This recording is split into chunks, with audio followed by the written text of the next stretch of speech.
When two varieties are allowed to cross freely, and one is much more numerous than the other, the former will ultimately absorb the latter should both varieties exist in nearly equal numbers. It is probable that a considerable period would elapse before the acquirement of a uniform character, and the character ultimately acquired would largely depend on prepotency of transmission, and on the conditions of life, for the nature of these conditions would generally favor one variety more than another, so that a kind of natural selection would come into play unless the crossed offspring were slaughtered by man without the least discrimination. Some degree of unmethodical selection would likewise come into action from these several considerations. We may infer that when two or more closely allied species first came into the possession of the same tribe, their crossing will not have influenced in so great a degree as has often been supposed the character of the offspring in future times, although in some cases it probably has had a considerable effect. Domestication, as a general rule, increases the prolificness of animals and plants. It eliminates the tendency to sterility which is common to species when first taken from a state of nature, and crossed on this latter head, we have no direct evidence, but as our races of dogs, cattle, pigs, etc., are almost certainly descended from aboriginally distinct stocks, and as these races are now fully fertile together, or at least incomparably more fertile than most species, when crossed we may with entire confidence accept this conclusion. Abundant evidence has been given that crossing adds to the size, vigor, and fertility of the offspring. This holds good when there has been no previous close interbreeding. It applies to the individuals of the same variety, but belonging to different families to distinct variety subspecies, and even to species in the latter case. Though size is gained, fertility is lost, but the increased size, vigor, and hardiness of many hybrids cannot be accounted for solely on the principle of compensation from the inaction of the reproductive system. Certain plants, whilst growing under their natural conditions, others, when cultivated, and others of hybrid origin, are completely self-impotent, though perfectly healthy, and such plants can be stimulated to fertility only by being crossed with other individuals of the same or of a distinct species. On the other hand, long-continued close interbreeding between the nearest relations diminishes the constitutional vigor, size, and fertility of the offspring, and occasionally leads to malformations, but not necessarily to general deterioration of form or structure. This failure of fertility shows that the evil results of interbreeding are independent of the augmentation of morbid tendencies common to both parents, though this augmentation, no doubt, is often highly injurious. Our belief that evil follows from close interbreeding rests to a certain extent on the experience of practical breeders, especially of those who have reared many animals of quickly propagating kinds, but it likewise rests on several carefully recorded experiments with some animals. Close interbreeding may be carried on for a long period with impunity by the selection of the most vigorous and healthy individuals, but sooner or later evil follows. The evil, however, comes on so slowly and gradually that it easily escapes observation, but can be recognized by the almost instantaneous manner in which size, constitutional vigor, and fertility are regained when animals that have long been interbred are crossed with a distinct family. These two great classes of facts, namely the good derived from crossing and the evil from close interbreeding, with the consideration of the innumerable adaptations throughout nature for compelling or favoring, or at least permitting the occasional union of distinct individuals, taken together, lead to the conclusion that it is a law of nature that organic beings shall not fertilize themselves. Perpetuity. This law was first plainly hinted at in 1799, with respect to plants by Andrew Knight I, and not long afterwards, that sagacious observer Kallreuter, after showing how well the Malvaceae are adapted for crossing, asks in id aliquid, in recessu habet quod, hugissimodi floris nunquam propria suo pulver, sed semper eo aliarum su speciae impregnenter, merito quiritur cert natura nil, facit frustra. Although we may demur to Kallreuter's saying that nature does nothing in vain, seeing how many rudimentary and useless organs, there are yet undoubtedly the argument from the innumerable contrivances which favor crossing is of the greatest weight. The most important result of this law is that it leads to uniformity of character in the individuals of the same species in the case of certain hermaphrodites which probably intercross only at long intervals of time, and with unisexual animals inhabiting somewhat separated localities, which can only occasionally come into contact and pair the greater vigor and fertility of the crossed offspring will ultimately tend to give uniformity of character. But when we go beyond the limits of the same species, free intercrossing is barred by the law of sterility. In searching for facts which might throw light on the cause of the good effects from crossing and of the evil effects from close interbreeding, we have seen that on the one hand it is a widely prevalent and ancient belief that animals and plants profit from slight changes in their condition of life, and it would appear that the germ in a somewhat analogous manner is more effectually stimulated by the male element when taken from a distinct individual and therefore slightly modified in nature than when taken from a male having the same identical constitution. On the other hand, numerous facts have been given showing that when animals are first subjected to captivity even in their native land, and although allowed much liberty, their reproductive functions are often greatly impaired or quite annulled.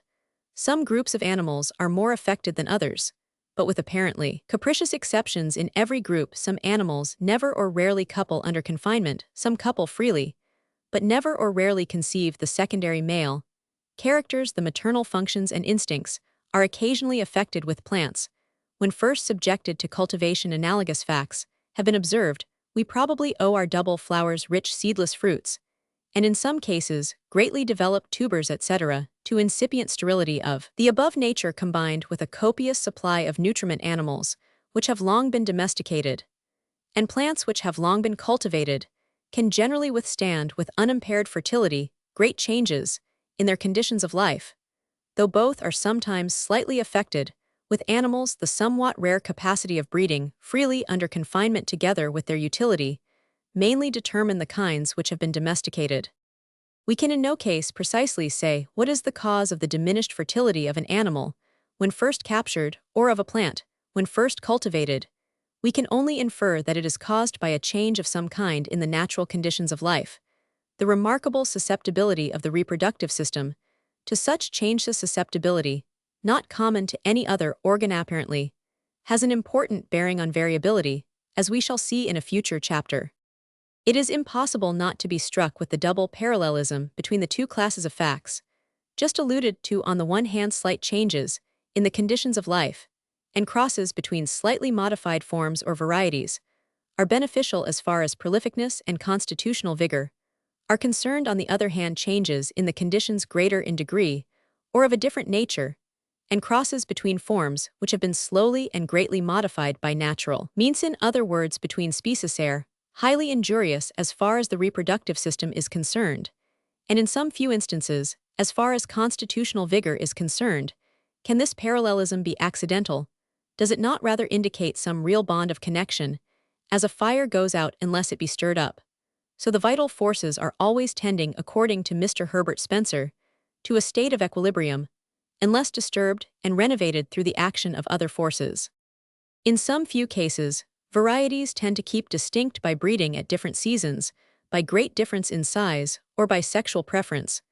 But the crossing of varieties, far from diminishing, generally adds to the fertility of the first union, and of the mongrel offspring, whether all the more widely distinct domestic varieties are invariably quite fertile. When crossed, we do not positively know. Much time and trouble would be requisite for the necessary experiments, and many difficulties occur, such as the descent of the various races from aboriginally distinct species, and the doubts whether certain forms ought to be ranked as species or varieties. Nevertheless, the wide experience of practical breeders proves that the great majority of varieties, even if some should hereafter prove not to be indefinitely fertile inter se, are far more fertile when crossed than the vast majority of closely allied natural species.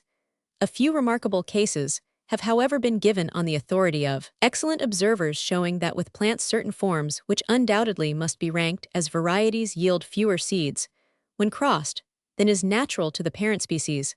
Other varieties have had their reproductive powers so far modified that they are either more or less fertile than their parents when crossed with a distinct species. Nevertheless, the fact remains indisputable that domesticated varieties of animals and of plants, which differ greatly from one another in structure, but which are certainly descended from the same aboriginal species, such as the races of the fowl pigeon, many vegetables, and a host of other productions, are extremely fertile when crossed, and this seems to make a broad and impassable barrier between domestic varieties and natural species. But as I will now attempt to show, the distinction is not so great, and overwhelmingly important as it at first appears. On the difference in fertility between varieties and species when crossed. This work is not the proper place for fully treating the subject of hybridism, and I have already given in my Origin of Species a moderately full abstract. I will here merely enumerate the general conclusions, which may be relied on, and which bear on our present point. Firstly, the laws governing the production of hybrids are identical, or nearly identical, in the animal and vegetable kingdoms. Secondly, the sterility of distinct species when first united, and that of their hybrid offspring, graduate, by an almost infinite number of steps from zero, when the ovule is never impregnated, and a seed capsule is never formed up to complete fertility, we can only escape the conclusion that some species are fully fertile when crossed by determining to designate as varieties all the forms which are quite fertile. This high degree of fertility is however rare. Nevertheless, plants which have been exposed to unnatural conditions sometimes become modified in so peculiar a manner that they are much more fertile when crossed with a distinct species than when fertilized by their own pollen success. In effecting a first union between two species, and the fertility of their hybrids depend in an eminent degree on the conditions of life being favorable. The innate sterility of hybrids of the same parentage, and raised from the same seed capsule, often differs much in degree. Thirdly, the degree of sterility of a first cross between two species does not always run strictly parallel with that of their hybrid offspring. Many cases are known of species which can be crossed with ease, but yield hybrids excessively sterile, and conversely, some which can be crossed with great difficulty, but produce fairly fertile hybrids. This is an inexplicable fact on the view that species have been specially endowed with mutual sterility in order to keep them distinct. Fourthly, the degree of sterility often differs greatly in two species. When reciprocally crossed, for the first will readily fertilize the second, but the latter is incapable, after hundreds of trials, of fertilizing the former. Hybrids produced from reciprocal crosses between the same two species likewise sometimes differ in their degree of sterility. These cases also are utterly inexplicable on the view of sterility being a special endowment. Fifthly, the degree of sterility of first crosses and of hybrids runs to a certain extent parallel with the general or systematic affinity of the forms, which are united. For species belonging to distinct genera can rarely, and those belonging to distinct families can never be crossed. The parallelism, however, is far from complete, for a multitude of closely allied species will not unite or unite with extreme difficulty, whilst other species widely different from one another can be crossed with perfect facility. Nor does the difficulty depend on ordinary constitutional differences. For annual and perennial plants, deciduous and evergreen trees, plants flowering at different seasons, inhabiting different stations, and naturally living under the most opposite climates, can often be crossed with ease. The difficulty or facility apparently depends exclusively on the sexual constitution of the species which are crossed, or on their sexual elective affinity. Roman 1 Evolverwirtschaft of Gartner, as species rarely or never become modified in one character without being at the same time modified in many characters, and as systematic affinity includes all visible similarities and dissimilarities, any difference in sexual constitution between two species would naturally stand in more or less close relation with their systematic position. Sixthly, the sterility of species when first crossed, and that of hybrids, may possibly depend to a certain extent on distinct causes. With pure species, the reproductive organs are in a perfect condition, whilst with hybrids they are often plainly deteriorated. A hybrid embryo which partakes of the constitution of its father and mother is exposed to unnatural conditions as long as it is nourished within the womb or egg or seed of the mother form. And as we know that unnatural conditions often induce sterility, the reproductive organs of the hybrid might at this early age be permanently affected, but this cause has no bearing on the infertility of first unions. The diminished number of the offspring from first unions may often result, as is certainly sometimes the case, from the premature death of most of the hybrid embryos, but we shall immediately see that a law of an unknown nature apparently exists, which leads to the offspring from unions which are infertile being themselves more or less infertile, and this at present is all that can be said. Seventhly, hybrids and mongrels present, with the one great exception of fertility, the most striking accordance in all other respects, namely in the laws of their resemblance to their two parents, in their tendency to reversion, in their variability, and in being absorbed through repeated crosses by either parent form. After arriving at these conclusions, I was led to investigate a subject which throws considerable light on hybridism, namely the fertility of heterostyled or dimorphic and trimorphic plants. When illegitimately united, I have had occasion several times to allude to these plants, and I may here give a brief abstract of my observations. Several plants, belonging to distinct orders, present two forms which exist in about equal numbers and which differ in no respect, except in their reproductive organs, one form having a long pistil with short stamens, the other a short pistil with long stamens, both with differently sized pollen grains with trimorphic plants. There are three forms likewise differing in the lengths of their pistils and stamens, in the size and color of the pollen grains, and in some other respects. And as in each of the three forms there are two sets of stamens, there are altogether 6 sets of stamens, and 3 kinds of pistils.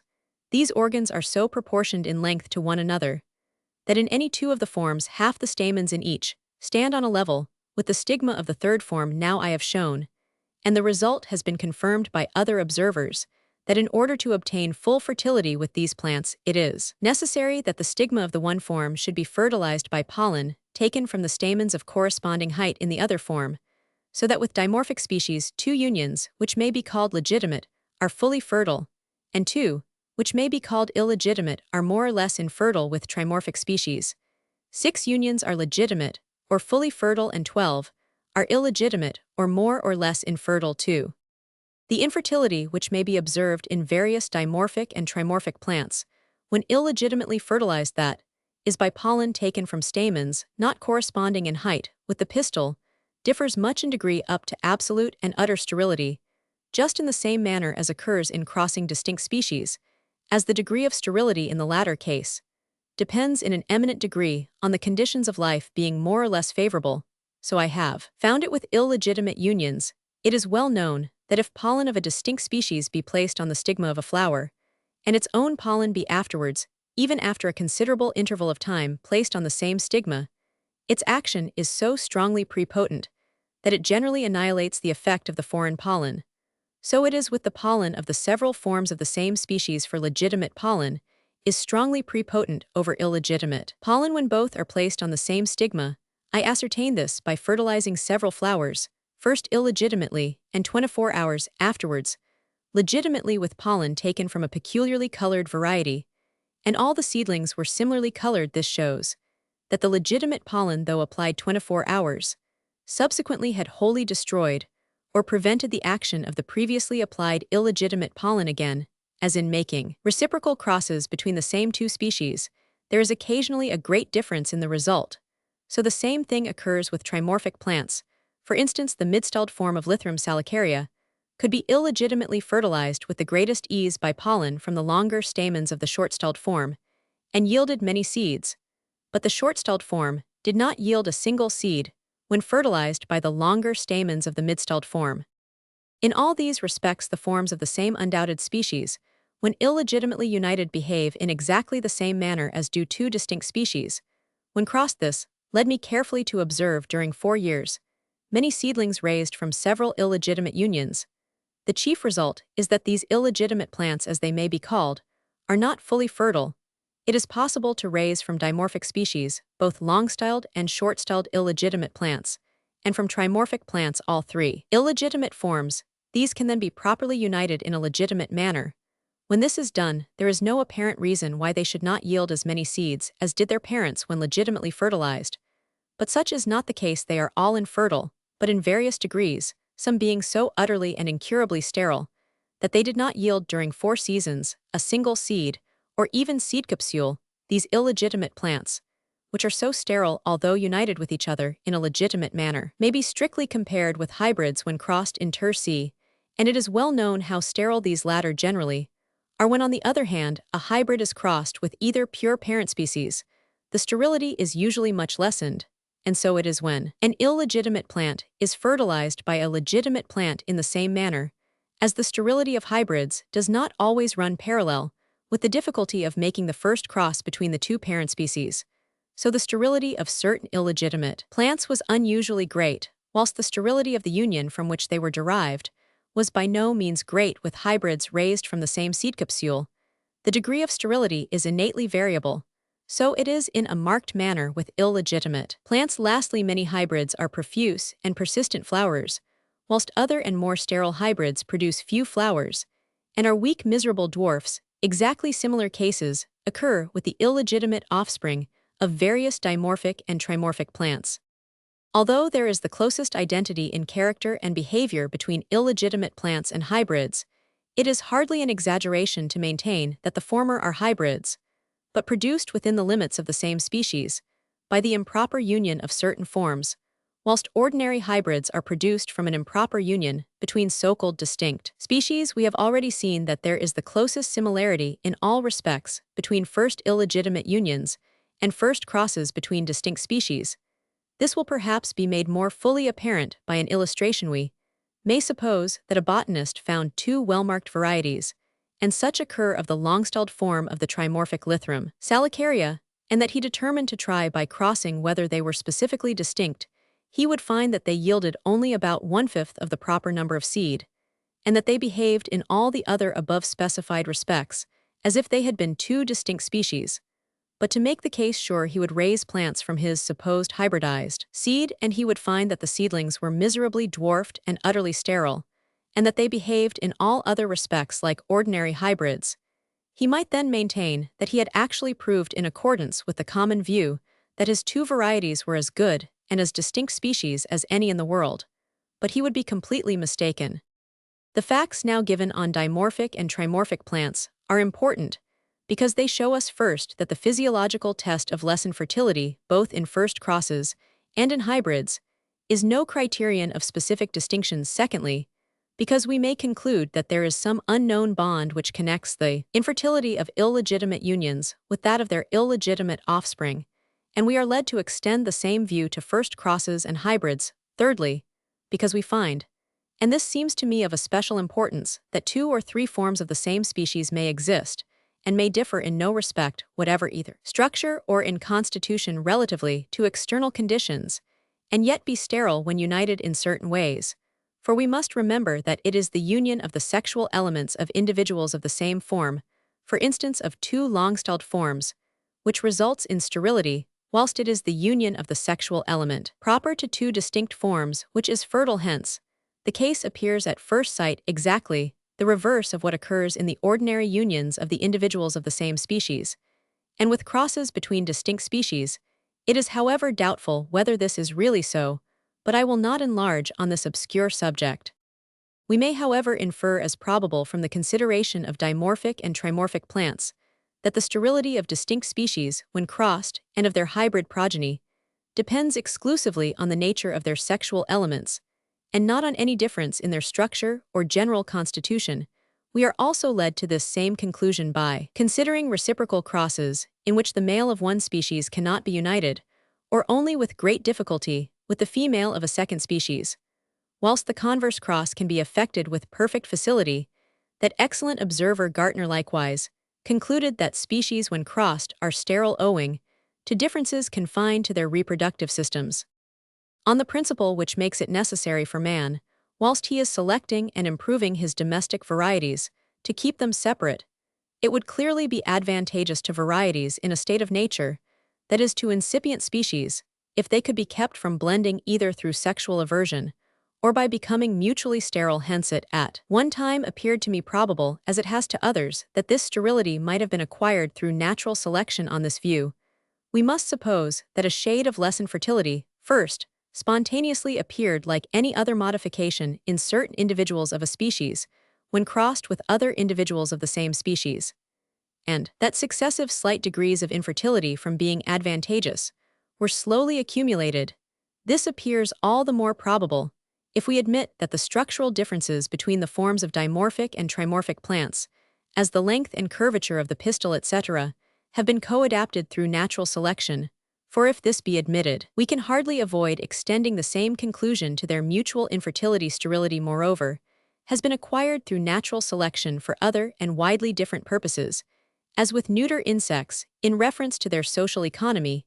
In the case of plants, the flowers on the circumference of the truss in the Guelder, Rose viburnum opulus, and those on the summit of the spike in the feather Hyacinth muscaricomossum, have been rendered conspicuous and apparently in consequence sterile, in order that insects might easily discover and visit the perfect flowers.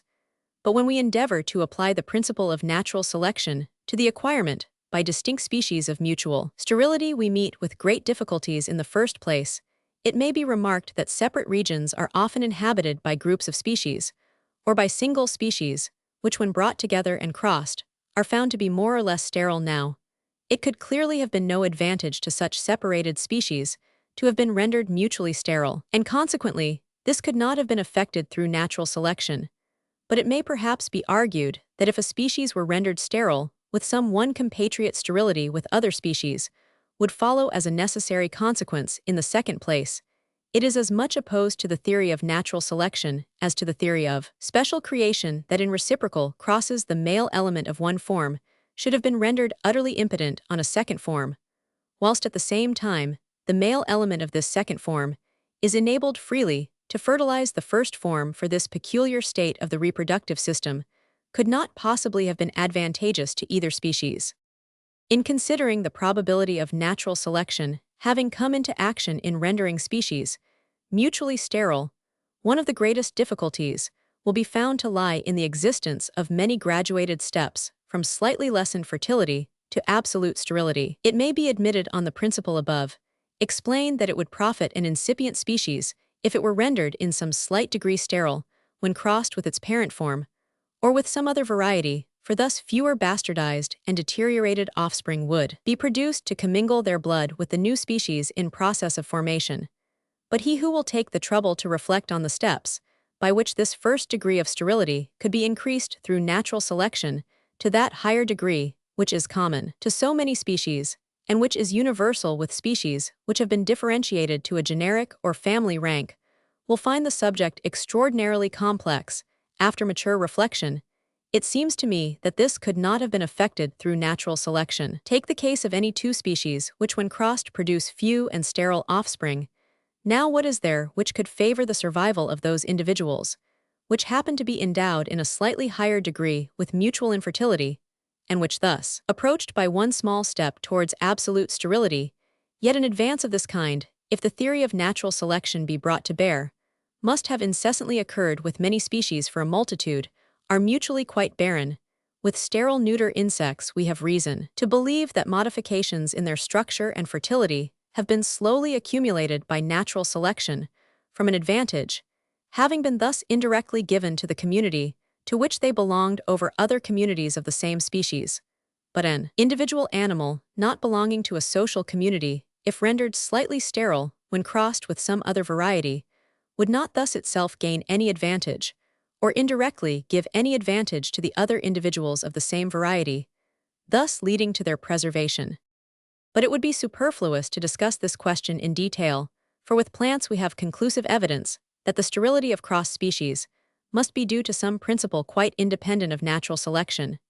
Both Gartner and Kallreuter have proved that in general, including numerous species, a series can be formed from species which when crossed yield fewer and fewer seeds to species which never produce a single seed, but yet are affected by the pollen of certain other species. For the German swells it is here manifestly impossible to select the more sterile individuals which have already ceased to yield seeds, so that this acme of sterility when the German alone is affected cannot have been gained through selection, and from the laws governing the various grades of sterility being so uniform throughout the animal and vegetable kingdoms, we may infer that the cause, whatever it may be, is the same or nearly the same in all cases. As species have not been rendered mutually infertile through the accumulative action of natural selection, and as we may safely conclude from the previous, as well as from other and more general considerations, that they have not been endowed through an act of creation with this quality, we must infer that it has arisen incidentally during their slow formation, in connection with other and unknown changes in their organization by a quality arising incidentally. I refer to such cases as different species of animals and plants being differently affected by poisons to which they are not naturally exposed. And this difference in susceptibility is clearly incidental on other and unknown differences in their organization. So again the capacity in different kinds of trees to be grafted on each other, or on a third species, differs much and is of no advantage to these trees, but as incidental on structural or functional differences in their woody tissues, we need not feel surprise at sterility, incidentally resulting from crosses between distinct species, modified descendants of a common progenitor. We bear in mind how easily the reproductive system is affected by various causes, often by extremely slight changes in the conditions of life, by too close interbreeding, and by other agencies.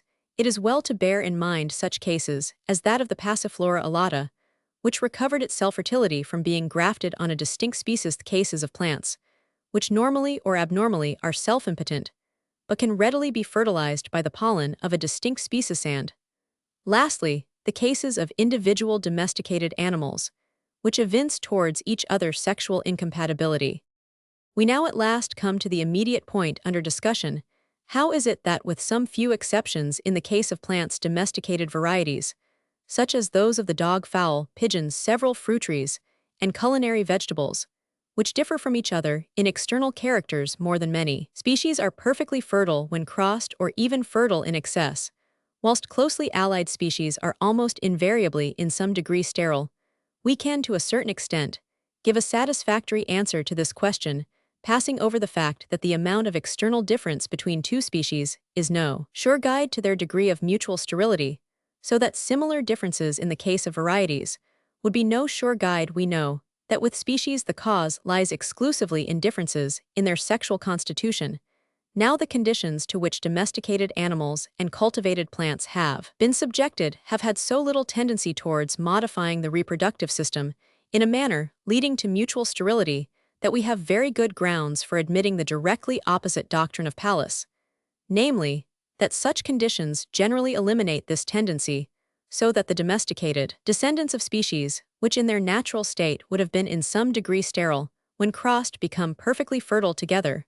With plants, so far is cultivation from giving a tendency towards mutual sterility, that in several well-authenticated cases, already often alluded to, certain species have been affected in a very different manner, for they have become self-impotent, while still retaining the capacity of fertilizing, and being fertilized by distinct species. If the Pallasian doctrine of the elimination of sterility through long-continued domestication be admitted, and it can hardly be rejected, it becomes in the highest degree improbable that similar circumstances should commonly both induce and eliminate the same tendency, though in certain cases, with species having a peculiar constitution, sterility might occasionally be thus induced. Thus, as I believe we can understand why with domesticated animals varieties have not been produced which are mutually sterile, and why with plants only a few such cases have been observed, namely by Gartner with certain varieties of maize and verbascum, by other experimentalists with varieties of the gourd and melon,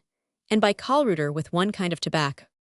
With respect to varieties which have originated in a state of nature, it is almost hopeless to expect to prove by direct evidence that they have been rendered mutually sterile, for if even a trace of sterility could be detected, such varieties would at once be raised by almost every naturalist to the rank of distinct species. If, for instance, Gartner's statement were fully confirmed that the blue and red-flowered forms of the Pimpernel Anigales arvensis are sterile when crossed, I presume that all the botanists who now maintain on various grounds that these two forms are merely fleeting varieties would at once admit that they were specifically distinct. The real difficulty in our present subject is not, as it appears to me, why domestic varieties have not become mutually infertile when crossed, but why this has so generally occurred with natural varieties, as soon as they have been modified in a sufficient and permanent degree to take rank as species. We are far from precisely knowing the cause, but we can see that the species, owing to their struggle for existence with numerous competitors, must have been exposed to more uniform conditions of life during long periods of time than domestic varieties have been. And this may well make a wide difference in the result, for we know how commonly wild animals and plants, when taken from their natural conditions and subjected to captivity, are rendered sterile, and the reproductive functions of organic beings which have always lived and been slowly modified under natural conditions would probably in like manner be eminently sensitive to the influence of an unnatural cross. Domesticated productions, on the other hand, which is shown by the mere fact of their domestication, were not originally highly sensitive to changes in their conditions of life, and which can now generally resist with undiminished fertility repeated changes of conditions, might be expected to produce varieties which would be little liable to have their reproductive powers injuriously affected by the act of crossing with other varieties, which had originated in a like manner. Certain naturalists have recently laid too great stress, as it appears to me, on the difference in fertility between varieties and species. When crossed, some allied species of trees cannot be grafted on one another. Whilst all varieties can be so grafted, some allied animals are affected in a very different manner by the same poison, but with varieties no such case, until recently was known, whilst now it has been proved that immunity from certain poisons sometimes stands in correlation with the color of the individuals of the same species. The period of gestation generally differs much in distinct species, but with varieties, until lately no such difference had been observed. Here we have various physiological differences, and no doubt others could be added between one species and another of the same genus, which do not occur or occur with extreme rarity in the case of varieties, and these differences are apparently wholly, or in chief part, incidental on other constitutional differences, just in the same manner as the sterility of cross species is incidental on differences confined to the sexual system. Why then should these latter differences, however serviceable they may indirectly be, in keeping the inhabitants of the same country distinct, be thought of such paramount importance in comparison with other incidental and functional differences? No sufficient answer to this question can be given. Hence, the fact that widely distinct domestic varieties are with rare exceptions perfectly fertile when crossed and produce fertile offspring, whilst closely allied species are with rare exceptions more or less sterile, is not nearly so formidable an objection as it appears at first to the theory of the common descent of allied species. References: Chapter Roman 20 Selection by Man. Selection, a difficult art. Methodical, unconscious, and natural selection. Results of methodical selection. Care taken in selection with plant selection, carried on by the ancients, and by semi-civilized people. Important characters often attended to unconscious selection. As circumstances slowly change, so have our domesticated animals changed through the action of unconscious selection. Influence of different breeders on the same subvarieties, as affected by unconscious selection. Effects of selection, as shown by the great amount of difference in the parts most valued by man.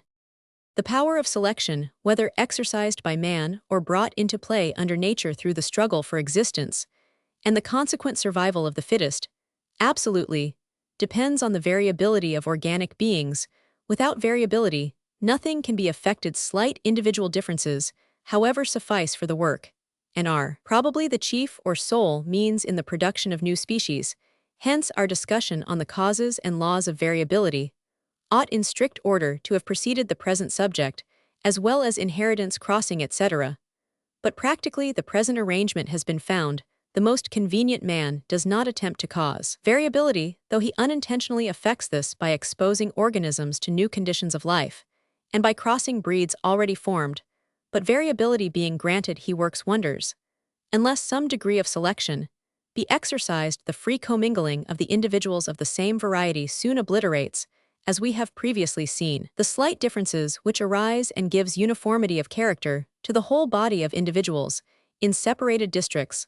Long continued exposure to different conditions of life may produce new races without the aid of selection.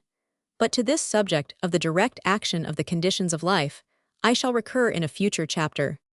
When animals or plants are born with some conspicuous and firmly inherited new character, selection is reduced to the preservation of such individuals, and to the subsequent prevention of crosses, so that nothing more need be said on the subject. But in the great majority of cases, a new character, or some superiority in an old character, is at first faintly pronounced, and is not strongly inherited, and then the full difficulty of selection is experienced. Indomitable patience, the finest powers of discrimination and sound judgment, must be exercised during many years. A clearly predetermined object must be kept steadily in view. Few men are endowed with all these qualities, especially with that of discriminating very slight differences. Judgment can be acquired only by long experience. But if any of these qualities be wanting, the labor of a life may be thrown away. I have been astonished when celebrated breeders, whose skill and judgment have been proved by their success at exhibitions, have shown me their animals which appeared all alike, and have assigned their reasons for matching this and that individual. The importance of the great principle of selection mainly lies in this power of selecting scarcely appreciable differences, which nevertheless are found to be transmissible, and which can be accumulated until the result is made manifest to the eyes of every beholder.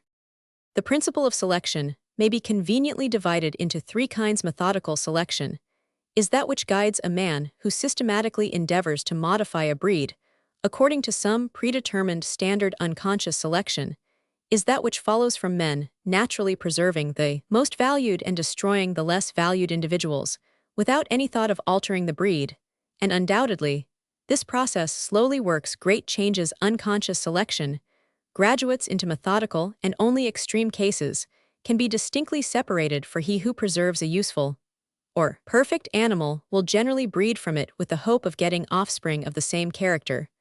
But as long as he has not a predetermined purpose to improve the breed, he may be said to be selecting unconsciously. Lastly, we have natural selection, which implies that the individuals which are best fitted for the complex, and in the course of ages changing conditions to which they are exposed, generally survive and procreate their kind. With domestic productions, natural selection comes to a certain extent into action independently of, and even in opposition to, the will of man.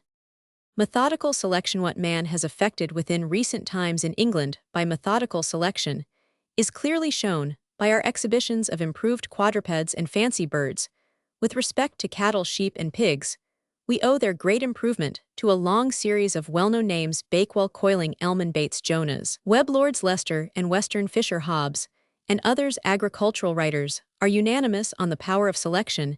Any number of statements to this effect could be quoted. A few will suffice. A sagacious and experienced observer writes, 2. The principle of selection is that which enables the agriculturist not only to modify the character of his flock, but to change it altogether. A great breeder of shorthorns, 3. says in the Anatomy of the Shoulder, modern breeders have made great improvement on the Ketton shorthorns by correcting the defect in the knuckle or shoulder joint, and by laying the top of the shoulder more snugly in the crop, and thereby filling up the hollow behind it. The eye has its fashion at different periods. At one time the eye high and outstanding from the head, and at another time the sleepy eye sunk into the head, but these extremes have merged into the medium of a full, clear, and prominent eye with a placid look. Again, hear what an excellent judge of pigs 4 says: the legs should be no longer than just to prevent the animal's belly from trailing on the ground. The leg is the least profitable portion of the hog, and we therefore require no more of it than is absolutely necessary for the support of the rest. Let anyone compare the wild boar with any improved breed, and he will see how effectually the legs have been shortened. Few persons, except breeders, are aware of the systematic care taken in selecting animals, and of the necessity of having a clear and almost prophetic vision into futurity.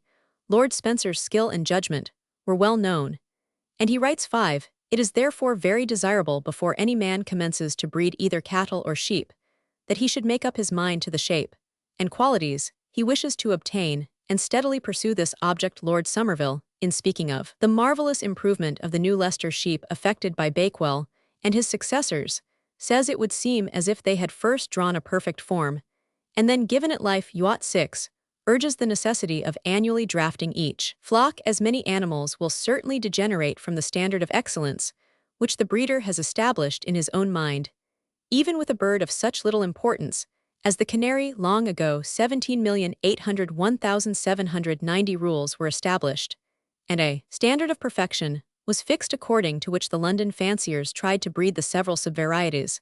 7. A great winner of prizes at the pigeon shows. 8. In describing the short-faced almond tumbler, says there are many first-rate fanciers who are particularly partial to what is called the goldfinch beak, which is very beautiful. Others say, take a full-size round cherry, then take a barleycorn, and judiciously placing and thrusting it into the cherry form as it were your beak, and that is not all, for it will form a good head and beak, provided, as I said before, it is judiciously done. Others take an oat, but as I think the goldfinch beak the handsomest, I would advise the inexperienced fancier to get the head of a goldfinch, and keep it by him, for his observation wonderfully different, as are the beaks of the rock pigeon and goldfinch. The end has undoubtedly been nearly gained as far as external shape and proportions are concerned. Not only should our animals be examined with the greatest care whilst alive, but, as Anderson remarks 9, their carcasses should be scrutinized, so as to breed from the descendants of such only as, in the language of the butcher, cut up well the grain of the meat in cattle, and its being well marbled with fat. 10. and the greater or less accumulation of fat in the abdomen of our sheep have been attended to with success. So with poultry, a writer 11 speaking of Cochinchina fowls, which are said to differ much in the quality of their flesh, says the best mode is to purchase 2 young brothercocks killed dress, and serve up one, if he be indifferent similarly dispose of the other, and try again, if however he be fine, and well-flavored his brother will not be amiss for breeding purposes for the table. The great principle of the division of labor has been brought to bear on selection in certain districts. 12. The breeding of bulls is confined to a very limited number of persons, who by devoting their whole attention to this department, are able from year to year to furnish a class of bulls, which are steadily improving the general breed of the district. The rearing and letting of choice rams has long been, as is well known, a chief source of profit to several eminent breeders in parts of Germany. This principle is carried with merino sheep to an extreme point. 13. So important is the proper selection of breeding animals, considered that the best flockmasters do not trust to their own judgment, or to that of their shepherds, but employ persons called sheepclassifiers, who make it their special business to attend to this part of the management of several flocks, and thus to preserve, or if possible to improve the best qualities of both parents. In the lambs in Saxony, when the lambs are weaned each in his turn, is placed upon a table that his wool and form may be minutely observed, the finest are selected for breeding, and receive a first mark when they are 1 year old, and prior to shearing them another close examination of those previously marked takes place. Those in which no defect can be found receive a second mark, and the rest are condemned a few months afterwards. A third and last scrutiny is made. The prime rams and ewes receive a third and final mark, but the slightest blemish is sufficient to cause the rejection of the animal. These sheep are bred and valued almost exclusively for the fineness of their wool, and the result corresponds with the labor bestowed on their selection. Instruments have been invented to measure accurately the thickness of the fibers, and an Austrian fleece has been produced of which 12 hairs equaled in thickness one from a Leicester sheep. Throughout the world, wherever silk is produced, the greatest care is bestowed on selecting the cocoons, from which the moths for breeding are to be reared. A careful cultivator. 14. Likewise, examines the moths themselves, and destroys those that are not perfect. But what more immediately concerns us is that certain families in France devote themselves to raising eggs for sale. 15. In China, near Shanghai, the inhabitants of 2 small districts have the privilege of raising eggs for the whole surrounding country, and that they may give up their whole time to this business, they are interdicted by law from producing silk. 16. The care which successful breeders take in matching their birds is surprising. Sir John Sebright, whose fame is perpetuated by the Sebright Bantam, used to spend 2 and 3 days in examining, consulting, and disputing with a friend which were the best of 5 or 6 birds. 17. Mr. Bolt, whose pouter pigeons won so many prizes, and were exported to North America under the charge of a man sent on purpose, told me that he always deliberated for several days before he matched each pair. Hence, we can understand the advice of an eminent fancier, who writes. 18. I would here particularly guard you against having too great a variety of pigeons, otherwise you will know a little of all but nothing about one as it ought to be known. Apparently, it transcends the power of the human intellect to breed all kinds.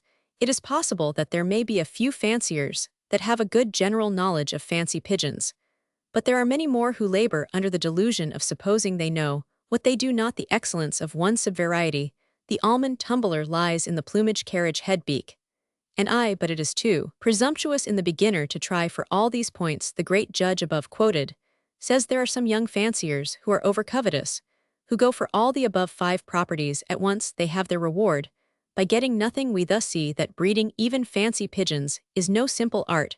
We may smile at the solemnity of these precepts, but he who laughs will win no prizes. What methodical selection has effected for our animals is sufficiently proved, as already remarked by our exhibitions.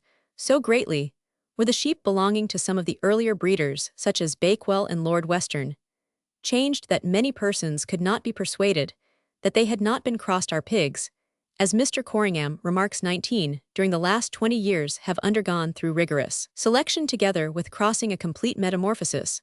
The first exhibition for poultry was held in the Zoological Gardens in 1845, and the improvement effected since that time has been great. As Mr. Bailey, the great judge, remarked to me, it was formerly ordered that the comb of the Spanish cock should be upright, and in 4 or 5 years all good birds had upright combs.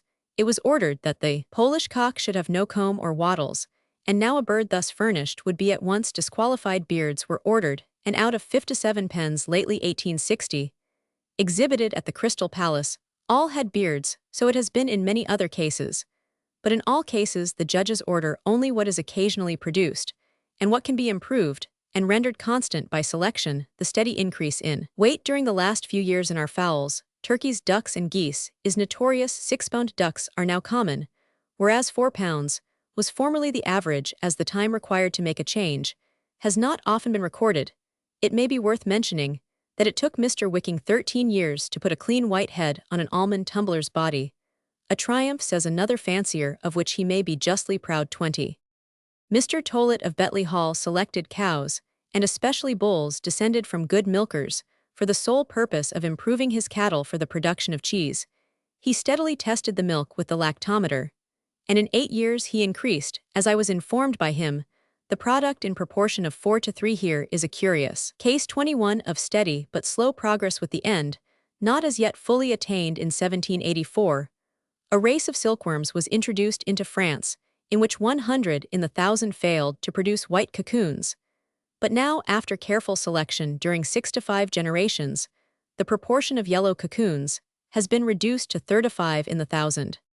With plant selection has been followed with the same good result as with animals, but the process is simpler for plants in the great majority of cases. Bear both sexes. Nevertheless, with most kinds, it is necessary to take as much care to prevent crosses as with animals or unisexual plants. But with some plants such as peas this care is not necessary. With all improved plants, excepting of course those which are propagated by buds, cuttings, etc., it is almost indispensable to examine the seedlings and destroy those which depart from the proper type. This is called roguing, and is in fact a form of selection, like the rejection of inferior animals. Experienced horticulturists and agriculturists incessantly urge everyone to preserve the finest plants for the production of seed. Although plants often present much more conspicuous variations than animals, yet the closest attention is generally requisite to detect each slight and favorable change. Mr. Masters relates. 22. How many a patient hour was devoted, whilst he was young, to the detection of differences in peas intended for seed. Mr. Barnett. 23. Remarks that the old scarlet American strawberry was cultivated for more than a century, without producing a single variety. And another writer observes how singular it was that when gardeners first began to attend to this fruit, it began to vary, the truth no doubt being that it had always varied, but that until slight variations were selected and propagated by seed, no conspicuous result was obtained. The finest shades of difference in wheat have been discriminated and selected with almost as much care as in the case of the higher animals, for instance by Couture, and more especially by Major Hallett.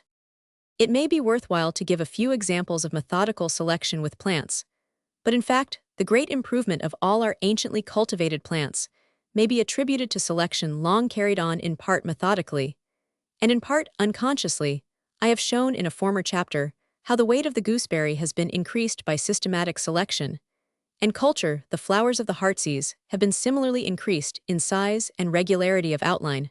With the cineraria, Mr. Glennie. 24, was bold enough when the flowers were ragged and starry, and ill-defined in color, to fix a standard which was then considered outrageously high and impossible, and which, even if reached, it was said, we should be no gainers by, as it would spoil the beauty of the flowers. He maintained that he was right, and the event has proved it to be so. The doubling of flowers has several times been effected by careful selection.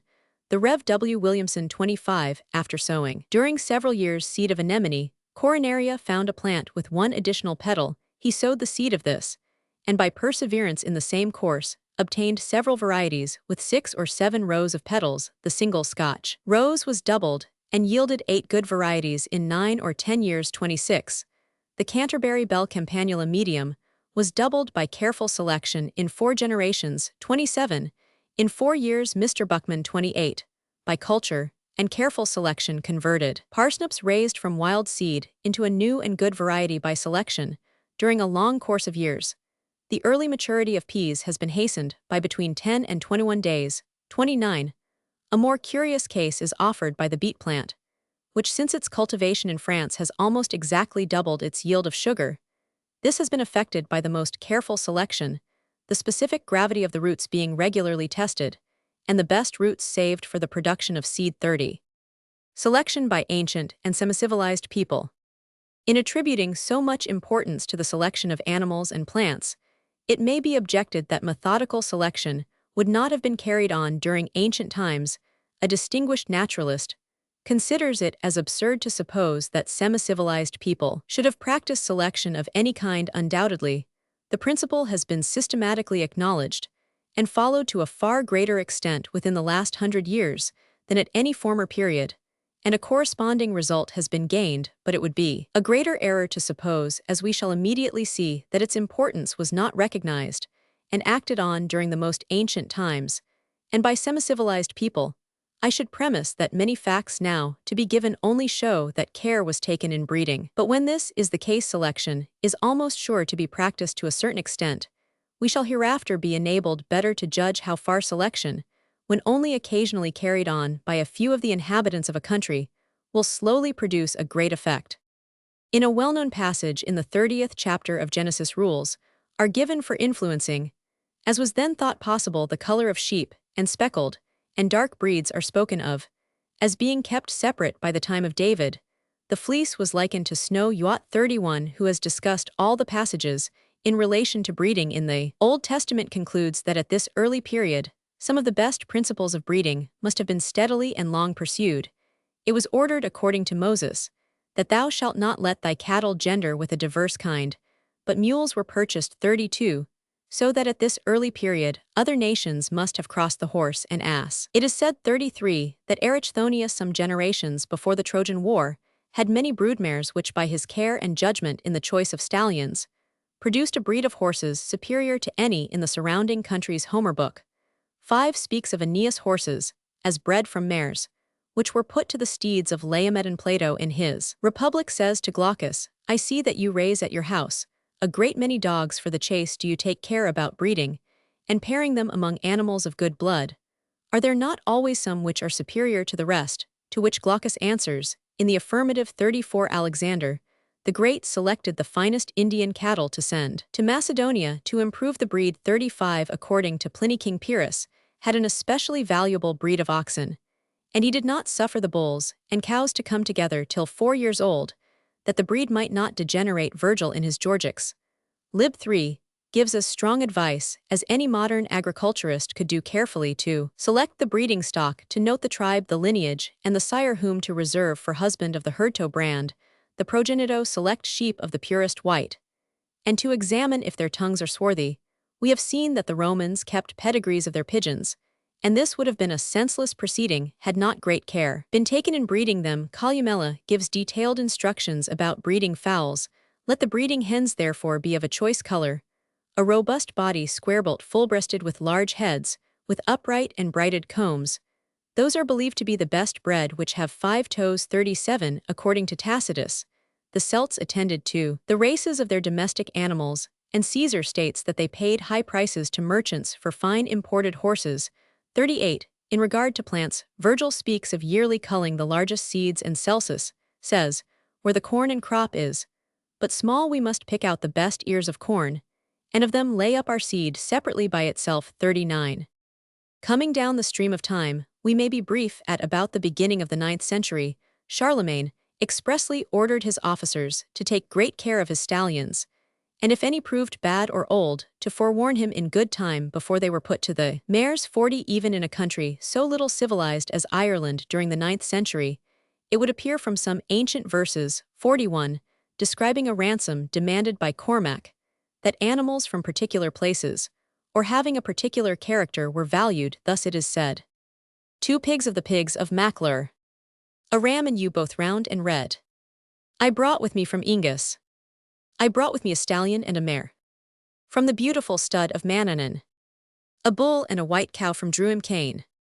Athelstan in 930 received running horses as a present from Germany, and he prohibited the exportation of English horses. King John imported 100 chosen stallions from Flanders. 42 On June 16, 1305, the Prince of Wales wrote to the Archbishop of Canterbury begging for the loan of any choice stallion, and promising its return at the end of the season. 43 There are numerous records at ancient periods in English history of the importation of choice animals of various kinds, and of foolish laws against their exportation in the reigns of Henry Roman VII and Roman VIII.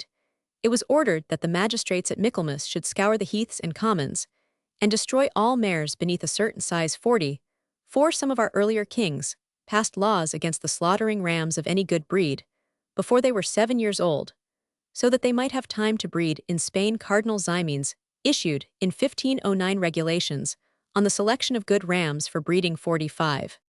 The Emperor Akbar Khan, before the year L600, is said to have wonderfully improved his pigeons by crossing the breeds, and this necessarily implies careful selection. About the same period, the Dutch attended with the greatest care to the breeding of these birds. Bellon, in 1555, says that good managers in France examine the color of their goslings in order to get geese of a white color and better kinds. Markham, in 1630, one tells the breeder to elect the largest and goodliest canaille, and enters into minute details, even with respect to seeds of plants, for the flower garden. Sir J. Hammer, writing about the year 166,046, says in choosing seed the best seed is the most weighty, and is had from the lustiest and most vigorous stems, and he then gives rules about leaving only a few flowers on plants for seed, so that even such details were attended to in our flower gardens 200 years ago, in order to show that selection has been silently carried on in places where it would not have been expected. I may add that in the middle of the last century, in a remote part of North America, Mr. Cooper improved by careful selection all his vegetables so that they were greatly superior to those of any other person. When his radishes, for instance, are fit for use, he takes 10 or 12 that he most approves, and plants them at least 100 yards from others that blossom at the same time in the same manner. He treats all his other plants, varying the circumstances, according to their nature. 47. In the great work on China, published in the last century by the Jesuits, and which is chiefly compiled from ancient Chinese encyclopedias, it is said that with sheep improving the breed consists in choosing with particular care the lambs which are destined for propagation, in nourishing them well, and in keeping the flocks separate. The same principles were applied by the Chinese to various plants and fruit trees. 48. An imperial edict recommends the choice of seed of remarkable size, and selection was practiced even by imperial hands. For it is said that the yami or imperial rice was noticed at an ancient period in a field by the Emperor Konghai, was saved and cultivated in his garden, and has since become valuable from being the only kind which will grow north of the Great Wall. 49. Even with flowers, the tree Peony P. mutan has been cultivated according to Chinese traditions for 1400 years. Between 200 and 300 varieties have been raised, which are cherished like tulips formerly were by the Dutch. 50. Turning now to semi-civilized people and to savages, it occurred to me from what I had seen of several parts of South America where fences do not exist, and where the animals are of little value, that there would be absolutely no care in breeding or selecting them. And this, to a large extent, is true. Rulin 51, however, describes in Colombia a naked race of cattle, which are not allowed to increase on account of their delicate constitution. According to Azura, 52 horses are often born in Paraguay with curly hair, but as the natives do not like them, they are destroyed. On the other hand, Azura states that a hornless bull born in 1770 was preserved and propagated its race. I was informed of the existence in Banda Oriental of a breed with reversed hair, and the extraordinary Nayada cattle first appeared and have since been kept distinct in La Plata. Hence, certain conspicuous variations have been preserved, and others have been habitually destroyed in these countries, which are so little favorable for careful selection. We have also seen that the inhabitants sometimes introduce fresh cattle on their estates to prevent the evil effects of close interbreeding. On the other hand, I have heard on reliable authority that the gauchos of the Pampas never take any pains in selecting the best bulls or stallions for breeding, and this probably accounts for the cattle and horses being remarkably uniform in character throughout the immense range of the Argentine Republic. Looking to the Old World, in the Sahara Desert, the Tuareg is as careful in the selection of his breeding, Mahari, a fine race of the dromedary, as the Arab is in that of his horse. The pedigrees are handed down, and many a dromedary can boast a genealogy far longer than the descendants of the Darli. Arabian. 53. According to Pallas, the Mongolians endeavor to breed the yaks, or horse-tailed buffaloes with white tails, for these are sold to the Chinese mandarins as fly flappers and Moorcroft, about 70 years after Pallas, found that white-tailed animals were still selected for breeding 54. We have seen in the chapter on the dog that savages in different parts of North America and in Guyana crossed their dogs with wild Canid, as did the ancient Gauls according to Pliny. This was done to give their dogs strength and vigor in the same way as the keepers in large warrens now sometimes cross their ferrets, as I have been informed by Mr. Yarrell, with the wild polecat, to give them more devil. According to Varro, the wild ass was formerly caught and crossed with the tame animal to improve the breed in the same manner, as at the present day, the natives of Java sometimes drive their cattle into the forests to cross with the wild Bantang Bos Sondacus, 55, in northern Siberia among the Ostiaks. The dogs vary in markings in different districts, but in each place they are spotted black and white in a remarkably uniform manner. 56, and from this fact alone, we may infer careful breeding, more especially as the dogs of one locality are famed throughout the country for their superiority. I have heard of certain tribes of Esquimaux, who take pride in their teams of dogs being uniformly colored in Guyana. As Sir H. Schomburg informs me. 57, the dogs of the Tiruma Indians are highly valued and extensively bartered. The price of a good one is the same as that given for a wife. They are kept in a sort of cage, and the Indians take great care when the female is in season to prevent her uniting with a dog of an inferior description. The Indians told Sir Robert that if a dog proved bad or useless, he was not killed, but was left to die from sheer neglect. Hardly any nation is more barbarous than the Fuegians. But I hear from Mr. Bridges, the catechist to the mission, that when these savages have a large, strong, and active bitch, they take care to put her to a fine dog, and even take care to feed her well, that her young may be strong and well favored. In the interior of Africa, Negroes who have not associated with white men show great anxiety to improve their animals. They always choose the larger and stronger males for stock. The Malacalo were much pleased at Livingstone's promise to send them a bull, and some Bacalalo carried a live cock all the way from Londa into the interior. 58, at Falaba Mr. Winwood Reed noticed an unusually fine horse, and the Negro King informed him that the owner was noted for his skill in breeding horses. Further south, on the same continent, Anderson states that he has known a Damara give 2 fine oxen for a dog, which struck his fancy. The Damaras take great delight in having whole droves of cattle of the same color, and they prize their oxen in proportion to the size of their horns. The Namaquas have a perfect mania for a uniform team, and almost all the people of southern Africa value their cattle next to their women, and take a pride in possessing animals that look high-bred. They rarely or never make use of a handsome animal as a beast of burden. 59. The power of discrimination which these savages possess is wonderful, and they can recognize to which tribe any cattle belong. Mr. Anderson further informs me that the natives frequently match a particular bull with a particular cow. The most curious case of selection by semi-civilized people, or indeed by any people which I have found recorded, is that given by Garcilaso de la Vega, a descendant of the Incas, as having been practiced in Peru before the country was subjugated by the Spaniards. 60, the Incas annually held great hunts when all the wild animals were driven from an immense circuit to a central point. The beasts of prey were first destroyed as injurious. The wild guanacos and vicunas were sheared, the old males and females killed, and the others set at liberty.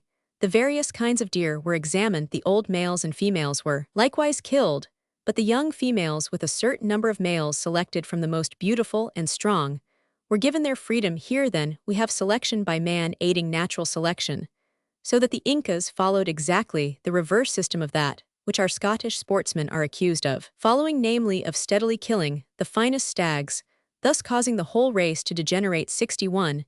In regard to the domesticated llamas and alpacas, they were separated in the time of the Incas according to color, and if by chance one in a flock was born of the wrong color, it was eventually put into another flock.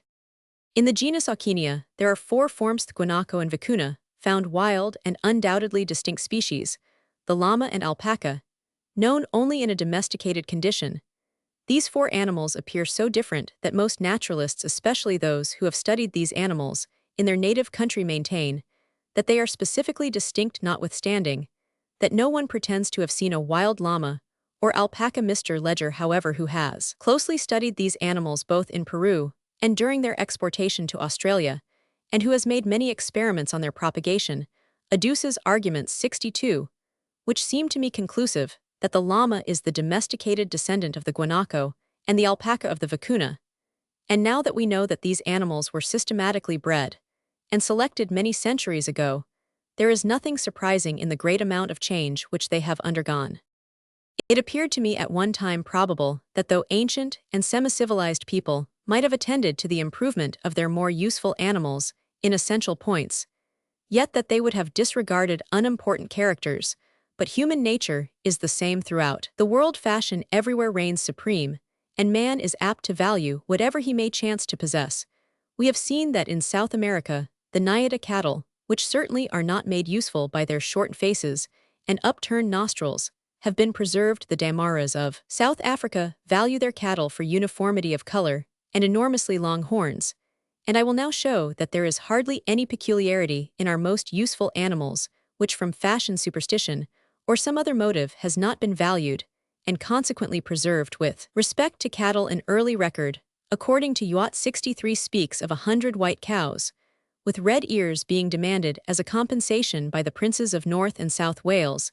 If the cattle were of a dark or black color, 150 were to be presented, so that color was attended to. In Wales, before its subjugation by England in Central Africa, an ox that beats the ground with its tail is killed, and in South Africa, some of the Damaras will not eat the flesh of a spotted ox. The Kaffirs value an animal with a musical voice, and at a sale in British Kaffraria the low of a heifer excited so much admiration that a sharp competition sprung up for her possession, and she realized a considerable price, 64. With respect to sheep, the Chinese prefer rams without horns. The Tartars prefer them with spirally wound horns, because the hornless are thought to lose courage, 65. Some of the Damaras will not eat the flesh of hornless sheep. In regard to horses, at the end of the 15th century, animals of the color, described as liart pomme, were most valued in France. The Arabs have a proverb, never buy a horse with 4 white feet, for he carries his shroud with him, 66. The Arabs also, as we have seen, despise dung-colored horses. So with dogs, Xenophon, and others at an ancient period, were prejudiced in favor of certain colors, and white or slate-colored hunting dogs were not esteemed, 67. Turning to poultry, the old Roman gourmands thought that the liver of a white goose was the most savory. In Paraguay, black-skinned fowls are kept, because they are thought to be more productive, and their flesh the most proper for invalids, 68. In Guyana, as I am informed by Sir R. Schomburg, the Aborigines will not eat the flesh or eggs of the fowl, but 2 races are kept distinct merely for ornament. In the Philippines, no less than 9 subvarieties of the gamecock are kept and named, so that they must be separately bred. At the present time in Europe, the smallest peculiarities are carefully attended to in our most useful animals, either from fashion or as a mark of purity of blood. Many examples could be given. 2 will suffice. In the western counties of England, the prejudice against a white pig is nearly as strong as against a black one. In Yorkshire, in one of the Berkshire subbreeds, it is said the white should be confined to 4 white feet, a white spot between the eyes, and a few white hairs behind each shoulder. Mr. Sadler possessed 300 pigs, every one of which was marked in this manner, 69. Marshall, towards the close of the last century, in speaking of a change in one of the Yorkshire breeds of cattle, says the horns have been considerably modified, as a clean, small, sharp horn has been fashionable for the last 20 years. 70. In a part of Germany, the cattle of the race de Gefohel are valued for many good qualities, but they must have horns of a particular curvature and tint, so much so that mechanical means are applied if they take a wrong direction. But the inhabitants consider it of the highest importance that the nostrils of the bull should be flesh-colored, and the eyelashes light. This is an indispensable condition. A calf with blue nostrils would not be purchased, or purchased at a very low price. 71. Therefore, let no man say that any point or character is too trifling to be methodically attended to and selected by breeders. Unconscious selection. By this term, I mean, as already more than once explained, the preservation by man of the most valued, and the destruction of the least valued individuals, without any conscious intention on his part of altering the breed. It is difficult to offer direct proofs of the results which follow from this kind of selection, but the indirect evidence is abundant, in fact, except that in the one case man acts intentionally, and in the other unintentionally. There is little difference between methodical and unconscious selection. In both cases man preserves the animals which are most useful or pleasing to him, and destroys or neglects the others. But no doubt a far more rapid result follows from methodical than from unconscious selection, the roguing of plants by gardeners and the destruction by law in Henry Roman VIII's reign of all undersized mares, are instances of a process the reverse of selection in the ordinary sense of the word, but leading to the same general result. The influence of the destruction of individuals having a particular character is well shown by the necessity of killing every lamb with a trace of black about it, in order to keep the flock white, or again, by the effects on the average height of the men of France of the destructive wars of Napoleon, by which many tall men were killed, the short ones being left to be the fathers of families. This, at least, is the conclusion of some of those who have closely studied the effects of the conscription, and it is certain that since Napoleon's time the standard for the army has been lowered 2 or 3 times. Unconscious selection blends with methodical, so that it is scarcely possible to separate them. When a fancier long ago first happened to notice a pigeon with an unusually short beak or one with the tail feathers unusually developed, although he bred from these birds with the distinct intention of propagating the variety, yet he could not have intended to make a short-faced tumbler or a fantail, and was far from knowing that he had made the first step towards this end. If he could have seen the final result, he would have been struck with astonishment. But from what we know of the habits of fanciers, probably not with admiration, our English carriers, barbs, and short-faced tumblers have been greatly modified in the same manner, as we may infer both from the historical evidence given in the chapters on the pigeon and from the comparison of birds brought from distant countries. So it has been with dogs. Our present foxhounds differ from the old English hound. Our greyhounds have become lighter, the Scotch deerhound has been modified, and is now rare. Our bulldogs differ from those which were formerly used for baiting bulls. Our pointers and Newfoundlands do not closely resemble any native dog now found in the countries whence they were brought. These changes have been effected partly by crosses, but in every case the result has been governed by the strictest selection. Nevertheless, there is no reason to suppose that man intentionally and methodically made the breeds exactly what they now are as our horses became fleeter, and the country more cultivated and smoother. Fleeter foxhounds were desired and produced, but probably without anyone distinctly foreseeing what they would become. Our pointers and setters, the latter almost certainly descended from large spaniels, have been greatly modified in accordance with fashion, and the desire for increased speed. Wolves have become extinct, and so has the wolfdog. Deer have become rarer. Bulls are no longer baited, and the corresponding breeds of the dog have answered to the change, but we may feel almost sure that when, for instance, bulls were no longer baited, no man said to himself, "I will now breed my dogs of smaller size," and thus create the present race, as circumstances changed. Men unconsciously and slowly modified their course of selection. With racehorses, selection for swiftness has been followed methodically, and our horses now easily surpass their progenitors. The increased size and different appearance of the English racehorse led a good observer in India to ask, could anyone in this year of 1856, looking at our racehorses, conceive that they were the result of the union of the Arab horse and the African mare 72?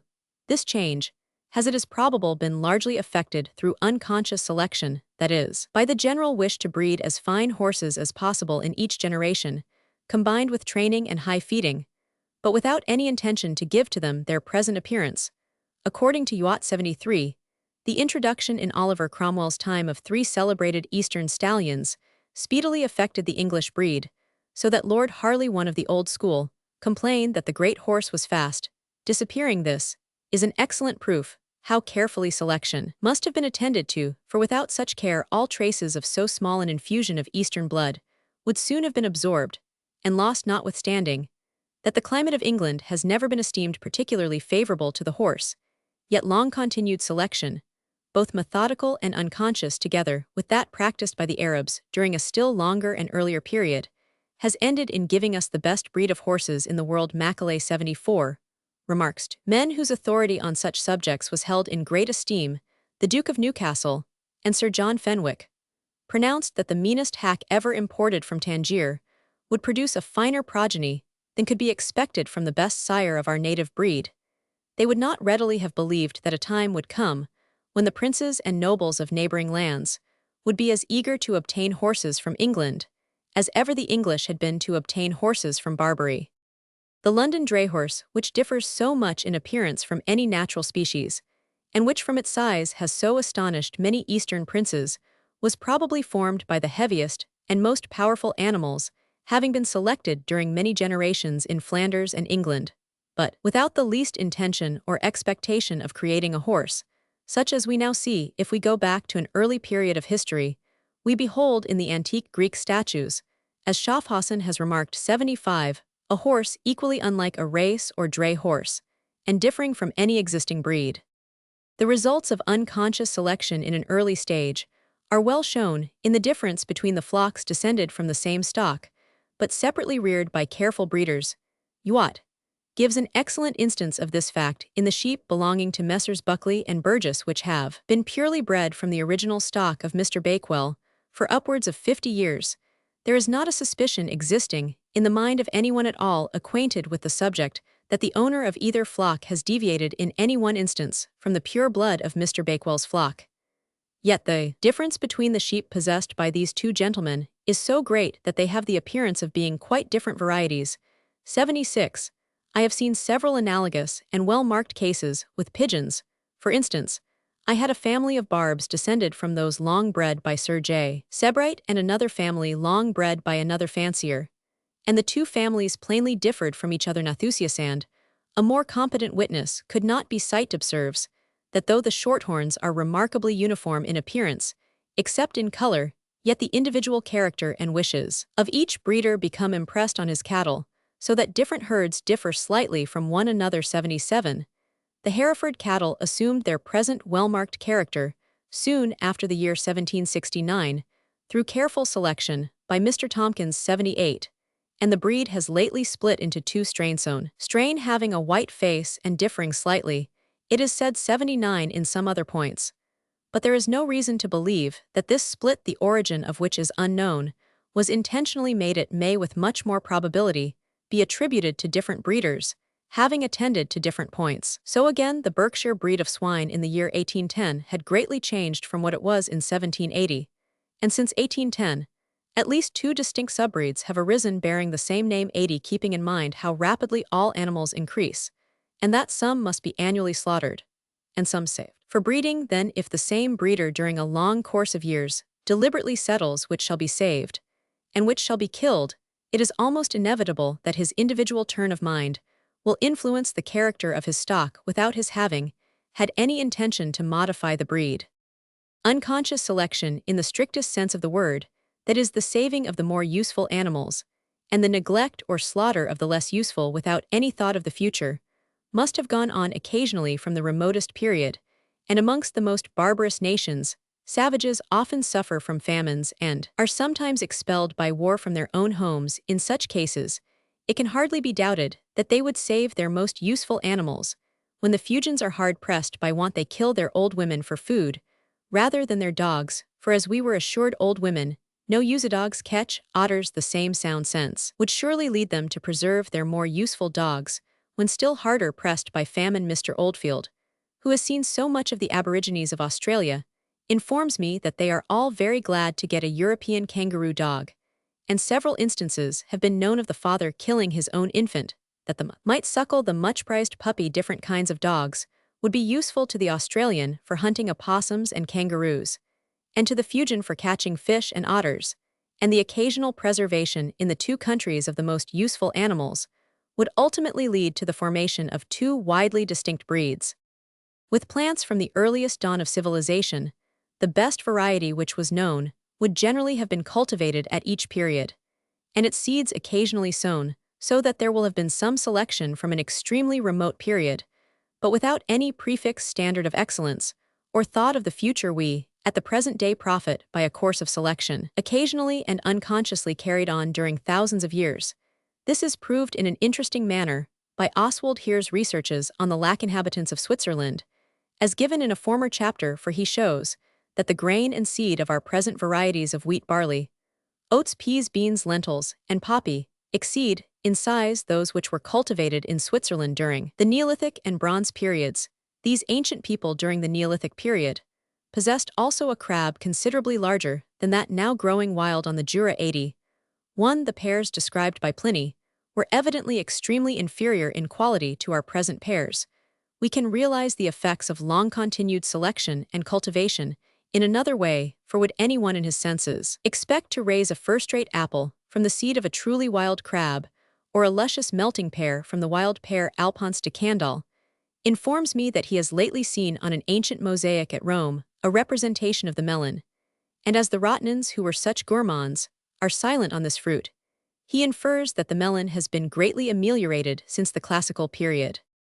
Coming to later times, Buffon, on comparing the flower's fruit and vegetables, which were then cultivated with some excellent drawings made 150 years previously, was struck with surprise at the great improvement which had been effected, and remarks that these ancient flowers and vegetables would now be rejected not only by a florist, but by a village gardener. Since the time of Buffon, the work of improvement has steadily and rapidly gone on every florist who compares our present flowers with those figured in books published not long since is astonished at the change.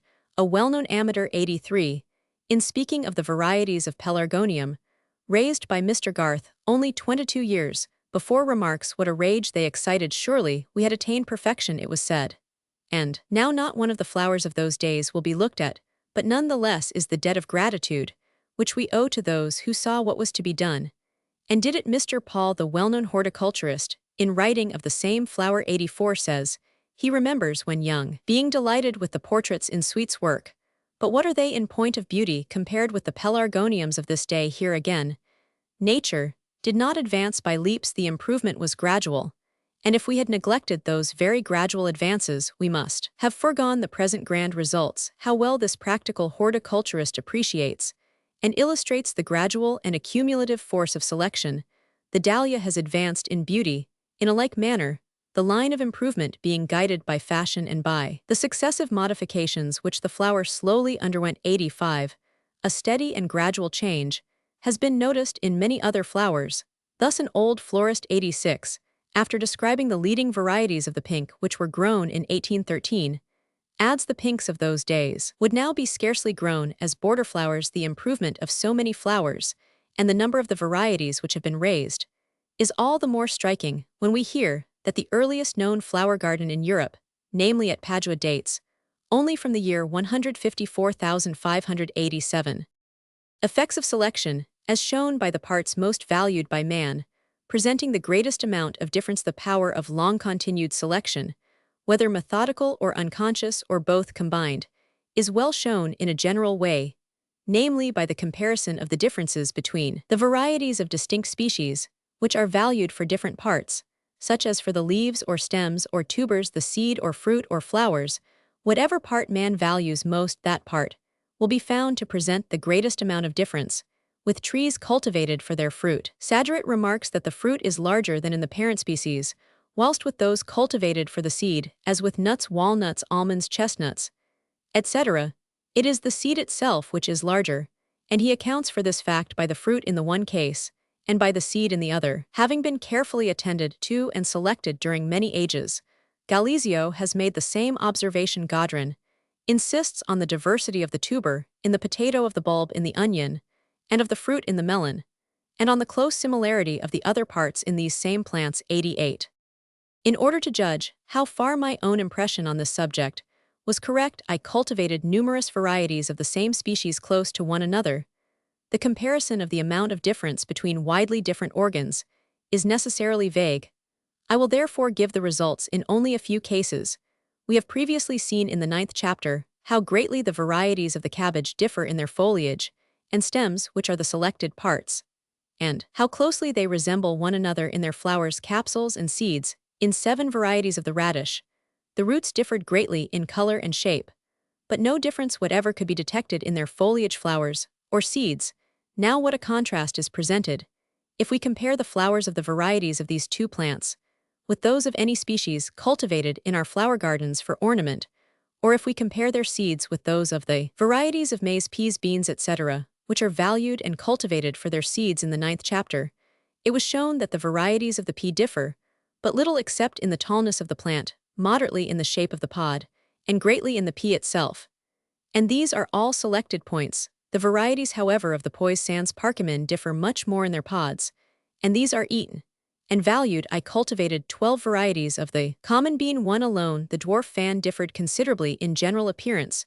Two differed in the color of their flowers, one being an albino, and the other being wholly instead of partially purple. Several differed considerably in the shape and size of the pod, but far more in the bean itself.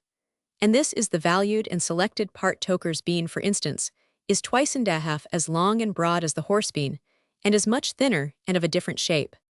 The varieties of the gooseberry, as formerly described, differ much in their fruit, but hardly perceptibly in their flowers or organs of vegetation.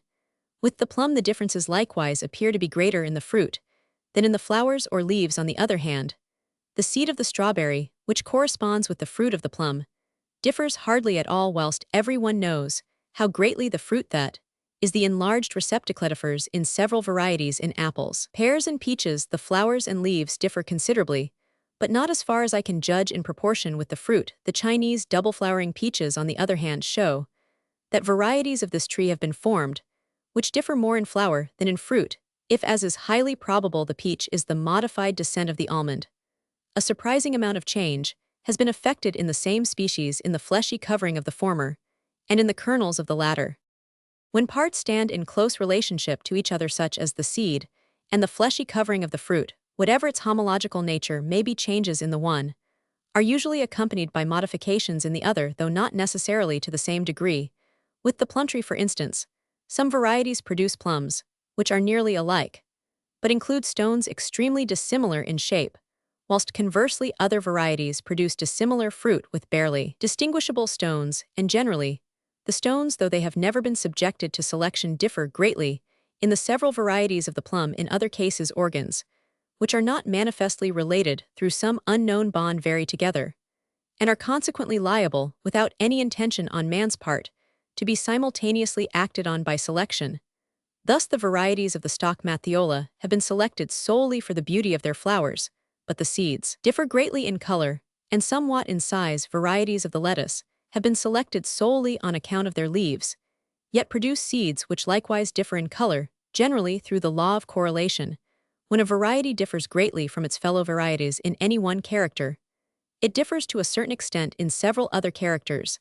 I observed this fact when I cultivated together many varieties of the same species, for I used first to make a list of the varieties which differed most from each other in their foliage and manner of growth, afterwards of those that differed most in their flowers, then in their seed capsules, and lastly in their mature seed. And I found that the same names generally occurred in 2, 3, or 4 of the successive lists. Nevertheless, the greatest amount of difference between the varieties was always exhibited, as far as I could judge, by that part or organ for which the plant was cultivated. When we bear in mind that each plant was at first cultivated because useful to man, and that its variation was a subsequent, often a long subsequent event, we cannot explain the greater amount of diversity in the valuable parts by supposing that species endowed with an especial tendency to vary in any particular manner were originally chosen. We must attribute the result to the variations in these parts having been successively preserved, and thus continually augmented, whilst other variations, excepting such as inevitably appeared through correlation, were neglected and lost. We may therefore infer that most plants might be made through long-continued selection to yield races as different from one another in any character as they now are in those parts for which they are valued and cultivated. With animals, we see nothing of the same kind, but a sufficient number of species have not been domesticated for a fair comparison. Sheep are valued for their wool, and the wool differs much more in the several races than the hair in cattle. Neither sheep, goats, European cattle, nor pigs are valued for their fleetness or strength, and we do not possess breeds differing in these respects like the racehorse and dray horse, but fleetness and strength are valued in camels and dogs, and we have with the former the swift dromedary and heavy camel, with the latter the greyhound and mastiff.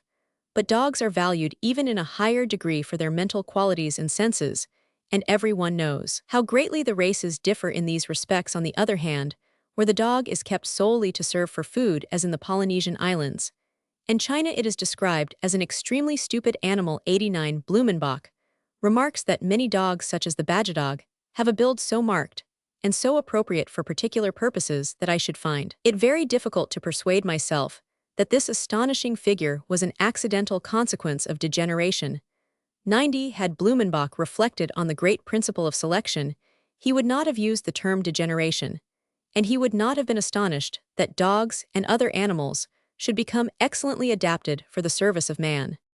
On the whole, we may conclude that whatever part or character is most valued, whether the leaves, stems, tubers, bulbs, flowers, fruit, or seed of plants, or the size, strength, fleetness, hairy covering, or intellect of animals, that character will almost invariably be found to present the greatest amount of difference both in kind and degree, and this result may be safely attributed to man having preserved during a long course of generations the variations which were useful to him, and neglected the others.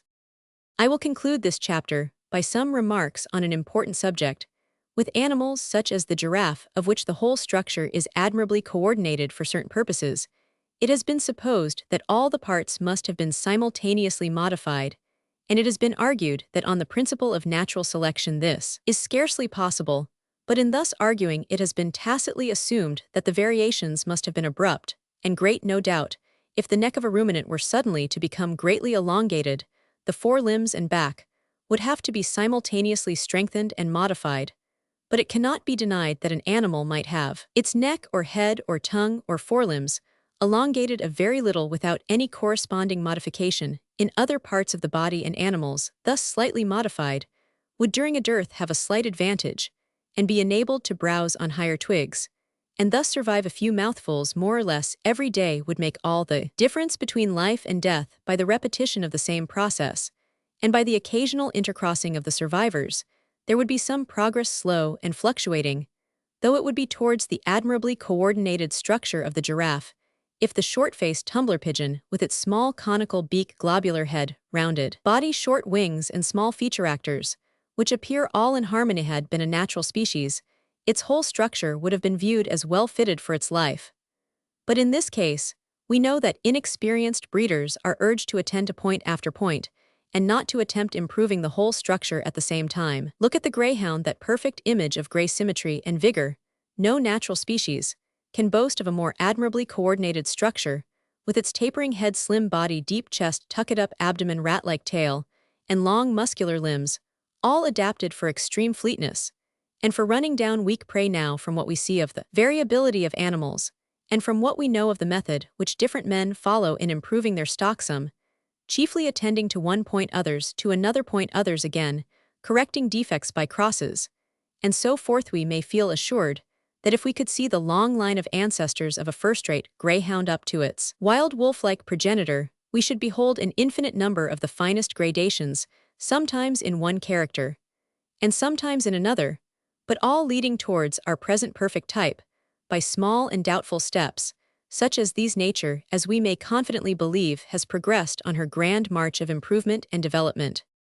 A similar line of reasoning is as applicable to separate organs as to the whole organization.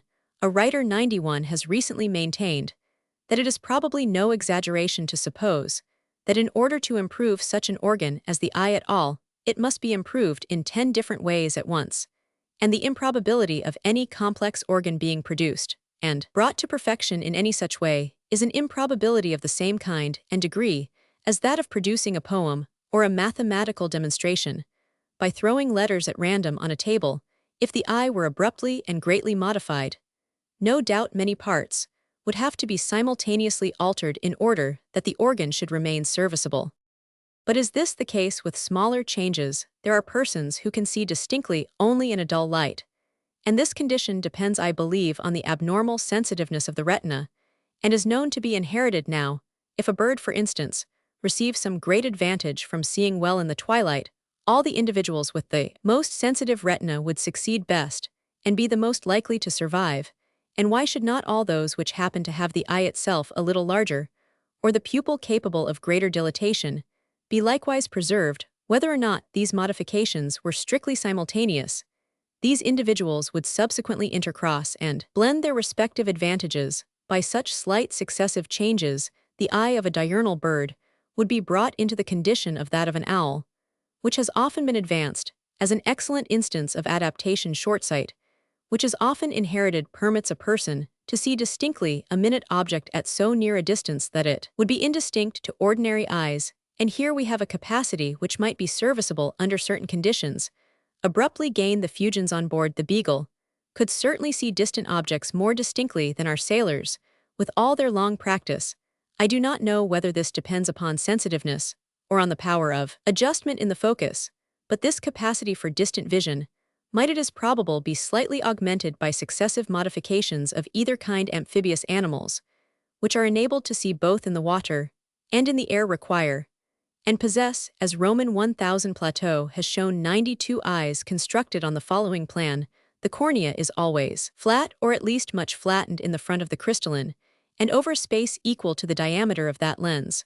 Whilst the lateral portions may be much curved, the crystalline is very nearly a sphere, and the humors have nearly the same density as water. Now, as a terrestrial animal became more and more aquatic in its habits, very slight changes first in the curvature of the cornea or crystalline, and then in the density of the humors, or conversely, might successively occur, and would be advantageous to the animal whilst under water without serious detriment to its power of vision in the air. It is of course impossible to conjecture by what steps the fundamental structure of the eye in the vertebrata was originally acquired, for we know nothing about this organ in the first progenitors of the class with respect to the lowest animals in the scale. The transitional states, through which the eye at first probably passed, can by the aid of analogy be indicated, as I have attempted to show in my Origin of Species 93. References: 29. Dr. Anderson in the B. Vol. Roman 6 p. 96. Mr. Barnes in Gardner's Chronicle 1844 p. 476. Chapter Roman 21. Selection continued. Natural selection as affecting domestic production characters, which appear of trifling value, often of real importance, as circumstances favorable to selection by man facility in preventing crosses, and the nature of the conditions close attention and perseverance indispensable, production of a large number of individuals, especially favorable when no selection is applied.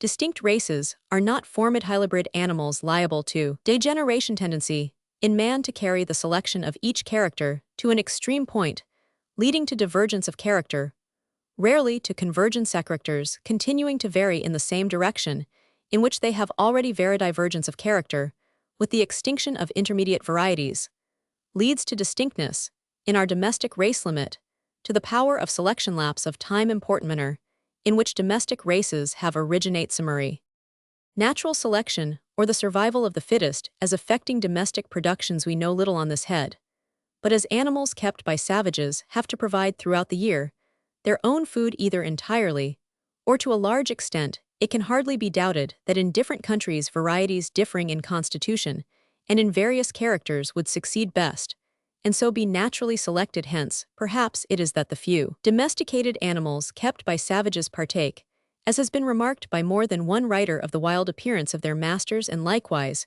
resemble natural species. Even in long civilized countries, at least in the wilder parts, natural selection must act on our domestic races. It is obvious that varieties having very different habits, constitution, and structure would succeed best on mountains and on rich lowland pastures. For example, the improved Leicester sheep were formerly taken to the Lammermuir Hills, but an intelligent sheepmaster reported that our coarse lean pastures were unequal to the task of supporting such heavy-bodied sheep, and they gradually dwindled away into less and less bulk. Each generation was inferior to the preceding one, and when the spring was severe, seldom more than 2/3 of the lambs survived the ravages of the storms. So with the mountain cattle of North Wales and the Hebrides, it has been found that they could not withstand being crossed with the larger and more delicate lowland breeds. Two French naturalists, in describing the horses of Circassian, remark that subjected as they are to extreme vicissitudes of climate, having to search for scanty pasture, and exposed to constant danger from wolves, the strongest and most vigorous alone survive too. Every one must have been struck with the surpassing grace, strength, and vigor of the gamecock, with its bold and confident air, its long yet firm neck, compact body, powerful and closely pressed wings, muscular thighs, strong beak, massive at the base, dense and sharp spurs set low on the legs for delivering the fatal blow, and its compact, glossy, and male-like plumage serving as a defense. Now, the English gamecock has not only been improved during many years by man's careful selection, but in addition, as Mr. Tegetmeier has remarked, by a kind of natural selection, for the strongest, most active, and courageous birds have stricken down their antagonists in the cockpit generation after generation, and have subsequently served as the progenitors of their race.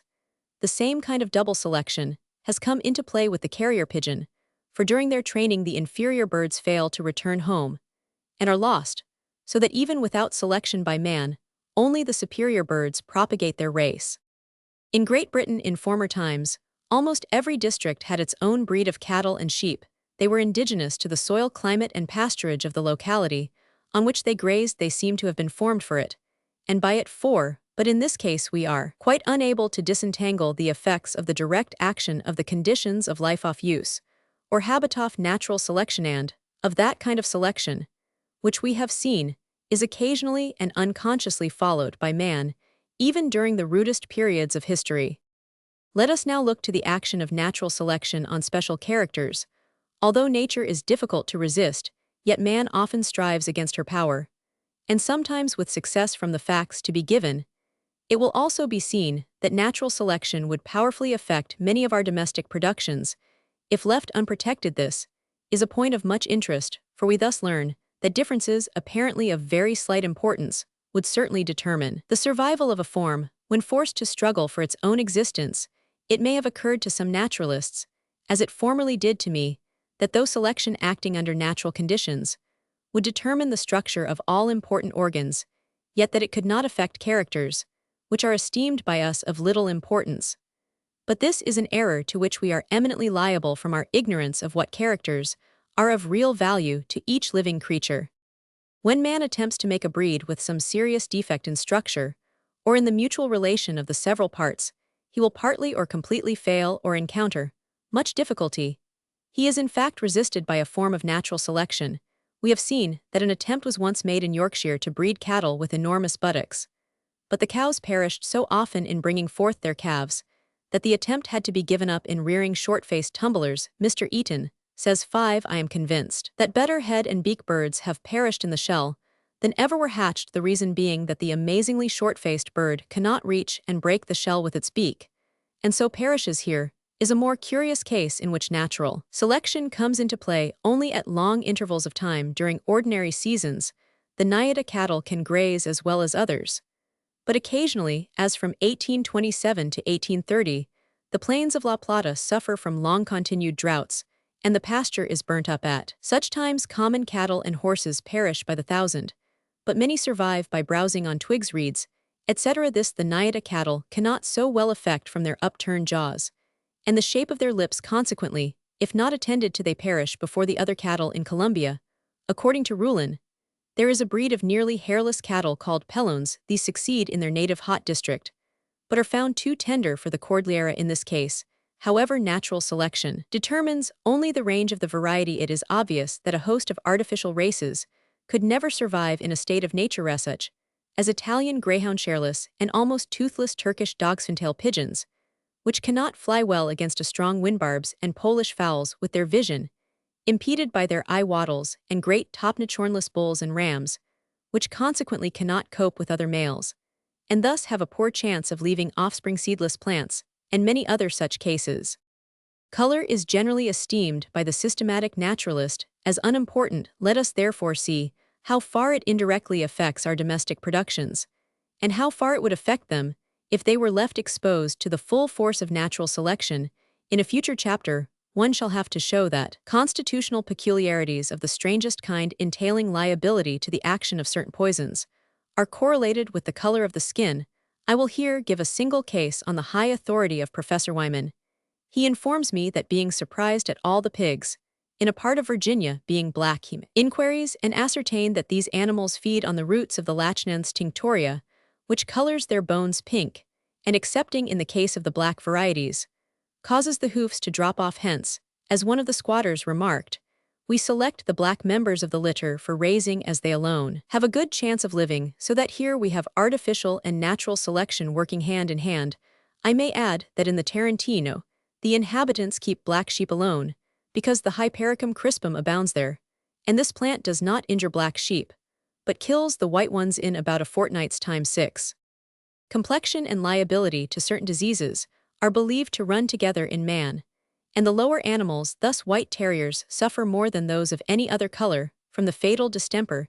7. In North America, plum trees are liable to a disease, which Downing 8 believes is not caused by insects. The kinds bearing purple fruit are most affected, and we have never known the green or yellow fruited varieties infected until the other sorts had first become filled with the knots. On the other hand, peaches in North America suffer much from a disease called the yellows, which seems to be peculiar to that continent, and more than 9/10 of the victims when the disease first appeared were the yellow-fleshed peaches. The white-fleshed kinds are much more rarely attacked in some parts of the country. Never in Mauritius. The white sugar canes have of late years been so severely attacked by a disease that many planters have been compelled to give up growing this variety, although fresh plants were imported from China for trial and cultivate only red canes now. If these plants had been forced to struggle with other competing plants and enemies, there cannot be a doubt that the color of the flesh or skin of the fruit, unimportant as these characters are considered, would have rigorously determined their existence. Liability to the attacks of parasites is also connected with color. White chickens are certainly more subject than dark-colored chickens to the gapes, which is caused by a parasitic worm in the trachea. 10. On the other hand, experience has shown that in France the caterpillars, which produce white cocoons, resist the deadly fungus better than those producing yellow cocoons. 11 analogous facts have been observed with plants. A new and beautiful white onion imported from France, though planted close to other kinds, was alone attacked by a parasitic fungus. 12. White verbenas are especially liable to mildew. 13. Near Malaga, during an early period of the vinification, the green sorts suffered most, and red and black grapes, even when interwoven with the sick plants, suffered not at all. In France, whole groups of varieties were comparatively free, and others, such as the chasselas, did not afford a single fortunate exception. But I do not know whether any correlation between color and liability to disease was here observed. 14. In a former chapter, it was shown how curiously liable one variety of the strawberry is to mildew. It is certain that insects regulate in many cases the range, and even the existence of the higher animals, whilst living under their natural conditions under domestication. Light-colored animals suffer most in Thuringia. 15. The inhabitants do not like gray, white, or pale cattle, because they are much more troubled by various kinds of flies than the brown, red, or black cattle. An albino negro, it has been remarked. 16. Was peculiarly sensitive to the bites of insects in the West Indies. 17. It is said that the only horned cattle fit for work are those which have a good deal of black in them. The white are terribly tormented by the insects, and they are weak and sluggish in proportion to the white. In Devonshire there is a prejudice against white pigs, because it is believed that the sun blisters them when turned out. 18. And I knew a man who would not keep white pigs in Kent, for the same reason. The scorching of flowers by the sun seems likewise to depend much on color, thus dark pelargoniums suffer most.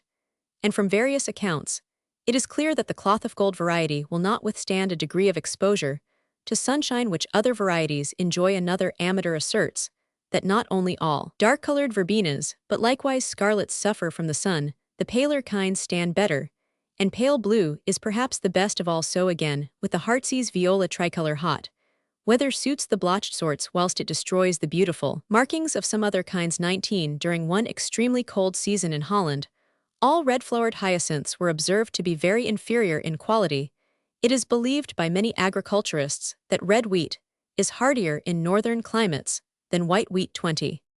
With animals, white varieties, from being conspicuous, are the most liable to be attacked by beasts and birds of prey. In parts of France and Germany, where hawks abound, persons are advised not to keep white pigeons, for, as Parmenter says, it is certain that in a flock the white always first fall victims to the kite. In Belgium, where so many societies have been established for the flight of carrier pigeons, white is the one color which for the same reason is disliked. 21. Prof. G. Jaeger. 22.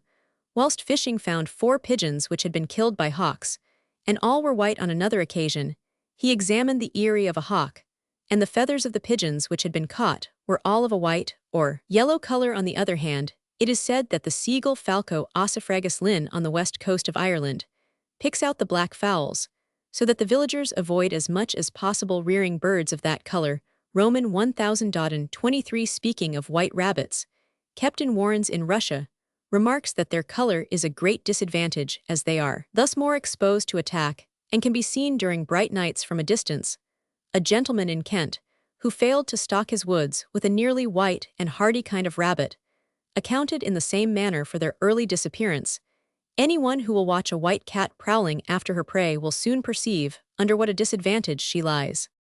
The white Tartarian cherry, owing either to its color being so much like that of the leaves, or to the fruit always appearing from a distance unripe, is not so readily attacked by birds as other sorts. The yellow-fruited raspberry, which generally comes nearly true by seed, is very little molested by birds who evidently are not fond of it, so that nets may be dispensed with in places where nothing else will protect the red fruit. 24. This immunity, though a benefit to the gardener, would be a disadvantage in a state of nature, both to the cherry and raspberry, as dissemination depends on birds. I noticed during several winters that some trees of the yellow-berried holly, which were raised from seed from a tree found wild by my father, remained covered with fruit, whilst not a scarlet berry could be seen on the adjoining trees of the common kind. A friend informs me that a mountain ash, Pyrus aucuparia, growing in his garden bears berries, which though not differently colored, are always devoured by birds before those on the other trees. This variety of the mountain ash would thus be more freely disseminated, and the yellow-berried variety of the holly less freely than the common varieties of these two trees. Independently of color, trifling differences are sometimes found to be of importance to plants under cultivation, and would be of paramount importance if they had to fight their own battle, and to struggle with many competitors. The thin-shelled peas called Pois sans parchemin are attacked by birds, 25 much more commonly than ordinary peas. On the other hand, the purple-podded pea, which has a hard shell, escaped the attacks of tomtits parus major in my garden far better than any other kind. The thin-shelled walnut likewise suffers greatly from the tomtit. 26. These same birds have been observed to pass over, and thus favor the filbert, destroying only the other kinds of nuts, which grew in the same orchard. 27. Certain varieties of the pear have soft bark, and these suffer severely from wood-boring beetles, whilst other varieties are known to resist their attacks much better. 28. In North America, the smoothness or absence of down on the fruit makes a great difference in the attacks of the weevil, which is the uncompromising foe of all smooth stone fruits, and the cultivator has the frequent mortification of seeing nearly all, or indeed often the whole crop, fall from the trees when half or two-thirds grown hence. The nectarine suffers more than the peach. A particular variety of the morello cherry raised in North America is without any assignable cause more liable to be injured by this same insect than other cherry trees. 29. From some unknown cause, certain varieties of the apple enjoy, as we have seen, the great advantage in various parts of the world of not being infested by the coccus. On the other hand, a particular case has been recorded in which aphides confined themselves to the winter Nelly's pear, and touched no other kind in an extensive orchard. 30. The existence of minute glands on the leaves of peaches, nectarines, and apricots would not be esteemed by botanists as a character of the least importance, for they are present or absent in closely related subvarieties, descended from the same parentry. Yet there is good evidence. 31. That the absence of glands leads to mildew, which is highly injurious to these trees. A difference either in flavor or in the amount of nutriment in certain varieties causes them to be more eagerly attacked by various enemies than other varieties of the same species. Bullfinches Pyrhula vulgaris injure our fruit trees by devouring the flower buds, and a pair of these birds have been seen to denude a large plum tree in a couple of days of almost every bud. But certain varieties, 32, of the apple and thorn Cratgus oxyacantha, are more especially liable to be attacked. A striking instance of this was observed in Mr. Rivers' garden, in which 2 rows of a particular variety of plum, 33, had to be carefully protected, as they were usually stripped of all their buds during the winter, whilst other sorts growing near them escaped the root or enlarged stem of layings. Swedish turnip is preferred by hares, and therefore suffers more than other varieties. Hares and rabbits eat down common rye before St. John's when both grow together. 34. In the south of France, when an orchard of almond trees is formed, the nuts of the bitter variety are sown in order that they may not be devoured by field mice. 35. So we see the use of the bitter principle in almonds. Other slight differences, which would be thought quite unimportant, are no doubt sometimes of great service, both to plants and animals. The whitesmith's gooseberry, as formerly stated, produces its leaves later than other varieties, and as the flowers are thus left unprotected, the fruit often fails in one variety of the cherry. According to Mr. Rivers, 36, the petals are much curled backwards, and in consequence of this, the stigmas were observed to be killed by a severe frost, whilst at the same time in another variety with incurved petals, the stigmas were not in the least injured. The straw of the Fenton wheat is remarkably unequal in height, and a competent observer believes that this variety is highly productive, partly because the ears from being distributed at various heights above the ground are less crowded together. The same observer maintains that in the upright varieties, the divergent awns are serviceable by breaking the shocks when the ears are dashed together by the wind. 37. If several varieties of a plant are grown together, and the seed is indiscriminately harvested, it is clear that the hardier and more productive kinds will, by a sort of natural selection, gradually prevail over the others. This takes place as Colonel Lecouture believes. 38. In our wheat fields, for as formerly shown, no variety is quite uniform in character. The same thing, as I am assured by nurserymen, would take place in our flower gardens, if the seed of the different varieties were not separately saved. When the eggs of the wild and tame duck are hatched together, the young wild ducks almost invariably perish from being of smaller size, and not getting their fair share of food. 39. Facts in sufficient number have now been given showing that natural selection often checks, but occasionally favors man's power of selection. These facts teach us in addition a valuable lesson, namely, that we ought to be extremely cautious in judging what characters are of importance in a state of nature to animals and plants, which have to struggle for existence from the hour of their birth to that of their death. Their existence, depending on conditions about which we are profoundly ignorant. Circumstances favorable to selection by man.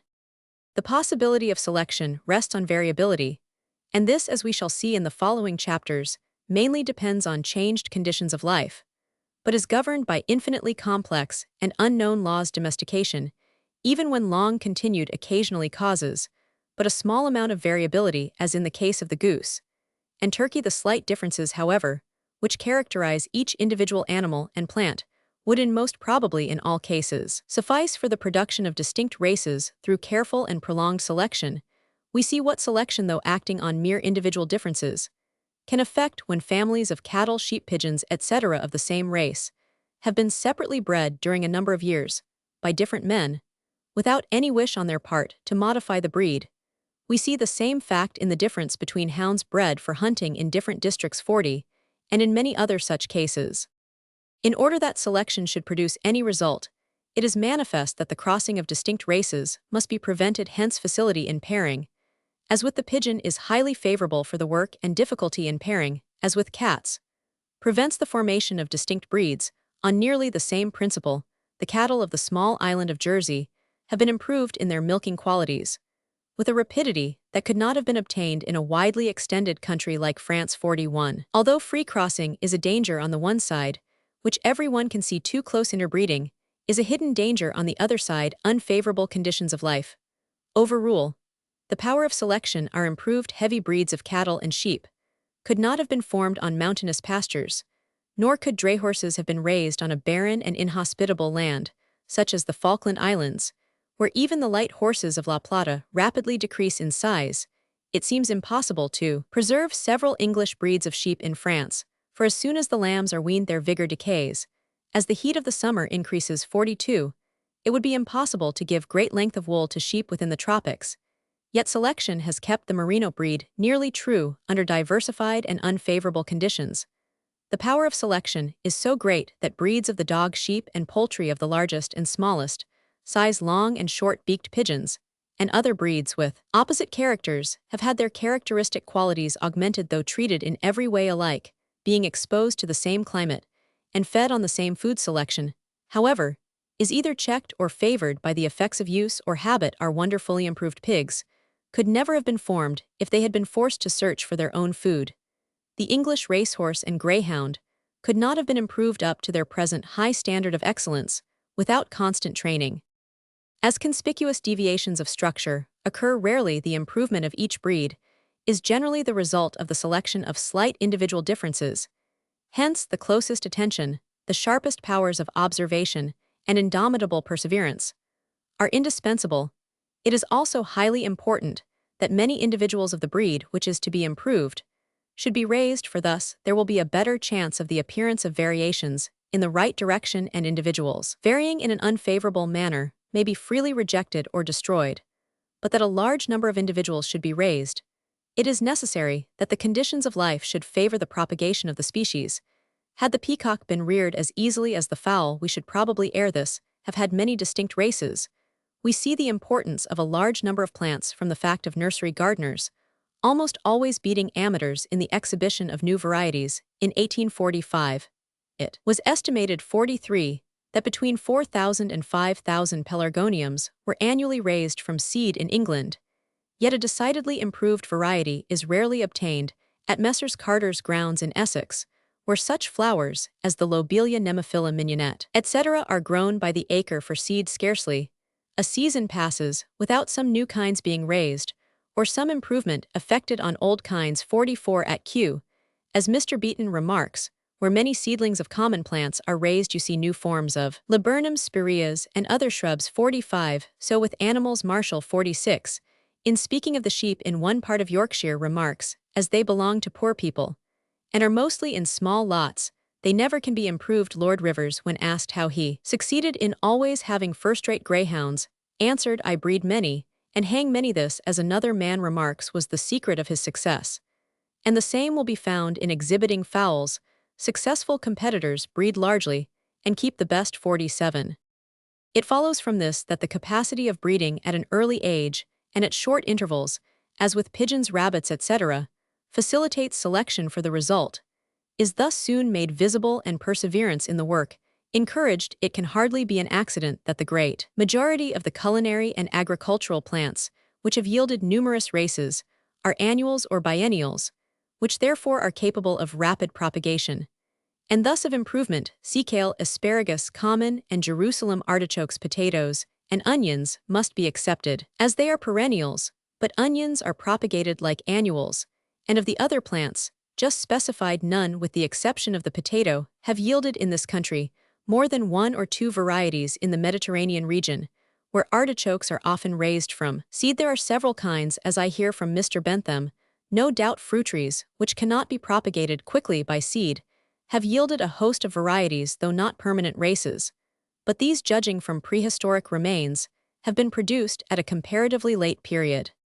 A species may be highly variable, but distinct races will not be formed if from any cause selection be not applied.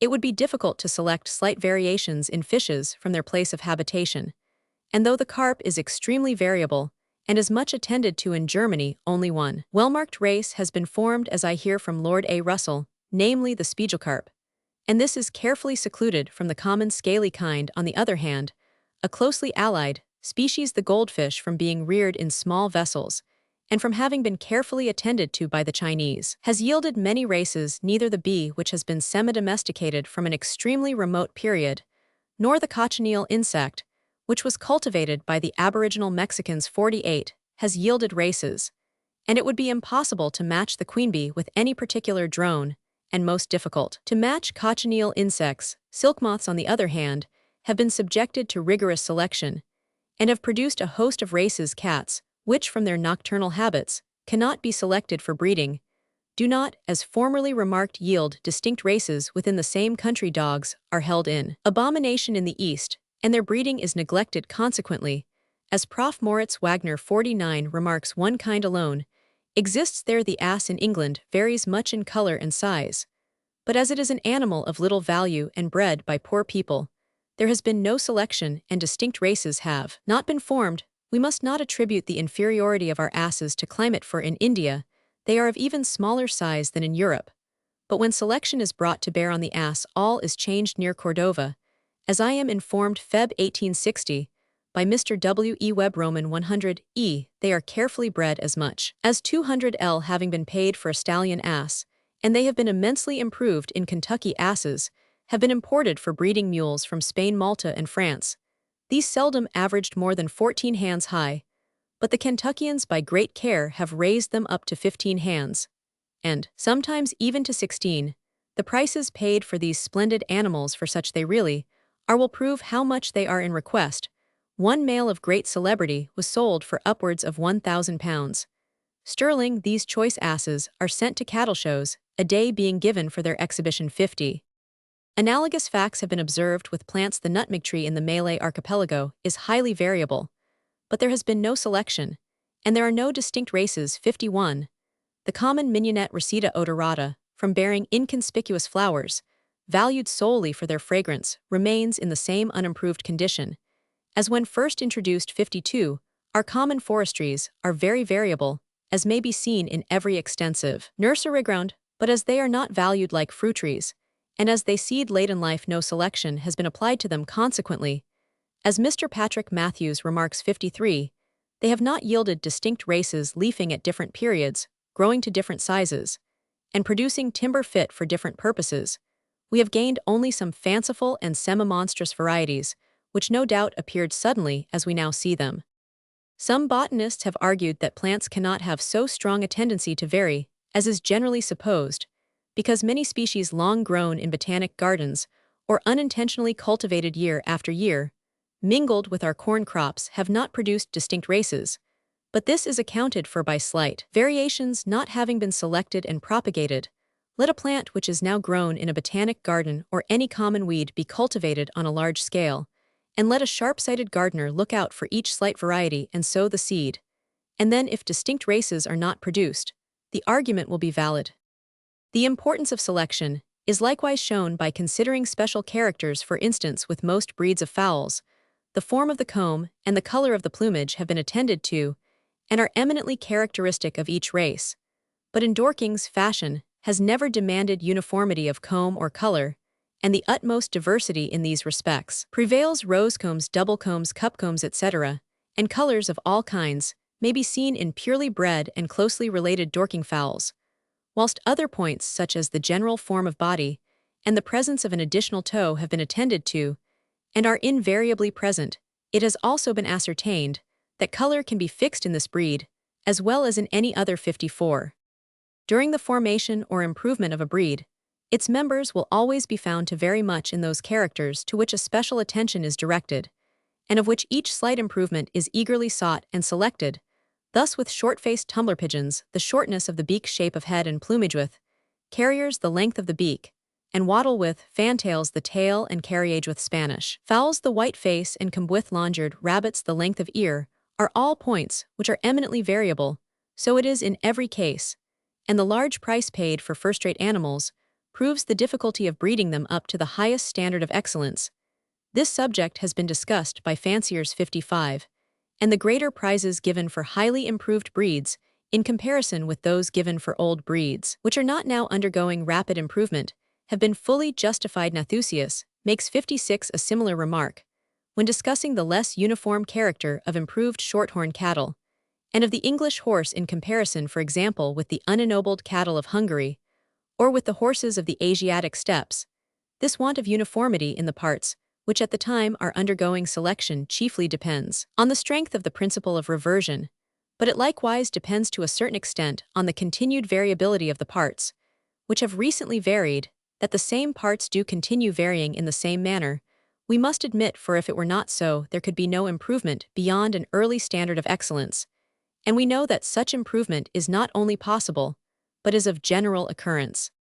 As a consequence of continued variability, and more especially of reversion, all highly improved races, if neglected, or not subjected to incessant selection, soon degenerate. Youatt gives a curious instance of this in some cattle formerly kept in Glamorganshire. But in this case, the cattle were not fed with sufficient care. Mr. Baker, in his memoir on the horse, sums up, it must have been observed in the preceding pages that whenever there has been neglect, the breed has proportionally deteriorated. 57, if a considerable number of improved cattle, sheep, or other animals of the same race were allowed to breed freely together with no selection, but with no change in their condition of life, there can be no doubt that after a score or 100 generations, they would be very far from excellent of their kind. But from what we see of the many common races of dogs, cattle, fowls, pigeons, etc., which without any particular care have long retained nearly the same character, we have no grounds for believing that they would altogether depart from their type. It is a general belief amongst breeders that characters of all kinds become fixed by long-continued inheritance, but I have attempted to show in the 14th chapter that this belief apparently resolves itself into the following proposition, namely, that all characters, whatever whether recently acquired or ancient, tend to be transmitted. but that those which have already long withstood all counteracting influences will, as a general rule, continue to withstand them, and consequently be faithfully transmitted. Tendency in man to carry the practice of selection to an extreme point. It is an important principle that in the process of selection man almost invariably wishes to go to an extreme point. Thus there is no limit to his desire to breed certain kinds of horses and dogs as fleet as possible, and others as strong as possible, certain kinds of sheep for extreme fineness, and others for extreme length of wool, and he wishes to produce fruit grain tubers and other useful parts of plants, as large and excellent as possible, with animals bred for amusement. The same principle is even more powerful for fashion, as we see in our dress, always runs to extremes. This view has been expressly admitted by fanciers. Instances were given in the chapters on the pigeon, but here is another. Mr. Eaton, after describing a comparatively new variety, namely, the archangel, remarks, "What fanciers intend doing with this bird, I am at a loss to know, whether they intend to breed it down to the tumbler's head and beak, or carry it out to the carrier's head and beak, leaving it, as they found it, is not progressing." Ferguson, speaking of fowls, says, "Their peculiarities, whatever they may be, must necessarily be fully developed. A little peculiarity forms not but ugliness, seeing it violates the existing laws of symmetry." So Mr. Brent, in discussing the merits of the subvarieties of the Belgian canary bird, remarks, "Fanciers always go to extremes, they do not admire indefinite properties." 58. This principle, which necessarily leads to divergence of character, explains the present state of various domestic races. We can thus see how it is that race horses and dray horses, greyhounds and mastiffs, which are opposed to each other in every character, how varieties so distinct as Cochin China fowls and bantams, or carrier pigeons with very long beaks and tumblers with excessively short beaks, have been derived from the same stock. As each breed is slowly improved, the inferior varieties are first neglected, and finally lost in a few cases by the aid of old records, or from intermediate varieties, still existing in countries where other fashions have prevailed. We are enabled partially to trace the graduated changes through which certain breeds have passed selection, whether methodical or unconscious, always tending towards an extreme point, together with the neglect and slow extinction of the intermediate and less valued forms, is the key which unlocks the mystery of how man has produced such wonderful results. In a few instances, selection guided by utility for a single purpose has led to convergence of character. All the improved and different races of the pig, as Nathusius has well shown, 59, closely approach each other in character in their short legs and muzzles, their almost hairless large rounded bodies, and small tusks. We see some degree of convergence in the similar outline of the body in well-bred cattle belonging to distinct races. 60. I know of no other such cases. Continued divergence of character depends on, and is indeed a clear proof, as previously remarked, of the same parts continuing to vary in the same direction. The tendency to mere general variability or plasticity of organization can certainly be inherited even from one parent, as has been shown by Gartner and Kallreuter in the production of varying hybrids from two species, of which one alone was variable. It is in itself probable that when an organ has varied in any manner, it will again vary in the same manner, if the conditions which first caused the being to vary remain as far as can be judged the same. This is either tacitly or expressly admitted by all horticulturists. If a gardener observes one or two additional petals in a flower, he feels confident that in a few generations he will be able to raise a double flower crowded with petals. Some of the seedlings from the weeping Maca's oak were so prostrate that they only crawled along the ground. A seedling from the fastigiate or upright Irish yew is described as differing greatly from the parent form by the exaggeration of the fastigiate habit of its branches. 61. Mr. Sheriff, who has been highly successful in raising new kinds of wheat, remarks, "A good variety may safely be regarded as the forerunner of a better one." 62. A great rose grower, Mr. Rivers, has made the same remark with respect to roses. Sadrat, 63, who had large experience in speaking of the future progress of fruit trees, observes that the most important principle is that the more plants have departed from their original type, the more they tend to depart from it. There is apparently much truth in this remark, for we can in no other way understand the surprising amount of difference between varieties in the parts or qualities which are valued, whilst other parts retain nearly their original character. The foregoing discussion naturally leads to the question, what is the limit to the possible amount of variation in any part or quality? And consequently, Is there any limit to what selection can affect? Will a racehorse ever be reared fleeter than eclipse can our prize cattle and sheep be still further improved? Will a gooseberry ever weigh more than that produced by London in 1852? Will the beetroot in France yield a greater percentage of sugar? Will future varieties of wheat and other grain produce heavier crops than our present varieties? These questions cannot be positively answered, but it is certain that we ought to be cautious in answering them by a negative in some lines of variation. The limit has probably been reached. Youatt believes that the reduction of bone in some of our sheep has already been carried so far that it entails great delicacy of constitution. 64, but seeing the great improvement within recent times in our cattle and sheep, and especially in our pigs, seeing the wonderful increase in weight in our poultry of all kinds during the last few years, he would be a bold man who would assert that perfection has been reached. It has often been said that Eclipse never was and never will be beaten in speed by any other horse. But on making inquiries, I find that the best judges believe that our present race horses are fleeter. 65. The attempt to raise a new variety of wheat more productive than the many old kinds might have been thought until lately quite hopeless, but this has been effected by Major Hallett by careful selection.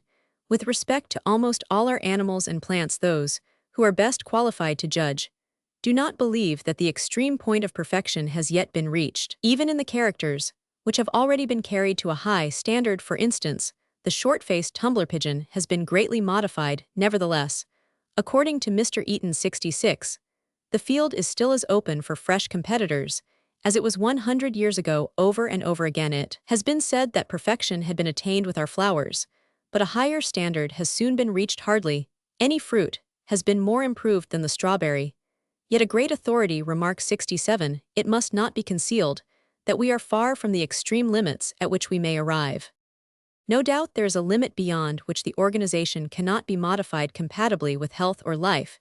The extreme degree of fleetness, for instance, of which a terrestrial animal is capable, may have been acquired by our present racehorses. But as Mr. Wallace has well remarked, 68, the question that interests us is not whether indefinite and unlimited change in any or all directions is possible, but whether such differences as do occur in nature could have been produced by the accumulation of varieties by selection.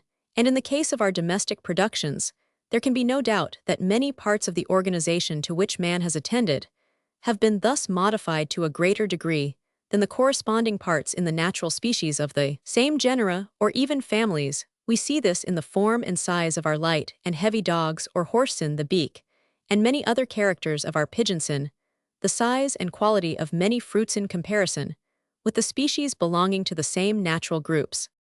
Time is an important element in the formation of our domestic races, as it permits innumerable individuals to be born, and these, when exposed to diversified conditions, are rendered variable. Methodical selection has been occasionally practiced from an ancient period to the present day, even by semi-civilized people, and during former times will have produced some effect. Unconscious selection will have been still more effective, for during a lengthened period the more valuable individual animals will occasionally have been saved, and the less valuable neglected. In the course of time, different varieties, especially in the less civilized countries, will also have been more or less modified through natural selection.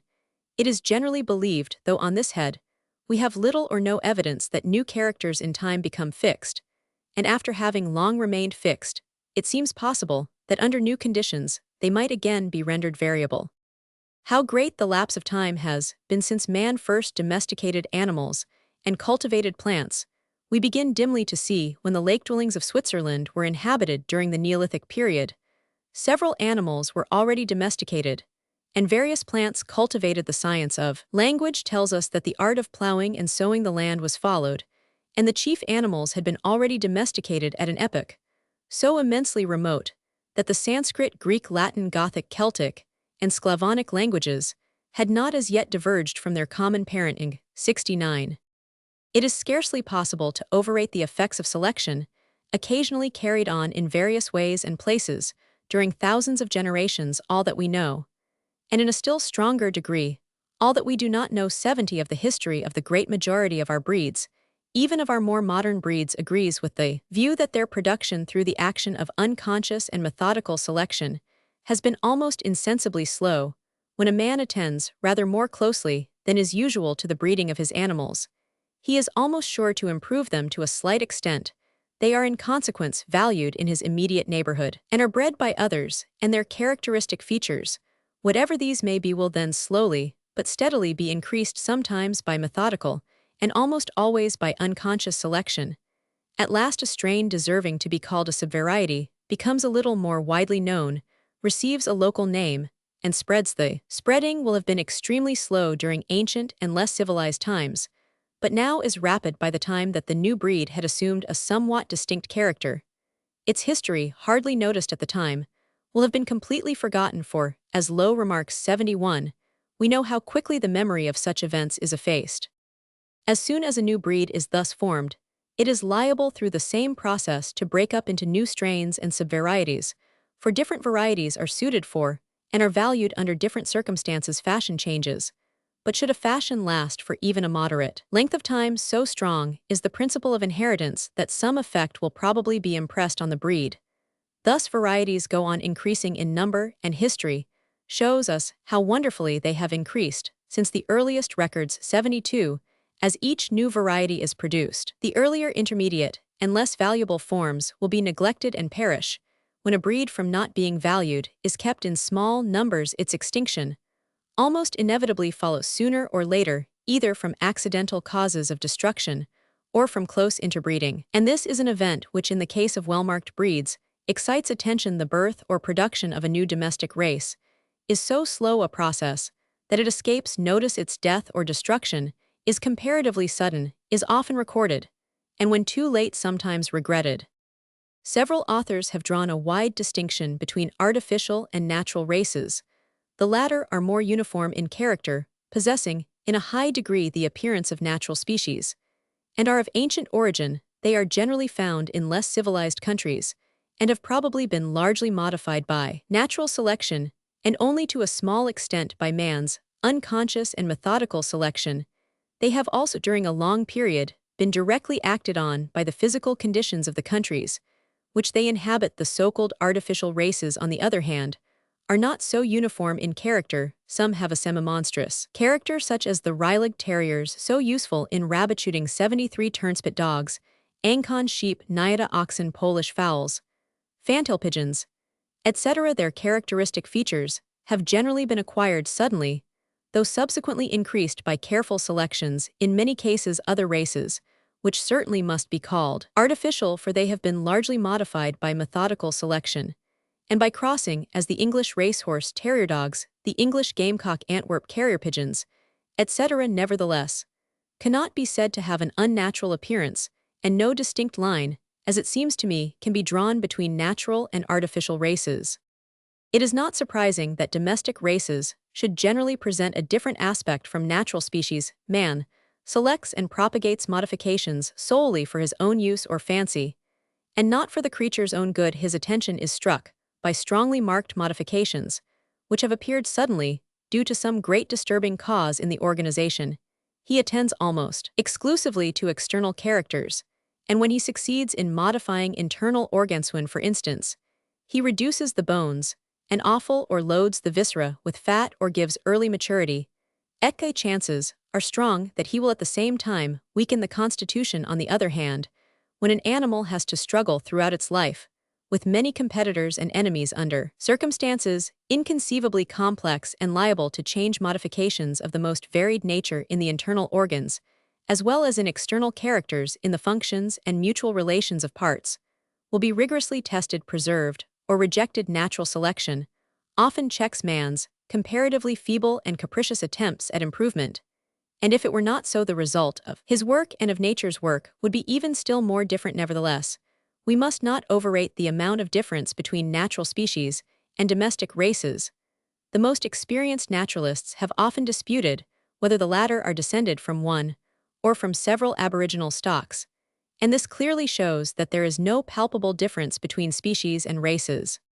Domestic races propagate their kind far more truly and endure for much longer periods than most naturalists are willing to admit. Breeders feel no doubt on this head. Ask a man who has long-reared Shorthorn or Hereford cattle, Leicester or Southdown sheep, Spanish or game poultry, Tumbler or carrier pigeons, whether these races may not have been derived from common progenitors, and he will probably laugh you to scorn. The breeder admits that he may hope to produce sheep with finer or longer wool, and with better carcasses, or handsomer fowls or carrier pigeons, with beaks just perceptibly longer to the practiced eye, and thus be successful at an exhibition. Thus far he will go, but no farther. He does not reflect on what follows from adding up during a long course of time many slight successive modifications, nor does he reflect on the former existence of numerous varieties connecting the links in each divergent line of descent. He concludes, as was shown in the earlier chapters, that all the chief breeds to which he has long attended are aboriginal productions. The systematic naturalist, on the other hand, who generally knows nothing of the art of breeding, who does not pretend to know how, and when the several domestic races were formed, who cannot have seen the intermediate gradations, for they do not now exist nevertheless, feels no doubt that these races are sprung from a single source. But ask him whether the closely allied natural species which he has studied may not have descended from a common progenitor, and he in his turn will perhaps reject the notion with scorn. Thus the naturalist and breeder may mutually learn a useful lesson from each other. Summary on selection by man. There can be no doubt that methodical selection has effected, and will effect wonderful results. It was occasionally practiced in ancient times, and is still practiced by semi-civilized people. Characters of the highest importance and others of trifling value have been attended to and modified. I need not here repeat what has been so often said on the part which unconscious selection has played. We see its power in the difference between flocks which have been separately bred, and in the slow changes, as circumstances have slowly changed, which many animals have undergone in the same country, or, when transported into a foreign land, we see the combined effects of methodical and unconscious selection in the great amount of difference in those parts or qualities which are valued by man in comparison with the parts which are not valued, and consequently have not been attended to. Natural selection often determines man's power of selection. We sometimes err in imagining that characters which are considered as unimportant by the systematic naturalist could not be affected by the struggle for existence, and could not be acted on by natural selection, but striking cases have been given showing how great an error this is. The possibility of selection coming into action rests on variability, and this is mainly caused, as we shall hereafter see, by changes in the conditions of life. Selection is sometimes rendered difficult, or even impossible, by the conditions being opposed to the desired character or quality. It is sometimes checked by the lessened fertility and weakened constitution, which follow from long-continued close interbreeding. That methodical selection may be successful. The closest attention and discernment combined with unwearied patience are absolutely necessary, and these same qualities, though not indispensable, are highly serviceable in the case of unconscious selection. It is almost necessary that a large number of individuals should be reared, for thus there will be a fair chance of variations of the desired nature arising, and of every individual with the slightest blemish, or in any degree inferior, being freely rejected. Hence, length of time is an important element of success. Thus also reproduction at an early age, and at short intervals, favors the work. Facility in pairing animals, or their inhabiting a confined area, is advantageous as a check to free crossing, whenever and wherever selection is not practiced. Distinct races are not formed within the same country. When any one part of the body or one quality is not attended to, it remains either unchanged or varies in a fluctuating manner, whilst at the same time other parts and other qualities may become permanently and greatly modified. But from the tendency to reversion and to continued variability, those parts or organs, which are now undergoing rapid improvement through selection, are likewise found to very much. Consequently, hybrid animals, when neglected, soon degenerate. But we have no reason to believe that the effects of long-continued selection would, if the conditions of life remain the same, be soon and completely lost.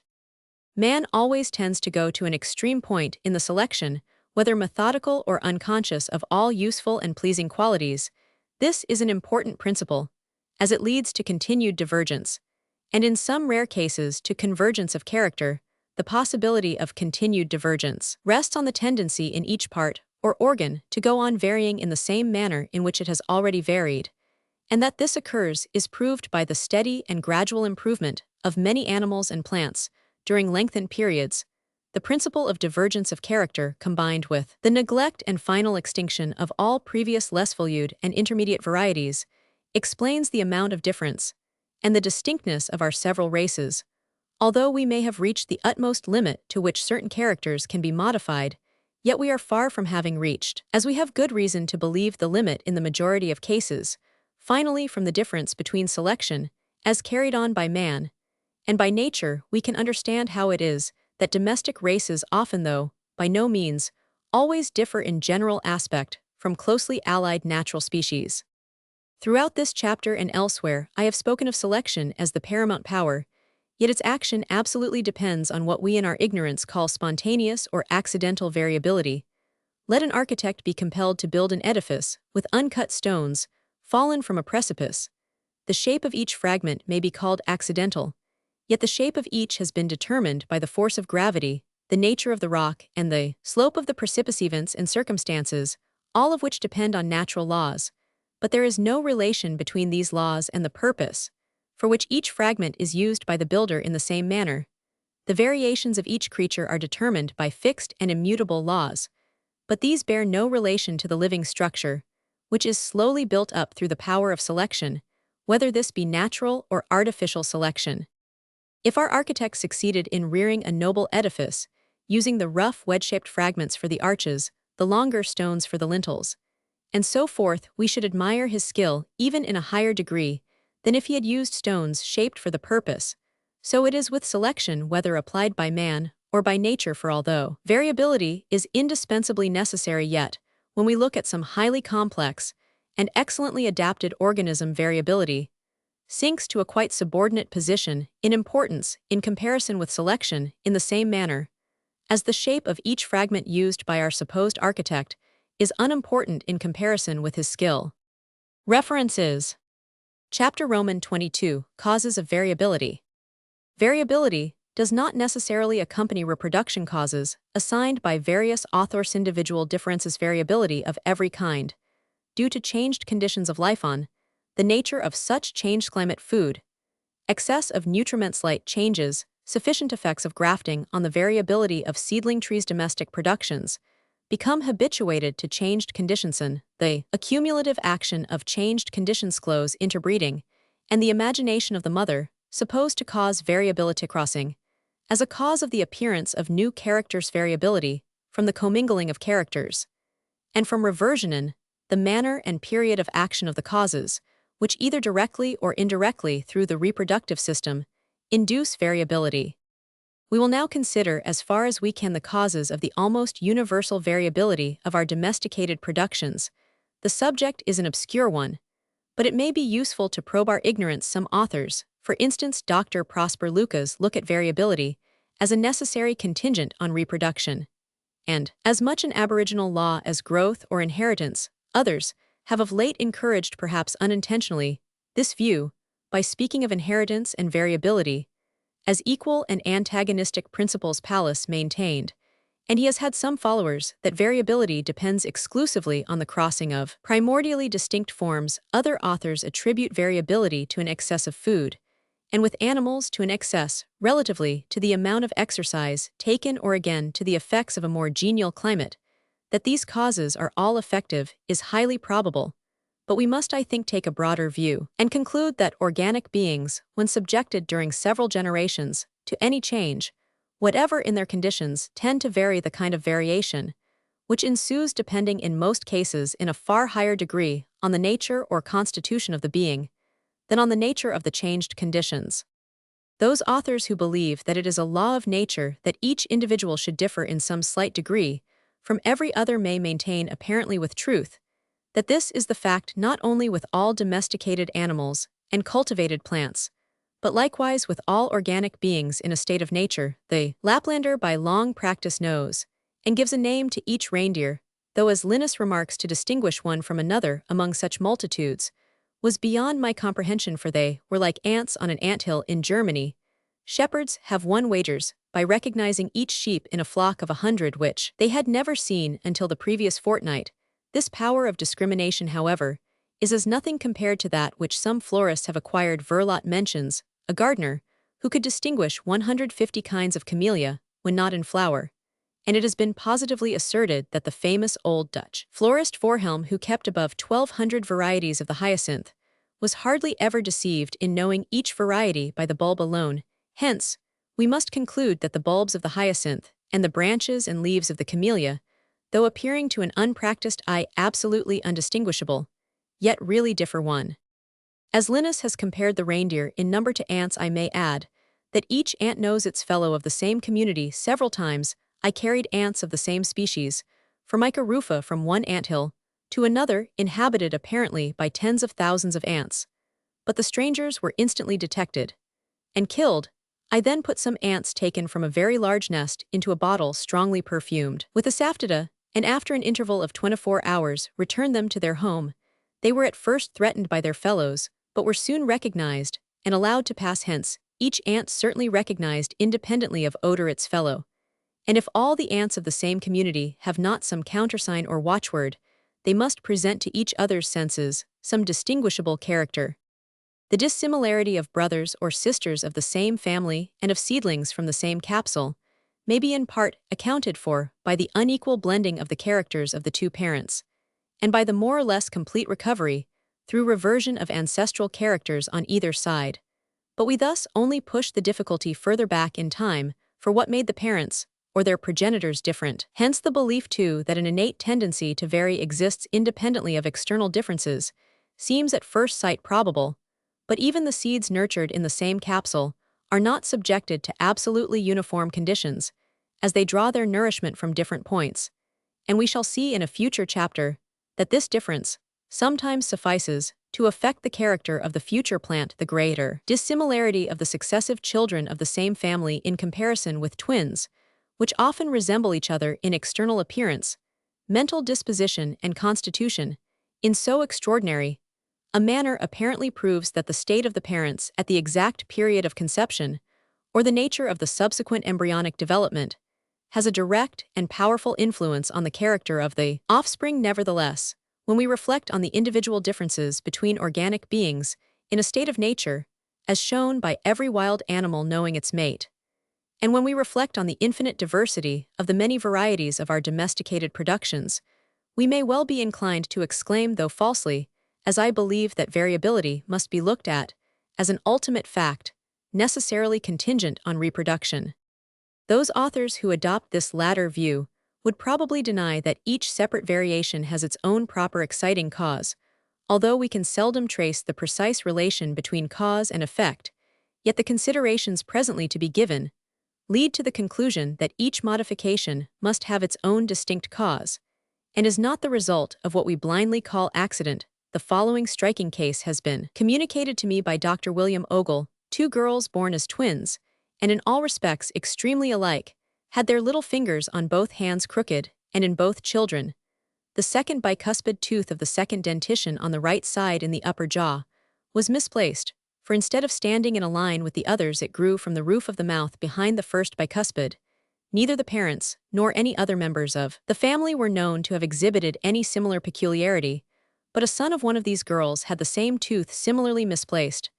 Now, as both the girls were affected in exactly the same manner, the idea of accident is at once excluded, and we are compelled to admit that there must have existed some precise and sufficient cause, which if it had occurred 100 times would have given crooked fingers and misplaced bicuspid teeth to 100 children. It is of course possible that this case may have been due to reversion to some long-forgotten progenitor, and this would much weaken the value of the argument. I have been led to think of the probability of reversion from having been told by Mr. Galton of another case of twin girls born with their little fingers slightly crooked, which they inherited from their maternal grandmother. We will now consider the general arguments, which appear to me to have great weight in favor of the view that variations of all kinds and degrees are directly or indirectly caused by the conditions of life to which each being, and more especially its ancestors, have been exposed. No one doubts that domesticated productions are more variable than organic beings, which have never been removed from their natural conditions. Monstrosities graduate so insensibly into mere variations that it is impossible to separate them, and all those who have studied monstrosities believe that they are far commoner with domesticated than with wild animals and plants. 3. And in the case of plants, monstrosities would be equally noticeable in the natural as in the cultivated state. Under nature, the individuals of the same species are exposed to nearly uniform conditions, for they are rigorously kept to their proper places by a host of competing animals and plants. They have also long been habituated to their conditions of life, but it cannot be said that they are subject to quite uniform conditions, and they are liable to a certain amount of variation. The circumstances under which our domestic productions are reared are widely different. They are protected from competition.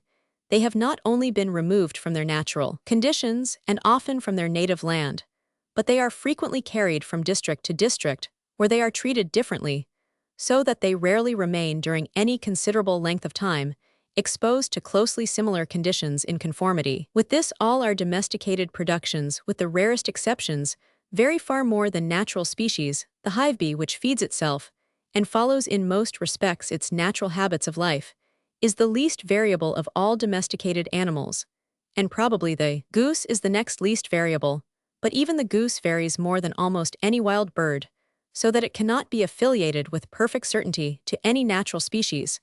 Hardly a single plant can be named which has long been cultivated and propagated by seed that is not highly variable. Common rye Sekil cereal has afforded fewer and less marked varieties than almost any other cultivated plant for. But it may be doubted whether the variations of this, the least valuable of all our cereals, have been closely observed. Bud variation, which was fully discussed in a former chapter, shows us that variability may be quite independent of seminal reproduction and likewise of reversion to long-lost ancestral characters. No one will maintain that the sudden appearance of a moss rose on a Provencer rose is a return to a former state, for mossiness of the calyx has been observed in no natural species. The same argument is applicable to variegated and laciniated leaves, nor can the appearance of nectarines on peach trees be accounted for on the principle of reversion. But bud variations more immediately concern us, as they occur far more frequently on plants which have been highly cultivated during a length of time than on other and less highly cultivated plants, and very few well-marked instances have been observed with plants growing under strictly natural conditions. I have given one instance of an ash tree growing in a gentleman's pleasure grounds, and occasionally there may be seen on beech and other trees twigs leafing at a different period from the other branches. But our forest trees in England can hardly be considered as living under strictly natural conditions. The seedlings are raised and protected in nursery grounds, and must often be transplanted into places where wild trees of the kind would not naturally grow. It would be esteemed a prodigy if a dog rose growing in a hedge produced by bud variation, a moss rose or a wild bullace or wild cherry tree, yielded a branch bearing fruit of a different shape and color from the ordinary fruit. The prodigy would be enhanced if these varying branches were found capable of propagation, not only by grafts, but sometimes by seed. Yet analogous cases have occurred with many of our highly cultivated trees and herbs.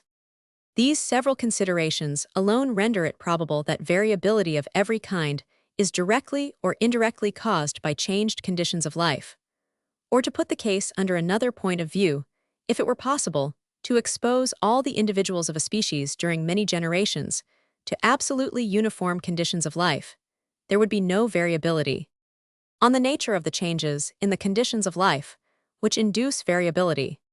From a remote period to the present day, under climates and circumstances, as different as it is possible to conceive, organic beings of all kinds, when domesticated or cultivated, have varied. We see this with the many domestic races of quadrupeds and birds belonging to different orders, with goldfish and silkworms, with plants of many kinds, raised in various quarters of the world. In the deserts of northern Africa, the date palm has yielded 38 varieties. In the fertile plains of India, it is notorious how many varieties of rice and of a host of other plants exist. In a single Polynesian island, 24 varieties of the breadfruit, the same number of the banana, and 22 varieties of the arum are cultivated by the natives. The mulberry tree in India and Europe has yielded many varieties serving as food for the silkworm, and in China 6 to 3 varieties of the bamboo are used for various domestic purposes. 5. These facts, and innumerable others, which could be added, indicate that a change of almost any kind in the conditions of life suffices to cause variability. Different changes acting on different organisms. Andrew Knight 6 attributed the variation of both animals and plants to a more abundant supply of nourishment, or to a more favorable climate than that natural to the species. A more genial climate, however, is far from necessary. The kidney bean, which is often injured by our spring frosts and peaches, which require the protection of a wall, have varied much in England, as has the orangery in northern Italy, where it is barely able to exist. 7. Nor can we overlook the fact, though not immediately connected with our present subject, that the plants and shells of the Arctic regions are eminently variable. Moreover, it does not appear that a change of climate, whether more or less genial, is one of the most potent causes of variability, for in regard to plants Alf de Candolle, in his Géographie botanique, repeatedly shows that the native country of a plant, where in most cases it has been longest cultivated, is that where it has yielded the greatest number of varieties. It is doubtful whether a change in the nature of the food is a potent cause of variability. Scarcely any domesticated animal has varied more than the pigeon or the fowl, but their food, especially that of highlibred pigeons, is generally the same. Nor can our cattle and sheep have been subjected to any great change in this respect. But in all these cases, the food probably is much less varied in kind than that which was consumed by the species in its natural state. 9. Of all the causes which induce variability, excessive food, whether or not changed in nature, is probably the most powerful. This view was held with regard to plants by Andrew Knight, and is now held by Schladen, more especially in reference to the inorganic elements of the food. 10. In order to give a plant more food, it suffices in most cases to grow it separately, and thus prevent other plants robbing its roots. It is surprising, as I have often seen, how vigorously our common wild species flourish when planted by themselves, though not in highly manured land. Separate growth is, in fact, the first step in cultivation. We see the converse of the belief that excessive food induces variability in the following statement: by a great raiser of seeds of all kinds. 11. It is a rule invariably with us, when we desire to keep a true stock of any one kind of seed, to grow it on poor land without dung, but when we grow for quantity, we act contrary, and sometimes have dearly to repent of it. According also to Carrière, who has had great experience with flower garden seeds, on remark, en general les plants divider moyenne, sont celles qui conservent les meilleurs caractères. In the case of animals, the want of a proper amount of exercise, as Bechstein remarked, has perhaps played, independently of the direct effects of the disuse of any particular organ, an important part in causing variability. We can see in a vague manner that when the organized and nutrient fluids of the body are not used during growth or by the wear and tear of the tissues, they will be in excess. And as growth, nutrition, and reproduction are intimately allied processes, this superfluity might disturb the due and proper action of the reproductive organs, and consequently affect the character of the future offspring. But it may be argued that neither an excess of food nor a superfluity in the organized fluids of the body necessarily induces variability.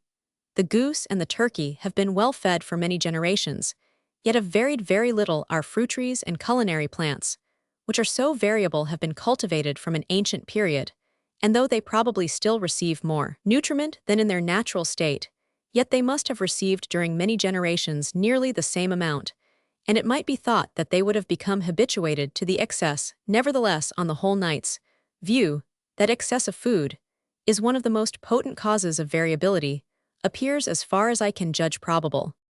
Whether or not our various cultivated plants have received nutriment in excess, all have been exposed to changes of various kinds. Fruit trees are grafted on different stocks and grown in various soils.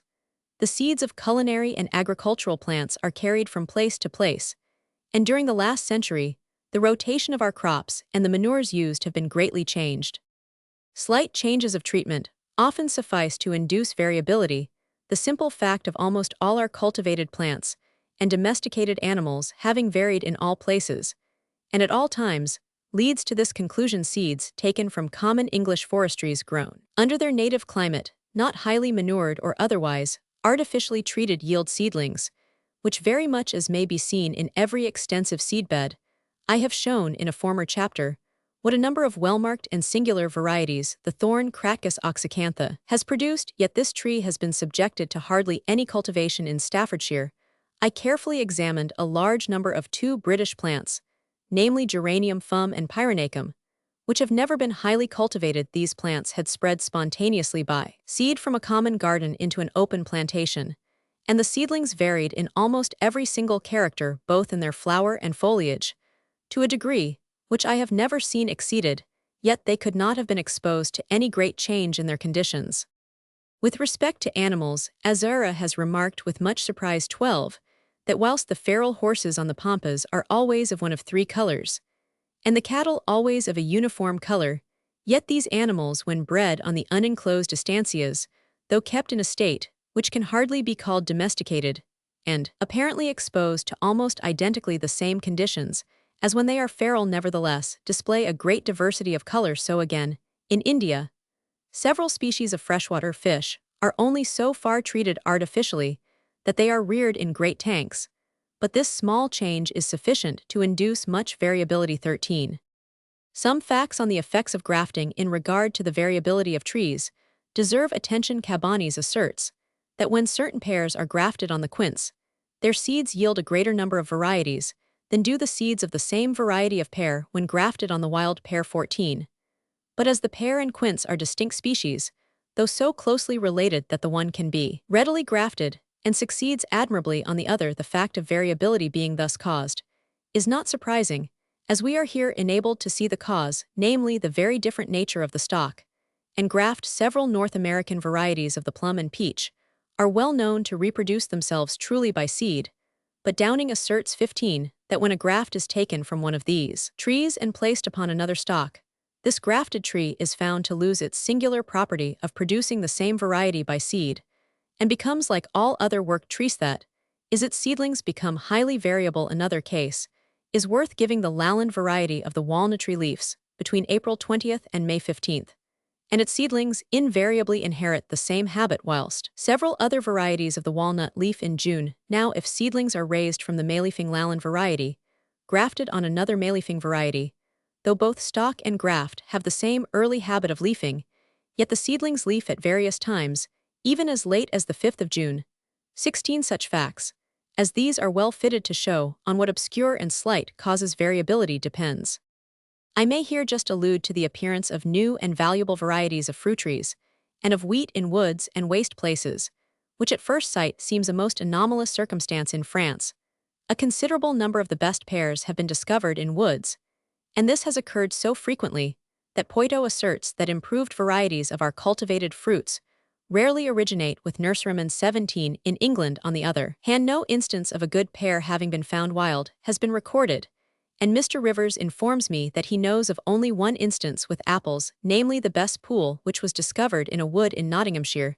This difference between the two countries may be in part accounted for by the more favorable climate of France, but chiefly from the great number of seedlings which spring up there in the woods. I infer that this is the case from a remark made by a French gardener. 18, who regards it as a national calamity that such a number of pear trees are periodically cut down for firewood before they have borne fruit. The new varieties, which thus spring up in the woods, though they cannot have received any excess of nutriment, will have been exposed to abruptly changed conditions, but whether this is the cause of their production is very doubtful. These varieties, however, are probably all descended 19 from old cultivated kinds, growing in adjoining orchards, a circumstance which will account for their variability, and out of a vast number of varying trees, there will always be a good chance of the appearance of a valuable kind. In North America, where fruit trees frequently spring up in waste places, the Washington pear was found in a hedge, and the emperor peach in a wood. 20.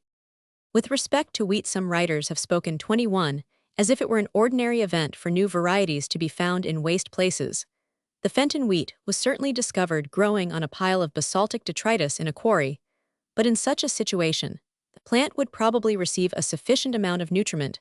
The Chidam wheat was raised from an ear found on a hedge, and Hunter's wheat was discovered by the roadside in Scotland, but it is not said that this latter variety grew where it was found. 22. Whether our domestic productions would ever become so completely habituated to the conditions under which they now live as to cease varying, we have no sufficient means for judging.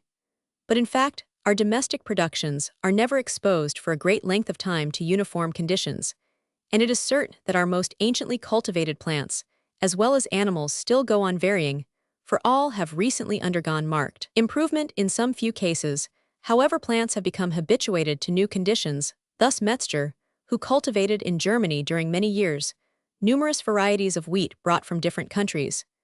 23 states that some kinds were at first extremely variable, but gradually, in one instance, after an interval of 25 years, became constant, and it does not appear that this resulted from the selection of the more constant forms. On the accumulative action of changed conditions of life, we have good grounds for believing that the influence of changed conditions accumulates so that no effect is produced on a species until it has been exposed during several generations to continued cultivation or domestication. Universal experience shows us that when new flowers are first introduced into our gardens, they do not vary, but ultimately, all with the rarest exceptions, vary to a greater or less extent, in a few cases, the requisite number of generations, as well as the successive steps in the progress of variation, have been recorded, as in the often quoted instance of the dahlia 24 after several years' culture. The zinnia has only lately 1860 begun to vary in any great degree. In the first 7 or 8 years of high cultivation, the Swan River daisy Brachicum iberidifolia kept to its original color. It then varied into lilac and purple, and other minor shades. 25 analogous facts have been recorded with the Scotch rose. In discussing the variability of plants, several experienced horticulturists have spoken to the same general effect. Mr. Salter 26 remarks, everyone knows that the chief difficulty is in breaking through the original form and color of the species, and everyone will be on the lookout for any natural sport, either from seed or branch, that being once obtained, however trifling the change may be, the result depends upon himself. Roman 1000 de Jong, who has had so much success in raising new varieties of pears and strawberries, 27 remarks, with respect to the former, there is another principle, namely, that the more a type has entered into a state of variation, the greater is its tendency to continue doing so, and the more it has varied from the original type, the more it is disposed to vary still farther. We have indeed already discussed this latter point when treating of the power which man possesses through selection of continually augmenting, in the same direction. Each modification for this power depends on continued variability of the same general kind. The most celebrated horticulturist in France, namely Vilmorin 28, even maintains that when any particular variation is desired, the first step is to get the plant to vary in any manner whatever, and to go on selecting the most variable individuals, even though they vary in the wrong direction, for the fixed character of the species being once broken, the desired variation will sooner or later appear. As nearly all our animals were domesticated at an extremely remote epoch, we cannot of course say whether they varied quickly or slowly when first subjected to new conditions, but Dr. Bachmann 29 states that he has seen turkeys raised from the eggs of the wild species lose their metallic tints and become spotted with white in the third generation. Mr. Yarrell, many years ago, informed me that the wild ducks bred on the ponds in St. James Park, which had never been crossed, as it is believed, with domestic ducks, lost their true plumage after a few generations. An excellent observer 30, who has often reared ducks from the eggs of the wild bird, and who took precautions that there should be no crossing with domestic breeds, has given as previously stated full details on the changes which they gradually undergo. He found that he could not breed these wild ducks true for more than 5 or 6 generations, as they then proved so much less beautiful. The white collar round the neck of the mallard became much broader, and more irregular, and white feathers appeared in the duckling's wings. They increased also in size of body, their legs became less fine, and they lost their elegant carriage. Fresh eggs were then procured from wild birds. But again, the same result followed in these cases of the duck and turkey. We see that animals, like plants, do not depart from their primitive type until they have been subjected during several generations to domestication. On the other hand, Mr. Yarrell informed me that the Australian dingoes bred in the zoological gardens almost invariably produced in the first generation puppies marked with white and other colors. But these introduced dingoes had probably been procured from the natives, who keep them in a semi-domesticated state. It is certainly a remarkable fact that changed conditions should at first produce, as far as we can see, absolutely no effect, but that they should subsequently cause the character of the species to change. In the chapter on pangenesis, I shall attempt to throw a little light on this fact. Returning now to the causes which are supposed to induce variability, some authors 31 believe that close interbreeding gives this tendency and leads to the production of monstrosities. In the 17th chapter, some few facts were advanced showing that monstrosities are, as it appears, occasionally thus induced, and there can be no doubt that close interbreeding causes lessened fertility and a weakened constitution. Hence, it may lead to variability. But I have not sufficient evidence on this head. On the other hand, close interbreeding if not carried to an injurious extreme far from causing variability, tends to fix the character of each breed. It was formerly a common belief, still held by some persons, that the imagination of the mother affects the child in the womb. 32. This view is evidently not applicable to the lower animals which lay unimpregnated eggs, or to plants. Dr. William Hunter in the last century told my father that during many years every woman in a large London Lincoln hospital was asked before her confinement whether anything had specially affected her mind, and the answer was written down, and it so happened that in no one instance could a coincidence be detected between the woman's answer and any abnormal structure. But when she knew the nature of the structure, she frequently suggested some fresh cause. The belief in the power of the mother's imagination may perhaps have arisen from the children of a second marriage, resembling the previous father, as certainly sometimes occurs in accordance with the facts given in the 11th chapter. Crossing as a cause of variability. In an early part of this chapter, it was stated that Pallas 33 and a few other naturalists maintain that variability is wholly due to crossing, if this means that new characters never spontaneously appear in our domestic races, but that they are all directly derived from certain aboriginal species. The doctrine is little less than absurd, for it implies that animals like Italian greyhounds, pugdogs, bulldogs, pouter, and fantail pigeons, etc., were able to exist in a state of nature, but the doctrine may mean something widely different, namely, that the crossing of distinct species is the sole cause of the first appearance of new characters, and that without this aid man could not have formed his various breeds, as however new characters have appeared in certain cases by bud variation, we may conclude with certainty that crossing is not necessary for variability. It is, moreover, certain that the breeds of various animals, such as of the rabbit, pigeon, duck, etc., and the varieties of several plants, are the modified descendants of a single wild species. Nevertheless, it is probable that the crossing of two forms, when one or both have long been domesticated or cultivated, adds to the variability of the offspring, independently of the commingling of the characters derived from the two parent forms.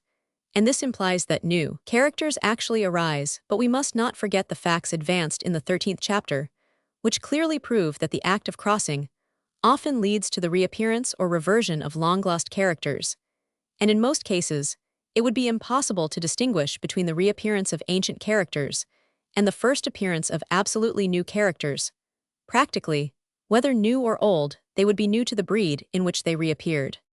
Gartner declares 34, and his experience is of the highest value on such a point that, when he crossed native plants which had not been cultivated, he never once saw in the offspring any new character, but that from the odd manner in which the characters derived from the parents were combined, they sometimes appeared as if new. When, on the other hand, he crossed cultivated plants, he admits that new characters occasionally appeared, but he is strongly inclined to attribute their appearance to ordinary variability, not in any way to the cross. An opposite conclusion, however, appears to me the more probable. According to Kallreuter, hybrids in the genus Mirabilis vary almost infinitely, and he describes new and singular characters in the form of the seeds, in the color of the anthers, in the cotyledons being of immense size, in new and highly peculiar odors, in the flowers expanding early in the season, and in their closing at night. With respect to one lot of these hybrids, he remarks that they presented characters exactly the reverse of what might have been expected from their parentage. 35. Prof. Lecoq 36 speaks strongly to the same effect in regard to this same genus, and asserts that many of the hybrids from Mirabilis jalapa and multiflora might easily be mistaken for distinct species, and adds that they differed in a greater degree than the other species of the genus. From Roman 1000 jalapa, Herbert also has described 37 certain hybrid rhododendrons as being as unlike all others in foliage as if they had been a separate species. The common experience of floriculturists proves that the crossing and recrossing of distinct but allied plants, such as the species of Petunia calceolaria, Fuchsia verbena, etc., induces excessive variability. Hence the appearance of quite new characters is probable. Roman 1000 Carriere 38 has lately discussed this subject. He states that Erythrina christogalli had been multiplied by seed for many years, but had not yielded any varieties. It was then crossed with the allied E. herbacea, and the resistance was now overcome, and varieties were produced with flowers of extremely different size, form, and color. From the general and apparently well-founded belief that the crossing of distinct species, besides commingling their characters, adds greatly to their variability. It has probably arisen that some botanists have gone so far as to maintain 39 that, when a genus includes only a single species, this, when cultivated, never varies. The proposition made so broadly cannot be admitted. But it is probably true that the variability of monotypic genera when cultivated is generally less than that of genera including numerous species, and this quite independently of the effects of crossing. I have shown in my Origin of Species that the species belonging to small genera generally yield a less number of varieties in a state of nature than those belonging to large genera. Hence, the species of small genera would, it is probable, produce fewer varieties under cultivation than the already variable species of larger genera. Although we have not at present sufficient evidence that the crossing of species, which have never been cultivated, leads to the appearance of new characters, this apparently does occur with species which have been already rendered, in some degree, variable through cultivation. Hence, crossing, like any other change in the conditions of life, seems to be an element, probably a potent one, in causing variability, but we seldom have the means of distinguishing, as previously remarked, between the appearance of really new characters and the reappearance of long-lost characters evoked through the act of crossing. I will give an instance of the difficulty in distinguishing such cases. The species of Datura may be divided into two sections, those having white flowers with green stems, and those having purple flowers with brown stems. Now not in 40, crossed Datura elvis and ferox, both of which belong to the white section, and raised from them 205 hybrids. Of these hybrids, every one had brown stems and bore purple flowers, so that they resembled the species of the other section of the genus, and not their own two parents. Naudin was so much astonished at this fact that he was led carefully to observe both parent species, and he discovered that the pure seedlings of Roman 500 ferox, immediately after germination, had dark purple stems extending from the young roots up to the cotyledons, and that this tint remained ever afterwards as a ring round the base of the stem of the plant. When old, now I have shown in the 13th chapter that the retention or exaggeration of an early character is so intimately related to reversion that it evidently comes under the same principle. Hence, probably we ought to look at the purple flowers and brown stems of these hybrids not as new characters due to variability, but as a return to the former state of some ancient progenitor. Independently of the appearance of new characters from crossing, a few words may be added to what has been said in former chapters on the unequal combination and transmission of the characters proper to the two parent forms. When two species or races are crossed, the offspring of the first generation are generally uniform, but those subsequently produced display an almost infinite diversity of character. He who wishes, says Kallreuter 41, to obtain an endless number of varieties from hybrids should cross and recross them. There is also much variability when hybrids or mongrels are reduced or absorbed by repeated crosses with either pure parent form, and a still higher degree of variability when three distinct species, and most of all when four species are blended together by successive crosses. Beyond this point, Gartner 42, on whose authority the foregoing statements are made, never succeeded in effecting a union, but Max Wichura 43 united 6 distinct species of willows into a single hybrid. The sex of the parent species affects, in an inexplicable manner, the degree of variability of hybrids. For Gartner 44 repeatedly found that when a hybrid was used as a father, and either one of the pure parent species or a third species was used as the mother, the offspring were more variable than when the same hybrid was used as the mother, and either pure parent or the same third species as the father. Thus, seedlings from Dianthus barbatus crossed by the hybrid Roman 500 Chinensis barbatus were more variable than those raised from this latter hybrid, fertilized by the pure Roman 500 barbatus. Max Wichura 45 insists strongly on an analogous result with his hybrid willows. Again, Gartner 46 asserts that the degree of variability sometimes differs in hybrids raised from reciprocal crosses between the same two species, and here the sole difference is that the one species is first used as the father, and then as the mother. On the whole, we see that, independently of the appearance of new characters, the variability of successive cross-generations is extremely complex, partly from the offspring partaking unequally of the characters of the two parent forms, and more especially from their unequal tendency to revert to such characters, or to those of more ancient progenitors. On the manner and on the period of action of the causes which induce variability, this is an extremely obscure subject, and we need here only consider whether inherited variations are due to certain parts being acted on after they have been formed, or through the reproductive system being affected before their formation.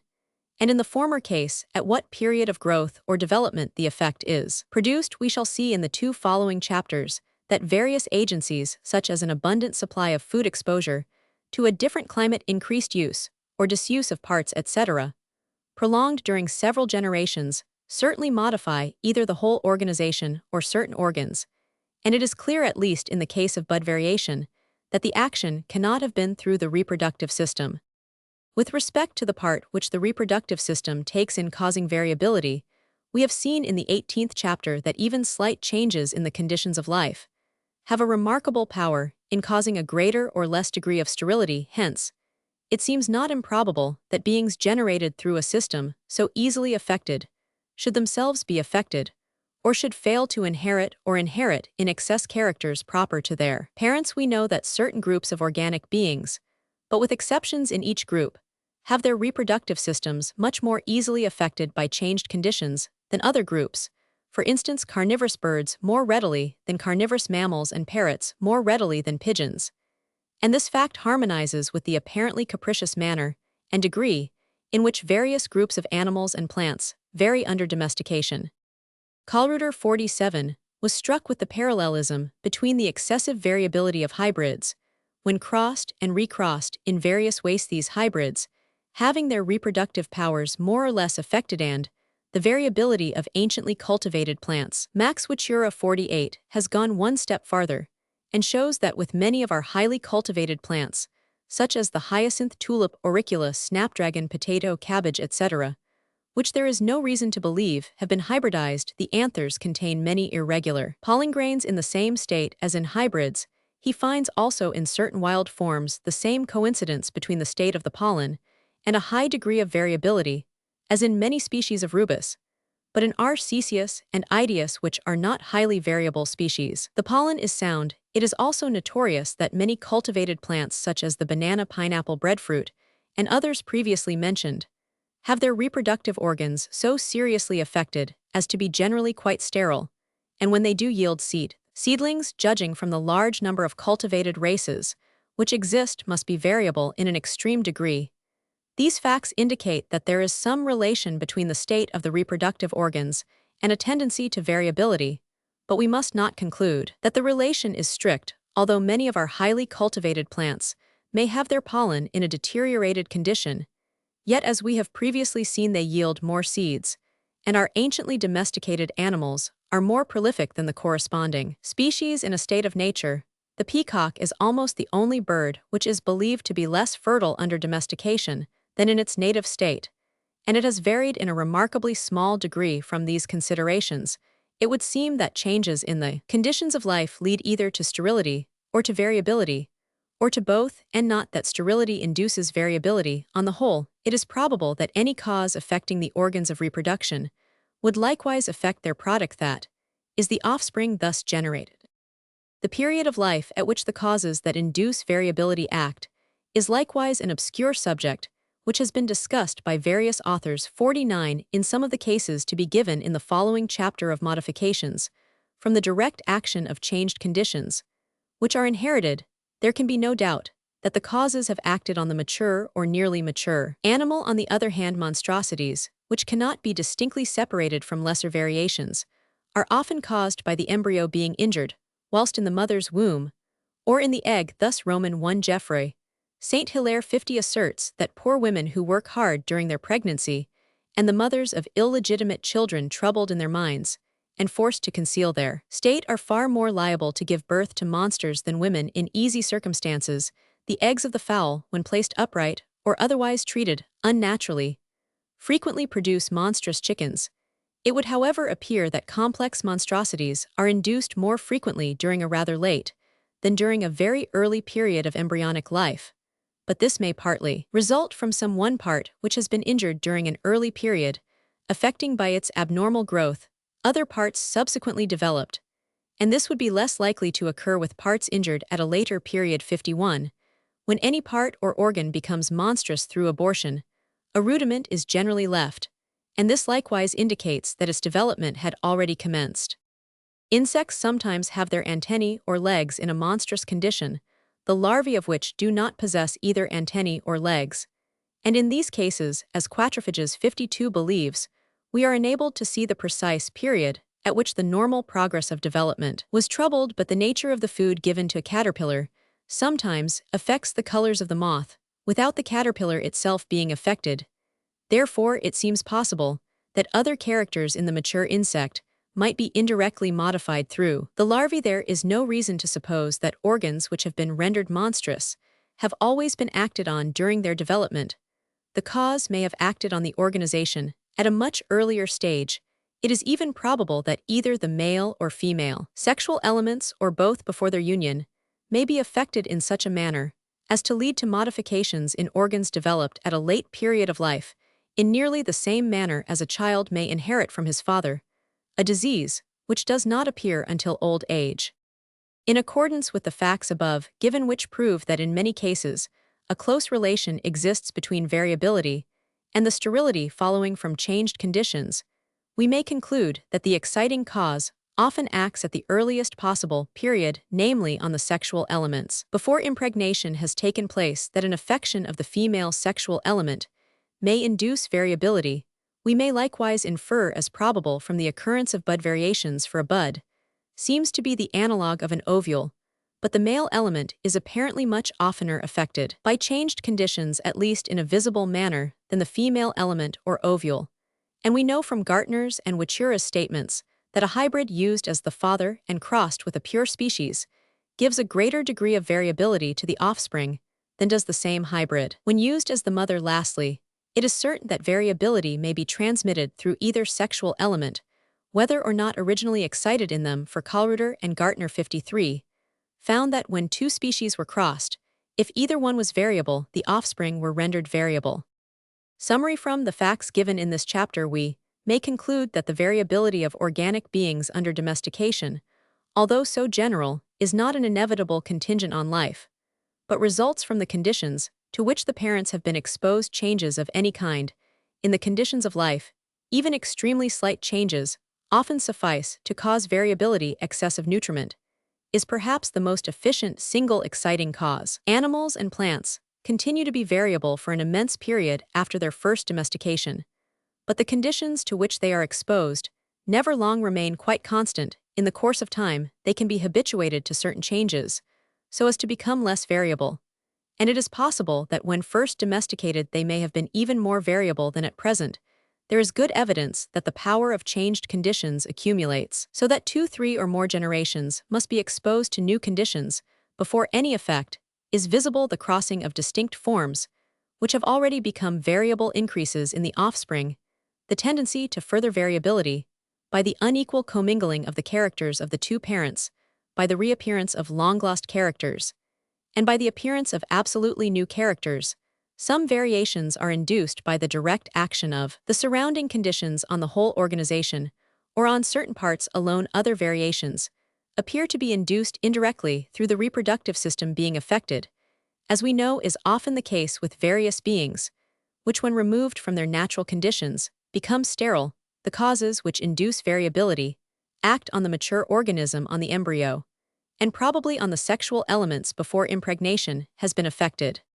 References: Chapter Roman 23, Direct and Definite Action of the External Conditions of Life.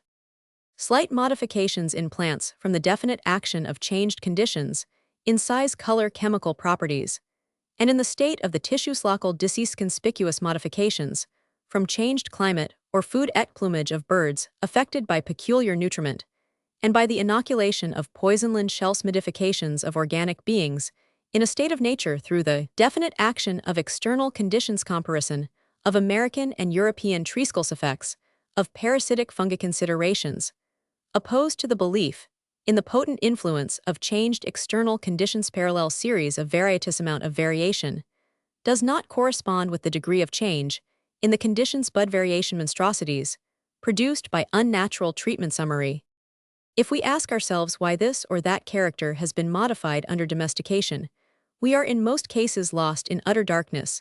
Many naturalists, especially of the French school, attribute every modification to the monde ambient, that is to changed climate with all its diversities of heat and cold dampness and dryness light and electricity, to the nature of the soil, and to varied kinds and amount of food. By the term definite action as used in this chapter, I mean an action of such a nature that when many individuals of the same variety are exposed during several generations to any particular change in their conditions of life, all or nearly all the individuals are modified in the same manner. The effects of habit, or of the increased use and disuse of various organs, might have been included under this head, but it will be convenient to discuss this subject in a separate chapter. By the term indefinite action, I mean an action which causes one individual to vary in one way and another individual in another way, as we often see with plants and animals after they have been subjected for some generations to changed conditions of life. But we know far too little of the causes and laws of variation to make a sound classification. The action of changed conditions, whether leading to definite or indefinite results, is a totally distinct consideration from the effects of selection. For selection depends on the preservation by man of certain individuals, or on their survival under various and complex natural circumstances, and has no relation whatever to the primary cause of each particular variation. I will first give in detail all the facts which I have been able to collect, rendering it probable that climate, food, etc., have acted so definitely and powerfully on the organization of our domesticated productions that new subvarieties or races have been thus formed without the aid of selection by man or nature. I will then give the facts and considerations opposed to this conclusion, and finally, we will weigh as fairly as we can the evidence on both sides. When we reflect that distinct races of almost all our domesticated animals exist in each kingdom of Europe, and formerly even in each district of England, we are at first strongly inclined to attribute their origin to the definite action of the physical conditions of each country. And this has been the conclusion of many authors, but we should bear in mind that man annually has to choose which animals shall be preserved for breeding, and which shall be slaughtered. We have also seen that both methodical and unconscious selection were formerly practiced, and are now occasionally practiced by the most barbarous races to a much greater extent than might have been anticipated. Hence, it is difficult to judge how far differences in the conditions between, for instance, the several districts in England have sufficed to modify the breeds which have been reared in each.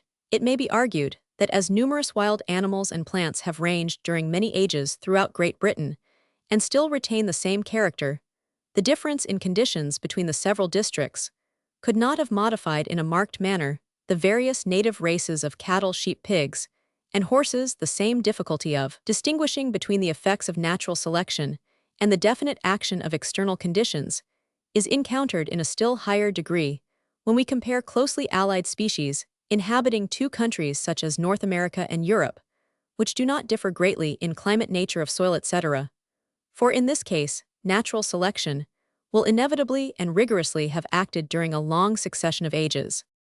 Prof. Weissman has suggested that when a variable species enters a new and isolated country, although the variations may be of the same general nature as before, yet it is improbable that they should occur in the same proportional numbers. After a longer or shorter period, the species will tend to become nearly uniform in character from the incessant crossing of the varying individuals. But owing to the proportion of the individuals varying in different ways, not being the same in the two cases, the final result will be the production of two forms somewhat different from one another. In cases of this kind, it would falsely appear as if the conditions had induced certain definite modifications, whereas they had only excited indefinite variability. But with the variations in slightly different proportional numbers, this view may throw some light on the fact that the domestic animals which formerly inhabited the several districts in Great Britain and the half-wild cattle lately kept in several British parks differed slightly from one another, for these animals were prevented from wandering over the whole country and intercrossing, but would have crossed freely within each district or park. From the difficulty of judging how far changed conditions have caused definite modifications of structure, it will be advisable to give as large a body of facts as possible showing that extremely slight differences within the same country or during different seasons certainly produce an appreciable effect, at least on varieties which are already in an unstable condition. Ornamental flowers are good for this purpose, as they are highly variable and are carefully observed All floriculturists are unanimous that certain varieties are affected by very slight differences in the nature of the artificial compost in which they are grown and by the natural soil of the district, as well as by the season, thus a skillful judge in writing on carnations.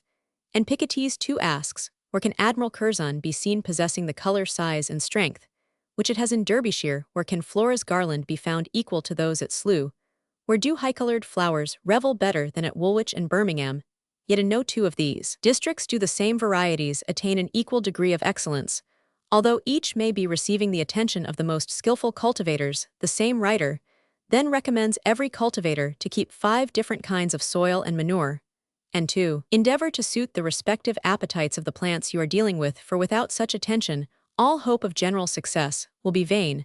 So it is with the Dahlia 3. The Lady Cooper rarely succeeds near London, but does admirably in other districts. The reverse holds good with other varieties, and again, there are others which succeed equally well in various situations.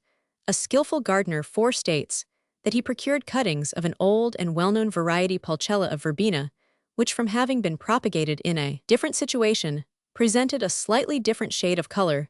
The 2 varieties were afterwards multiplied by cuttings being carefully kept distinct, but in the 2nd year they could hardly be distinguished, and in the 3rd year no one could distinguish them.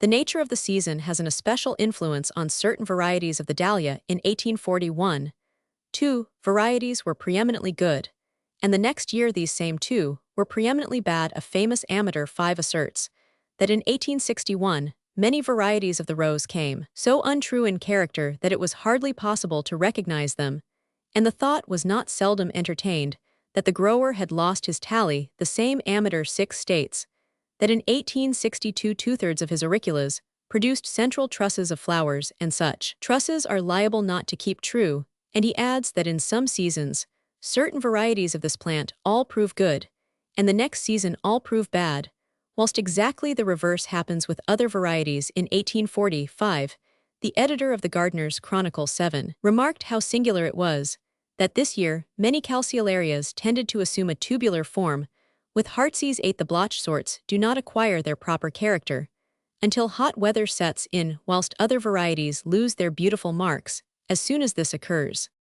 Analogous facts have been observed with leaves. Mr. Beeton asserts 9 that he raised at Shrubland during 6 years 20,000 seedlings from the Punch pelargonium, and not one had variegated leaves, but at Surbiton in Surrey 1/3, or even a greater proportion of the seedlings from this same variety were more or less variegated. The soil of another district in Surrey has a strong tendency to cause variegation, as appears from information given me by Sir F. Pollock. Verlot 10 states that the variegated strawberry retains its character as long as grown in a dryish soil, but soon loses it when planted in fresh and humid soil. Mr. Salter, who is well known for his success in cultivating variegated plants, informs me that rows of strawberries were planted in his garden in 1859 in the usual way, and at various distances, in one row several plants simultaneously became variegated, and what made the case more extraordinary, all were variegated in precisely the same manner. These plants were removed,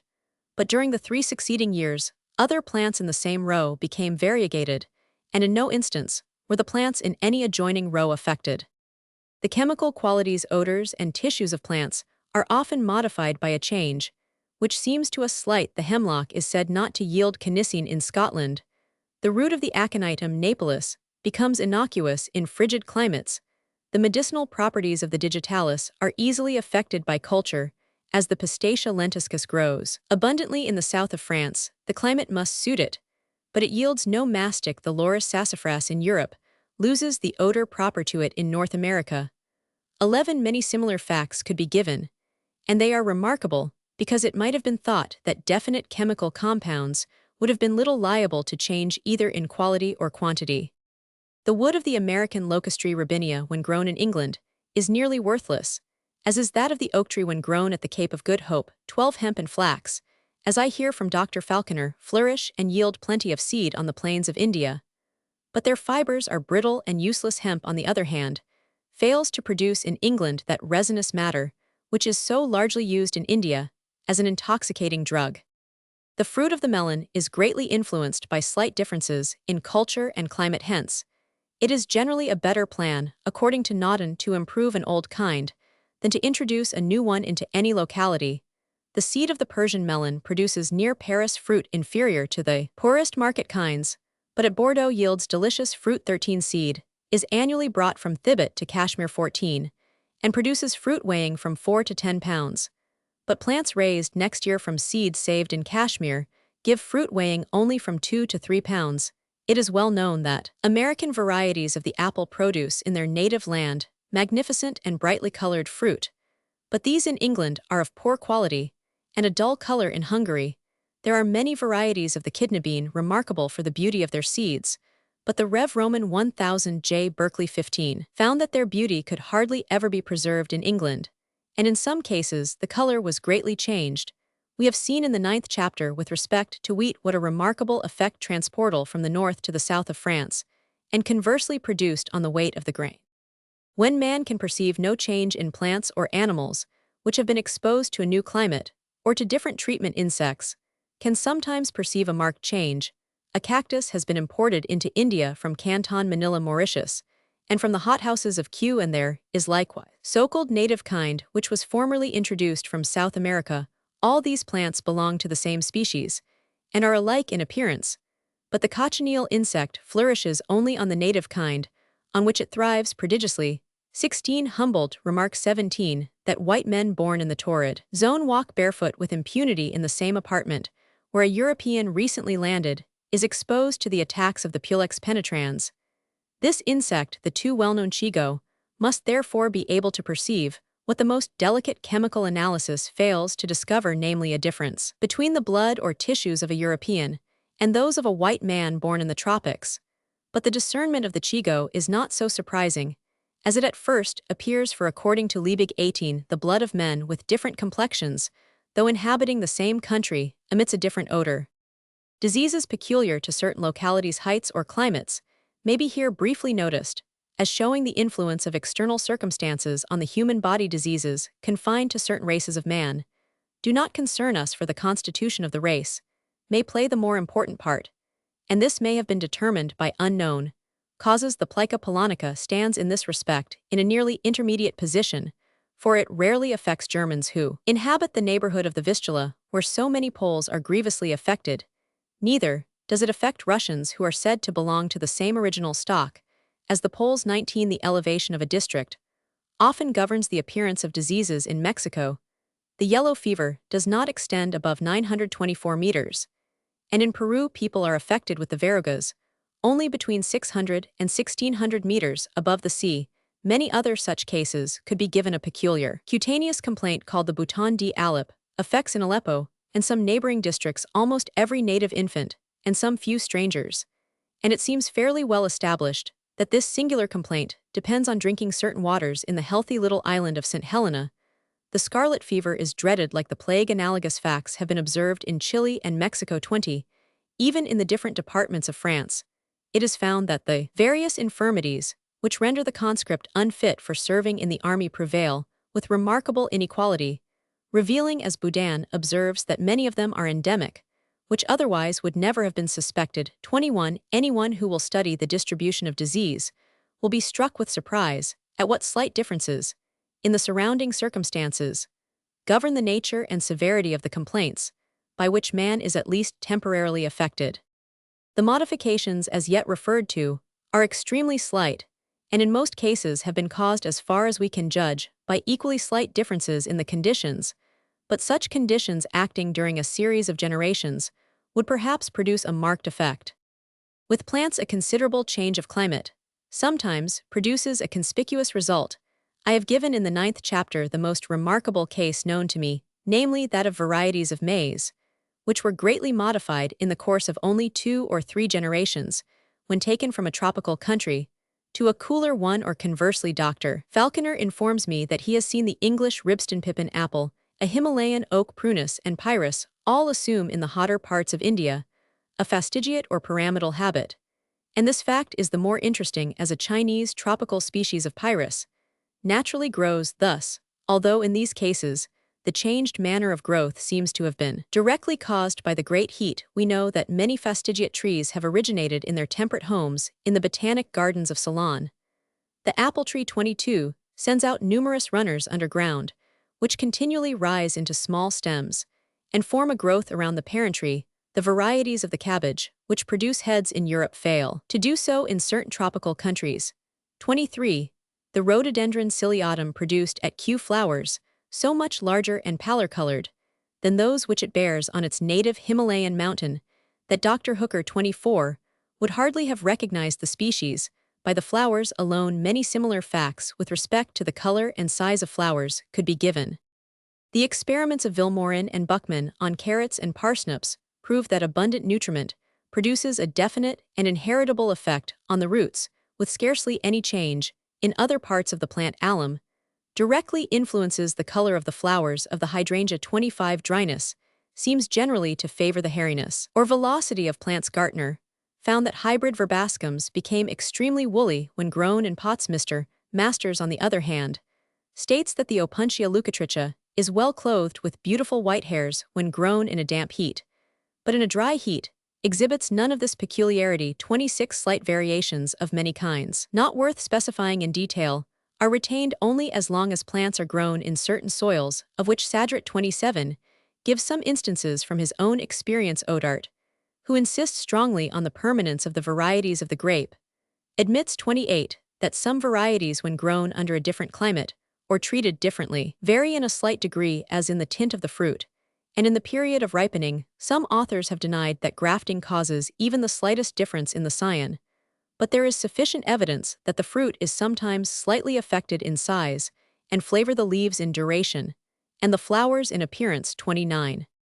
There can be no doubt from the facts given in the first chapter that European dogs deteriorate in India, not only in their instincts, but in structure, but the changes which they undergo are of such a nature that they may be partly due to reversion to a primitive form.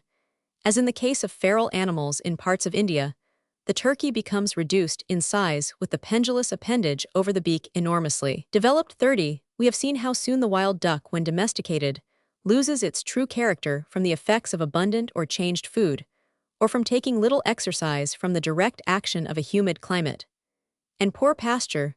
The horse rapidly decreases in size in the Falkland Islands. From information which I have received, this seems likewise to be the case, to a certain extent, with sheep in Australia. Climate definitely influences the hairy covering of animals in the West Indies. A great change is produced in the fleece of sheep. In about 3 generations, Dr. Falconer states 31 that the Thibet Mastiff and goat, when brought down from the Himalaya to Kashmir, lose their fine wool. At Angora, not only goats but shepherdogs and cats have fine fleecy hair, and Mr. Ainsworth 32 attributes the thickness of the fleece to the severe winters, and its silky luster to the hot summer's burns. States positively 33 that the Karakul sheep lose their peculiar black curled fleeces when removed into any other country, even within the limits of England. I have been assured that the wool of 2 breeds of sheep was slightly changed by the flocks being pastured in different localities. 34. It has been asserted on good authority 35 that horses kept during several years in the deep coal mines of Belgium become covered with velvety hair, almost like that on the mole. These cases probably stand in close relation to the natural change of coat in winter and summer. Naked varieties of several domestic animals have occasionally appeared, but there is no reason to believe that this is in any way related to the nature of the climate to which they have been exposed. 36. It appears at first sight probable that the increased size, the tendency to fatten, the early maturity and altered forms of our improved cattle, sheep, and pigs have directly resulted from their abundant supply of food. This is the opinion of many competent judges and probably is to a great extent true, but as far as form is concerned, we must not overlook the more potent influence of lessened use on the limbs and lungs.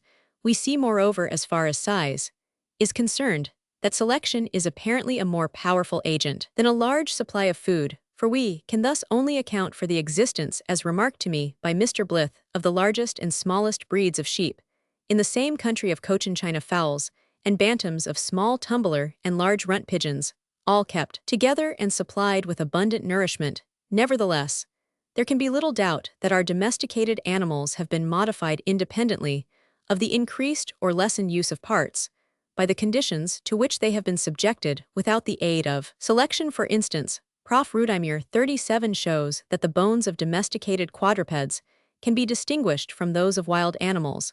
By the state of their surface and general appearance, it is scarcely possible to read Nathusius' excellent Vorstudian 38 and doubt that with the highly improved races of the pig-abundant food has produced a conspicuous effect on the general form of the body, on the breadth of the head and face, and even on the teeth. Nathusius rests much on the case of a purely bred Berkshire pig which, when 2 months old, became diseased in its digestive organs and was preserved for observation until 19 months old. At this age, it had lost several characteristic features of the breed and had acquired a long, narrow head of large size relatively to its small body and elongated legs. But in this case, and in some others, we ought not to assume that because certain characters are lost perhaps through reversion under one course of treatment, therefore, that they were at first directly produced by an opposite treatment. In the case of the rabbit, which has become feral on the island of Porto Santo, we are at first strongly tempted to attribute the whole change to the greatly reduced size, the altered tints of the fur, and the loss of certain characteristic marks to the definite action of the new conditions to which it has been exposed.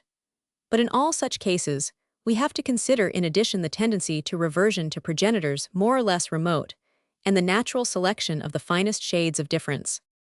The nature of the food sometimes either definitely induces certain peculiarities or stands in some close relation with them. Pallas, long ago, asserted that the fat-tailed sheep of Siberia degenerate and lose their enormous tails when removed from certain saline pastures, and recently Erman 39 states that this occurs with the Kyrgyzstan sheep when brought to Orenburg. It is well known that hempseed causes bullfinches and certain other birds to become black. Mr. Wallace has communicated to me some much more remarkable facts of the same nature. The natives of the Amazonian region feed the common green parrot Chrysotes festiva lin with the fat of large siluroid fishes, and the birds thus treated become beautifully variegated with red and yellow feathers. In the Malayan archipelago, the natives of Gilolo alter, in an analogous manner, the colors of another parrot, namely the Lorius garrulus lin, and thus produce the Lori Raja or King Lori. These parrots in the Malay Islands and South America, when fed by the natives on natural vegetable food, such as rice and plantains, retain their proper colors. Mr. Wallace has also recorded 40, a still more singular fact. The Indians of America have a curious art by which they change the colors of the feathers of many birds. They pluck out those from the part they wish to paint and inoculate the fresh wound with the milky secretion from the skin of a small toad. The feathers grow of a brilliant yellow color, and on being plucked out, it is said grow again of the same color without any fresh operation. Bechstein 40, one does not entertain any doubt that seclusion from light affects, at least temporarily, the colors of cage birds. It is well known that the shells of land mollusca are affected by the abundance of lime in different districts. Isidore Geffre, Saint Hilaire 42, gives the case of Helix lactea, which has recently been carried from Spain to the south of France and to the Rio Plata, and in both countries now presents a distinct appearance, but whether this has resulted from food or climate is not known. With respect to the common oyster, Mr.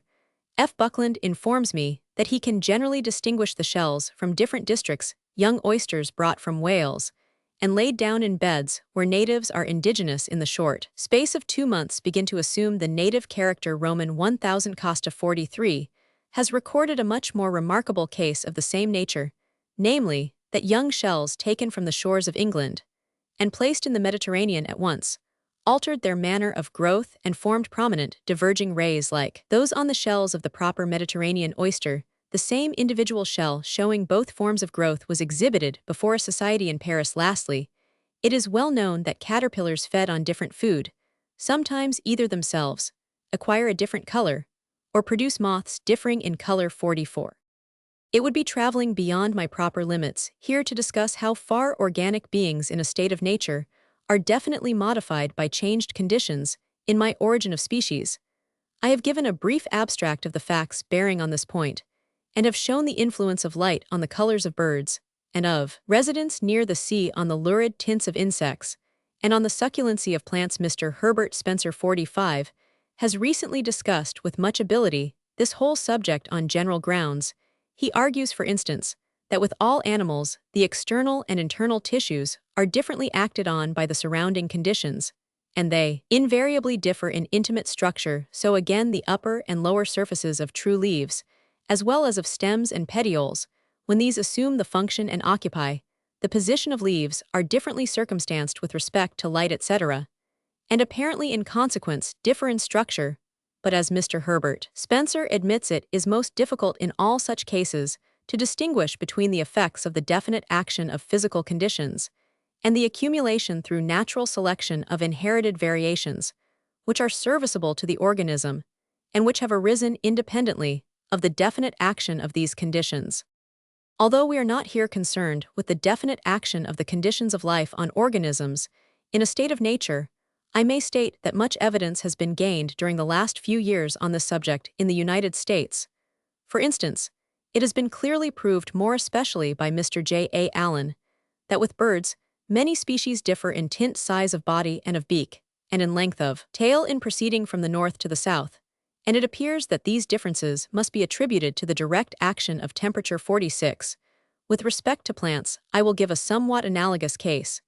Mr. Meehan 47 has compared 29 kinds of American trees with their nearest European allies, all grown in close proximity, and under as nearly as possible the same conditions in the American species. He finds, with the rarest exceptions, that the leaves fall earlier in the season and assume before their fall a brighter tint, that they are less deeply toothed or serrated, that the buds are smaller, that the trees are more diffuse in growth, and have fewer branchlets, and lastly that the seeds are smaller all in comparison with the corresponding European species. Now, considering that these corresponding trees belong to several distinct orders, and that they are adapted to widely different stations, it can hardly be supposed that their differences are of any special service to them in the New and Old worlds, and if so, such differences cannot have been gained through natural selection, and must be attributed to the long-continued action of a different climate.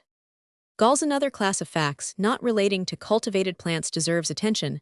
I allude to the production of galls. Every one knows the curious brighted hairy productions on the wild rose tree, and the various different galls produced by the oak. Some of the latter resemble fruit with one face as rosy as the rosiest apple. These bright colors can be of no service either to the gall-forming insect or to the tree, and probably are the direct result of the action of the light in the same manner as the apples of Nova Scotia or Canada are brighter colored than English apples. According to Austin Sakin's latest revision, no less than 58 kinds of galls are produced on the several species of oak by Cynips with its subgenera, and Mr. B. Roman 500, Walsh 48 states that he can add many others to the list. One American species of willow, the Salix humilis, bears 10 distinct kinds of galls. The leaves, which spring from the galls of various English willows, differ completely in shape from the natural leaves. The young shoots of junipers and firs, when punctured by certain insects, yield monstrous growths resembling flowers and fir cones, and the flowers of some plants become from the same cause wholly changed in appearance. Galls are produced in every quarter of the world. Of several sent to me by Mr. Thwaites from Ceylon, some were as symmetrical as a composite flower, when in bud, others smooth and spherical like a berry, some protected by long spines, others clothed with yellow wool formed of long cellular hairs, others with regularly tufted hairs. In some galls, the internal structure is simple,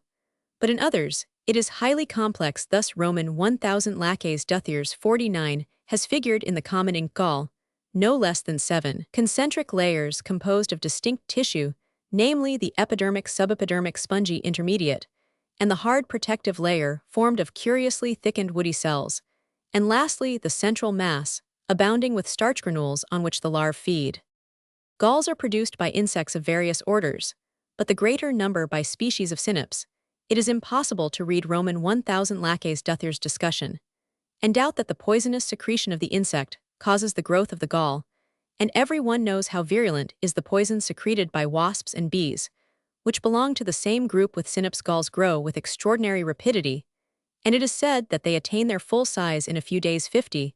It is certain that they are almost completely developed before the larvae are hatched. Considering that many gall insects are extremely small, the drop of secreted poison must be excessively minute. It probably acts on 1 or 2 cells alone, which being abnormally stimulated rapidly increase by a process of self-division. Galls, as Mr. Walsh 51 remarks afford good constant and definite characters, each kind keeping as true to form as does any independent organic being. This fact becomes still more remarkable when we hear that, for instance, 7 out of the 10 different kinds of galls produced on Salix humilis are formed by Galgnats sessidamid, which, though essentially distinct species, yet resemble one another so closely that in almost all cases it is difficult, and in most cases impossible, to distinguish the full-grown insects one from the other 52, for in accordance with a widespread analogy, we may safely infer that the poison secreted by insects, so closely allied, would not differ much in nature, yet this slight difference is sufficient to induce widely different results. In some few cases, the same species of galgnat produces on distinct species of willows galls, which cannot be distinguished. The Cynops fecundatrix also has been known to produce on the Turkish oak, to which it is not properly attached, exactly the same kind of gall as on the European oak 53.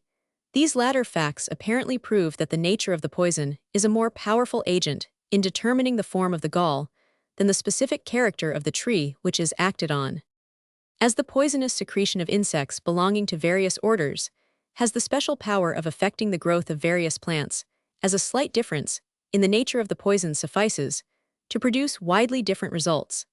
And lastly, as we know that the chemical compounds secreted by plants are eminently liable to be modified by changed conditions of life, we may believe it possible that various parts of a plant might be modified through the agency of its own altered secretions.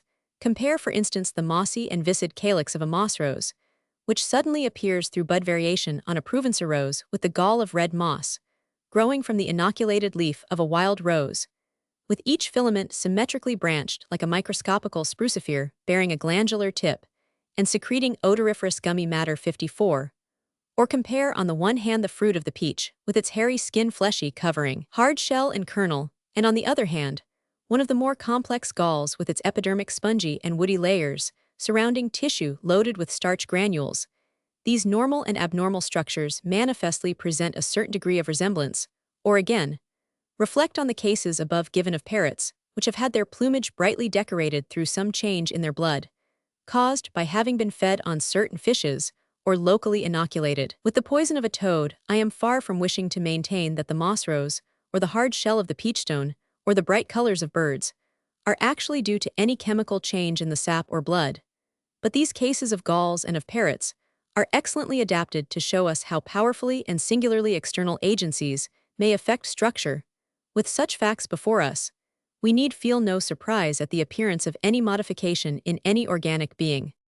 I may also here allude to the remarkable effects which parasitic fungi sometimes produce on plants. Riasec 55 has described a thesium affected by Insidium, which was greatly modified, and assumed some of the characteristic features of certain allied species or even genera. Suppose, says Riasec, the condition originally caused by the fungus to become constant in the course of time, the plant would have found growing wild be considered as a distinct species, or even as belonging to a new genus. I quote this remark to show how profoundly yet in how natural a manner this plant must have been modified by the parasitic fungus. Mr. Meehan 56 also states that 3 species of Euphorbia and Portulaca ulricea, which naturally grow prostrate, become erect when they are attacked by the Sidium Euphorbia maculata. In this case, also becomes nodose with the branchlets comparatively smooth, and the leaves modified in shape, approaching in these respects to a distinct species, namely the E. hyperrhizifolia. Facts and considerations opposed to the belief that the conditions of life act in a potent manner in causing definite modifications of structure.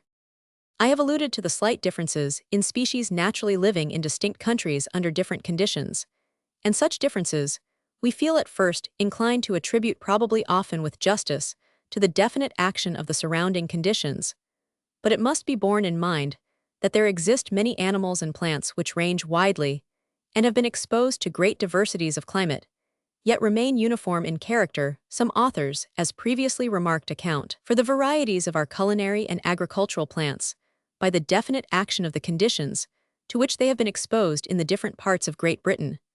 But there are about 200 plants, 57 which are found in every single English county, and these plants must have been exposed for an immense period to considerable differences of climate and soil, yet do not differ. So again, some animals and plants range over a large portion of the world, yet retain the same character.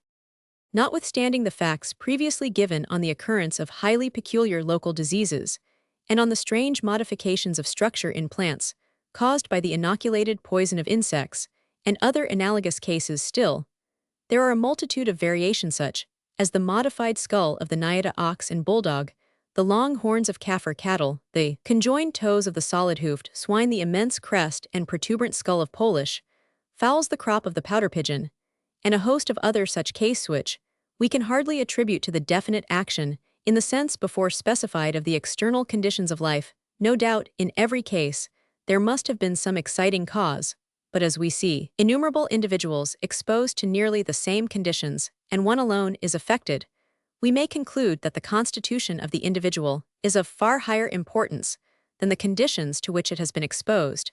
It seems indeed to be a general rule that conspicuous variations occur rarely, and in one individual alone out of millions, though all may have been exposed as far as we can judge to nearly the same conditions as the most strongly marked variations graduate insensibly into the most trifling. We are led by the same train of thought to attribute each slight variation much more to innate differences of constitution, however caused, than to the definite action of the surrounding conditions. We are led to the same conclusion by considering the cases formerly alluded to of fowls and pigeons which have varied, and will no doubt go on varying in directly opposite ways, though kept during many generations under nearly the same conditions. Some, for instance, are born with their beaks, wings, tails, legs, etc. a little longer, and others with these same parts a little shorter by the long-continued selection of such slight individual differences, which occur in birds kept in the same aviary. Widely different races could certainly be formed, and long-continued selection, important as is the result, does nothing but preserve the variations which arise as it appears to us spontaneously. In these cases, we see that domesticated animals vary in an indefinite number of particulars, though treated as uniformly as is possible. On the other hand, there are instances of animals and plants, which, though they have been exposed to very different conditions, both under nature and domestication, have varied in nearly the same manner. Mr. Layard informs me that he has observed amongst the Kaffirs of South Africa a dog, singularly like an Arctic Esquimaux dog, pigeons in India, present nearly the same wide diversities of color as in Europe, and I have seen checkered and simply barred pigeons and pigeons with blue and white loins from Sierra Leone, Madeira, England, and India. New varieties of flowers are continually raised in different parts of Great Britain, but many of these are found by the judges at our exhibitions to be almost identical with old varieties.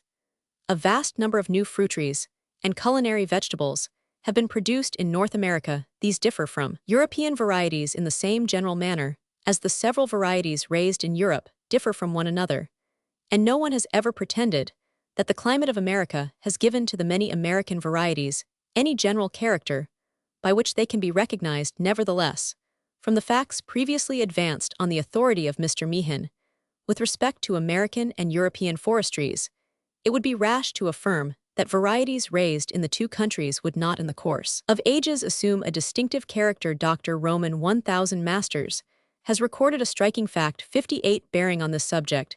He raised numerous plants of Hibiscus syriacus from seed collected in South Carolina and the Holy Land, where the parent plants must have been exposed to considerably different conditions, yet the seedlings from both localities broke into two similar strains, one with obtuse leaves and purple or crimson flowers, and the other with elongated leaves and more or less pink flowers.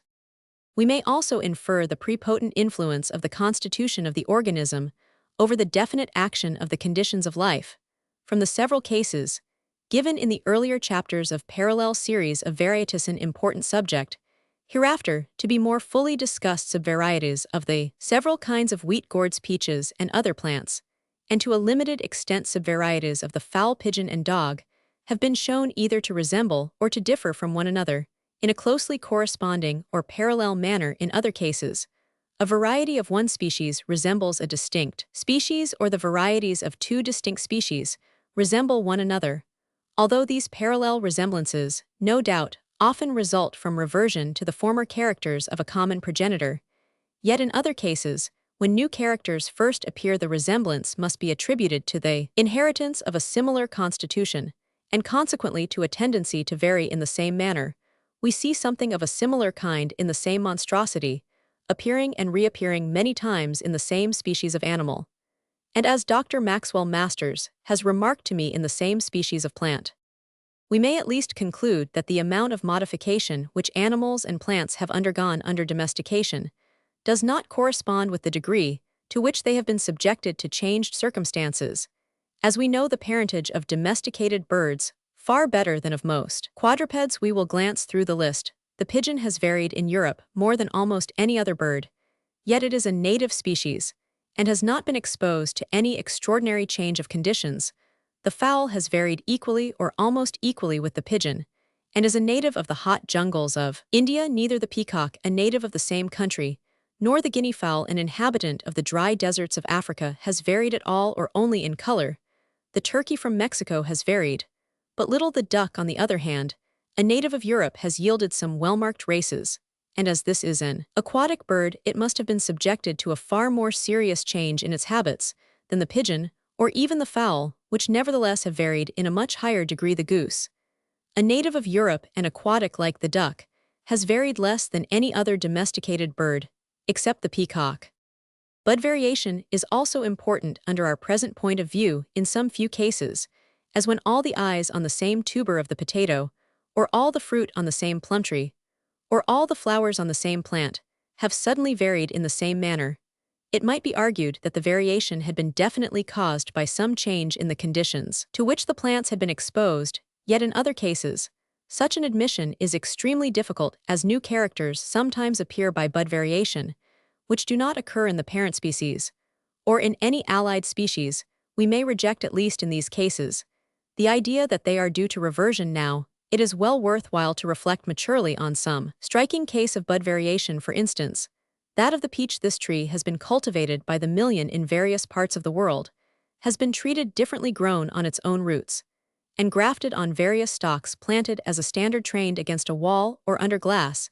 Yet each bud of each subvariety keeps true to its kind, but occasionally, at long intervals of time, a tree in England, or under the widely different climate of Virginia, produces a single bud, and this yields a branch which ever afterwards bears nectarines. Nectarines differ, as every one knows, from peaches in their smoothness, size, and flavor, and the difference is so great that some botanists have maintained that they are specifically distinct. So permanent are the characters thus suddenly acquired that a nectarine produced by bud variation has propagated itself by seed to guard against the supposition that there is some fundamental distinction between bud and seminal variation.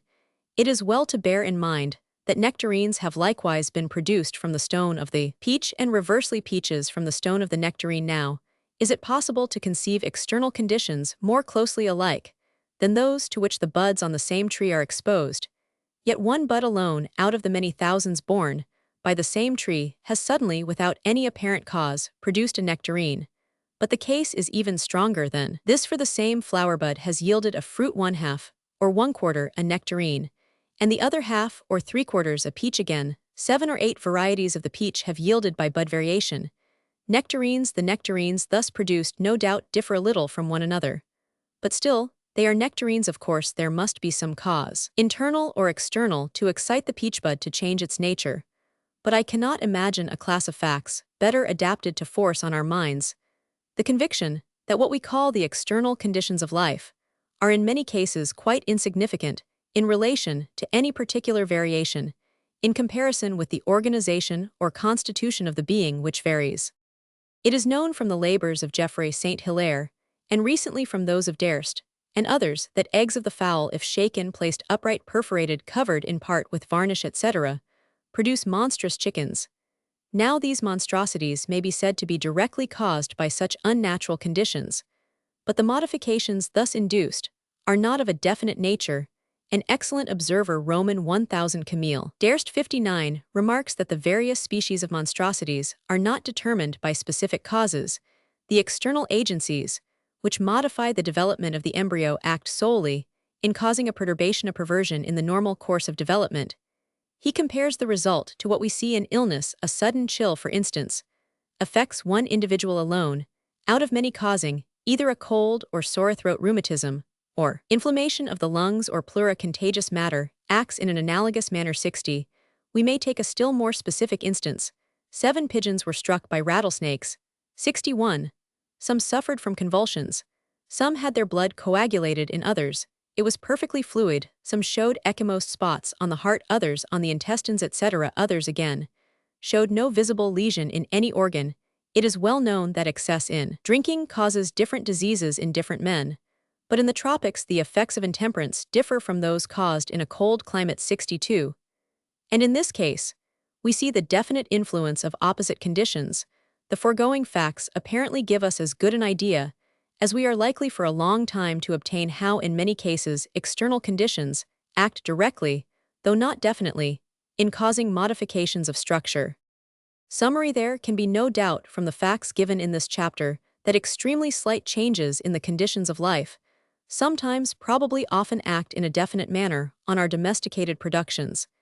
And as the action of changed conditions in causing indefinite variability is accumulative, so it may be with their definite action. Hence, considerable and definite modifications of structure probably follow from altered conditions acting during a long series of generations.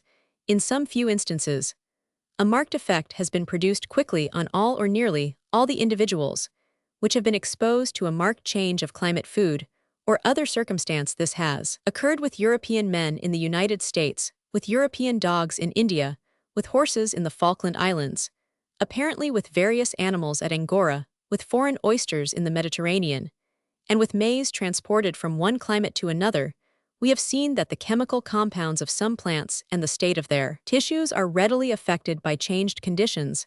A relation apparently exists between certain characters and certain conditions, so that if the latter be changed, the character is lost, as with the colors of flowers, the state of some culinary plants, the fruit of the melon, the tail of fat-tailed sheep, and the peculiar fleeces of other sheep.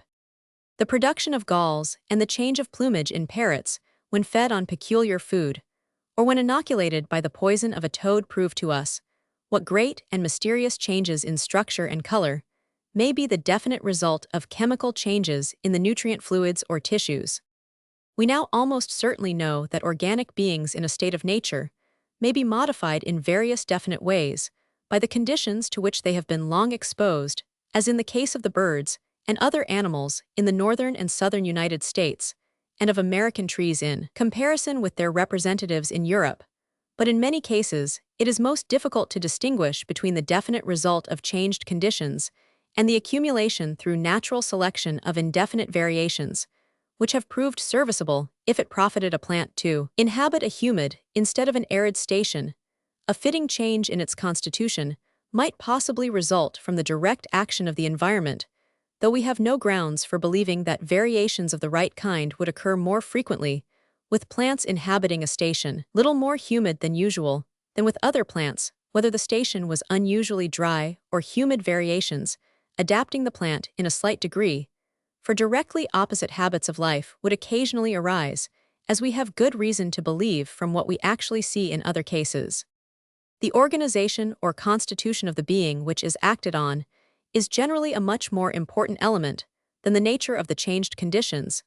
In determining the nature of the variation, we have evidence of this in the appearance of nearly similar modifications under different conditions, and of different modifications under apparently nearly the same conditions. We have still better evidence of this in closely parallel varieties being frequently produced from distinct races or even distinct species, and in the frequent recurrence of the same monstrosity in the same species.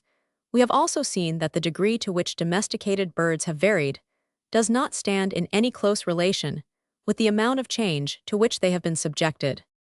To recur once again to bud variations, when we reflect on the millions of buds which many trees have produced before some one bud has varied, we are lost in wonder as to what the precise cause of each variation can be. Let us recall the case given by Andrew Knight of the 40-year-old tree of the yellow Magnum bonum plum, an old variety which has been propagated by grafts on various stalks for a very long period throughout Europe and North America, and on which a single bud suddenly produced the red Magnum bonum. We should also bear in mind that distinct varieties, and even distinct specieses, in the case of peaches, nectarines, and apricots, of certain roses and camellias, although separated by a vast number of generations from any progenitor in common, and although cultivated under diversified conditions, have yielded by bud variation closely analogous varieties, When we reflect on these facts, we become deeply impressed with the conviction that in such cases the nature of the variation depends but little on the conditions to which the plant has been exposed, and not in any especial manner on its individual character, but much more on the inherited nature or constitution of the whole group of allied beings to which the plant in question belongs. We are thus driven to conclude that in most cases, the conditions of life play a subordinate part in causing any particular modification like that which a spark plays when a mass of combustibles bursts into flame. The nature of the flame, depending on the combustible matter, and not on the spark. 63. No doubt each slight variation must have its efficient cause, but it is as hopeless an attempt to discover the cause of each as to say why a chill or a poison affects one man differently from another, even with modifications resulting from the definite action of the conditions of life, when all or nearly all the individuals which have been similarly exposed are similarly affected. We can rarely see the precise relation between cause and effect. In the next chapter, it will be shown that the increased use or disuse of various organs produces an inherited effect. It will further be seen that certain variations are bound together by correlation as well as by other laws beyond this. We cannot at present explain either the causes or nature of the variability of organic beings. References: Chapter Roman 24, Laws of Variation, Use and Disuse, etc.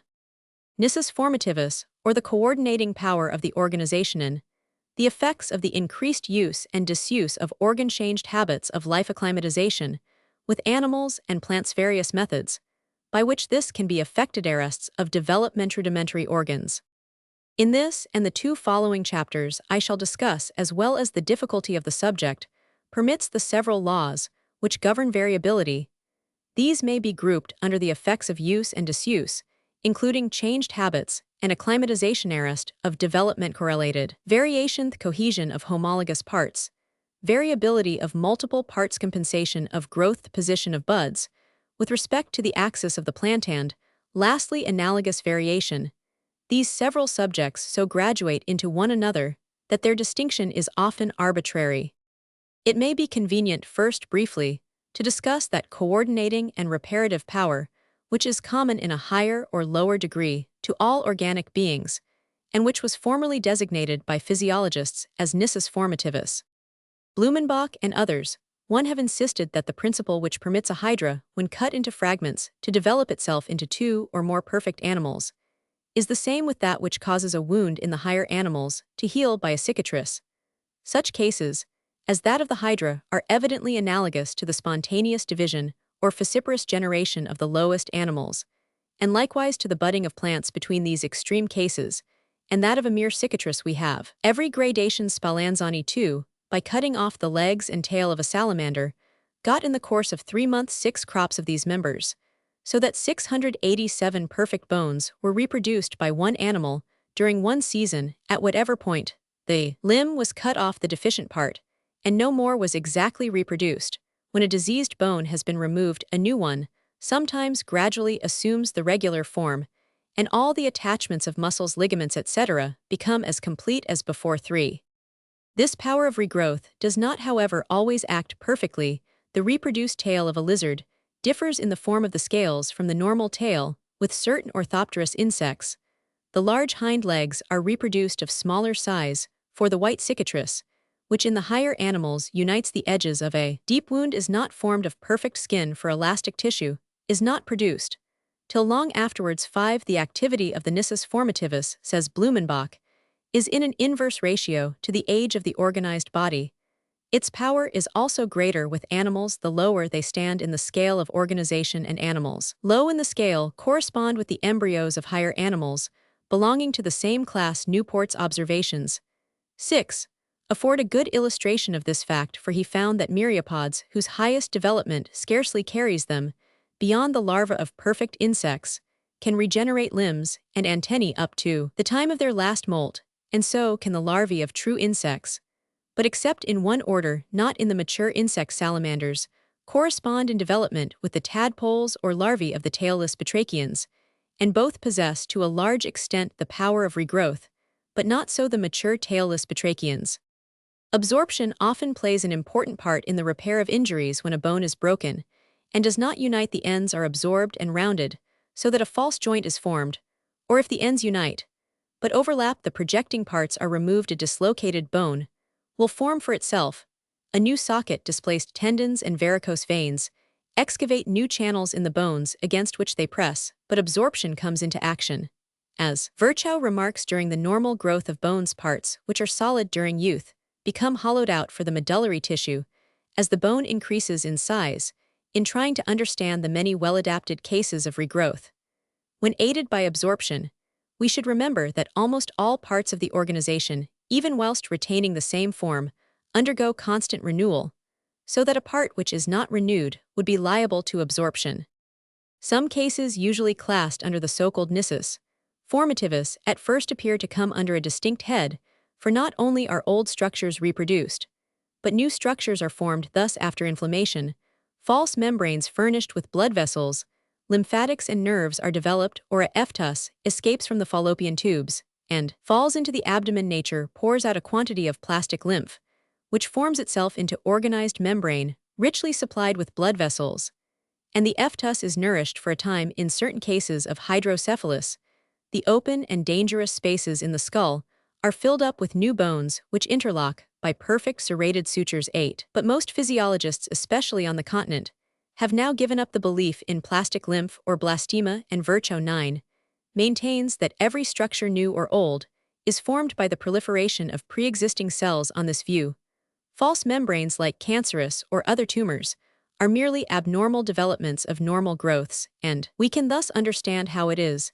that they resemble adjoining structures. For instance, that a false membrane in the serous cavities acquires a covering of epithelium exactly like that which covers the original serous membrane. Adhesions of the iris may become black apparently from the production of pigment cells, like those of the uvea 10. No doubt the power of reparation, though not always perfect, is an admirable provision ready for various emergencies, even for such as occur only at long intervals of time. 11. Yet this power is not more wonderful than the growth and development of every single creature, more especially of those which are propagated by falciparous generation. This subject has been here noticed, because we may infer that when any part or organ is either greatly increased in size or wholly suppressed through variation and continued selection, the coordinating power of the organization will continually tend to bring again all the parts into harmony with one another. On the effects of the increased use and disuse of organs, it is notorious, and we shall immediately adduce proofs, that increased use or action strengthens muscles, glands, sensory organs, etc., and that disuse, on the other hand, weakens them. It has been experimentally proved by rank 12 that the flow of blood is greatly increased towards any part which is performing work, and sinks again when the part is at rest. Consequently, if the work is frequent, the vessels increase in size, and the part is better nourished. Paget 13 also accounts for the long, thick, dark-colored hairs, which occasionally grow even in young children, near old-standing inflamed surfaces or fractured bones, by an increased flow of blood to the part. When Hunter inserted the spur of a cock into the comb, which is well supplied with blood vessels, it grew in one case spirally to a length of 6 inches, and in another case forward like a horn, so that the bird could not touch the ground with its beak. According to the interesting observations of Roman 1000 Sedilot 14, when a portion of one of the bones of the leg of an animal is removed, the associated bone enlarges, till it attains a bulk equal to that of the 2 bones of which it has to perform the functions. This is best exhibited in dogs, in which the tibia has been removed, the companion bone, which is naturally almost filiform, and not 1/5 the size of the other, soon acquires a size equal to or greater than that of the tibia. Now, it is at first difficult to believe that increased weight acting on a straight bone could, by alternately increasing and diminishing the pressure, cause the blood to flow more freely in the vessels, which permeate the periosteum, and thus supply more nutriment to the bone. Nevertheless, the observations adduced by Mr. Spencer 15 on the strengthening of the bowed bones of rickety children along their concave sides leads to the belief that this is possible.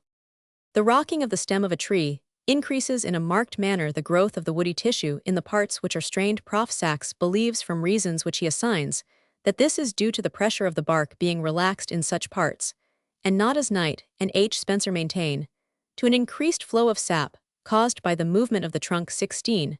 But hard woody tissue may be developed without the aid of any movement, as we see with ivy closely attached to an old wall. In all such cases, it is very difficult to distinguish between the effects of long-continued selection and those which follow from the increased action of the part, or directly, from some other cause. Mr. H. Spencer 17 acknowledges this difficulty, and gives as an instance the thorns on trees, and the shells of nuts. Here we have extremely hard woody tissue without the possibility of any movement, and without, as far as we can see, any other directly exciting cause.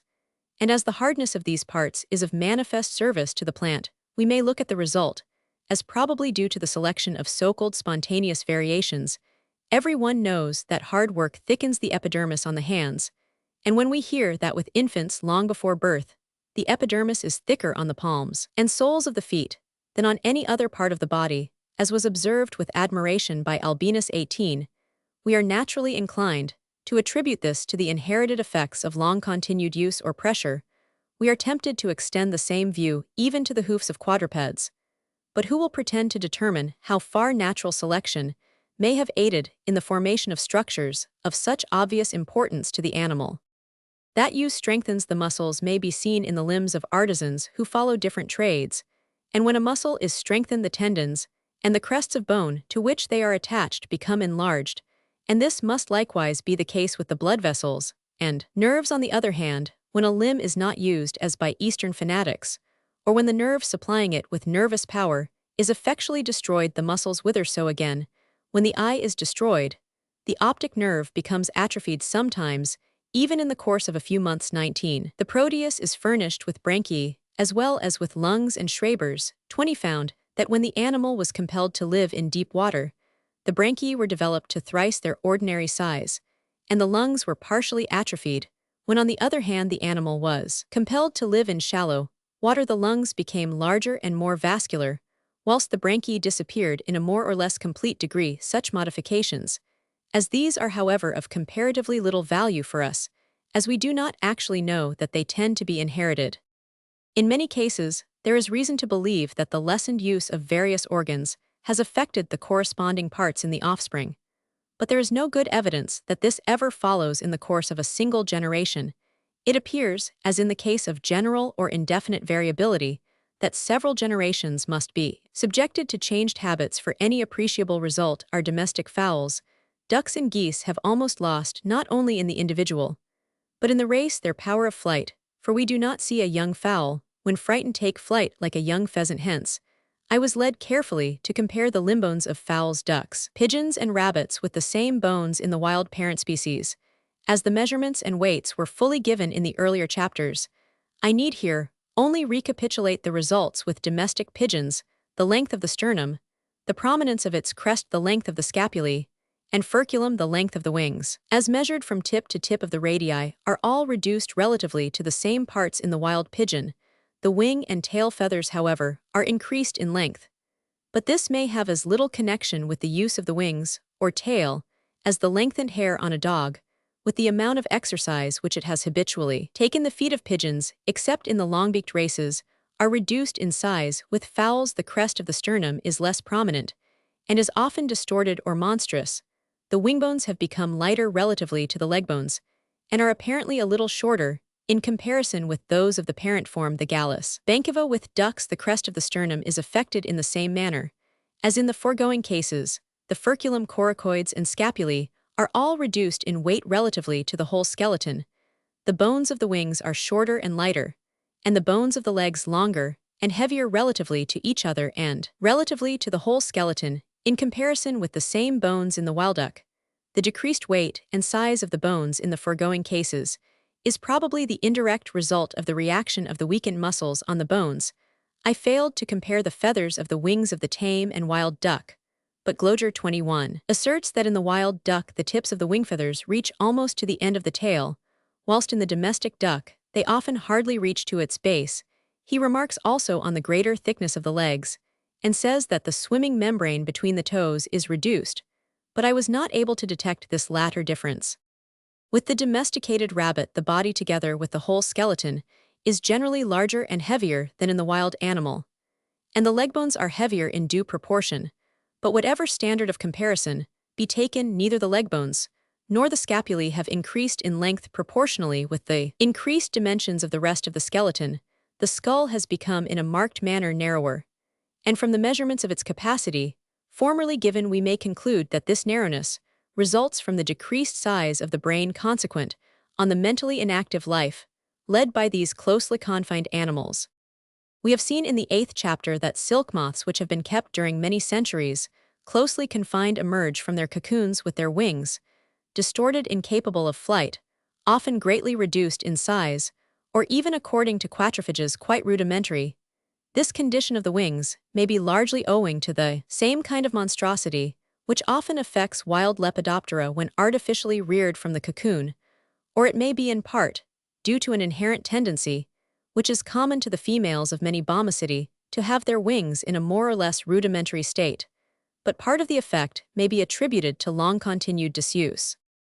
From the foregoing facts, there can be no doubt that with our anciently domesticated animals, certain bones have increased or decreased in size and weight owing to increased or decreased use, but they have not been modified as shown in the earlier chapters in shape or structure, with animals living a free life and occasionally exposed to severe competition. The reduction would tend to be greater, as it would be an advantage to them to have the development of every superfluous part saved. With high-life domesticated animals, on the other hand, there seems to be no economy of growth, nor any tendency to the elimination of superfluous details. But to this subject I shall recur.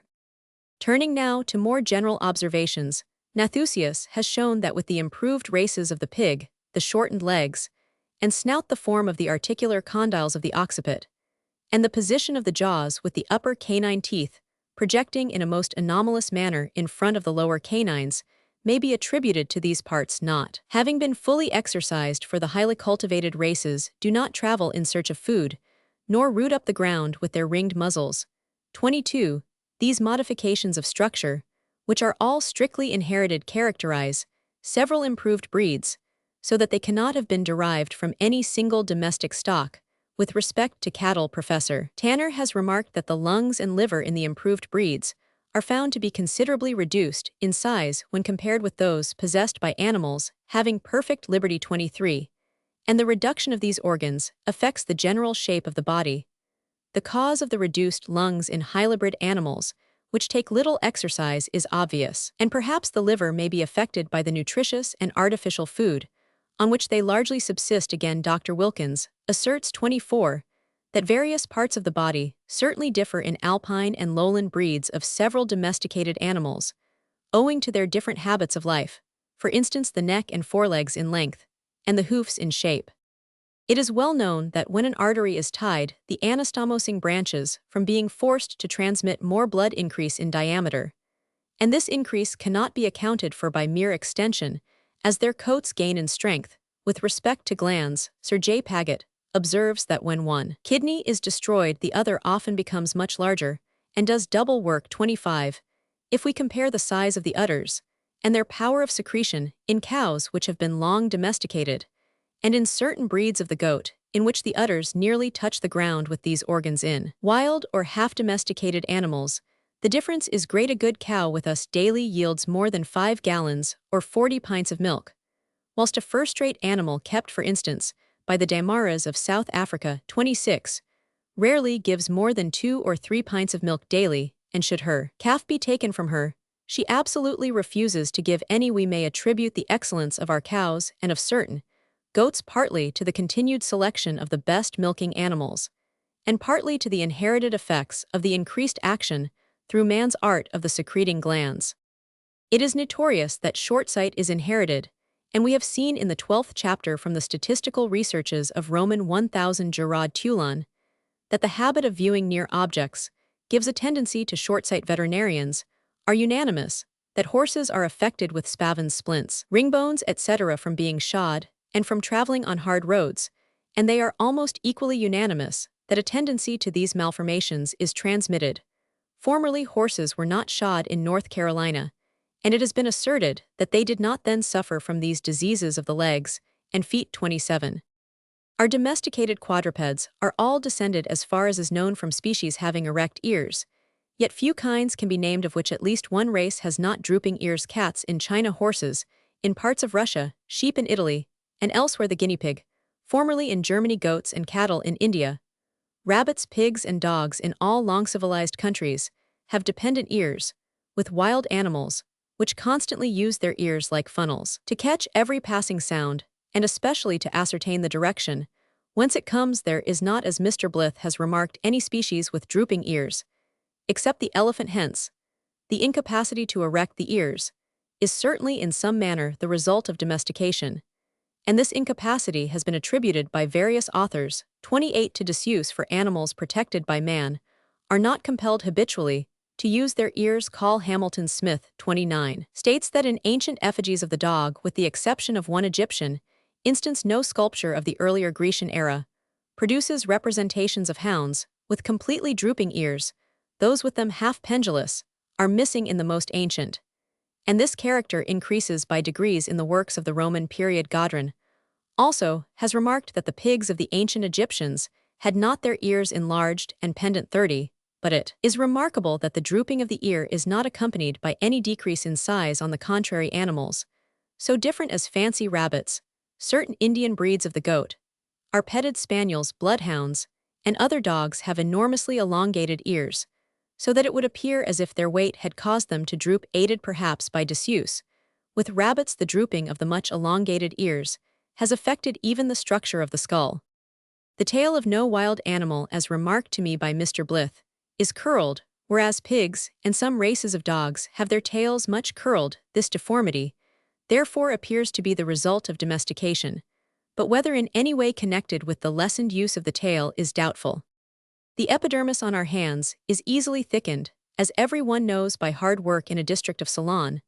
The sheep have horny callosities that defend their knees, and which arise from their habit of kneeling down to crop the short herbage, and this distinguishes the Jaffna flocks from those of other portions of the island. But it is not stated whether this peculiarity is inherited. 31. The mucous membrane, which lines the stomach, is continuous with the external skin of the body. Therefore, it is not surprising that its texture should be affected by the nature of the food consumed, but other and more interesting changes likewise follow. Hunter long ago observed that the muscular coat of the stomach of a gull, Larus tridactylus, which had been fed for a year chiefly on grain, was thickened, and according to Dr. Edmonston, a similar change periodically occurs in the Shetland Islands in the stomach of the Larus argentatus, which in the spring frequents the cornfields and feeds on the seed. The same careful observer has noticed a great change in the stomach of a raven, which had been long fed on vegetable food. In the case of an owl, Strix grallaria, similarly treated, Menetries states that the form of the stomach was changed, the inner coat became leathery, and the liver increased in size. Whether these modifications in the digestive organs would in the course of generations become inherited is not known. 32. The increased or diminished length of the intestines, which apparently results from changed diet, is a more remarkable case, because it is characteristic of certain animals in their domesticated condition, and therefore must be inherited. The complex absorbent system, the blood vessels, nerves, and muscles are necessarily all modified together with the intestines. According to Daubenton, the intestines of the domestic cat are 1/3 longer than those of the wild cat of Europe, and although this species is not the parent stock of the domestic animal, yet, as Isidore Geffrer has remarked, the several species of cats are so closely allied that the comparison is probably a fair one. The increased length appears to be due to the domestic cat being less strictly carnivorous in its diet than any wild feline species. For instance, I have seen a French kitten eating vegetables as readily as meat. According to Cuvier, the intestines of the domesticated pig exceed greatly in proportionate length those of the wild boar in the tame and wild rabbit. The change is of an opposite nature, and probably results from the nutritious food given to the tame rabbit. 33. Changed and inherited habits of life. This subject, as far as the mental powers of animals are concerned, so blends into instinct that I will here only remind the reader of such cases as the tameness of our domesticated animals, pointing or retrieving of dogs, their not attacking the smaller animals kept by man, and so forth. How much of these changes ought to be attributed to mere habit, and how much to the selection of individuals, which have varied in the desired manner, irrespectively of the special circumstances under which they have been kept, can seldom be told. We have already seen that animals may be habituated to a changed diet, but some additional instances may be given in the Polynesian islands. And in China, the dog is fed exclusively on vegetable matter. And the taste for this kind of food is to a certain extent inherited. 34 Our sporting dogs will not touch the bones of game birds, whilst most other dogs devour them with greediness. In some parts of the world, sheep have been largely fed on fish. The domestic hog is fond of barley, the wild boar is said to disdain it, and the disdain is partially inherited, for some young wild pigs bred in captivity showed an aversion for this grain, whilst others of the same brood relished it. 35 One of my relations bred some young pigs from a Chinese sow by a wild alpine boar. They free in the park and were so tame that they came to the house to be fed, but they would not touch swill, which was devoured by the other pigs. An animal, when once accustomed to an unnatural diet, which can generally be affected only during youth, dislikes its proper food, as Spallanzani found to be the case with a pigeon, which had been long fed on meat. Individuals of the same species take to new food with different degrees of readiness. One horse, it is stated, soon learned to eat meat, whilst another would have perished from hunger rather than have partaken of it. 36 The caterpillars of the Bomyx hesperus feed in a state of nature on the leaves of the Café diable, but after having been reared on the ailanthus, they would not touch the Café diable, and actually died of hunger. 37 It has been found possible to accustom marine fish to live in fresh water, but as such changes in fish and other marine animals have been chiefly observed in a state of nature, they do not properly belong to our present subject. The period of gestation and of maturity, as shown in the earlier chapters, season, and the frequency of the act of breeding have all been greatly modified under domestication. With the Egyptian goose, the rate of change with respect to the season has been recorded. 38 The wild drake pairs with one female. The domestic drake is polygamous. Certain breeds of fowls have lost the habit of incubation. The paces of the horse and the manner of flight of certain breeds of the pigeon have been modified and are inherited.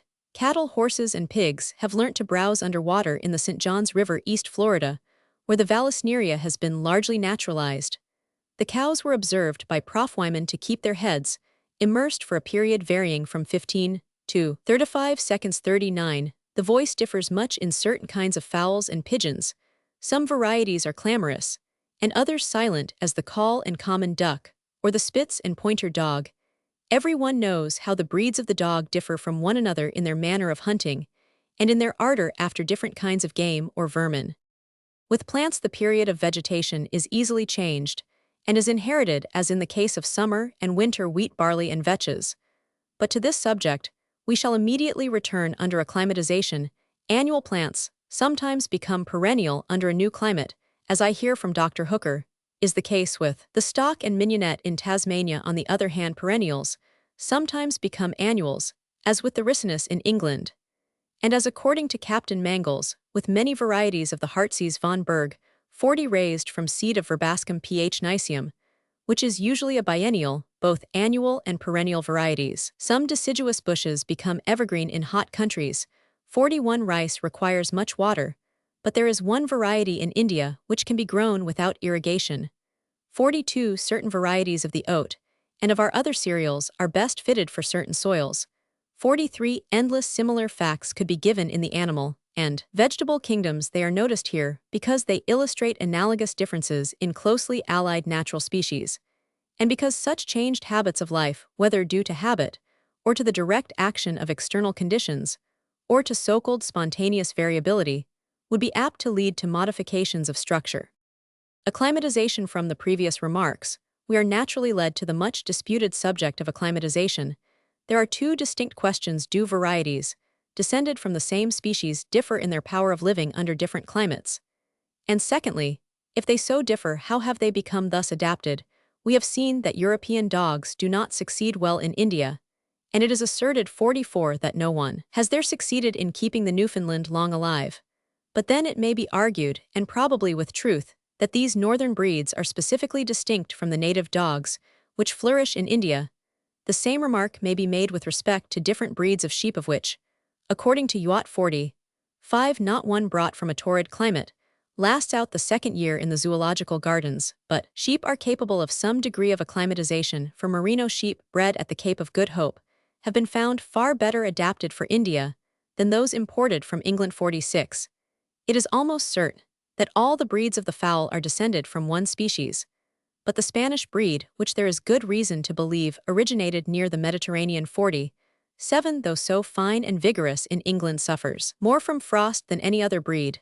The Arundi silk moth introduced from Bengal and the ailanthus moth from the temperate province of Shantung in China belong to the same species, as we may infer from their identity in the caterpillar cocoon, and mature states 48. Yet they differ much in constitution. The Indian form will flourish only in warm latitudes. The other is quite hardy, and withstands cold and rain. Plants are more strictly adapted to climate than are animals. The latter, when domesticated, withstand such great diversities of climate that we find nearly the same species in tropical and temperate countries, whilst the cultivated plants are widely dissimilar. Hence, a larger field is open for inquiry in regard to the acclimatization of plants than of animals. It is no exaggeration to say that with almost every plant which has long been cultivated, varieties exist which are endowed with constitutions fitted for very different climates.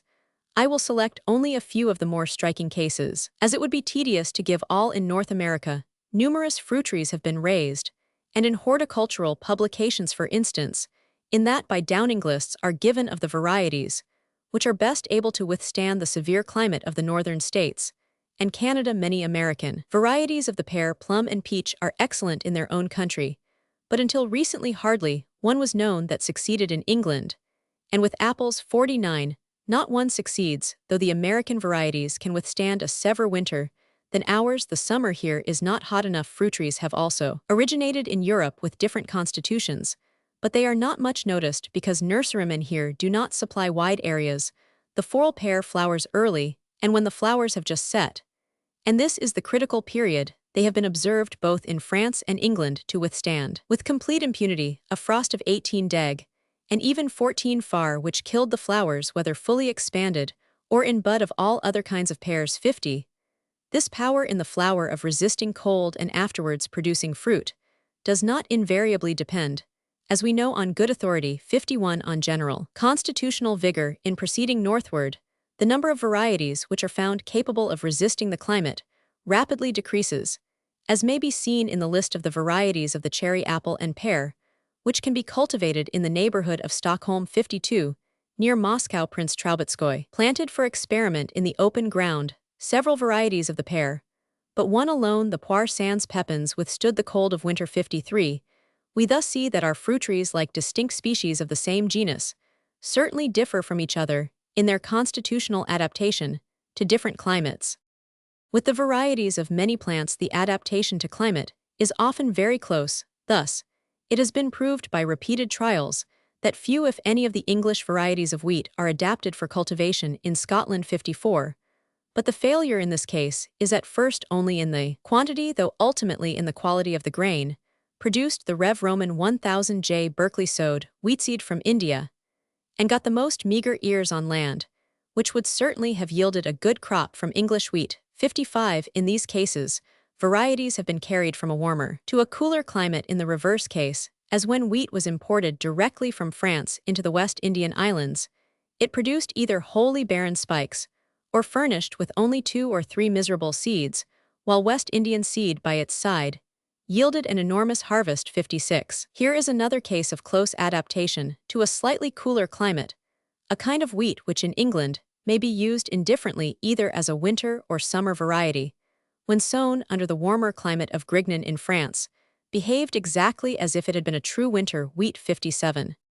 Botanists believe that all the varieties of maize belong to the same species, and we have seen that in North America, in proceeding northward, the varieties cultivated in each zone produce their flowers and ripen their seed within shorter and shorter periods, so that the tall, slowly maturing southern varieties do not succeed in New England, and the New English varieties do not succeed in Canada. I have not met with any statement that the southern varieties are actually injured or killed by a degree of cold, which the northern varieties can withstand with impunity, though this is probable. But the production of early flowering and early seeding varieties deserves to be considered as one form of acclimatization. Hence, it has been found possible, according to Kalm, to cultivate maize further and further northwards in America. In Europe, also, as we learn from the evidence given by Alf de Candolle, the culture of maize has extended since the end of the last century, 30 leagues north of its former boundary 58, on the authority of Linus 59, I may quote an analogous case, namely, that in Sweden tobacco raised from homegrown seed ripens its seed a month sooner, and is less liable to miscarry than plants raised from foreign seed.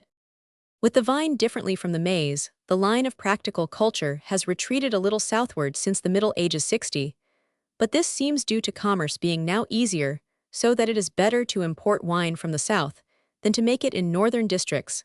Nevertheless, the fact of the vine not having spread northward shows that acclimatization has made no progress during several centuries. There is, however, a marked difference in the constitution of the several varieties, some being hardy, whilst others, like the muscat of Alexandria, require a very high temperature to come to perfection.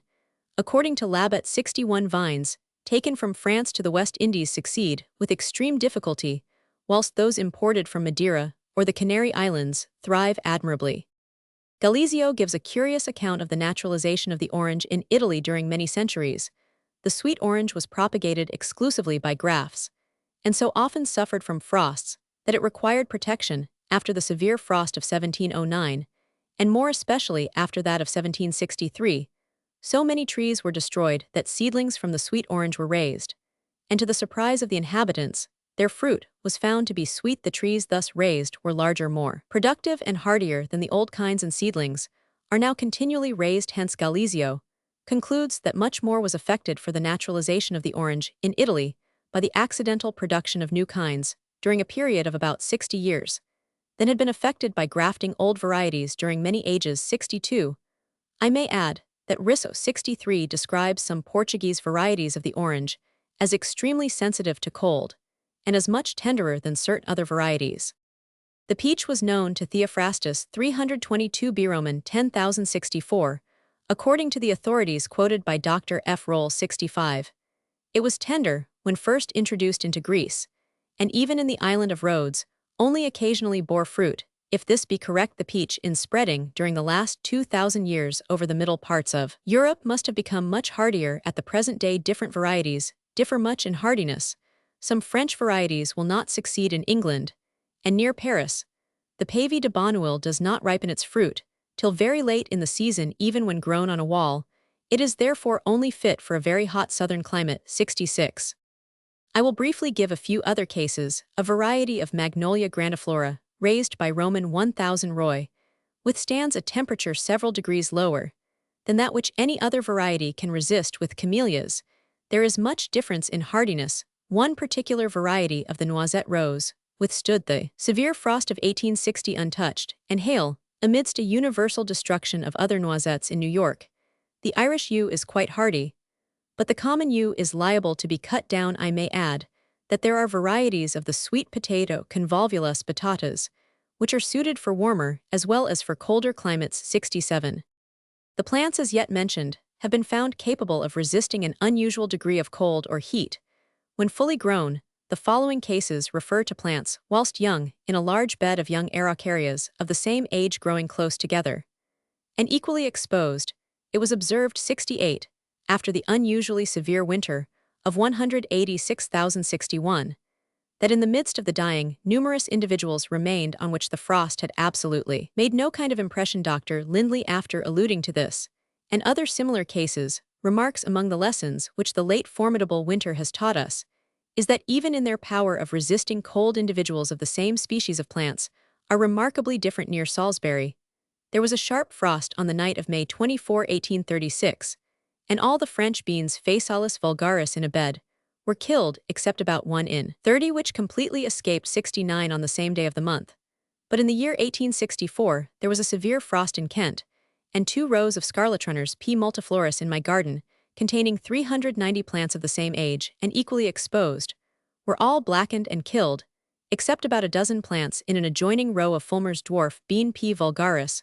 One single plant escaped a still more severe frost, occurred 4 days afterwards, and of the dozen plants which had previously escaped, only 3 survived. These were not taller or more vigorous than the other young plants, but they escaped completely, with not even the tips of their leaves browned. It was impossible to behold these 3 plants, with their blackened, withered, and dead brethren all around, and not see at a glance that they differed widely in constitutional power of resisting frost. This work is not the proper place to show that wild plants of the same species naturally growing at different altitudes, or under different latitudes, become to a certain extent acclimatized, as is proved by the different behavior of their seedlings when raised in another country. In my Origin of Species, I have alluded to some cases, and I could add many others. One instance must suffice. Mr. Grigor of Foras, 70 states that seedlings of the Scotch fir Pinna sylvestris, raised from seed from the continent, and from the forest of Scotland, differ much. The difference is perceptible in 1-year-old, and more so in 2-year-old seedlings, but the effects of the winter on the second year's growth almost uniformly make those from the continent quite brown, and so damaged, that by the month of March, they are quite unsaleable, while the plants from the native Scotch pine under the same treatment, and standing alongside, although considerably shorter, are rather stouter and quite green, so that the beds of the one can be known from the other when seen from the distance of a mile. Closely similar facts have been observed with seedling larches. Hardy varieties would alone be valued or noticed in Europe, whilst tender varieties requiring more warmth would generally be neglected. But such occasionally arise. Thus, Loudon 71 describes a Cornish variety of the elm which is almost an evergreen, and of which the shoots are often killed by the autumnal frosts, so that its timber is of little value. Horticulturists know that some varieties are much more tender than others. Thus all the varieties of the broccoli are more tender than cabbages, but there is much difference in this respect in the subvarieties of the broccoli. The pink and purple kinds are a little hardier than the white Cape broccoli, but they are not to be depended on. After the thermometer falls below 24 far, the Walcheren broccoli is less tender than the Cape, and there are several varieties which will stand much sever cold than the Walcheren. 72 cauliflowers seed more freely in India than cabbages. 73, to give one instance with flowers. 11 plants, raised from a hollyhock, called the Queen of the Whites, 74 were found to be much more tender than various other seedlings. It may be presumed that all tender varieties would succeed better under a climate warmer than ours with fruit trees. It is well known that certain varieties, for instance of the peach, stand forcing in a hothouse better than others, and this shows either pliability of organization or some constitutional difference. The same individual cherry tree, when forced, has been observed during successive years gradually to change its period of vegetation. 75 few pelargoniums can resist the heat of a stove, but Alba multiflora will, as a most skillful gardener asserts, stand pineapple top and bottom heat the whole winter, without looking any more drawn than if it had stood in a common greenhouse, and Blanche Fleur seems as if it had been made on purpose for growing in winter like many bulbs, and to rest all summer. 76. There can hardly be a doubt that the Alba multiflora pelargonium must have a widely different constitution from that of most other varieties of this plant. It would probably withstand even an equatorial climate. We have seen that according to Labat, the vine and wheat require acclimatization in order to succeed in the West Indies. Similar facts have been observed at Madras. 2 parcels of Mignonotessid, one direct from Europe, the other saved at Bangalore, of which the mean temperature is much below that of Madras, were sown at the same time. They both vegetated equally favorably, but the former all died off a few days after they appeared above ground. The latter still survive and are vigorous, healthy plants. So again, turnip and carrot seeds saved at Hyderabad are found to answer better at Madras than seed from Europe or from the Cape of Good Hope. 77. Mr. J. Scott of the Calcutta Botanic Gardens informs me that seeds of the Sweetbia lathyrus odoratus, imported from England, produce plants with thick rigid stems and small leaves, which rarely blossom and never yield seed. Plants raised from French seed blossom sparingly, but all the flowers are sterile. On the other hand, plants raised from Sweetbias grown near Darjeeling in Upper India, but originally derived from England, can be successfully cultivated on the plains of India, for they flower and seed profusely, and their stems are lax and scandent in some of the foregoing cases. As Dr. Hooker has remarked to me, the greater success may perhaps be attributed to the seeds having been more fully ripened under a more favorable climate, but this view can hardly be extended to so many cases, including plants which, from being cultivated under a climate hotter than their native one, become fitted for a still hotter climate. We may therefore safely conclude that plants can, to a certain extent, become accustomed to a climate either hotter or colder than their own, although the latter cases have been more frequently observed. We will now consider the means by which acclimatization may be effected, namely through the appearance of varieties having a different constitution, And through the effects of habit in regard to new varieties, there is no evidence that a change in the constitution of the offspring necessarily stands in any direct relation with the nature of the climate. Inhabited by the parents, on the contrary, it is certain that hardy and tender varieties of the same species appear in the same country. New varieties, thus spontaneously arising, become fitted to slightly different climates in two different ways.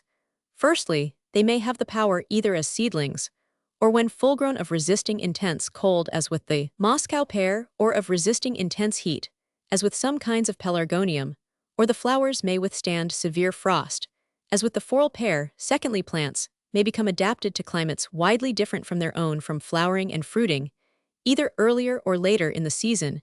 In both these cases, the power of acclimatization by man consists simply in the selection and preservation of new varieties, but without any direct intention on his part of securing a hardier variety. Acclimatization may be unconsciously affected by merely raising tender plants from seed, and by occasionally attempting their cultivation further and further northwards, as in the case of maize, the orange, and the peach. How much influence ought to be attributed to inherited habit or custom in the acclimatization of animals and plants is a much more difficult question. In many cases, natural selection can hardly have failed to have come into play and complicated the result. It is notorious that mountain sheep resist severe weather and storms of snow which would destroy lowland breeds. But then mountain sheep have been thus exposed from time immemorial, and all delicate individuals will have been destroyed, and the hardiest preserved. So with the Irindi silk moths of China and India, who can tell how far natural selection may have taken a share in the formation of the two races, which are now fitted for such widely different climates? It seems at first probable that the many fruit trees which are so well fitted for the hot summers and cold winters of North America, in contrast with their poor success under our climate, have become adapted through habit. But when we reflect on the multitude of seedlings annually raised in that country, and that none would succeed unless born with a fitting constitution, it is possible that mere habit may have done nothing towards their acclimatization. On the other hand, when we hear that marine sheep bred during no great number of generations at the Cape of Good Hope, that some European plants raised during only a few generations in the cooler parts of India withstand the hotter parts of that country much better than the sheep or seeds imported directly from England, we must attribute some influence to habit. We are led to the same conclusion when we hear from Nauden 78 that the races of melons, squashes, and gourds which have long been cultivated in northern Europe are comparatively more precocious, and need much less heat for maturing their fruit than the varieties of the same species recently brought from tropical regions. In the reciprocal conversion of summer and winter wheat, barley, and vetches into each other, habit produces a marked effect in the course of a very few generations. The same thing apparently occurs with the varieties of maize, which when carried from the southern states of America or into Germany soon became accustomed to their new homes, with vine plants taken to the West Indies from Madeira, which are said to succeed better than plants brought directly from France.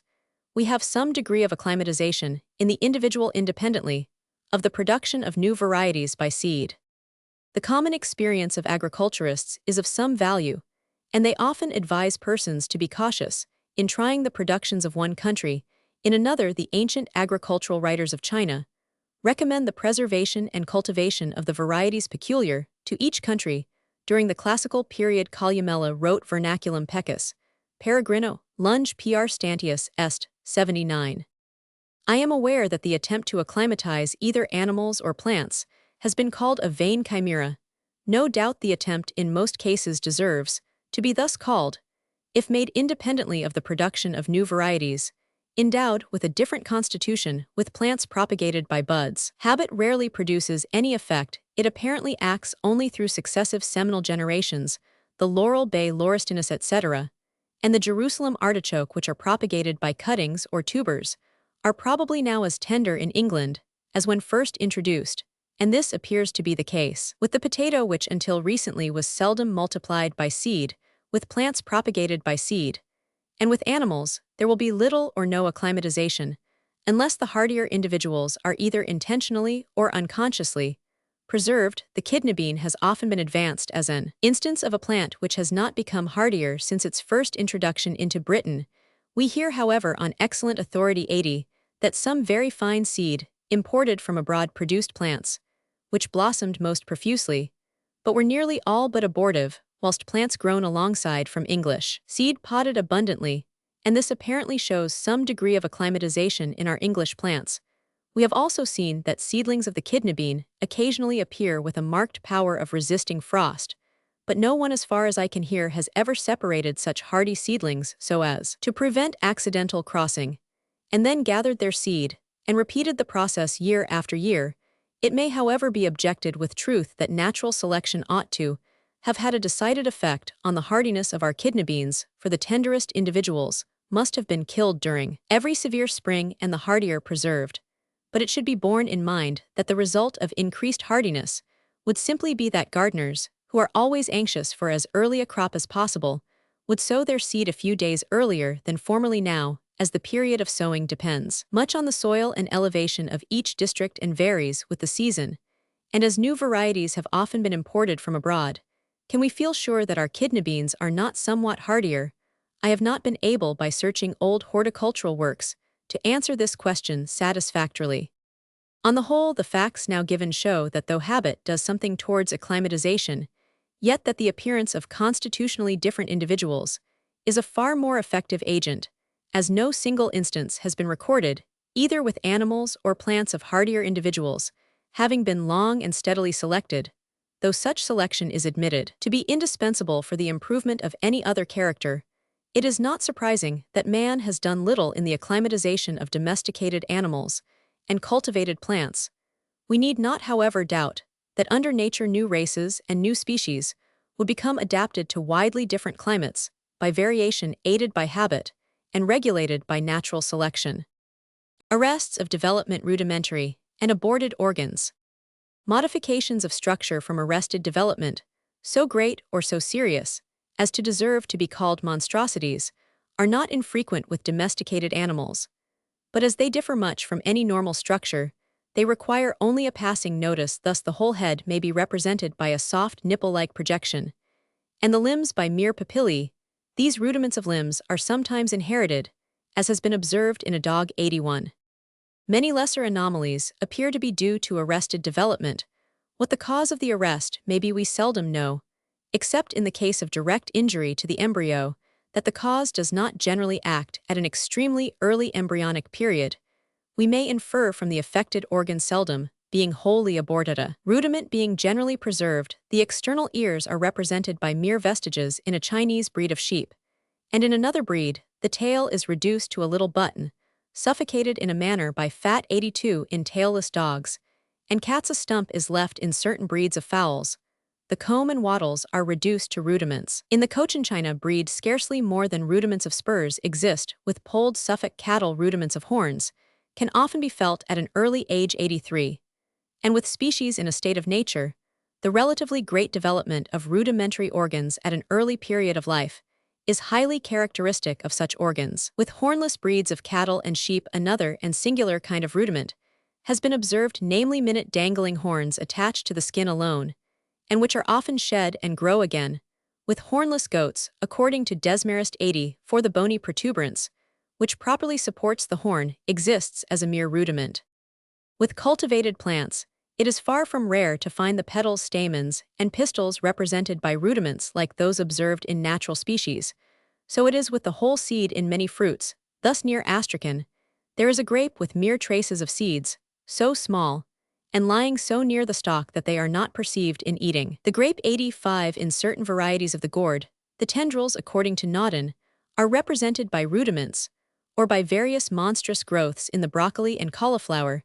The greater number of the flowers are incapable of expansion, and include rudimentary organs in the feather hyacinth muscaricamosum in its natural state.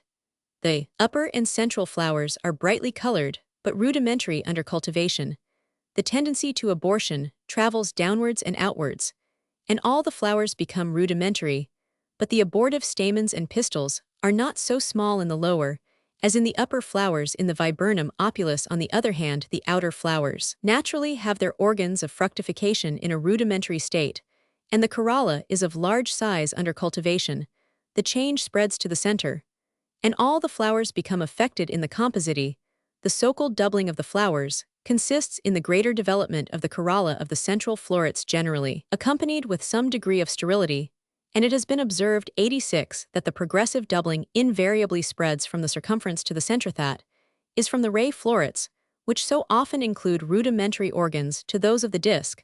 I may add as bearing on this subject, that with aster seeds taken from the florets of the circumference have been found to yield the greatest number of double flowers 87 in the above cases, we have a natural tendency in certain parts to be rudimentary, and this underculture spreads either to or from the axis of the plant.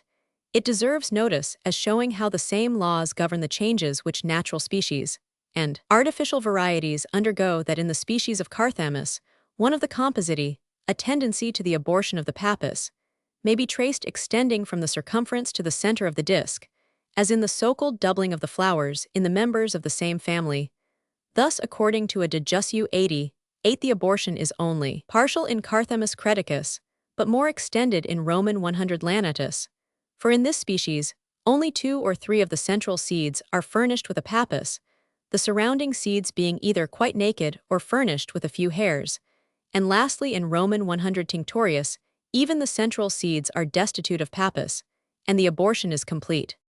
With animals and plants under domestication, when an organ disappears leaving only a rudiment, the loss has generally been sudden, as with hornless and tailless breeds, and such cases may be ranked as inherited monstrosities, but in some few cases the loss has been gradual and has been effected partly by selection, as with the rudimentary combs and wattles of certain fowls. We have also seen that the wings of some domesticated birds have been slightly reduced by disuse, and the great reduction of the wings in certain silk moths with mere rudiments left has probably been aided by disuse. With species in a state of nature, rudimentary organs are extremely common. Such organs are generally variable, as several naturalists have observed for being useless. They are not regulated by natural selection, and they are more or less liable to reversion. The same rule certainly holds good with parts which have become rudimentary under domestication. We do not know through what steps under nature rudimentary organs have passed, in being reduced to their present condition, but we so incessantly see in species of the same group the finest gradations between an organ, in a rudimentary and perfect state, that we are led to believe that the passage must have been extremely gradual.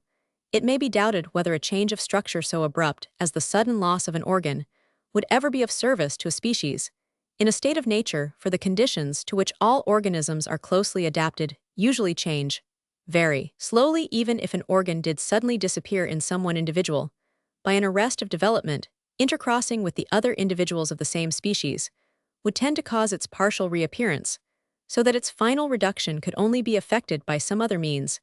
The most probable view is that a part which is now rudimentary was formerly, owing to changed habits of life, used less and less, being at the same time reduced in size by disuse, until at last it became quite useless and superfluous. But as most parts or organs are not brought into action during an early period of life, disuse or decreased action will not lead to their reduction until the organism arrives at a somewhat advanced age, and from the principle of inheritance at corresponding ages, the reduction will be transmitted to the offspring at the same advanced stage of growth. The part or organ will thus retain its full size in the embryo, as we know to be the case with most rudiments. As soon as a part becomes useless, another principle, that of economy of growth, will come into play, as it would be an advantage to an organism exposed to severe competition to save the development of any useless part, and individuals having the part less developed will have a slight advantage over others. But as Mr. Mivart has justly remarked, as soon as a part is much reduced, the saving from its further reduction will be utterly insignificant, so that this cannot be effected by natural selection. This manifestly holds good if the part be formed of mere cellular tissue, entailing little expenditure of nutriment. How then can the further reduction of an already somewhat reduced part be effected? That this has occurred repeatedly under nature is shown by the many gradations which exist between organs in a perfect state, and the merest vestiges of them. Mr. Romans 89 has, I think, thrown much light on this difficult problem. His view, as far as it can be given in a few words, is as follows: all parts are somewhat variable and fluctuate in size round an average point. Now, when a part has already begun from any cause to decrease, it is very improbable that the variations should be as great in the direction of increase as of diminution for the previous reduction, shows that circumstances have not been favorable for its development whilst there is nothing to check variations in the opposite direction. If this be so, the long-continued crossing of many individuals furnished, with an organ which fluctuates in a greater degree, towards decrease than towards increase will slowly, but steadily lead to its diminution, with respect to the complete and absolute abortion of a part. A distinct principle, which will be discussed in the chapter on pangenesis, probably comes into action. With animals and plants reared by man, there is no severe or recurrent struggle for existence, and the principle of economy will not come into action, so that the reduction of an organ will not thus be aided. So far indeed is this from being the case that in some few instances organs, which are naturally rudimentary in the parent species, become partially redeveloped in the domesticated descendants. Thus cows, like most other ruminants, properly have 4 active and 2 rudimentary mama, but in our domesticated animals, the latter occasionally become considerably developed and yield milk, the atrophied mammae, which in male domesticated animals including man have in some rare cases grown to full size and secreted milk, perhaps offer an analogous case. The hind feet of dogs naturally include rudiments of a 5th toe, and in certain large breeds, these toes, though still rudimentary, become considerably developed, and are furnished with claws. In the common hen, the spurs and comb are rudimentary, but in certain breeds, these become independently of age or disease of the ovaria. Well developed, the stallion has canine teeth, but the mare has only traces of the alveoli, which, as I am informed by the eminent veterinarian Mr. G.T. Brown, frequently contain minute irregular nodules of bone. These nodules, however, sometimes become developed into imperfect teeth protruding through the gums and coated with enamel, and occasionally they grow to a 4th or even a 3rd of the length of the canines in the stallion. With plants, I do not know whether the redevelopment of rudimentary organs occurs more frequently under culture than under nature. Perhaps the pear tree may be a case in point, for when wild it bears thorns, which consist of branches in a rudimentary condition, and serve as a protection, but when the tree is cultivated, they are reconverted into branches. References: Chapter Roman 25, Laws of Variation, Continuate Correlated Variability. Explanation of term, correlation connected with development modifications, correlated with the increased or decreased size of parts, correlated variation of homologous parts, feathered feet. In birds, assuming the structure of the wings, correlation between the head and the extremities between the skin and dermal appendage between the organs of sight and hearing, correlated modifications. In the organs of plants, correlated monstrosities, a relation between the skull and ear, skull and crest of feather, skull and horns, correlation of growth, complicated by the accumulated effects of natural selection, color, as correlated with constitutional peculiarities. All parts of the organization are to a certain extent connected together, but the connection may be so slight that it hardly exists, as with compound animals or the buds on the same tree. Even in the higher animals, various parts are not at all closely related, for one part may be wholly suppressed or rendered monstrous without any other part of the body being affected. But in some cases, when one part varies, certain other parts always, or nearly always simultaneously, vary. They are then subject to the law of correlated variation. The whole body is admirably coordinated for the peculiar habits of life of each organic being, and may be said, as the Duke of Argyll insists in his Reign of Law, to be correlated for this purpose. Again, in large groups of animals, certain structures always coexist, for instance, a peculiar form of stomach, with teeth of peculiar form, and such structures may in one sense be said to be correlated. But these cases have no necessary connection with the law to be discussed in the present chapter, for we do not know that the initial or primary variations of the several parts were in any way related. Slight modifications, or individual differences, may have been preserved first in one and then in another part, until the final and perfectly co-adapted structure was acquired. But to this subject I shall presently recur again. In many groups of animals, the males alone are furnished with weapons, or are ornamented with gay colors, and these characters manifestly stand in some sort of correlation with the male reproductive organs, for when the latter are destroyed, these characters disappear. But it was shown in the 12th chapter that the very same peculiarity may become attached at any age to either sex, and afterwards be exclusively transmitted to the same sex at a corresponding age. In these cases, we have inheritance limited by both sex and age, but we have no reason for supposing that the original cause of the variation was necessarily connected with the reproductive organs or with the age of the affected being. In cases of true correlated variation, we are sometimes able to see the nature of the connection, but in most cases it is hidden from us, and certainly differs in different cases. We can seldom say which of two correlated parts first varies, and induces a change in the other, or whether the two are the effects of some common cause. Correlated variation is an important subject for us, for when one part is modified through continued selection either by man or under nature, other parts of the organization will be unavoidably modified from this correlation. It apparently follows that with our domesticated animals and plants, varieties rarely or never differ from one another by a single character alone. One of the simplest cases of correlation is that a modification which arises during an early stage of growth tends to influence the subsequent development of the same part, as well as of other and intimately connected parts. Isidore, Geoffrey, Saint Hilaire states that this may constantly be observed with monstrosities in the animal kingdom, and Maquin Tandon too remarks that as with plants the axis cannot become monstrous without in some way affecting the organs subsequently produced from it. So axial anomalies are almost always accompanied by deviations of structure in the appended parts. We shall presently see that with short-muzzled races of the dog, certain histological changes in the basal elements of the bones arrest their development and shorten them, and this affects the position of the subsequently developed molar teeth. It is probable that certain modifications in the larvae of insects would affect the structure of the mature insects, but we must be careful not to extend this view too far, for during the normal course of development, certain species pass through an extraordinary course of change, whilst other and closely allied species arrive at maturity with little change of structure.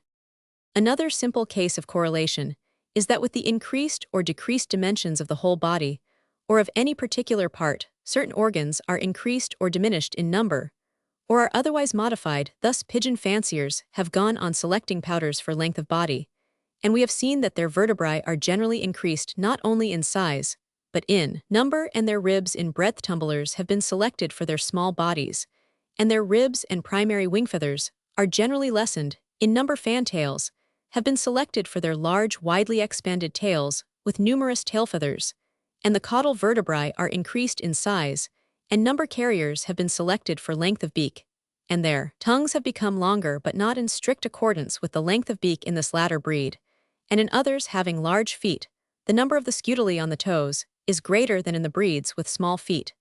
Many similar cases could be given. In Germany, it has been observed that the period of gestation is longer in large than in small breeds of cat. With our highly improved breeds of all kinds, the periods of maturity and of reproduction have advanced with respect to the age of the animal. And in correspondence with this, the teeth are now developed earlier than formerly, so that to the surprise of agriculturists, the ancient rules for judging of the age of an animal by the state of its teeth are no longer trustworthy. 3. Correlated variation of homologous parts, which are homologous, tend to vary in the same manner, and this is what might have been expected, for such parts are identical in form and structure during an early period of embryonic development, and are exposed in the egg or womb to similar conditions. The symmetry in most kinds of animals of the corresponding or homologous organs on the right and left sides of the body is the simplest case in point, but this symmetry sometimes fails, as with rabbits having only one ear, or stags with one horn, or with many-horned sheep, which sometimes carry an additional horn on one side of their heads. With flowers which have regular corollas, all the petals generally vary in the same manner, as we see in the complicated and symmetrical pattern on the flowers, for instance, of the Chinese pink. But with irregular flowers, though the petals are of course homologous, this symmetry often fails, as with the varieties of the antirrhinum or snapdragon, or that variety of the kidneybean phasalis, which has a white standard petal. In the vertebrata, the front and hind limbs are homologous, and they tend to vary in the same manner as we see in long and short-legged, or in thick and thin-legged races of the horse and dog. Isidore Geoffrey IV has remarked on the tendency of supernumerary digits in man to appear not only on the right and left sides, but on the upper and lower extremities. Meckel has insisted 5 that when the muscles of the arm depart in number or arrangement from their proper type, they almost always imitate those of the leg, and so conversely, the varying muscles of the leg imitate the normal muscles of the arm. In several distinct breeds of the pigeon and fowl, the legs and the two outer toes are heavily feathered, so that in the trumpeter pigeon they appear like little wings in the feather-legged bantam. The boots or feathers which grow from the outside of the leg, and generally from the two outer toes, have, according to the excellent authority of Mr. Hewitt, been seen to exceed the wing feathers in length, and in one case were actually 9.5 inches long, as Mr. Blyth has remarked to me. These leg feathers resemble the primary wing feathers, and are totally unlike the fine down which naturally grows on the legs of some birds such as grouse and owls. Hence, it may be suspected that excessive food has first given redundancy to the plumage, and then that the law of homologous variation has led to the development of feathers on the legs, in a position corresponding with those on the wing, namely on the outside of the tarsi and toes. I am strengthened in this belief by the following curious case of correlation, which for a long time seemed to me utterly inexplicable, namely, that in pigeons of any breed, if the legs are feathered, the two outer toes are partially connected by skin. These two outer toes correspond with our third and fourth toes, 7 now in the wing of the pigeon, or of any other bird. The first and fifth digits are aborted, the second is rudimentary, and carries the so-called bastard wing, whilst the third and fourth digits are completely united and enclosed by skin together, forming the extremity of the wing, so that in feather-footed pigeons, not only does the exterior surface support a row of long feathers like wing feathers, but the very same digits which in the wing are completely united by skin become partially united by skin in the feet. And thus, by the law of the correlated variation of homologous parts, we can understand the curious connection of feathered legs and membrane between the two outer toes. Andrew Knight 8 has remarked that the face or head and the limbs usually vary together in general proportions. Compare, for instance, the limbs of a dray and race horse, or of a greyhound and mastiff. What a monster a greyhound would appear with the head of a mastiff. The modern bulldog, however, has fine limbs, but this is a recently selected character. From the measurements given in the 6th chapter, we see that in several breeds of the pigeon, the length of the beak and the size of the feet are correlated. The view which, as before explained, seems the most probable is that disuse in all cases tends to diminish the feet, the beak becoming at the same time shorter through correlation, but that in some few breeds in which length of beak has been a selected point, the feet, notwithstanding disuse, have increased in size through correlation. In the following case, some kind of correlation is seen to exist between the feet and beak. Several specimens have been sent to Mr. Bartlett at different times as hybrids between ducks and fowls, and I have seen one. These were, as might be expected, ordinary ducks in a semi-monstrous condition, and in all of them, the swimming web between the toes was quite deficient or much reduced, and in all the beak was narrow and ill-shaped. With the increased length of the beak in pigeons, not only the tongue increases in length, but likewise the orifice of the nostrils. But the increased length of the orifice of the nostrils, perhaps, stands in closer correlation with the development of the corrugated skin, or wattle at the base of the beak. For when there is much wattle round the eyes, the eyelids are greatly increased, or even doubled in length. There is apparently some correlation even in color between the head and the extremities. Thus with horses, a large white star or blaze on the forehead is generally accompanied by white feet. 9. With white rabbits and cattle, dark marks often coexist on the tips of the ears, and on the feet. In black and tan dogs of different breeds, tan-colored spots over the eyes and tan-colored feet almost invariably go together. These latter cases of connected coloring may be due either to reversion or to analogous variation, subjects to which I shall hereafter return, but this does not necessarily determine the question of their original correlation. Mr.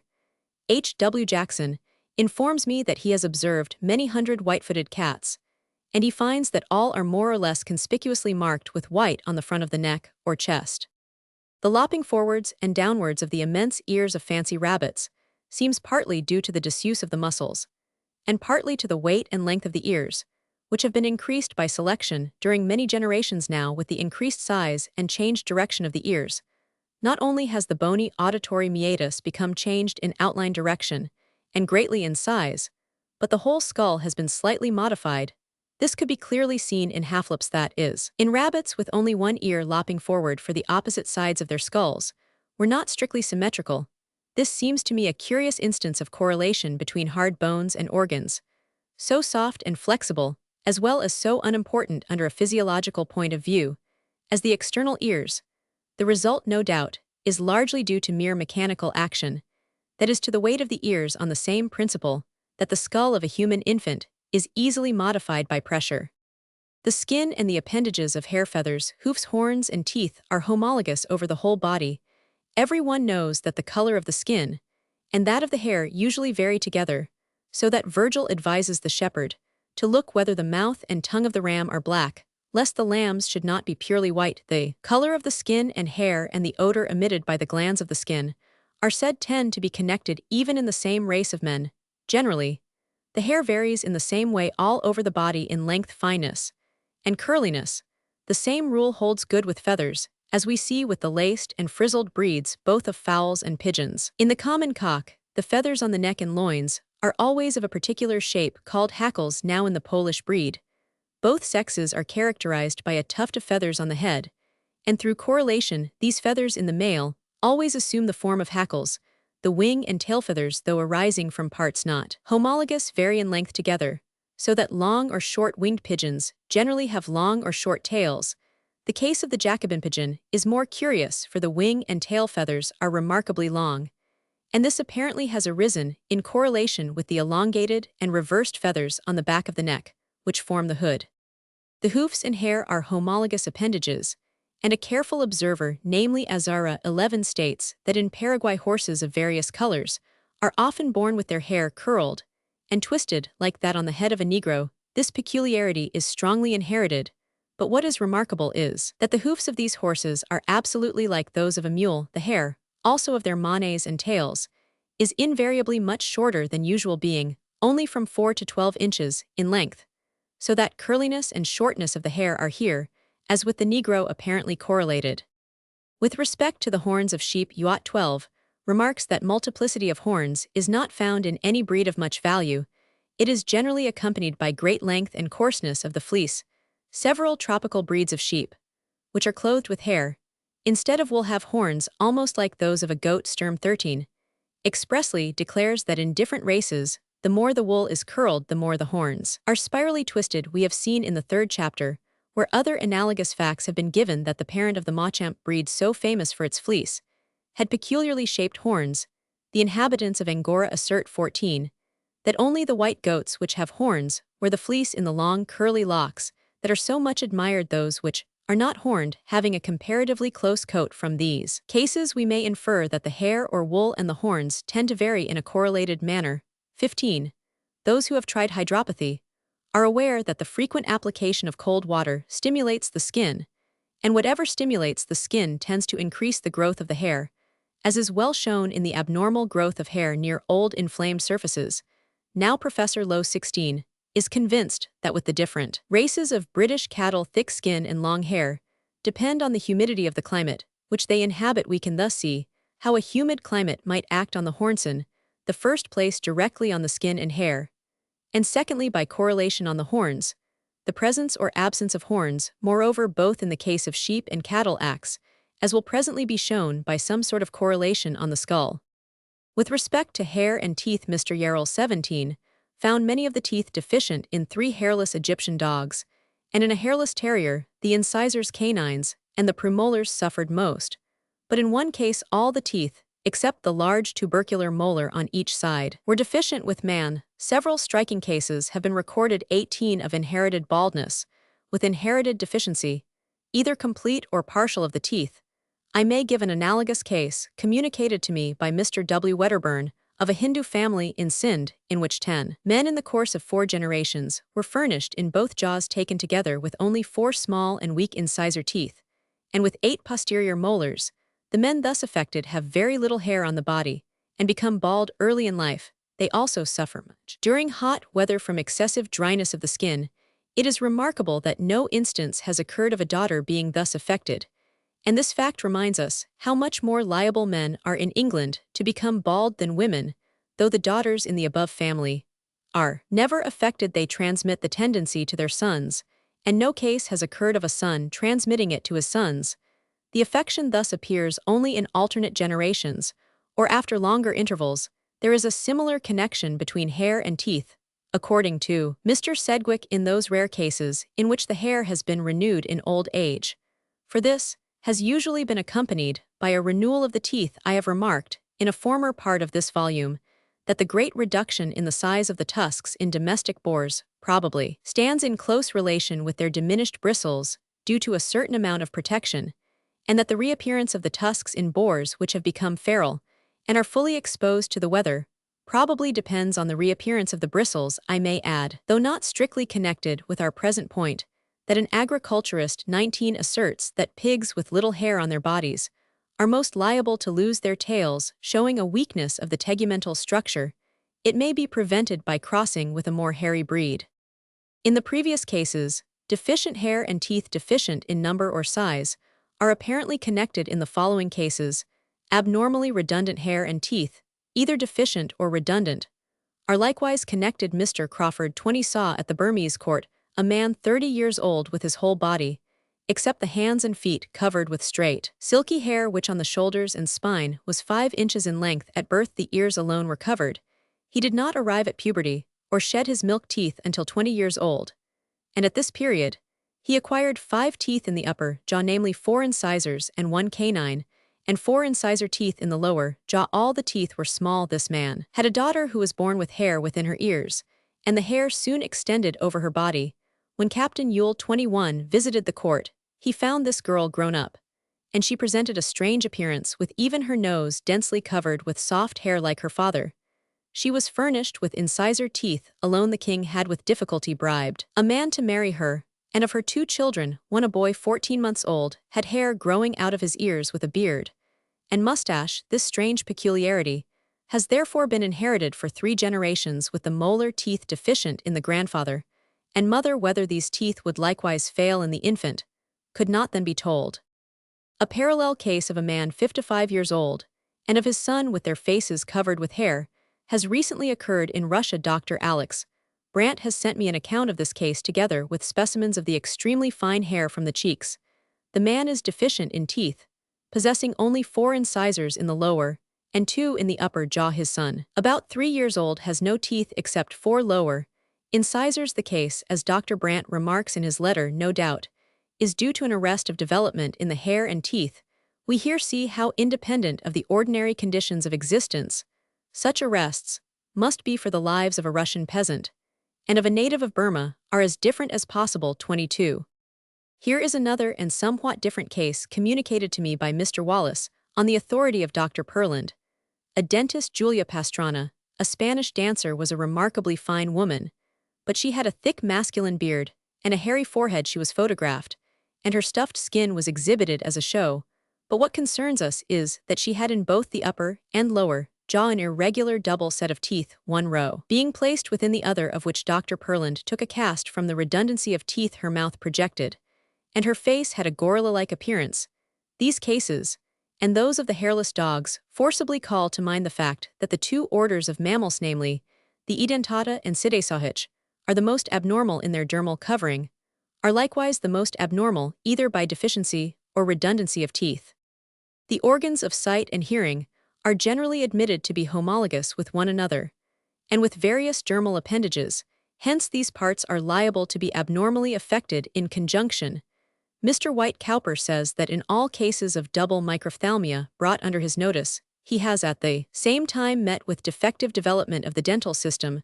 Certain forms of blindness seem to be associated with the color of the hair. A man with black hair and a woman with light-colored hair, both of sound constitution, married and had 9 children, all of whom were born blind. Of these children, 5 with dark hair and brown iris were afflicted with amaurosis. The 4 others with light-colored hair and blue iris had amaurosis and cataract conjoined. Several cases could be given showing that some relation exists between various affections of the eyes and ears. Thus Liebreich states that out of 241 deaf-mutes in Berlin, no less than 14 suffered from the rare disease called pigmentary retinitis. Mr. White Cowper and Dr. Earle have remarked that inability to distinguish different colors, or colorblindness, is often associated with a corresponding inability to distinguish musical sounds. 23. Here is a more curious case. White cats, if they have blue eyes, are almost always deaf. I formerly thought that the rule was invariable, but I have heard of a few authentic exceptions. The first 2 notices were published in 1829, and relate to English and Persian cats of the latter. The Rev. W. T. Bree possessed a female, and he states that of the offspring produced at one and the same birth, such as like the mother were entirely white with blue eyes, were like her invariably deaf, while those that had the least speck of color on their fur as invariably possessed the usual faculty of hearing. 24. The Rev. W. Darwin Fox informs me that he has seen more than a dozen instances of this correlation in English, Persian, and Danish cats. But he adds that if one eye, as I have several times observed, be not blue, the cat hears on the other hand. I have never seen a white cat, with eyes of the common color, that was deaf in France. Dr. Sichel, 25, has observed during 20 years similar facts. He adds the remarkable case of the iris beginning at the end of 4 months to grow dark-colored, and then the cat first began to hear. This case of correlation in cats has struck many persons as marvelous. There is nothing unusual in the relation between blue eyes and white fur, and we have already seen that the organs of sight and hearing are often simultaneously affected. In the present instance, the cause probably lies in a slight arrest of development in the nervous system in connection with the sensory organs. Kittens, during the first 9 days, whilst their eyes are closed, appear to be completely deaf. I have made a great clanging noise with a poker and shovel close to their heads, both when they were asleep and awake, without producing any effect. The trial must not be made by shouting close to their ears, for they are even when asleep extremely sensitive to a breath of air.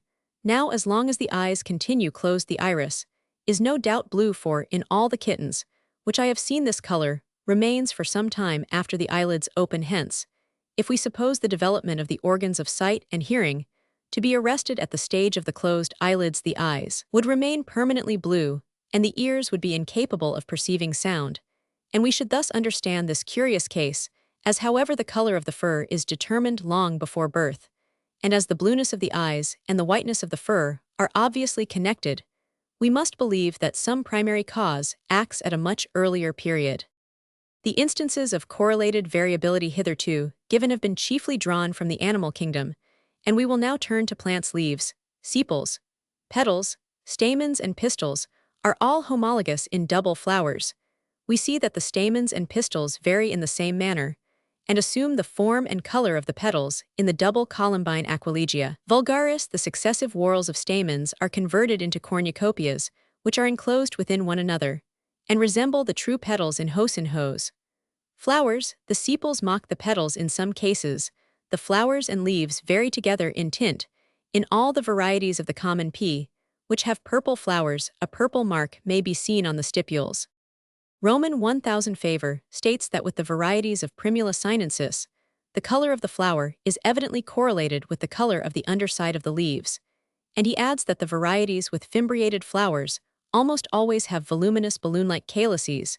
26. With other plants, the leaves and fruit or seeds vary together in color, as in a curious pale-leaved variety of the sycamore, which has recently been described in France. 27.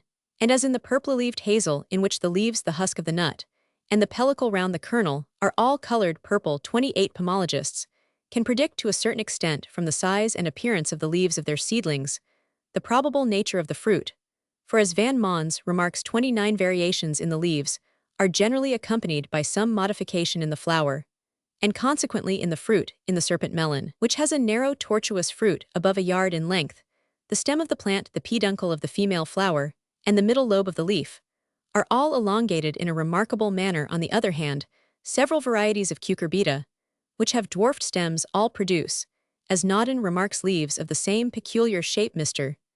G. Ma informs me that all the varieties of the scarlet pelargoniums, which have contracted or imperfect leaves, have contracted flowers. The difference between brilliant and its parent tom thumb is a good instance of this. It may be suspected that the curious case described by Risso 30 of a variety of the orange, which produces on the young shoots rounded leaves with winged petioles, and afterwards elongated leaves on long but wingless petioles, is connected with the remarkable change in form and nature which the fruit undergoes during its development. In the following instance, we have the color and the form of the petals apparently correlated, and both dependent on the nature of the season. An observer skilled in the subject writes 31. I noticed, during the year 1842, that every dahlia of which the color had any tendency to scarlet was deeply notched, indeed to so great an extent as to give the petals the appearance of a saw. The indentures were, in some instances, more than a quarter of an inch deep. Again, dahlias, which have their petals tipped with a different color from the rest of the flower, are very inconstant, and during certain years, some or even all the flowers become uniformly colored, and it has been observed with several varieties 32 that when this happens, the petals grow much elongated and lose their proper shape. This, however, may be due to reversion both in color and form to the aboriginal species. In this discussion on correlation, we have hitherto treated of cases in which we can partly understand the bond of connection, but I will now give cases in which we cannot even conjecture or can only very obscurely see the nature of the bond. Isidore Geoffroy Saint Hilaire, in his work on monstrosities, insists 33 certains anomalies, coexistent rarement, entrelles daughters frequement daughters, en fin presque constamment, malgré la différence très grande de leur nature, et quelles puissant paraître complètement indépendantes, les unes des autres. We see something analogous in certain diseases. Thus, in a rare affection of the renal capsules, of which the functions are unknown, the skin becomes bronzed, and in hereditary syphilis, as I hear from Sir J. Paget, both the milk and the second teeth assume a peculiar and characteristic form. Professor Rolleston also informs me that the incisor teeth are sometimes furnished with a vascular rim in correlation with intrapulmonary deposition of tubercles. In other cases of phthisis and of cyanosis, the nails and finger ends become clubbed like acorns. I believe that no explanation has been offered of these and of many other cases of correlated disease. What can be more curious and less intelligible than the fact previously given on the authority of Mr. Tegetmeier that young pigeons of all breeds, which when mature have white, yellow, silver blue, or dun-colored plumage, come out of the egg almost naked, whereas pigeons of other colors, when first born, are clothed with plenty of down white peafowls, as has been observed both in England and France. 34, and as I have myself seen, are inferior in size to the common colored kind. And this cannot be accounted for by the belief that albinism is always accompanied by constitutional weakness, for white or albino moles are generally larger than the common kind. To turn to more important characters, the Naiada cattle of the Pampas are remarkable from their short foreheads, upturned muzzles, and curved lower jaws. In the skull, the nasal and premaxillary bones are much shortened. The maxillaries are excluded from any junction with the nasals, and all the bones are slightly modified even to the plane of the occiput. From the analogous case of the dog hereafter to be given, it is probable that the shortening of the nasal and adjoining bones is the proximate cause of the other modifications in the skull, including the upward curvature of the lower jaw, though we cannot follow out the steps by which these changes have been effected. Polish fowls have a large tuft of feathers on their heads, and their skulls are perforated by numerous holes, so that a pin can be driven into the brain without touching any bone. That this deficiency of bone is in some way connected with the tuft of feathers is clear from tufted ducks and geese likewise having perforated skulls. The case would probably be considered by some authors as one of balancement or compensation. In the chapter on fowls, I have shown that with Polish fowls the tuft of feathers was probably at first small. By continued selection, it became larger and then rested on a fibrous mass. And, finally, as it became still larger, the skull itself became more and more protuberant, until it acquired its present extraordinary structure. Through correlation with the protuberance of the skull, the shape, and even the relative connection of the premaxillary and nasal bones, the shape of the orifice of the nostrils, the breadth of the frontal bone, the shape of the postliteral processes of the frontal and squamosal bones, and the direction of the bony cavity of the ear, have all been modified. The internal configuration of the skull and the whole shape of the brain have likewise been altered in a truly marvelous manner. After this case of the Polish fowl, it would be superfluous to do more than refer to the details previously given on the manner in which the changed form of the comb has affected the skull in various breeds of the fowl, causing by correlation crests, protuberances, and depressions on its surface. With our cattle and sheep, the horns stand in close connection with the size of the skull, and with the shape of the frontal bones. Thus Klein 35 found that the skull of a horned ram weighed 5 times as much as that of a hornless ram of the same age. When cattle become hornless, the frontal bones are materially diminished in breadth towards the pole, and the cavities between the bony plates are not so deep, nor do they extend beyond the frontals. 36. It may be well here to pause and observe how the effects of correlated variability of the increased use of parts and of the accumulation of so-called spontaneous variations through natural selection are in many cases inextricably commingled. We may borrow an illustration from Mr. Herbert Spencer, who remarks that when the Irish elk acquired its gigantic horns weighing above 100 pounds, numerous coordinated changes of structure would have been indispensable, namely, a thickened skull to carry the horn's strengthened cervical vertebrae, with strengthened ligaments, enlarged dorsal vertebrae to support the neck with powerful forelegs and feet. All these parts being supplied with proper muscles, blood vessels, and nerves, how then could these admirably coordinated modifications of structure have been acquired according to the doctrine, which I maintain the horns of the male elk were slowly gained through sexual selection, that is, by the bestarmed males conquering the worsearmed and leaving a greater number of descendants? But it is not at all necessary that the several parts of the body should have simultaneously varied. Each stag presents individual characteristics, and in the same district, those which had slightly heavier horns or stronger necks or stronger bodies, or were the most courageous, would secure the greater number of does, and consequently have a greater number of offspring. The offspring would inherit in a greater or less degree. These same qualities would occasionally intercross with one another, or with other individuals varying in some favorable manner, and of their offspring, those which were the best endowed in any respect would continue multiplying, and so onwards, always progressing sometimes in one direction, and sometimes in another towards the excellently coordinated structure of the male elk. To make this clear, let us reflect on the probable steps, as shown in the 20th chapter, by which our race and dray horses have arrived at their present state of excellence. If we could view the whole series of intermediate forms between one of these animals and an early unimproved progenitor, we should behold a vast number of animals, not equally improved in each generation throughout their entire structure, but sometimes a little more in one point, and sometimes in another, yet on the whole gradually approaching in character to our present race or dray horses, which are so admirably fitted in the one case for fleetness, and in the other for draught. Although natural selection would thus 37 tend to give to the male elk its present structure, yet it is probable that the inherited effects of use, and of the mutual action of part on part, have been equally or more important as the horns gradually increased in weight. The muscles of the neck, with the bones, to which they are attached, would increase in size and strength, and these parts would react on the body and legs, nor must we overlook the fact that certain parts of the skull and the extremities would, judging by analogy, tend from the first to vary in a correlated manner.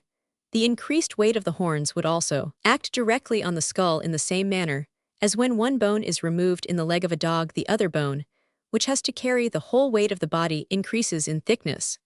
But from the fact given with respect to horned and hornless cattle, it is probable that the horns and skull would immediately act on each other through the principle of correlation. Lastly, the growth and subsequent wear and tear of the augmented muscles and bones would require an increased supply of blood, and consequently increased supply of food, and this again would require increased powers of mastication, digestion, respiration, and excretion. Color as correlated with constitutional peculiarities. It is an old belief that with man there is a connection between complexions and constitution, and I find that some of the best authorities believe in this to the present day. 38 Thus Dr. Beddoe, by his tables, shows 39 that a relation exists between liability to consumption and the color of the hair, eyes, and skin.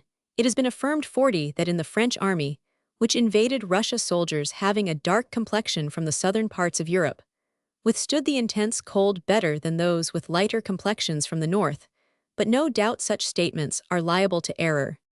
In the second chapter on selection, I have given several cases proving that with animals and plants differences in color are correlated with constitutional differences, as shown by greater or less immunity from certain diseases, from the attacks of parasitic plants and animals, from scorching by the sun, and from the action of certain poisons.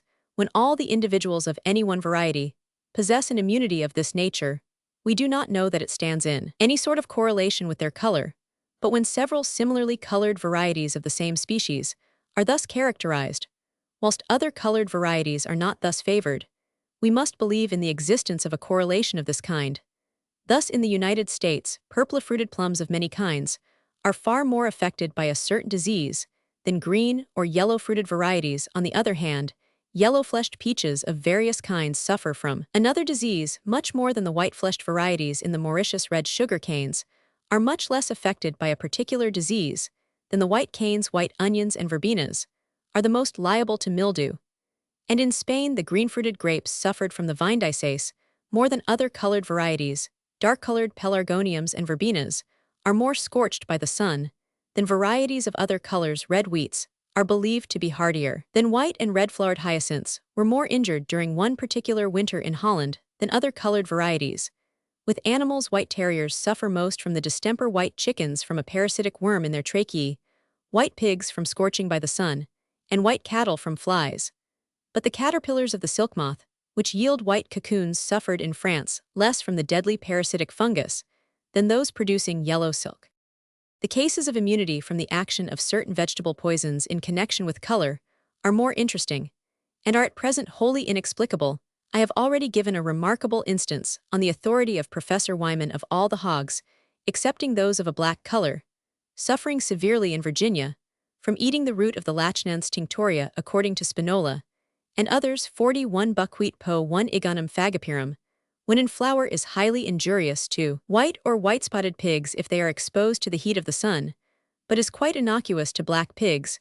According to two accounts, the Hypericum crispum in Sicily is poisonous to white sheep alone. Their heads swell, their wool falls off, and they often die. But this plant, according to Lex, is poisonous only when it grows in swamps. Nor is this improbable, as we know how readily the poisonous principle in plants is influenced by the conditions under which they grow. 3 accounts have been published in eastern Prussia of white and white-spotted horses being greatly injured by eating mildewed and honeydewed vetches, every spot of skin bearing white hairs becoming inflamed and gangrenous.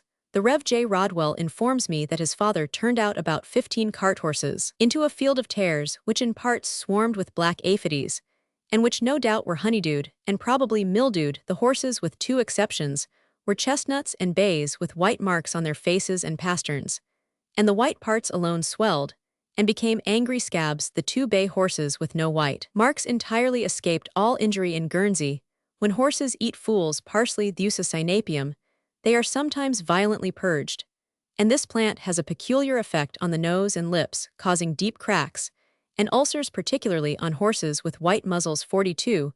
With cattle, independently of the action of any poison, cases have been published by Youatt and Ert of cutaneous diseases with much constitutional disturbance, in one instance after exposure to a hot sun, affecting every single point which bore a white hair, but completely passing over other parts of the body. Similar cases have been observed with horses. 43. We thus see that not only do those parts of the skin which bear white hair differ in a remarkable manner from those bearing hair of any other color, but that some great constitutional difference must be correlated with the color of the hair. For in the above-mentioned cases, vegetable poisons caused feverish swelling of the head as well as other symptoms, and even death to all the white or white-spotted animals. References: Chapter Roman 26, Laws of Variation, continued summary. The fusion of homologous parts, variability of multiple and homologous parts, compensation of growth, mechanical pressure, relative position of flowers with respect to the axis and of seeds in the ovary, as inducing variation, analogous or parallel varietisummary of the 3 last chapters. The fusion of homologous parts. Geoffrey St. Hilaire formerly propounded what he called la loi de l'affinite de soi pour soi, which has been discussed and illustrated by his son Isidore with respect to monsters in the animal kingdom. 1. And by Maquin Tandon with respect to monstrous plants. This law seems to imply that homologous parts actually attract one another and then unite. No doubt, there are many wonderful cases in which such parts become intimately fused together. This is perhaps best seen in monsters with 2 heads, which are united summit to summit, or face to face, or Janus-like back to back, or obliquely side to side. In one instance of 2 heads united almost face to face, but a little obliquely 4 ears were developed, and on one side, a perfect face which was manifestly formed by the fusion of 2 half-faces. Whenever 2 bodies or 2 heads are united, each bone, muscle vessel, and nerve on the line of junction appears as if it had sought out its fellow and had become completely fused with it. Larabulit, too, who carefully studied the development of double monsters in fishes, observed in 15 instances the steps by which two heads gradually became united into one. In all such cases, it is now thought by the greater number of capable judges that the homologous parts do not attract each other, but that in the words of Mr. Lone 3, as union takes place before the differentiation of distinct organs occurs, these are formed in continuity with each other. He adds that organs already differentiated, probably in no case, become united to homologous ones. Roman 1000 Derst does not speak for quite decisively against the law of soi pour soi, but concludes by saying on si ren parfaitement, compte de la formation des monsters, si l'on admet quelles embryons, qui si souden appartenant à un meme of quills s'unissent, en meme temps quills si formant, et quella sauger ni si produit, que pendant la première période de la vie embryonnaire cell, ou les organs ni sont encore constitués, que par des blastemes homogènes.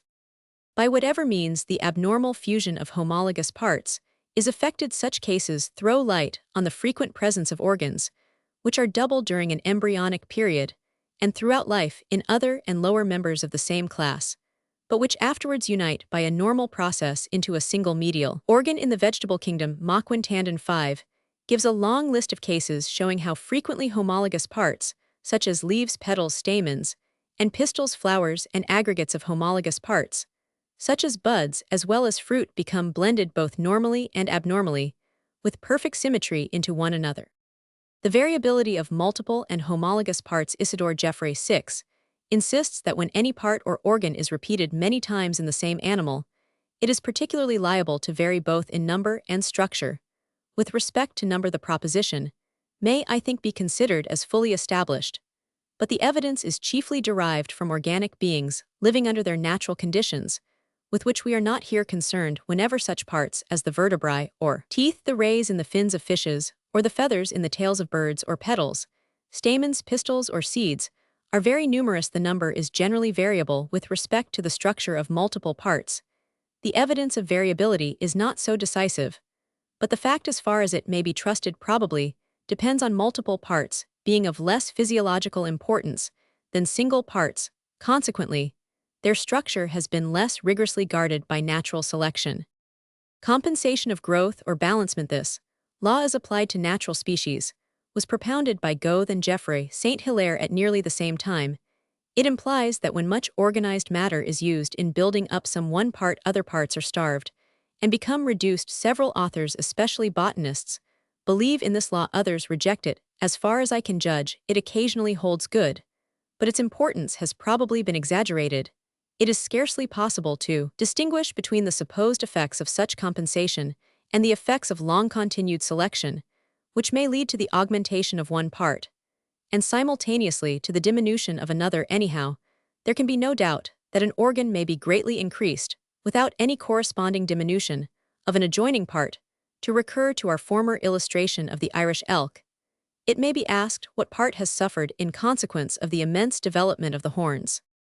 It has already been observed that the struggle for existence does not bear hard on our domesticated productions, and consequently the principle of economy of growth will seldom come into play, so that we ought not to expect to find with them frequent evidence of compensation.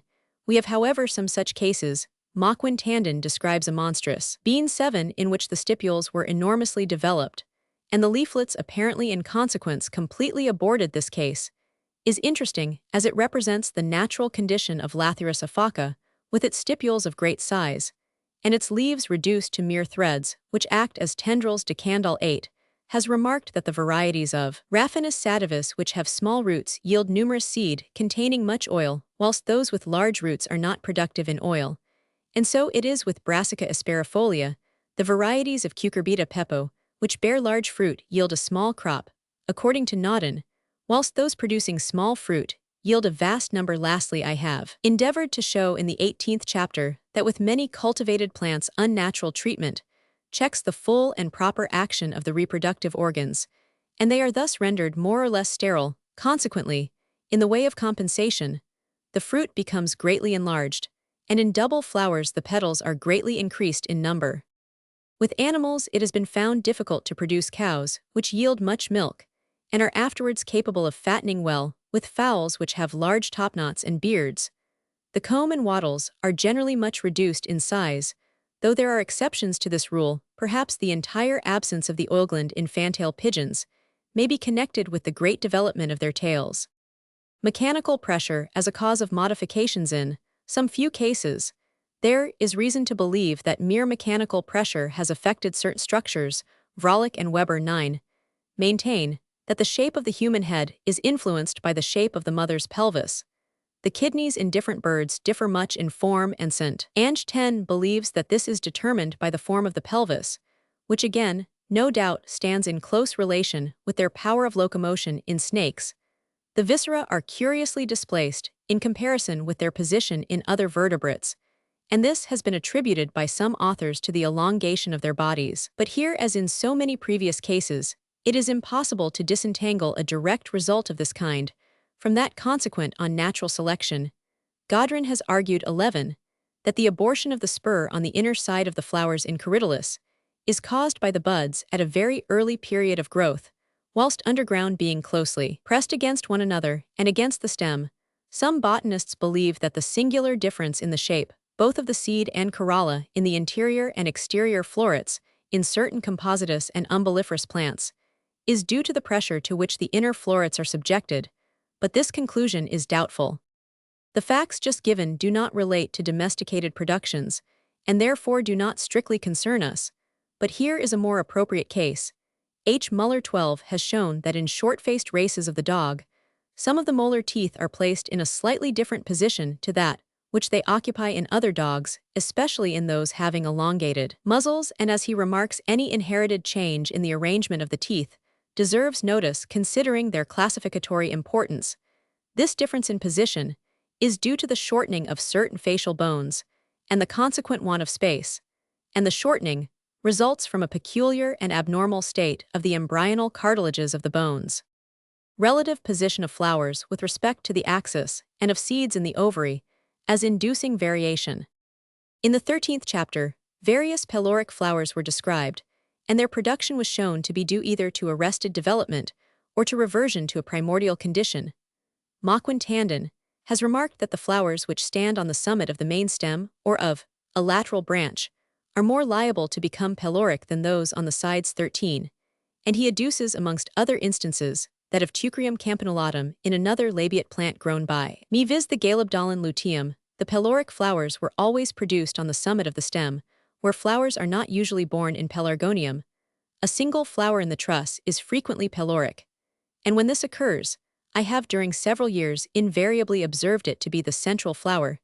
This is of such frequent occurrence that one observer 14 gives the names of 10 varieties flowering at the same time, in every one of which the central flower was peloric. Occasionally more than one flower in the truss is peloric, and then of course, the additional ones must be lateral. These flowers are interesting, as showing how the whole structure is correlated in the common pelargonium. The upper sepal is produced into a nectary, which coheres with the flower peduncle. The two upper petals differ a little in shape from the three lower ones, and are marked with dark shades of color. The stamens are graduated in length and upturned in the peloric flowers. The nectary aborts, all the petals become alike. Both in shape and color, the stamens are generally reduced in number and become straight, so that the whole flower resembles that of the allied genus Erodium. The correlation between these changes is well shown when one of the two upper petals alone loses its dark mark, for in this case the nectary does not entirely abort, but is usually much reduced in length. 15. Morin has described 16, a marvelous flask-shaped flower of the calceolaria, nearly 4 inches in length, which was almost completely peloricate, grew on the summit of the plant, with a normal flower on each side. Prof. Westwood also has described 17 three similar peloric flowers, which all occupied a central position on the flower branches in the Orchideus genus Phalaenopsis. The terminal flower has been seen to become peloric. In a laburnum tree, I observed that about a fourth part of the racemes produced terminal flowers, which had lost their papilionaceous structure. These were produced after almost all the other flowers on the same racemes had withered the most perfectly pelorized. Examples had 6 petals, each marked with black striae, like those on the standard petal. The keel seemed to resist the change more than the other petals. Dutroquet has described 18, an exactly similar case in France, and I believe these are the only 2 instances of pelorism in the laburnum which have been recorded. Dutroquet remarks that the racemes on this tree do not properly produce a terminal flower, so that, as in the case of the Galebdollen, their position as well as structure are both anomalies which no doubt are in some manner related. Dr. Masters has briefly described another leguminous plant, 19, namely, a species of clover in which the uppermost and central flowers were regular, or had lost their papilionaceous structure. In some of these plants, the flower heads were also proliferous. Lastly, Linaria produces two kinds of peloric flowers, one having simple petals, and the other having them, all spurred. The two forms, as Nauden remarks 20, not rarely occur on the same plant, but in this case, the spurred form almost invariably stands on the summit of the spike. The tendency in the terminal or central flower to become peloric more frequently than the other flowers probably results from the bud, which stands on the end of a shoot, receiving the most sap. It grows out into a stronger shoot than those situated lower down. 21. I have discussed the connection between pelorism and a central position, partly because some few plants are known normally to produce a terminal flower different in structure from the lateral ones, but chiefly on account of the following case, in which we see a tendency to variability or to reversion. Connected with the same position, a great judge of auriculas 22 states that when one throws up a side bloom, it is pretty sure to keep its character, but that if it grows from the center or heart of the plant, whatever the color of the edging ought to be, it is just as likely to come in any other class as in the one to which it properly belongs. This is so notorious a fact that some florists regularly pinch off the central trusses of flowers.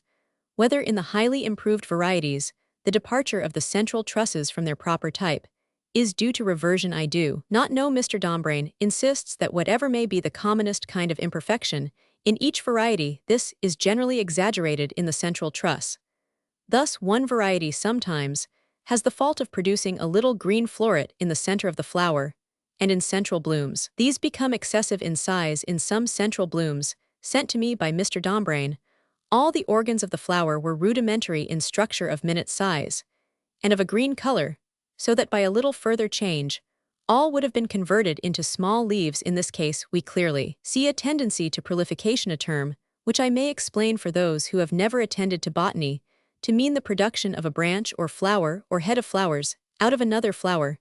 Now Dr. Masters 23 states that the central or uppermost flower on a plant is generally the most liable to prolification. Thus, in the varieties of the auricula, the loss of their proper character, and a tendency to prolification, also a tendency to prolification with pelorism, are all connected together, and are due either to arrested development or to reversion to a former condition.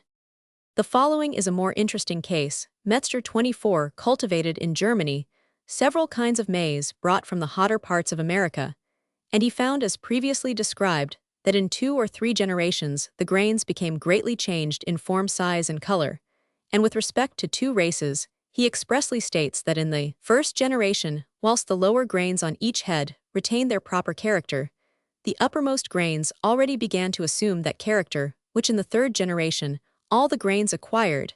As we do not know the aboriginal parent of the maize, we cannot tell whether these changes are in any way connected with reversion. In the 2 following cases, reversion comes into play and is determined by the position of the seed in the capsule. The blue imperial pea is the offspring of the blue Prussian, and has larger seed and broader pods than its parent. Now Mr. Masters of Canterbury, a careful observer and a raiser of new varieties of the pea, states 25 that the blue imperial always has a strong tendency to revert to its parent stock, and the reversion occurs in this manner. The last or uppermost pea in the pod is frequently much smaller than the rest, and if these small peas are carefully collected and sown separately, very many more in proportion will revert to their origin than those taken from the other parts of the pod. Again, Roman 1000 Chait 26 says that in raising seedling stocks he succeeds in getting 80% to bear double flowers by leaving only a few of the secondary branches to seed. But in addition to this, at the time of extracting the seeds, the upper portion of the pod is separated and placed aside, because it has been ascertained that the plants coming from the seeds situated in this portion of the pod give 80% of single flowers. Now, the production of single flowering plants from the seed of double flowering plants is clearly a case of reversion. These latter facts, as well as the connection between a central position and pelorism and prolification, show, in an interesting manner, how small a difference, namely a little greater or less freedom, in the flow of sap towards one part of the plant determines important changes of structure. Analogous or parallel variation. By this term I mean that similar characters occasionally make their appearance in the several varieties or races descended from the same species, and more rarely in the offspring of widely distinct species. We are here concerned not as hitherto with the causes of variation, but with the results. But this discussion could not have been more conveniently introduced elsewhere. The cases of analogous variation as far as their origin is concerned may be grouped disregarding minor subdivisions under two main heads. Firstly, those due to unknown causes acting on similarly constituted organisms, and which consequently have varied in a similar manner, and secondly, those due to the reappearance of characters, which were possessed by a more or less remote progenitor. But these two main divisions can often be separated only conjecturally and graduate, as we shall presently see, into each other. Under the first head of analogous variations, not due to reversion, we have the many cases of trees belonging to quite different orders, which have produced pendulous and fastigiate varieties. The beech hazel and barberry have given rise to purple-leaved varieties, and as Bernhardi remarks 27, a multitude of plants, as distinct as possible, have yielded varieties with deeply cut or laciniated leaves. Varieties descended from three distinct species of brassica have their stems or socled roots enlarged into globular masses. The nectarine is the offspring of the peach, and the varieties of peaches and nectarines offer a remarkable parallelism, in the fruit being white, red, or yellow, fleshidin being clingstones or freestonsin, the flowers being large or smallin, the leaves being serrated or crenated, furnished with globose or reniform glands, or quite destitute of glands. It should be remarked that each variety of the nectarine has not derived its character from a corresponding variety of the peach. The several varieties also of a closely allied genus, namely the apricot, differ from one another in nearly the same parallel manner. There is no reason to believe that any of these varieties have merely reacquired long-lost characters, and in most of them, this certainly is not the case.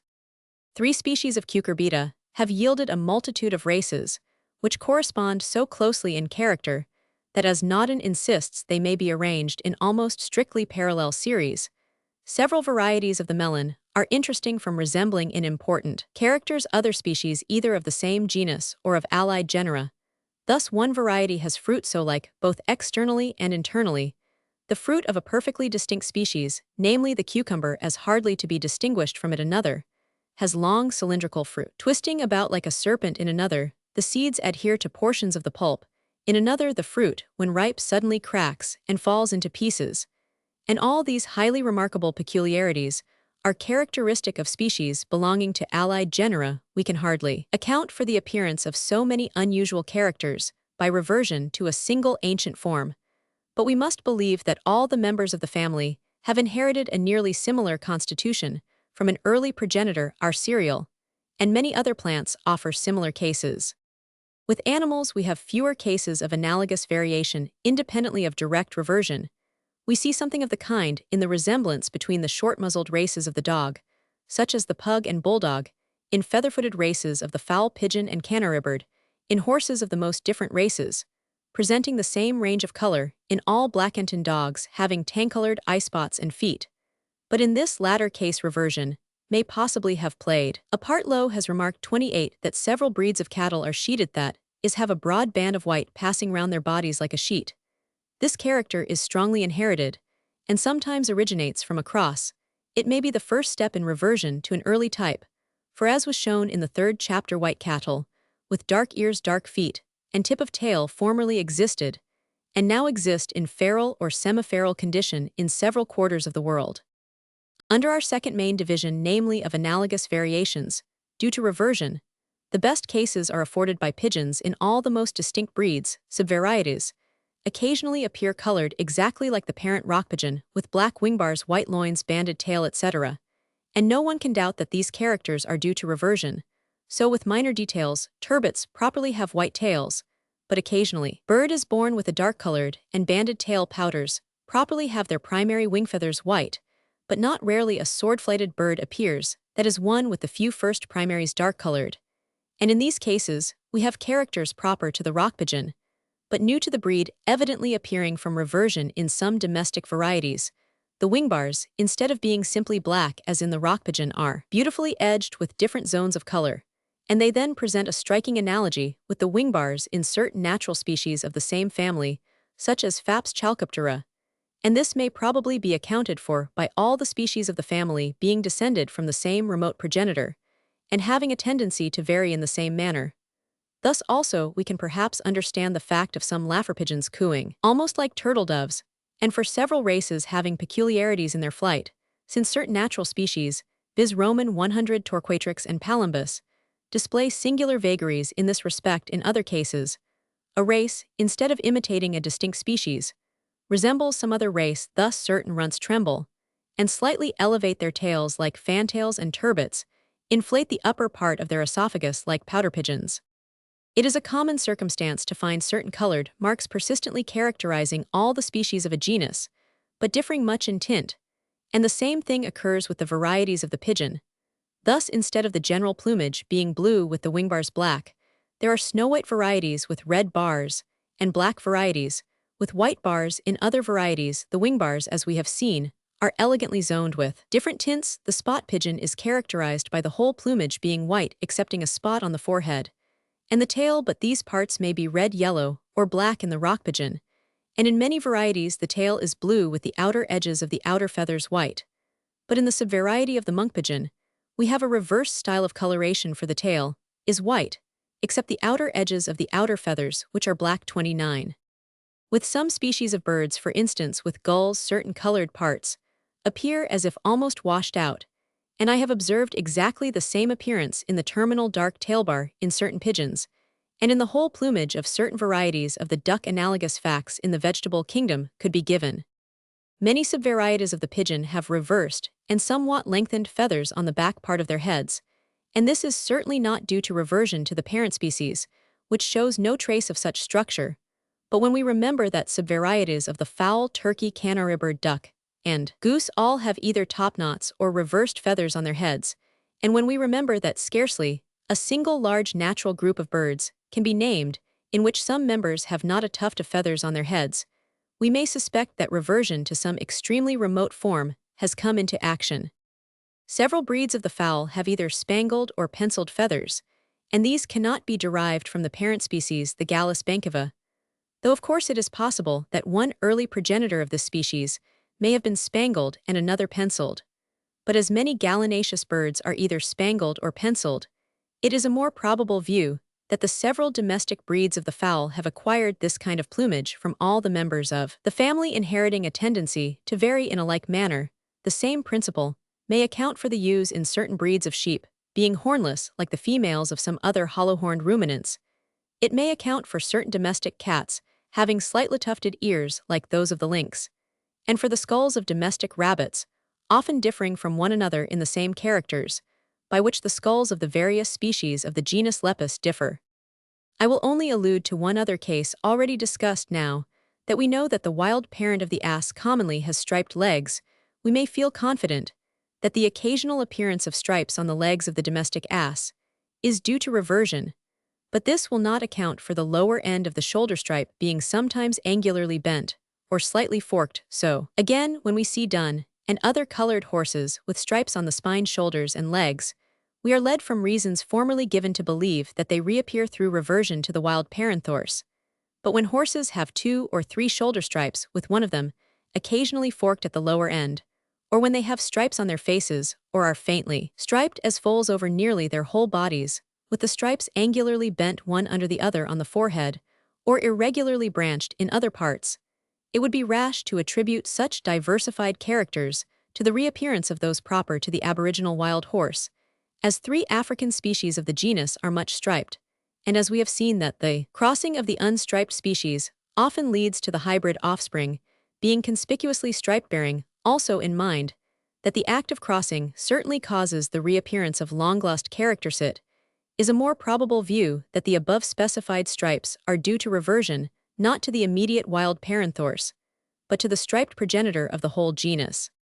I have discussed this subject of analogous variation at considerable length, because it is well known that the varieties of one species frequently resemble distinct species, a fact in perfect harmony with the foregoing cases, and explicable on the theory of descent. Secondly, because these facts are important from showing, as remarked in a former chapter, that each trifling variation is governed by law, and is determined in a much higher degree by the nature of the organization than by the nature of the conditions to which the varying being has been exposed. Thirdly, because these facts are to a certain extent related to a more general law, namely, that which Mr. B. Roman 500 Walsh 30 has called the law of equable variability, or as he explains it, if any given character is very variable in one species of a group, it will tend to be variable in allied species.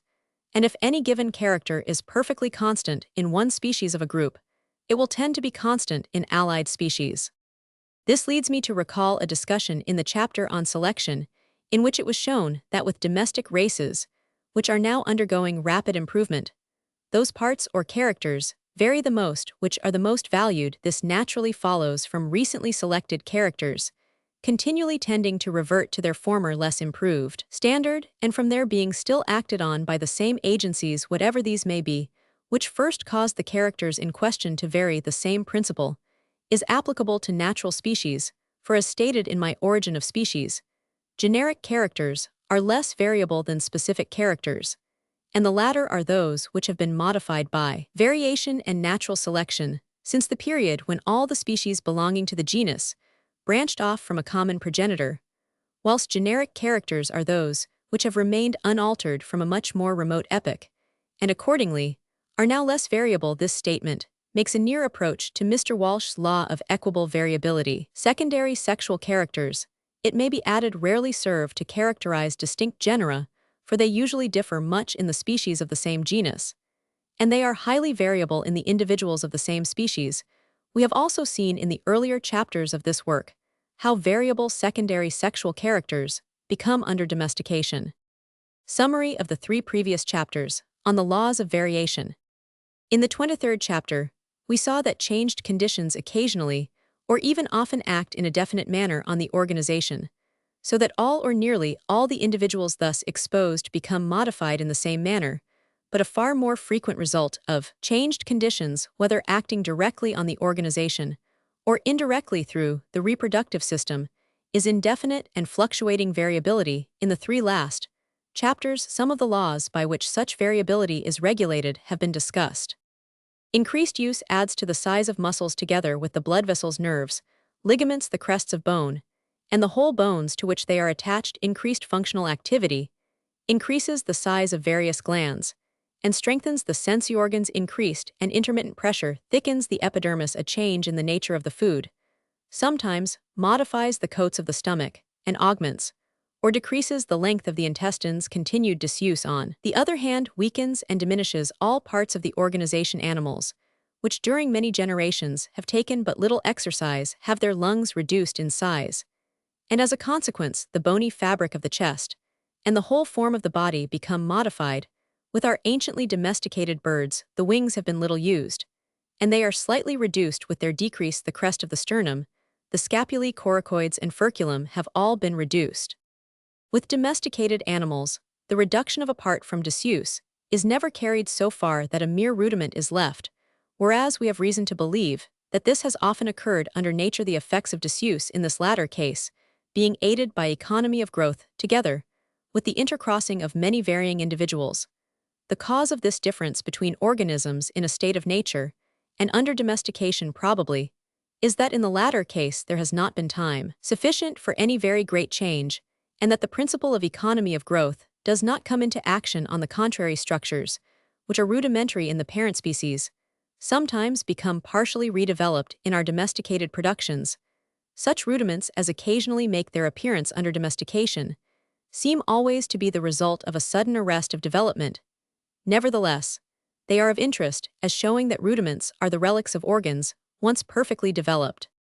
Corporeal, periodical, and mental habits, though the latter have been almost passed over in this work, become changed under domestication, and the changes are often inherited. Such changed habits, in an organic being especially when living a free life, would often lead to the augmented or diminished use of various organs, and consequently to their modification from long-continued habit, and more especially from the occasional birth of individuals with a slightly different constitution. Domestic animals and cultivated plants, become to a certain extent acclimatized or adapted to a climate different from that proper to the parent species. Through the principle of correlated variability, taken in its widest sense, when one part varies, other parts vary either simultaneously or one after the other. Thus, an organ modified during an early embryonic period affects other parts subsequently developed when an organ such as the beak increases or decreases in length. Adjoining or correlated parts, as the tongue and the orifice of the nostrils, tend to vary in the same manner when the whole body increases or decreases. In size, various parts become modified. Thus, with pigeons, the ribs increase or decrease in number and breadth. Homologous parts, which are identical during their early development and are exposed to similar conditions, tend to vary in the same or in some connected manners in the case of the right and left sides of the body, and of the front and hind limbs. So it is with the organs of sight and hearing. For instance, white cats with blue eyes are almost always deaf. There is a manifest relation throughout the body between the skin and various dermal appendages, such as hair feathers, hoofs, horns, and teeth. In Paraguay, horses with curly hair have hoofs like those of a mule. The wool and the horns of sheep often vary together. Hairless dogs are deficient in their teeth. Men with redundant hair have abnormal teeth, either by deficiency or excess. Birds with long wing feathers usually have long tail feathers. When long feathers grow from the outside of the legs and toes of pigeons, the two outer toes are connected by membrane, for the whole leg tends to assume the structure of the wing. There is a manifest relation between a crest of feathers on the head and a marvelous amount of change in the skull of various fowls, and in a lesser degree between the greatly elongated lopping ears of rabbits and the structure of their skulls. With plants, the leaves, various parts of the flower, and the fruit often vary together to a correlated manner. In some cases, we find correlation without being able even to conjecture what is the nature of the connection, as with various monstrosities and diseases. This is likewise the case with the color of the adult pigeon, in connection with the presence of down on the young bird. Numerous curious instances have been given of peculiarities of constitution in correlation with color, as shown by the immunity of individuals of one color from certain diseases, from the attacks of parasites, and from the action of certain vegetable poisons. Correlation is an important subject for with species, and in a lesser degree with domestic races. We continually find that certain parts have been greatly modified to serve some useful purpose, but we almost invariably find that other parts have likewise been more or less modified, without our being able to discover any advantage in the change. No doubt great caution is necessary with respect to this latter point, for it is difficult to overrate our ignorance on the use of various parts of the organization. But from what we have seen, we may believe that many modifications are of no direct service, having arisen in correlation with other and useful changes. Homologous parts during their early development often become fused together. Multiple and homologous organs are especially liable to vary in number, and probably in form, as the supply of organized matter is not unlimited. The principle of compensation sometimes comes into action, so that when one part is greatly developed, adjoining parts are apt to be reduced. But this principle is probably of much less importance than the more general one of the economy of growth through mere mechanical pressure. Hard parts occasionally affect adjoining parts.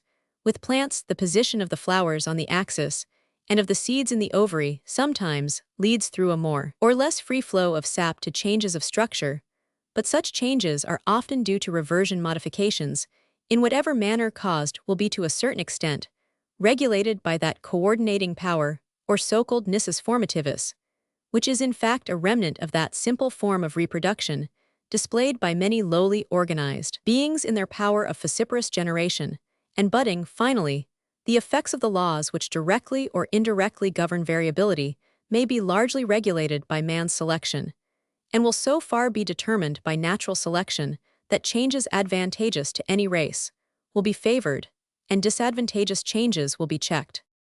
Domestic races descended from the same species, or from two or more allied species, are liable to revert to characters derived from their common progenitor, and as they inherit a somewhat similar constitution, they are liable to vary in the same manner from these two causes. Analogous varieties often arise when we reflect on the several foregoing laws imperfectly as we understand them, and when we bear in mind how much remains to be discovered, we need not be surprised at the intricate, and to us unintelligible manner, in which our domestic productions have varied and still go on varying. References. Chapter Roman 27, Provisional Hypothesis of Pangenesis.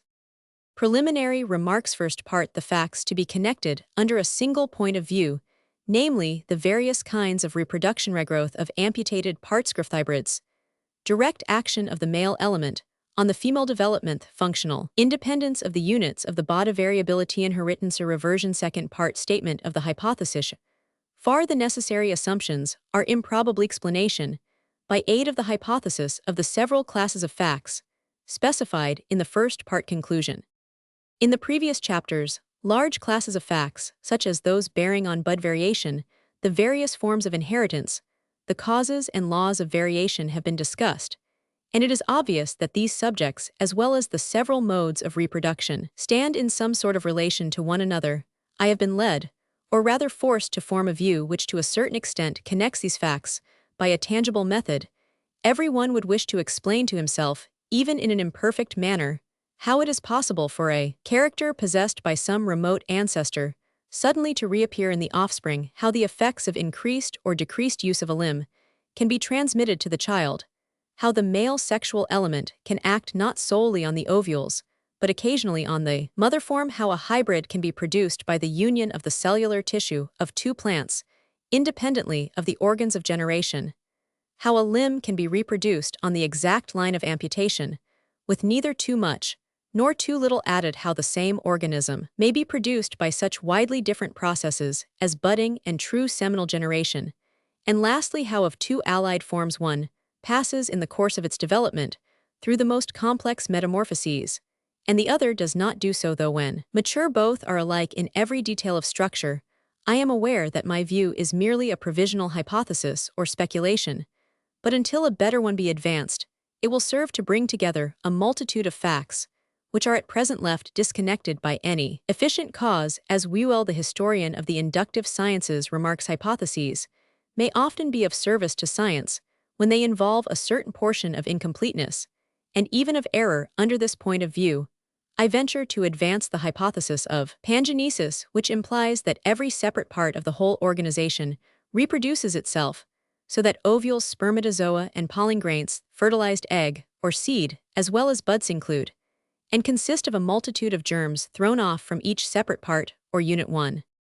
In the first part, one will enumerate as briefly as I can the groups of facts which seem to demand connection, but certain subjects not hitherto discussed must be treated at disproportionate length. In the second part, the hypothesis will be given, and after considering how far the necessary assumptions are in themselves improbable, we shall see whether it serves to bring under a single point of view the various facts. Part Roman 1. Reproduction may be divided into two main classes, namely sexual and asexual.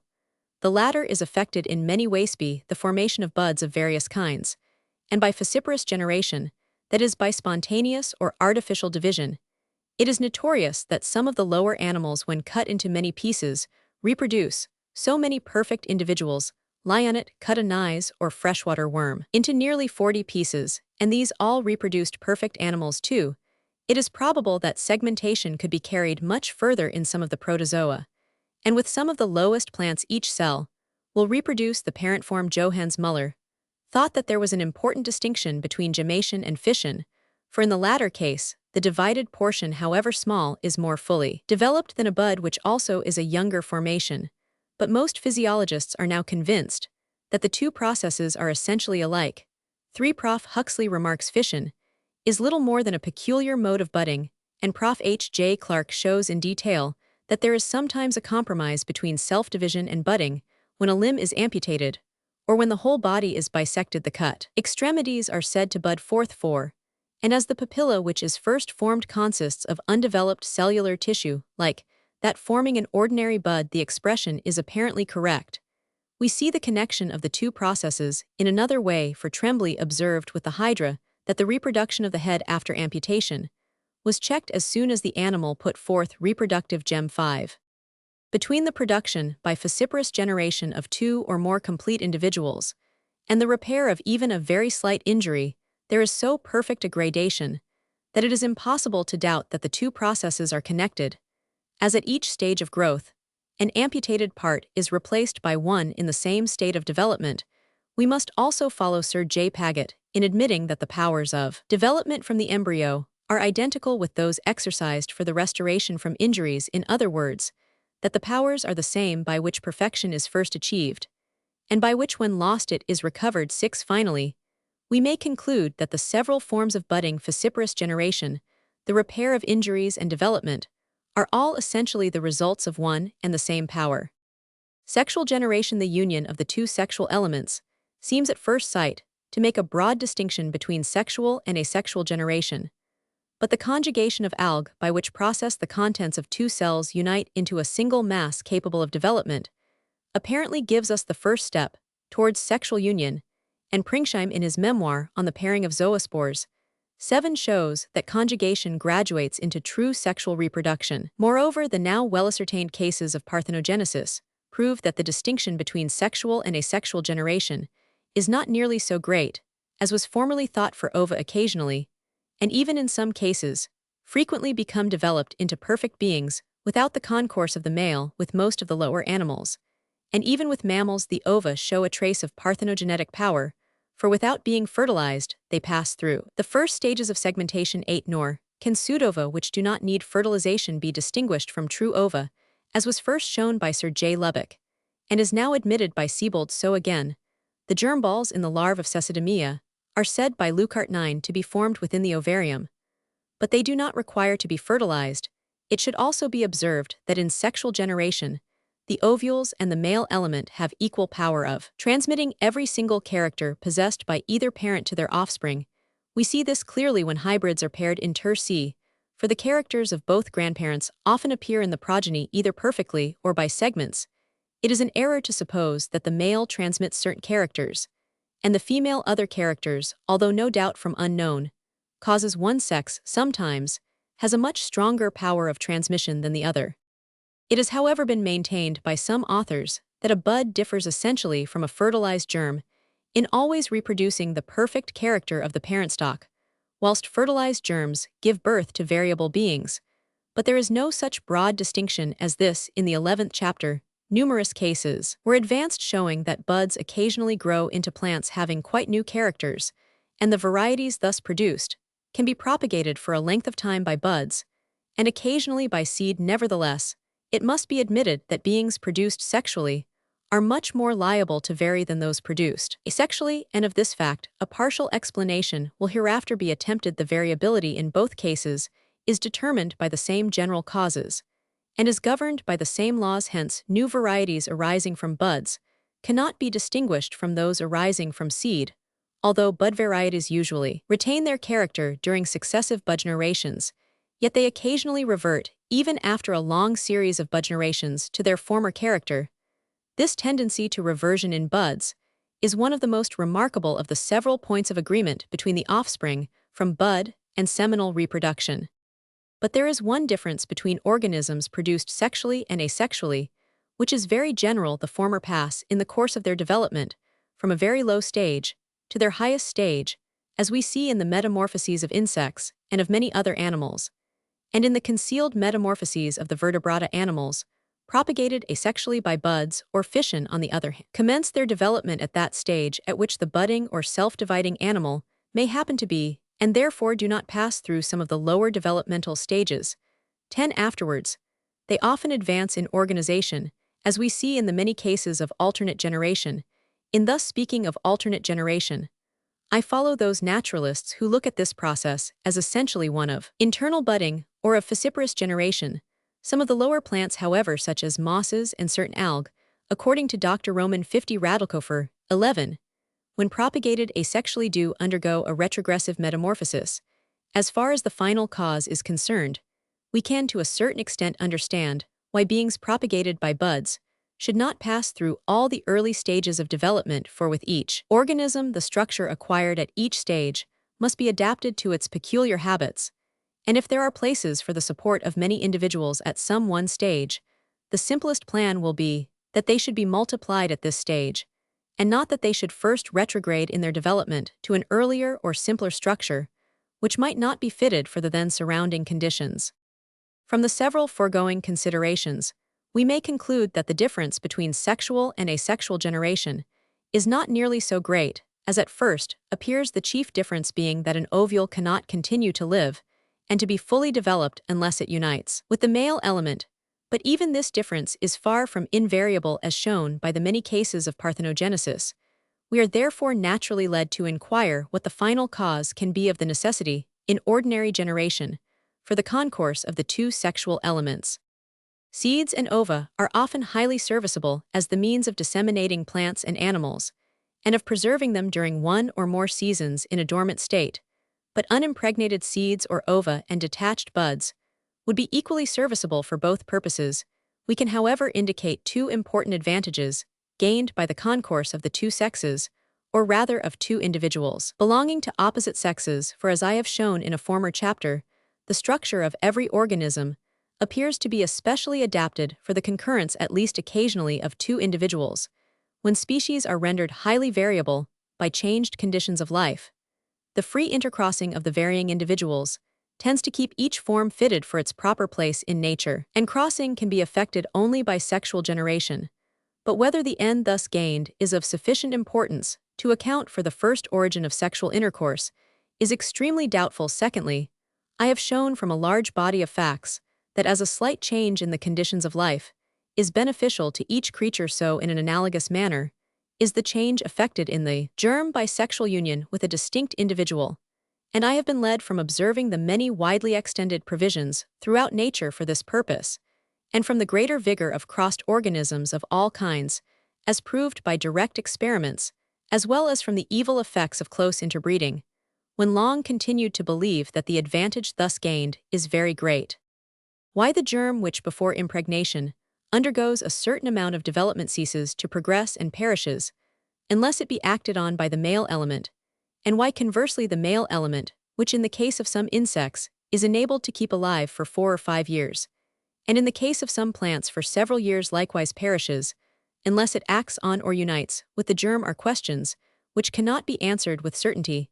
It is, however, probable that both sexual elements perish unless brought into union, simply from including too little formative matter for independent development. Quatrophages has shown in the case of the Teredo 12, as did formerly Prevost and Dumas with other animals, that more than one spermatozoon is requisite to fertilize an ovum.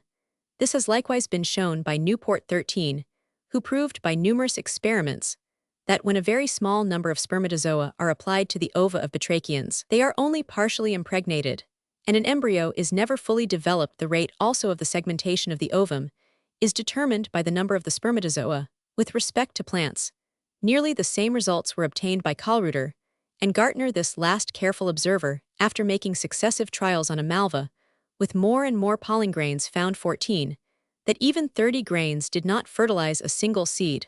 But when 40 grains were applied to the stigma, a few seeds of small size were formed. In the case of mirabilis, the pollen grains are extraordinarily large, and the ovarium contains only a single ovule, and these circumstances led Naudin 15 to make the following experiments. A flower was fertilized by 3 grains, and succeeded perfectly. 12 flowers were fertilized by 2 grains, and 17 flowers by a single grain, and of these 1 flower alone in each lot perfected its seed, and it deserves a special notice that the plants produced by these 2 seeds never attained their proper dimensions, and bore flowers of remarkably small size. From these facts, we clearly see that the quantity of the peculiar formative matter which is contained within the spermatozoa and pollen grains is an all-important element in the act of fertilization, not only for the full development of the seed, but for the vigor of the plant produced from such seed. We see something of the same kind in certain cases of parthenogenesis, that is, when the male element is wholly excluded. For Roman 1000 Jordan 16, found that out of about 58,000 eggs laid by unimpregnated silk moths, many passed through their early embryonic stages, showing that they were capable of self-development, but only 29 out of the whole number produced caterpillars. The same principle of quantity seems to hold good even in artificial falciparous reproduction, for Haeckel 17 found that by cutting the segmented and fertilized ova or larva of siphonopher jellyfishes into pieces, the smaller the pieces were, the slower was the rate of development, and the larvae thus produced were by so much the more imperfect and inclined to monstrosity.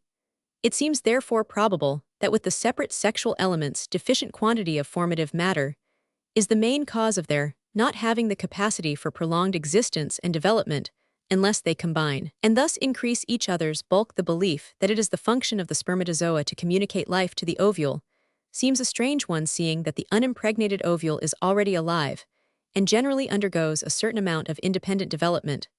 Sexual and asexual reproduction are thus seen not to differ essentially, and we have already shown that asexual reproduction, the power of regrowth and development, are all parts of one and the same great law.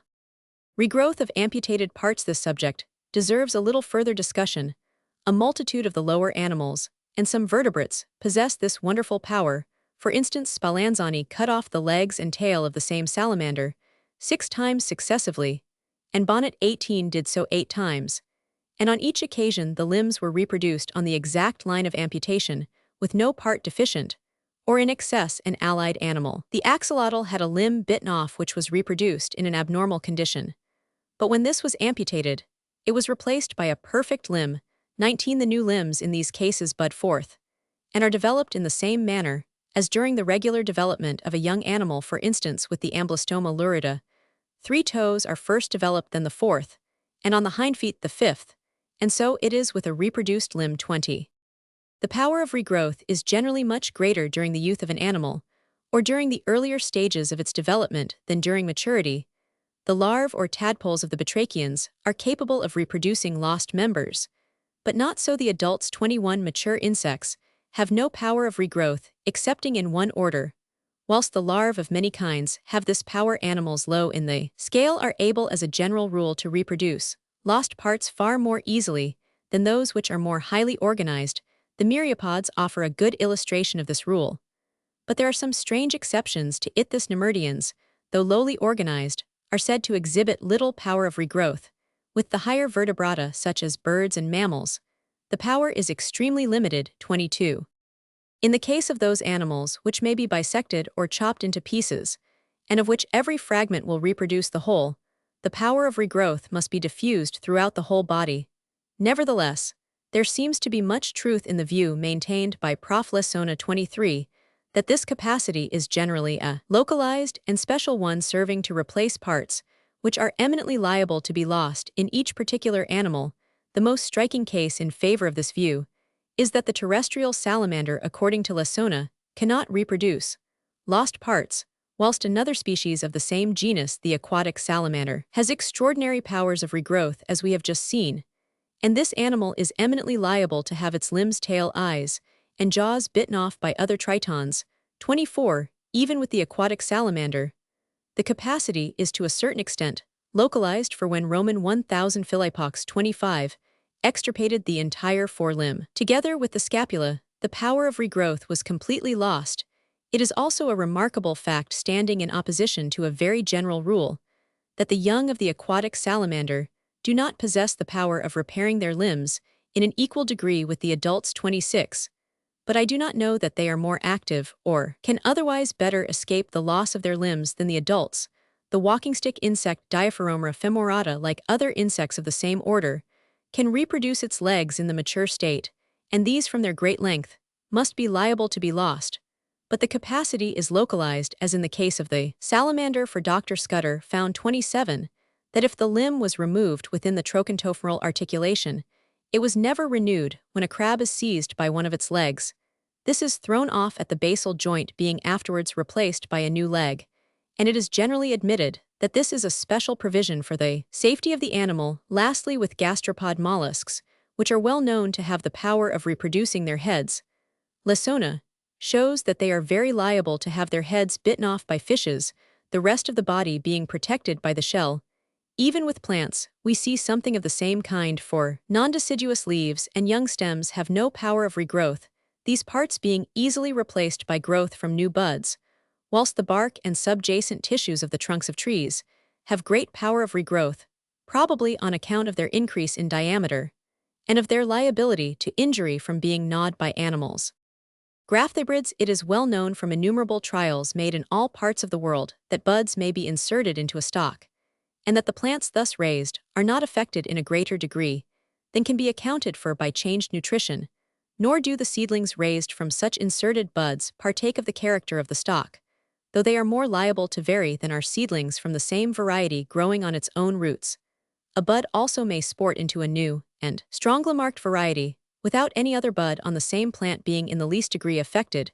We may therefore infer in accordance with the common view that each bud is a distinct individual, and that its formative elements do not spread beyond the parts subsequently developed from it. Nevertheless, we have seen in the abstract on graft hybridization, in the 11th chapter, that buds certainly include formative matter, which can occasionally combine with that included in the tissues of distinct variety or species, a plant intermediate between the two parent forms being thus produced. In the case of the potato, we have seen that the tubers produced from a bud of one kind inserted into another are intermediate in color, size, shape, and state of surface, that the stem's foliage and even certain constitutional peculiarities, such as precocity, are likewise intermediate with these well-established cases. The evidence that graft hybrids have also been produced with the laburnum, orange, vine, rose, etc. seems sufficient, but we do not know under what conditions this rare form of reproduction is possible. From these several cases, we learn the important fact that formative elements capable of blending with those of a distinct individual, and this is the chief characteristic of sexual generation, are not confined to the reproductive organs, but are present in the buds and cellular tissue of plants, and this is a fact of the highest physiological importance. Direct action of the male element on the female. In the 11th chapter, abundant proofs were given that foreign pollen occasionally affects in a direct manner the mother plant. Thus, when Galesio fertilized an orange flower with pollen from the lemon, the fruit bore stripes of perfectly characterized lemon peel with peas. Several observers have seen the color of the seed coats, and even of the pod, directly affected by the pollen of a distinct variety. So it has been with the fruit of the apple, which consists of the modified calyx and upper part of the flower stalk. In ordinary cases, these parts are wholly formed by the mother plant. We here see that the formative elements included within the male element or pollen of one variety can affect and hybridize not the part which they are properly adapted to affect, namely the ovules, but the partially developed tissues of a distinct variety or species. We are thus brought halfway towards a graft hybrid, in which the formative elements included within the tissues of one individual combine with those included in the tissues of a distinct variety or species, thus giving rise to a new and intermediate form, independently of the male or female sexual organs. With animals which do not breed until nearly mature, and of which all the parts are then fully developed, it is hardly possible that the male element should directly affect the female, but we have the analogous and perfectly well-ascertained case of the male element affecting, as with the quagga and Lord Morton's mare, the female or her ova in such a manner that, when she is impregnated by another male, her offspring are affected and hybridized by the first male. The explanation would be simple if the spermatozoa could keep alive within the body of the female during the long interval which has sometimes elapsed between the two acts of impregnation, but no one will suppose that this is possible with the higher animals. Development. The fertilized germ reaches maturity by a vast number of changes.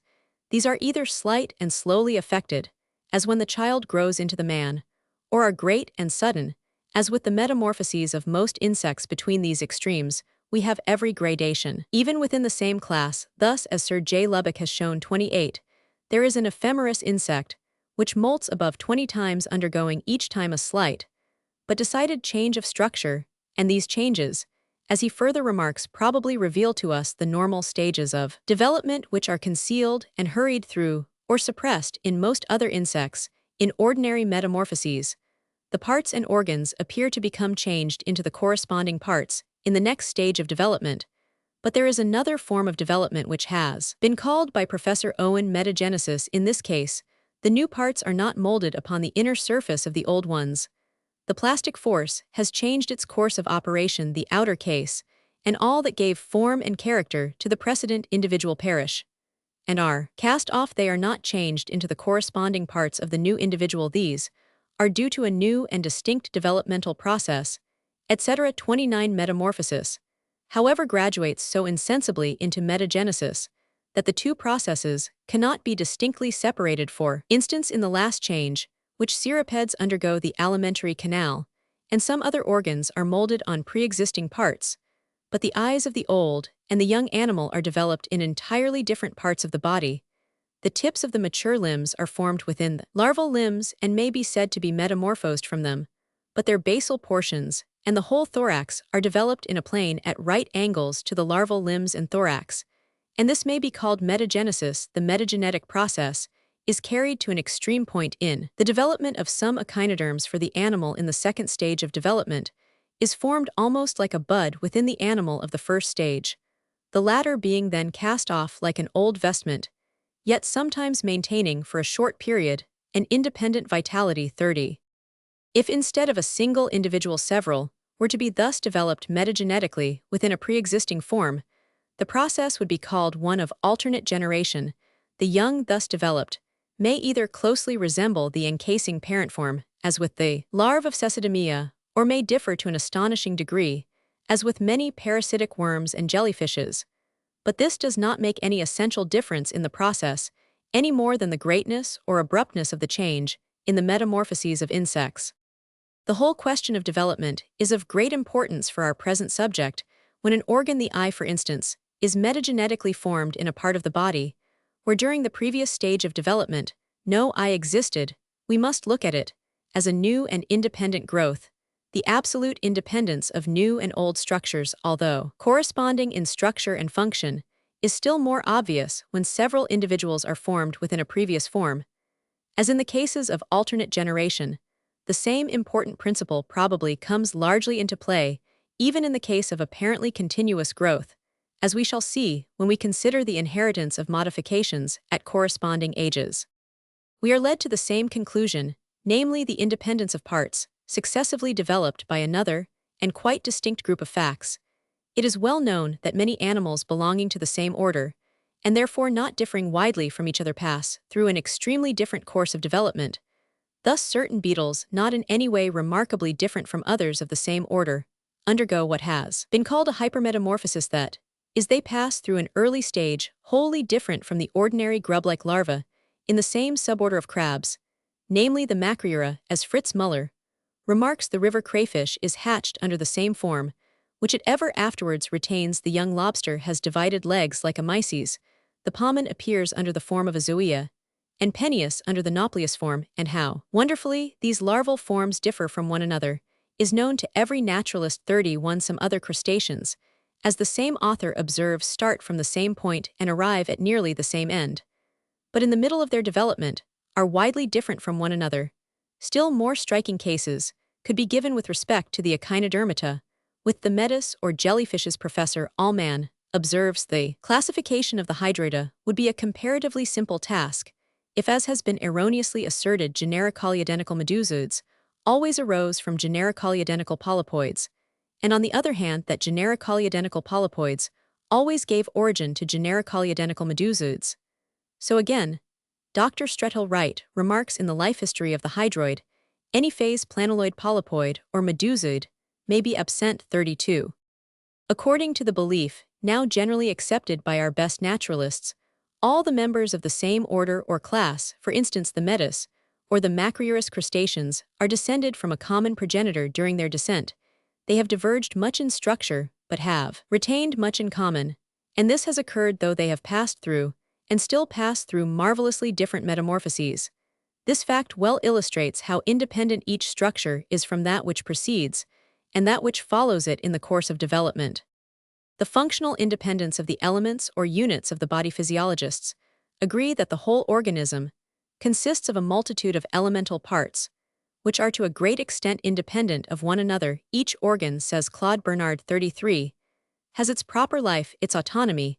It can develop and reproduce itself independently of the adjoining tissues. A great German authority, Virchow 34, asserts, still more emphatically, that each system consists of an enormous mass of minute centers of action. Every element has its own special action, and even though it derive its stimulus to activity from other parts, yet alone affects the actual performance of duties. Every single epithelial and muscular fiber cell leads a sort of parasitical existence in relation to the rest of the body. Every single bone corpuscle really possesses conditions of nutrition peculiar to itself. Each element, as Sir J. Paget remarks, lives its appointed time, and then dies, and is replaced after being cast off or absorbed. 35. I presume that no physiologist doubts that, for instance, each bone corpuscle of the finger differs from the corresponding corpuscle in the corresponding joint of the toe, and there can hardly be a doubt that even those on the corresponding sides of the body differ. Though almost identical in nature, this near approach to identity is curiously shown in many diseases in which the same exact points on the right and left sides of the body are similarly affected. Thus Sir J. Paget 36 gives a drawing of a diseased pelvis in which the bone has grown into a most complicated pattern, but there is not one spot or line on one side which is not represented as exactly as it would be in a mirror on the other.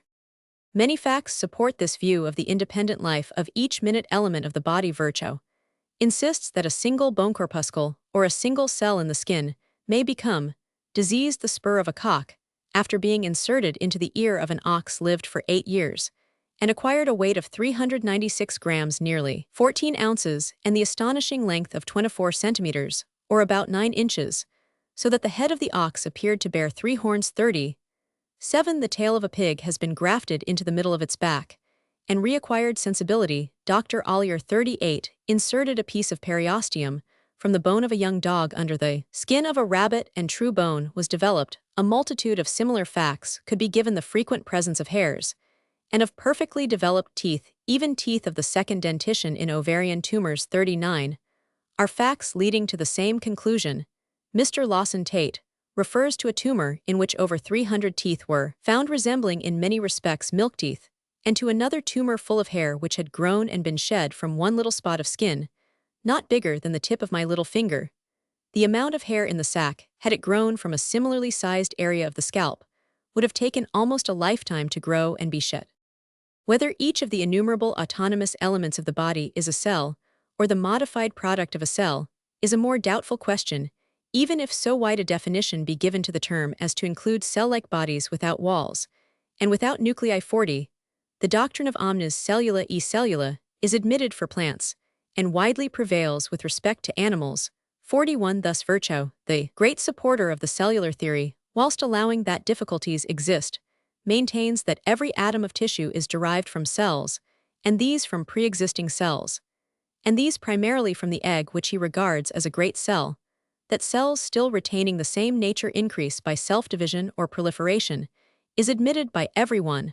But when an organism undergoes great changes of structure during development, the cells which at each stage are supposed to be directly derived from previously existing cells must likewise be greatly changed in nature. This change is attributed by the supporters of the cellular doctrine to some inherent power which the cells possess, and not to any external agency. Others maintain that cells and tissues of all kinds may be formed independently of pre-existing cells from plastic lymph or blastema. Whichever view may be correct, everyone admits that the body consists of a multitude of organic units, all of which possess their own proper attributes, and are to a certain extent independent of all others. Hence, it will be convenient to use indifferently the terms cells, or organic units, or simply units. Variability and inheritance. We have seen in the 20th chapter that variability is not a principal coordinate with life or reproduction, but results from special causes, generally from changed conditions, acting during successive generations. The fluctuating variability thus induced is apparently due in part to the sexual system being easily affected, so that it is often rendered impotent, and when not so seriously affected it often fails in its proper function of transmitting truly the characters of the parents to the offspring. But variability is not necessarily connected with the sexual system, as we see in the cases of bud variation. Although we are seldom able to trace the nature of the connection, many deviations of structure no doubt result from changed conditions acting directly on the organization, independently of the reproductive system. In some instances, we may feel sure of this when all or nearly all the individuals which have been similarly exposed are similarly and definitely affected, of which several instances have been given, but it is by no means clear why the offspring should be affected by the exposure of the parents to new conditions, and why it is necessary, in most cases, that several generations should have been thus exposed. How again can we explain the inherited effects of the use or disuse of particular organs? The domesticated duck flies less and walks more than the wild duck, and its limb bones have become diminished and increased in a corresponding manner in comparison with those of the wild duck. A horse is trained to certain paces, and the colt inherits similar consensual movements, The domesticated rabbit becomes tame from close confinement, the dog intelligent from associating with man. The retriever is taught to fetch and carry, and these mental endowments and bodily powers are all inherited. Nothing in the whole circuit of physiology is more wonderful. How can the use or disuse of a particular limb, or of the brain, affect a small aggregate of reproductive cells, seated in a distant part of the body, in such a manner that the being developed from these cells inherits the characters of either one or both parents? Even an imperfect answer to this question would be satisfactory. In the chapters devoted to inheritance, it was shown that a multitude of newly acquired characters, whether injurious or beneficial, whether of the lowest or highest vital importance, are often faithfully transmitted frequently, even when one parent alone possesses some new peculiarity. And we may on the whole conclude that inheritance is the rule and non-inheritance the anomaly in some instances. A character is not inherited from the conditions of life being directly opposed to its development, in many instances from the conditions incessantly inducing fresh variability. As with grafted fruit trees and highly cultivated flowers, in the remaining cases, the failure may be attributed to reversion, by which the child resembles its grandparents or more remote progenitors, instead of its parents. Inheritance is governed by various laws. Characters, which first appear at any particular age, tend to reappear at a corresponding age. They often become associated with certain seasons of the year, and reappear in the offspring at a corresponding season. If they appear rather late in life in one sex, they tend to reappear exclusively in the same sex at the same period of life. The principle of reversion recently alluded to is one of the most wonderful of the attributes of inheritance. It proves to us that the transmission of a character and its development, which ordinarily go together, and thus escape discrimination, are distinct powers, and these powers in some cases are even antagonistic, for each acts alternately in successive generations. Reversion is not a rare event, depending on some unusual or favorable combination of circumstances, but occurs so regularly with crossed animals and plants, and so frequently with uncrossed breeds, that it is evidently an essential part of the principle of inheritance. We know that changed conditions have the power of evoking long-lost characters. As in the case of animals becoming feral, the act of crossing in itself possesses this power in a high degree. What can be more wonderful than that characters which have disappeared during scores or hundreds or even thousands of generations should suddenly reappear perfectly developed, as in the case of pigeons and fowls, both when purely bred, and especially when crossed, or as with the zebrine stripes on dun-colored horses, and other such cases. Many monstrosities come under this same head, as when rudimentary organs are redeveloped, or when an organ which we must believe was possessed by an early progenitor of the species, but of which not even a rudiment is left, suddenly reappears. As with the fifth stamen in some Scrophulariaceae, we have already seen that reversion acts in bud reproduction, and we know that it occasionally acts during the growth of the same individual animal, especially, but not exclusively, if of crossed parentagias in the rare cases described of fowls, pigeons, cattle, and rabbits, which have reverted to the colors of one of their parents or ancestors as they advanced in years. We are led to believe, as formerly explained, that every character which occasionally reappears is present in a latent form in each generation, in nearly the same manner as in male and female animals. The secondary characters of the opposite sex lie latent and ready to be evolved when the reproductive organs are injured. This comparison of the secondary sexual characters, which lie latent in both sexes with other latent characters, is the more appropriate from the case recorded of a hen which assumed some of the masculine characters, not of her own race, but of an early progenitor. She thus exhibited at the same time the redevelopment of latent characters of both kinds in every living creature. We may feel assured that a host of long-lost characters lie ready to be evolved under proper conditions. How can we make intelligible and connect with other facts this wonderful and common capacity of reversion, this power of calling back to life long-lost characters? Part Roman II. I have now enumerated the chief facts which everyone would desire to see connected by some intelligible bond. This can be done if we make the following assumptions, and much may be advanced in favor of the chief one. The secondary assumptions can likewise be supported by various physiological considerations. It is universally admitted that the cells or units of the body increase by self-division or proliferation, retaining the same nature, and that they ultimately become converted into the various tissues and substances of the body. But besides this means of increase, I assume that the units throw off minute granules, which are dispersed throughout the whole system, that these, when supplied with proper nutriment, multiply by self-division, and are ultimately developed into units like those from which they were originally derived. These granules may be called gemmules. They are collected from all parts of the system to constitute the sexual elements, and their development in the next generation forms a new being. But they are likewise capable of transmission in a dormant state to future generations, and may then be developed. Their development depends on their union with other partially developed or nascent cells, which precede them in the regular course of growth. Why I use the term union will be seen when we discuss the direct action of pollen on the tissues of the mother plant. Gemmules are supposed to be thrown off by every unit not only during the adult state, but during each stage of development of every organism, but not necessarily during the continued existence of the same unit.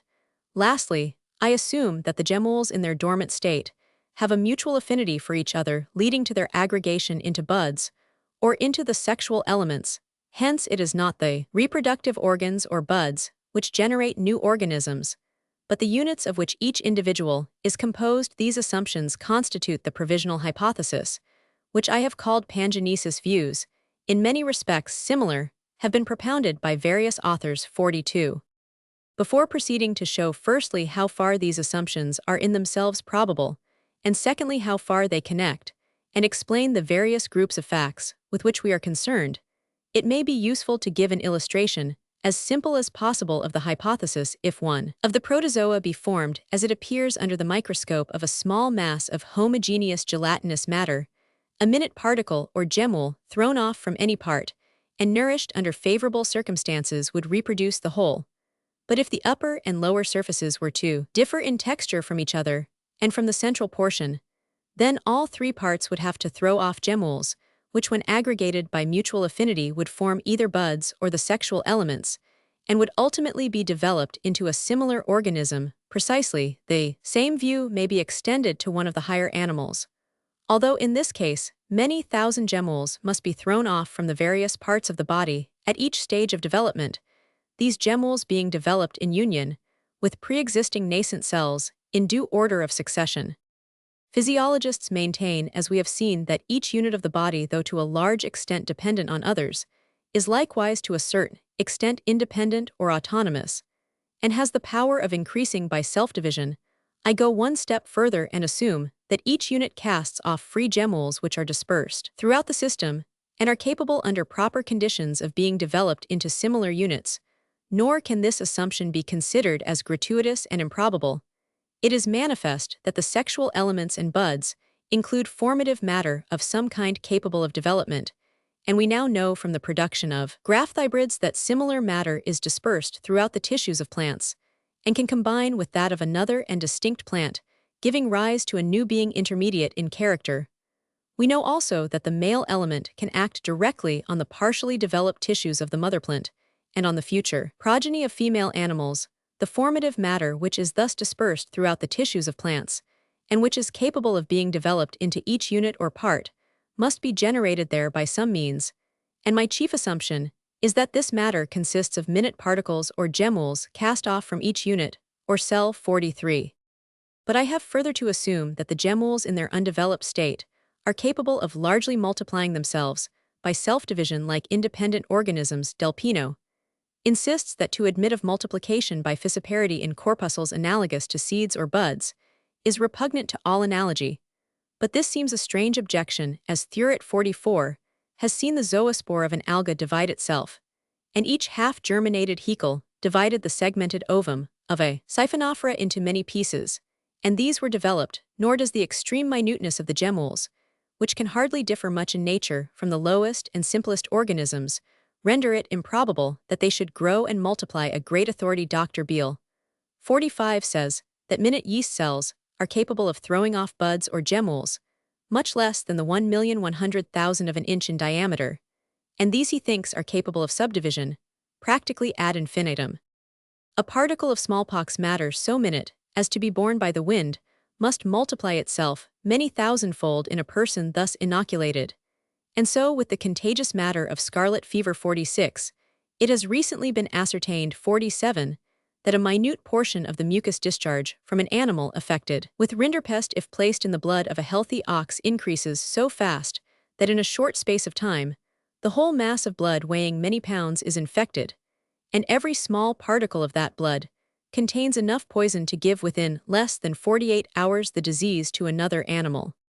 The retention of free and undeveloped gemmules in the same body from early youth to old age will appear improbable, but we should remember how long seeds lie dormant in the earth and buds in the bark of a tree. Their transmission from generation to generation will appear still more improbable, but here again, we should remember that many rudimentary and useless organs have been transmitted during an indefinite number of generations. We shall presently see how well the long-continued transmission of undeveloped gemmules explains many facts. As each unit or group of similar units throughout the body casts off its gemmules, and as all are contained within the smallest ovule and within each spermatozoan or pollen grain, and as some animals and plants produce an astonishing number of pollen grains and ovules 48, the number and minuteness of the gemmules must be something inconceivable, but considering how minute the molecules are, and how many go to the formation of the smallest granule of any ordinary substance, this difficulty with respect to the gemmules is not insuperable from the data arrived at by Sir W. Thomson. My son George finds that a cube of 110,000 of an inch of glass or water must consist of between 16 million millions and 131,000 million molecules. No doubt the molecules of which an organism is formed are larger from being more complex than those of an inorganic substance, and probably many molecules go to the formation of a gemmule, but when we bear in mind that a cube of 110,000 of an inch is much smaller than any pollen grain ovule or bud, we can see what a vast number of gemmules one of these bodies might contain. The gemmules derived from each part or organ must be thoroughly dispersed throughout the whole system.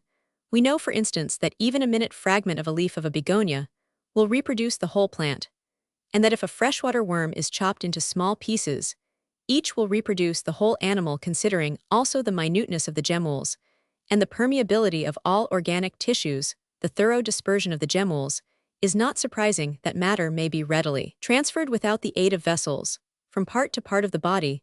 We have a good instance in a case recorded by Sir J. Paget of a lady whose hair lost its color at each successive attack of neuralgia, and recovered it again in the course of a few days. With plants, however, and probably with compound animals, such as corals, the gemmules do not ordinarily spread from bud to bud, but are confined to the parts developed from each separate bud, and of this fact no explanation can be given. The assumed elective affinity of each gemmule for that particular cell, which precedes it in due order of development, is supported by many analogies. In all ordinary cases of sexual reproduction, the male and female elements certainly have a mutual affinity for each other. Thus it is believed that about 10,000 species of composite exist, and there can be no doubt that if the pollen of all these species could be simultaneously or successively placed on the stigma of any one species, this one would elect with unerring certainty its own pollen. This elective capacity is all the more wonderful as it must have been acquired, since the many species of this great group of plants branched off from a common progenitor. On any view of the nature of sexual reproduction, the formative matter of each part contained within the ovules and the male element act on each other by some law of special affinity, so that corresponding parts affect one another. Thus a calf produced from a short-horned cow by a long-horned bull has its horns affected by the union of the two forms, and the offspring from two birds with differently colored tails have their tails affected. The various tissues of the body plainly show, as many physiologists have insisted, 49 an affinity for special organic substances, whether natural or foreign to the body. We see this in the cells of the kidneys attracting urea from the blood in curare, affecting certain nerves, lita vesicatoria the kidneys, and the poisonous matter of various diseases, as smallpox, scarlet fever, whooping cough, glanders, and hydrophobia, affecting certain definite parts of the body.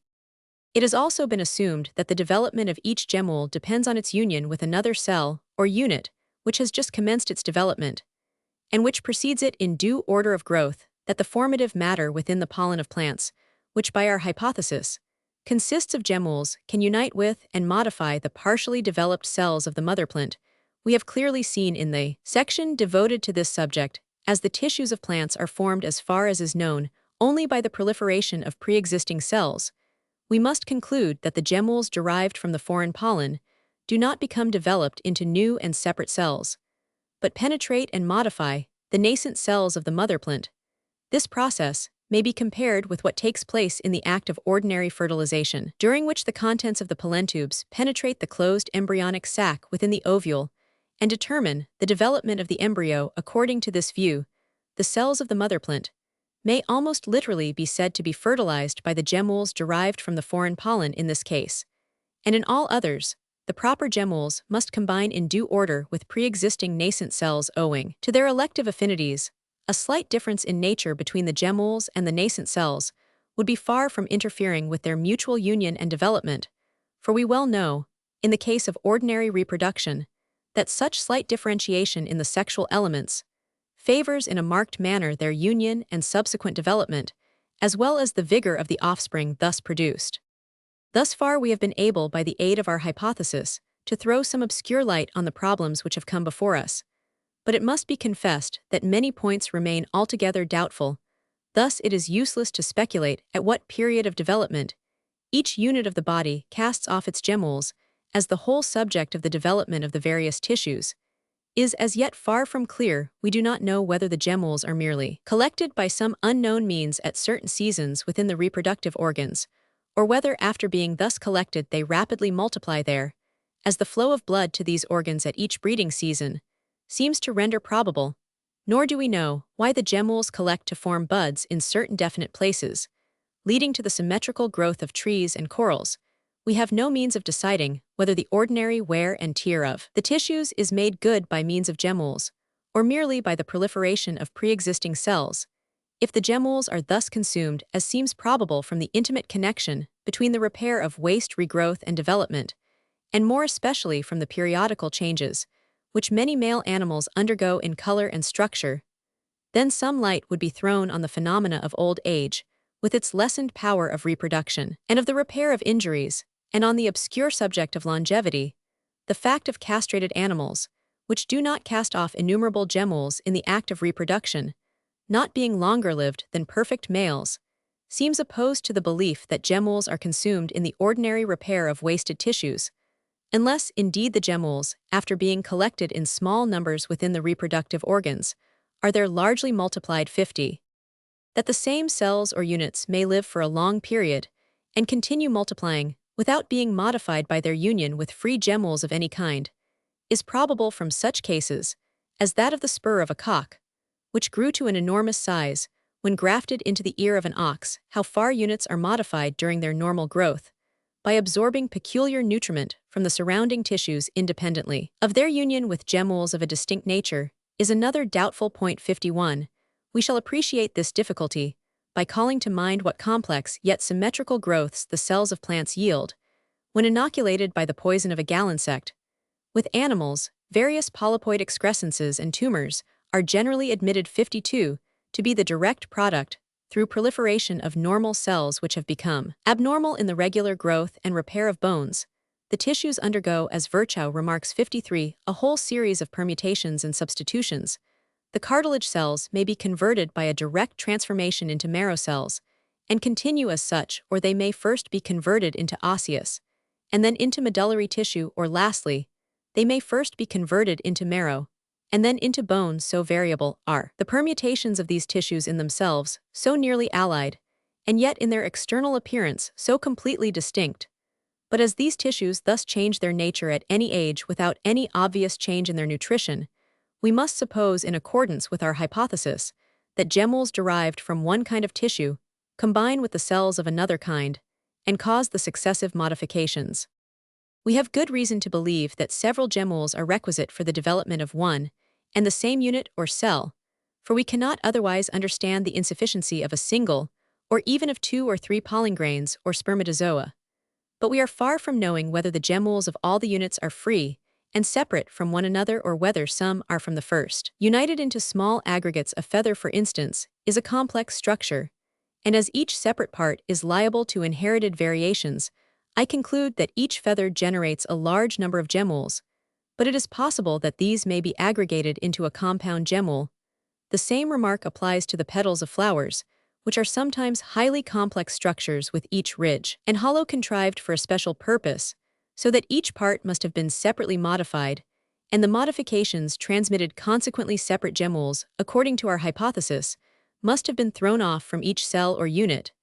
But as we sometimes see half an anther or a small portion of a filament becoming petalliform or parts, or mere stripes of the calyx, assuming the color and texture of the corolla, it is probable that with petals the gemmules of each cell are not aggregated together into a compound gemmule, but are free and separate even in so simple a case as that of a perfect cell, with its protoplasmic contents nucleus nucleolus, and walls we do not know whether or not its development depends on a compound gemmule derived from each part 54. Having now endeavored to show that the several foregoing assumptions are to a certain extent supported by analogous facts, and having alluded to some of the most doubtful points, we will consider how far the hypothesis brings under a single point of view the various cases enumerated in the first part. All the forms of reproduction graduate into one another and agree in their product, for it is impossible to distinguish between organisms produced from buds from self-division or from fertilized germs. Such organisms are liable to variations of the same nature and to reversions of the same kind, and as according to our hypothesis, all the forms of reproduction depend on the aggregation of gemmules derived from the whole body, we can understand this remarkable agreement. Parthenogenesis is no longer wonderful, and if we did not know that great good followed from the union of the sexual elements derived from two distinct individuals, the wonder would be that parthenogenesis did not occur much oftener than it does on any ordinary theory of reproduction. The formation of graft hybrids and the action of the male element on the tissues of the mother plant, as well as on the future progeny of female animals, are great anomalies, but they are intelligible on our hypothesis. The reproductive organs do not actually create the sexual elements, they merely determine the aggregation and perhaps the multiplication of the gemmules in a special manner. These organs, however, together with their accessory parts, have high functions to perform. They adapt one or both elements for independent temporary existence, and for mutual union. The stigmatic secretion acts on the pollen of a plant of the same species in a wholly different manner to what it does on the pollen of one belonging to a distinct genus or family. The spermatophores of the cephalopoda are wonderfully complex structures which were formerly mistaken for parasitic worms, and the spermatozoa of some animals possess attributes which, if observed in an independent animal, would be put down to instinct guided by sensorganses, when the spermatozoa of an insect find their way into the minute micropyle of the egg.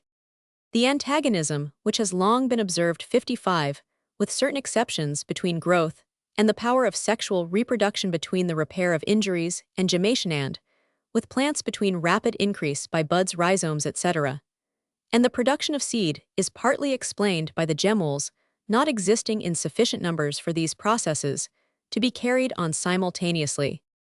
Hardly any fact in physiology is more wonderful than the power of regrowth. For instance, that a snail should be able to reproduce its head, or a salamander, its eyes, tail, and legs exactly at the points where they have been cut off.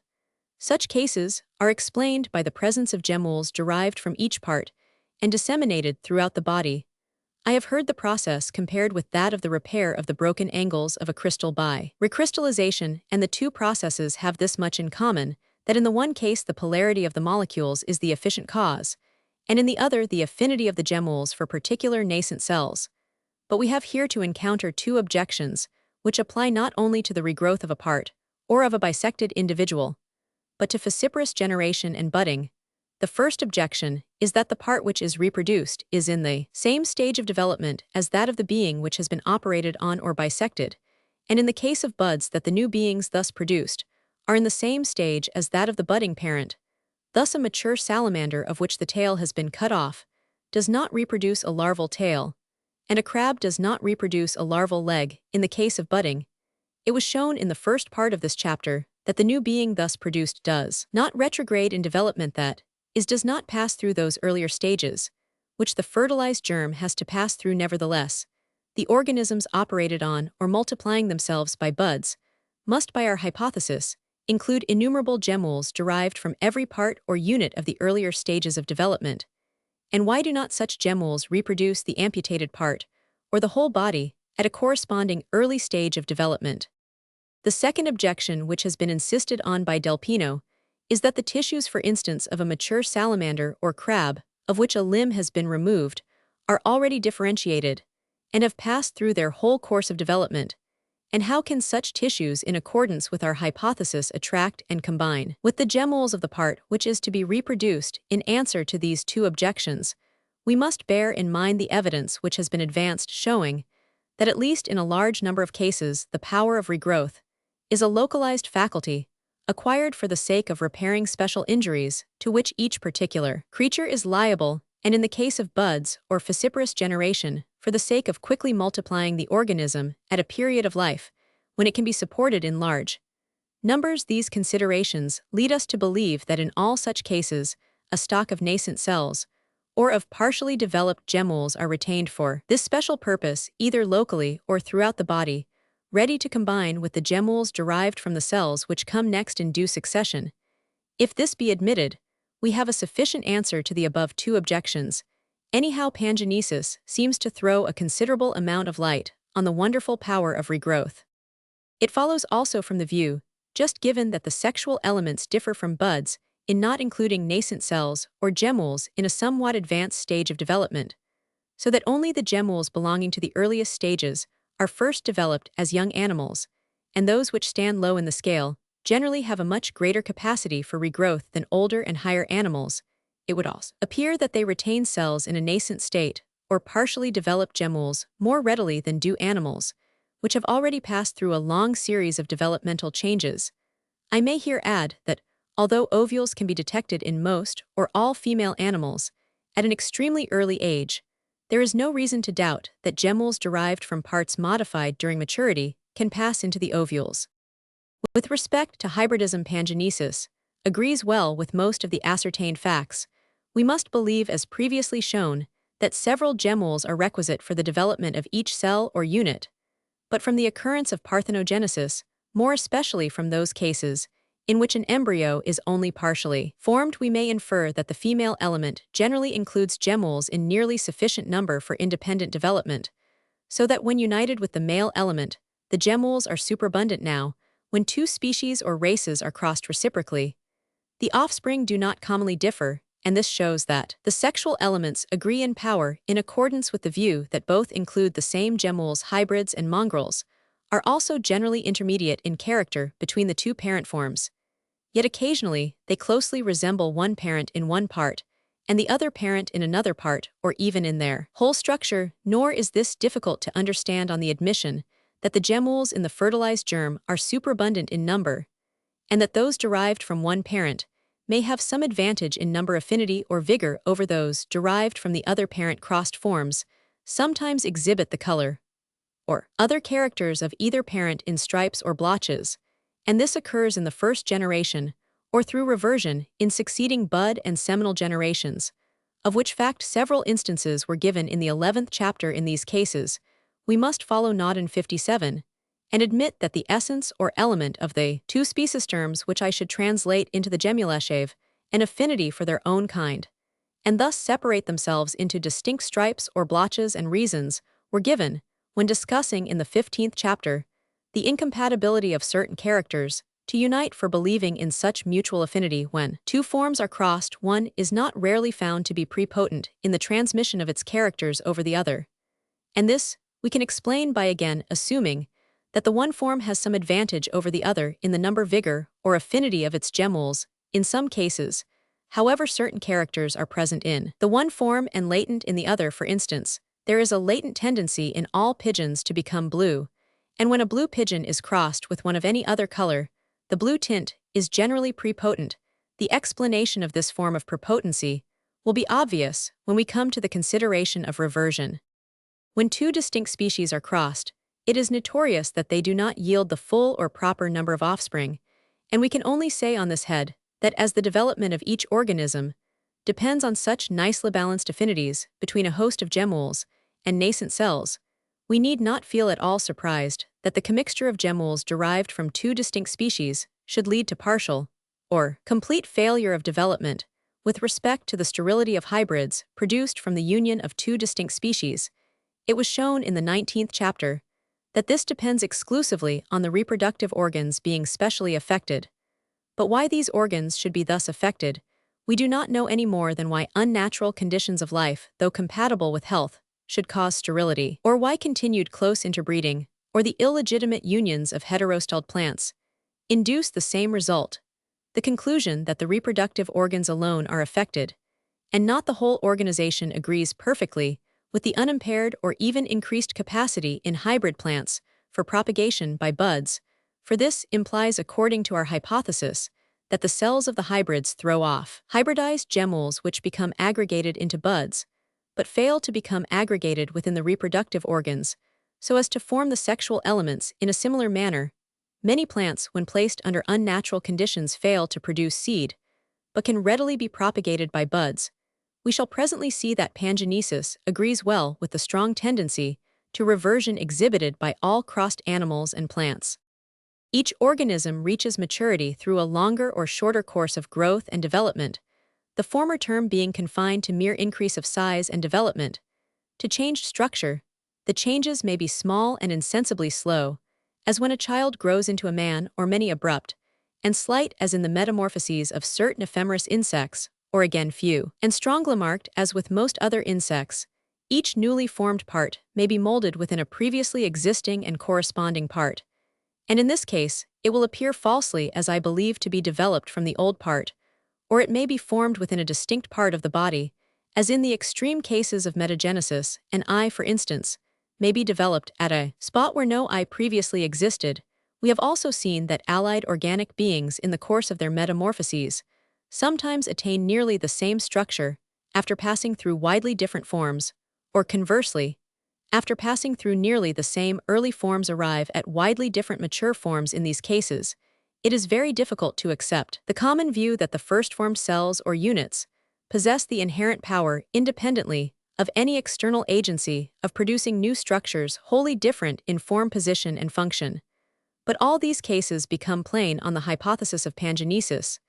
The units during each stage of development throw off gemmules, which multiplying are transmitted to the offspring, and the offspring, as soon as any particular cell or unit becomes partially developed, it unites with, or to speak metaphorically, is fertilized by the gemmule of the next succeeding cell, and so onwards. But organisms have often been subjected to changed conditions of life at a certain stage of their development, and in consequence have been slightly modified, and the gemmules cast off from such modified parts will tend to reproduce parts modified in the same manner. This process may be repeated until the structure of the part becomes greatly changed at one particular stage of development. But this will not necessarily affect other parts, whether previously or subsequently formed in this manner. We can understand the remarkable independence of structure in the successive metamorphoses, and especially in the successive metageneses of many animals. In the case, however, of diseases which supervene during old age, subsequently to the ordinary period of procreation, and which nevertheless are sometimes inherited, as occurs with brain and heart complaints, we must suppose that the organs were affected at an early age, and threw off at this period affected gemmules, but that the affection became visible or injurious only after the prolonged growth, in the strict sense of the word, of the part. In all the changes of structure which regularly supervene during old age, we probably see the effects of deteriorated growth, and not of true development.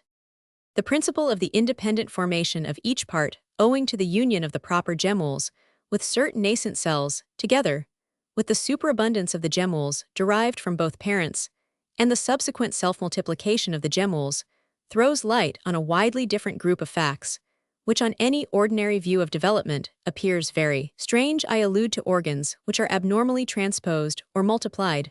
For instance, a curious case has been recorded by Dr. Elliott Cowes, 58, of a monstrous chicken with a perfect additional right leg, articulated to the left side of the pelvis. Goldfish often have supernumerary fins placed on various parts of their bodies.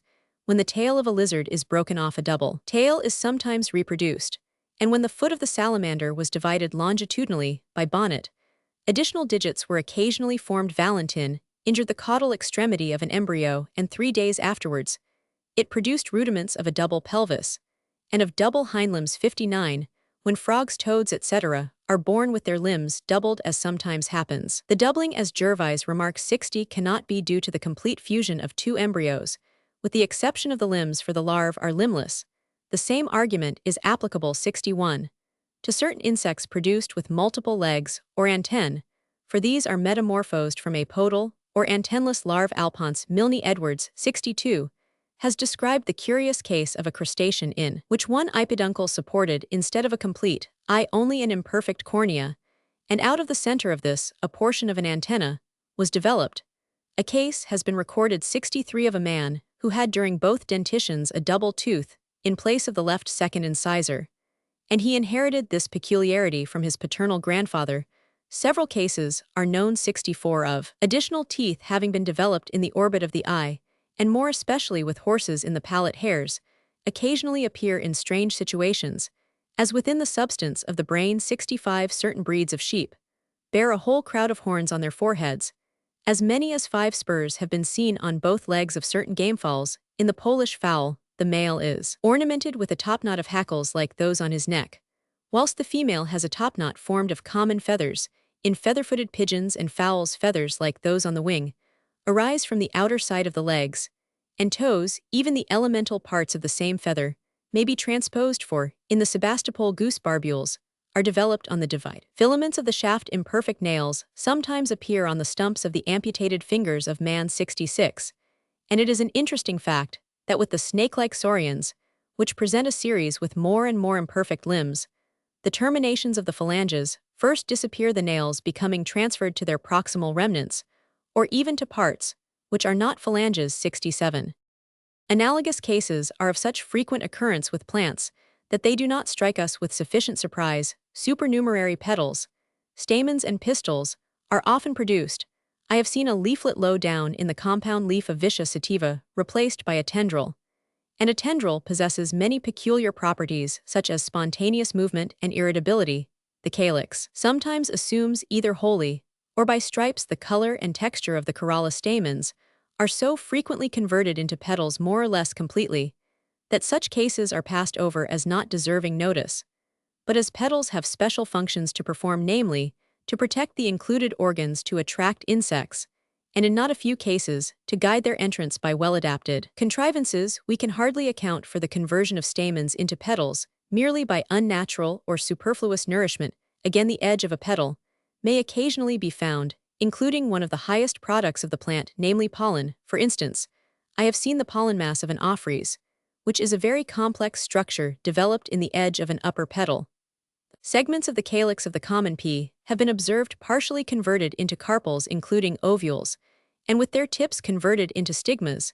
Mr. Salter and Dr. Maxwell Masters have found pollen within the ovules of the passion flower, and of the rose buds may be developed in the most unnatural positions, as on the petal of a flower. Numerous analogous facts could be given. 68. I do not know how physiologists look at such facts as the foregoing. According to the doctrine of pangenesis, the gemmules of the transposed organs become developed in the wrong place, from uniting with wrong cells or aggregates of cells during their nascent state, and this would follow from a slight modification in their elective affinities, nor ought we to feel much surprise at the affinities of cells and gemmules varying when we remember the many curious cases given in the 17th chapter of plants, which absolutely refuse to be fertilized by their own pollen, though abundantly fertile with that of any other individual of the same species, and in some cases only with that of a distinct species. It is manifest that the sexual elective affinities of such plants, to use the term employed by Gartner, have been modified as the cells of adjoining or homologous parts will have nearly the same nature. They will be particularly liable to acquire by variation each other's elective affinities, and we can thus understand to a certain extent such cases as a crowd of horns on the heads of certain sheep, of several spurs on the legs of fowls, hackle-like feathers on the heads of the males of other fowls, and with the pigeon wing-like feathers on their legs and membrane between their toes. For the leg is the homologue of the wing. As all the organs of plants are homologous and spring from a common axis, it is natural that they should be eminently liable to transposition. It ought to be observed that when any compound part, such as an additional limb or an antenna, springs from a false position, it is only necessary that the few first gemmules should be wrongly attached for these whilst developing would attract other gemmules in due succession, as in the regrowth of an amputated limb, when parts which are homologous and similar in structure, as the vertebrae of snakes, or the stamens of polyandrous flowers, etc., are repeated many times in the same organism, closely allied. Gemmules must be extremely numerous as well as the points to which they ought to become united, and in accordance with the foregoing views we can, to a certain extent, understand Isid, Geoffrey St. Hilaire's law, that parts which are already multiple are extremely liable to vary in number. Variability often depends, as I have attempted to show, on the reproductive organs being injuriously affected by changed conditions. And in this case, the gemmules derived from the various parts of the body are probably aggregated in an irregular manner, some superfluous, and others deficient. Whether a superabundance of gemmules would lead to the increased size of any part cannot be told, but we can see that their partial deficiency, without necessarily leading to the entire abortion of the part, might cause considerable modifications, for in the same manner as plants, if their own pollen be excluded, are easily hybridized, so in the case of cells, if the properly succeeding gemmules were absent, they would probably combine easily with other and allied gemmules, as we have just seen with transposed parts. In variations caused by the direct action of changed conditions, of which several instances have been given, certain parts of the body are directly affected by the new conditions, and consequently throw off modified gemmules, which are transmitted to the offspring. On any ordinary view, it is unintelligible how changed conditions, whether acting on the embryo, the young, or the adult, can cause inherited modifications. It is equally or even more unintelligible on any ordinary view how the effects of the long-continued use or disuse of a part, or of changed habits of body or mind, can be inherited. A more perplexing problem can hardly be proposed.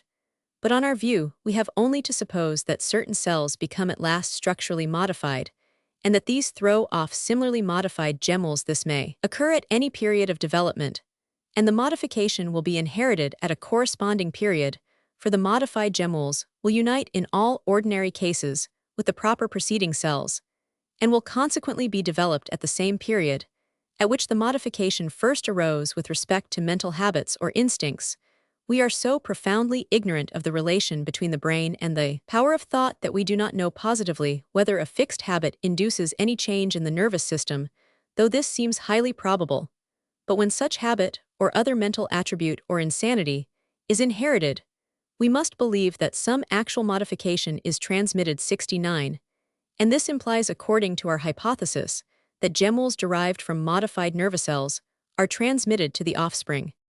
It is generally necessary that an organism should be exposed during several generations to changed conditions or habits in order that any modification thus acquired should appear in the offspring.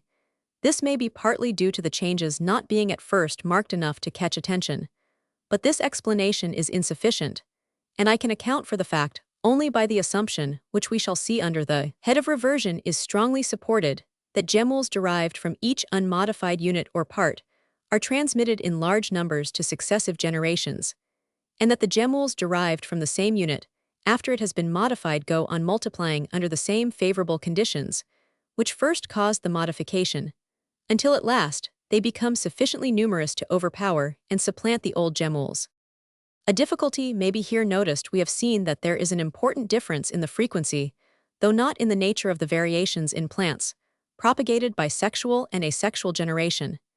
As far as variability depends on the imperfect action of the reproductive organs under changed conditions, we can at once see why plants propagated asexually should be far less variable than those propagated sexually. With respect to the direct action of changed conditions, we know that organisms produced from buds do not pass through the earlier phases of development.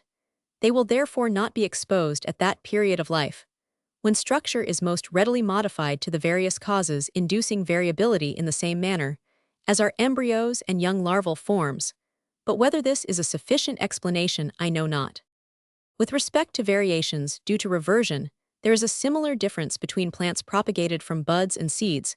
Many varieties can be propagated securely by buds, but generally or invariably revert to their parent forms by seed. So also hybridized plants can be multiplied to any extent by buds, but are continually liable to reversion by seed. That is to the loss of their hybrid or intermediate character, I can offer no satisfactory explanation of these facts. Plants with variegated leaves, phloxes with striped flowers, barberries with seedless fruit, can all be securely propagated by buds taken from the stem or branches. But buds from the roots of these plants almost invariably lose their character and revert to their former condition. This latter fact is also inexplicable, unless buds developed from the roots are as distinct from those on the stem as is one bud on the stem from another, and we know that these latter behave like independent organisms. Finally, we see that on the hypothesis of pangenesis, variability depends on at least two distinct groups of causes. Firstly, the deficiency, superabundance, and transposition of gemmules, and the redevelopment of those which have long been dormant, the gemmules themselves not having undergone any modification, and such changes will amply account for much fluctuating variability. Secondly, the direct action of changed conditions on the organization and of the increased use or disuse of parts. And in this case, the gemmules from the modified units will be themselves modified, and when sufficiently multiplied will supplant the old gemmules and be developed into new structures. Turning now to the laws of inheritance, if we suppose a homogeneous gelatinous protozoan to vary and assume a reddish color, a minute-separated particle would naturally, as it grew to full size, retain the same color, and we should have the simplest form of inheritance, 70 precisely. The same view may be extended to infinitely numerous and diversified units, of which the whole body of one of the higher animals is composed, the separated particles being our gemmules. We have already sufficiently discussed, by implication, the important principle of inheritance at corresponding ages, inheritance as limited by sex, and by the season of the year. For instance, with animals becoming white in winter, is intelligible if we may believe that the elective affinities of the units of the body are slightly different in the two sexes, especially at maturity, and in one or both sexes at different seasons, so that they unite with different gemmules. It should be remembered that in the discussion on the abnormal transposition of organs, we have seen reason to believe that such elective affinities are readily modified, but I shall soon have to recur to sexual and seasonal inheritance. These several laws are therefore explicable to a large extent through pangenesis, and on no other hypothesis which has as yet been advanced. But it appears at first sight a fatal objection to our hypothesis that a part or organ may be removed during several successive generations, and if the operation be not followed by disease, the lost part reappears in the offspring. Dogs and horses formerly had their tails docked during many generations, without any inherited effect, although, as we have seen, there is some reason to believe that the tailless condition of certain sheepdogs is due to such inheritance. Circumcision has been practiced by the Jews from a remote period, and in most cases, the effects of the operation are not visible in the offspring, though some maintain that an inherited effect does occasionally appear. If inheritance depends on the presence of disseminated gemmules derived from all the units of the body, why does not the amputation or mutilation of a part, especially if effected on both sexes, invariably affect the offspring? The answer, in accordance with our hypothesis, probably is that gemmules multiply and are transmitted during a long series of generations. We see in the reappearance of zebrine stripes on the horseman the reappearance of muscles and other structures in man, which are proper to his lowly organized progenitors, and in many other such cases, therefore the long-continued inheritance of a part, which has been removed during many generations, is no real anomaly, for gemmules formerly derived from the part are multiplied and transmitted from generation to generation. We have as yet spoken only of the removal of parts when not followed by morbid action, but when the operation is thus followed, it is certain that the deficiency is sometimes inherited. In a former chapter, instances were given as of a cow the loss of whose horn was followed by suppuration, and her calves were destitute of a horn on the same side of their heads, but the evidence which admits of no doubt is that given by Brown Sequard with respect to guinea pigs, which after their sciatic nerves had been divided gnawed off their own gangrenous toes, and the toes of their offspring were deficient in at least 13 instances on the corresponding feet.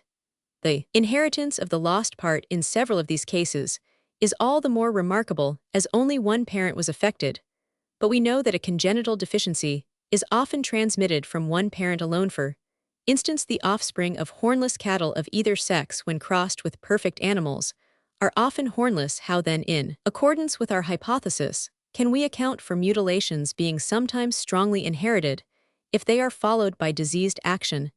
The answer probably is that all the gemmules of the mutilated or amputated part are gradually attracted to the diseased surface during the reparative process and are there destroyed by the morbid action.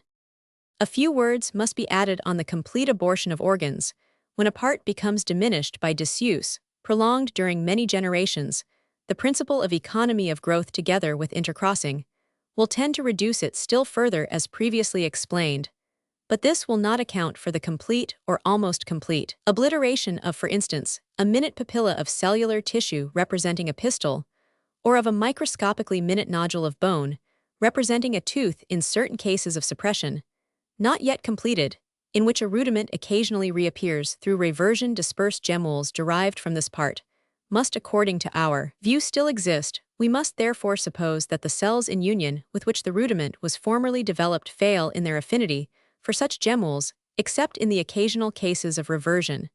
But when the abortion is complete and final, the gemmules themselves no doubt perish, nor is this in any way improbable, for though a vast number of active and long-dormant gemmules are nourished in each living creature, yet there must be some limit to their number, and it appears natural that gemmules derived from reduced and useless parts would be more liable to perish than those freshly derived from other parts, which are still in full functional activity. The last subject that need be discussed, namely reversion, rests on the principle that transmission and development, though generally acting in conjunction, are distinct powers, and the transmission of gemmules with their subsequent development shows us how this is possible. We plainly see the distinction in the many cases in which a grandfather transmits to his grandson through his daughter characters, which she does not or cannot possess. But before proceeding, it will be advisable to say a few words about latent or dormant characters.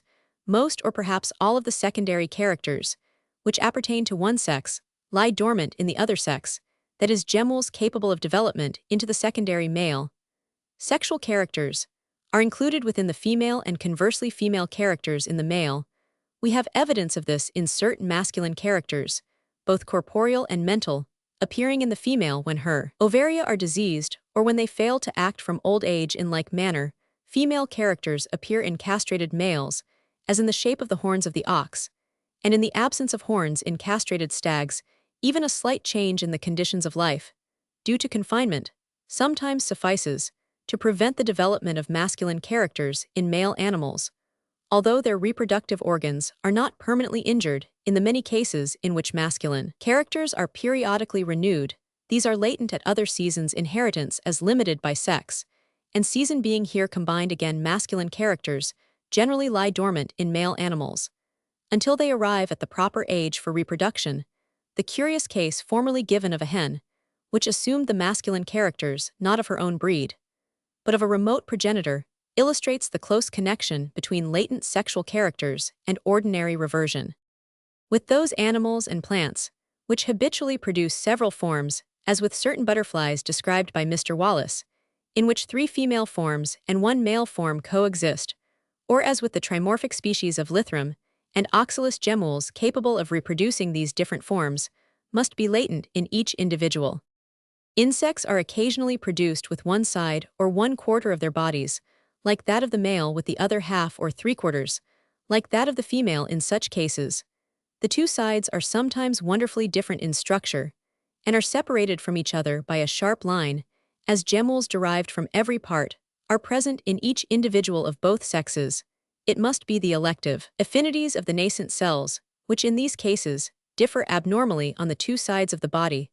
Almost the same principle comes into play with those animals, for instance certain gastropods and verruca, amongst cirripeds, which normally have the two sides of the body constructed on a very different plan, and yet a nearly equal number of individuals have either side modified in the same remarkable manner.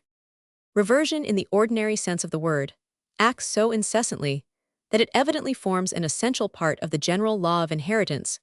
It occurs with beings however propagated, whether by buds or seminal generation, and sometimes may be observed with advancing age even in the same individual. The tendency to reversion is often induced by a change of conditions, and in the plainest manner by crossed forms of the first generation are generally nearly intermediate in character between their two parents, But in the next generation, the offspring commonly revert to one or both of their grandparents, and occasionally to more remote ancestors.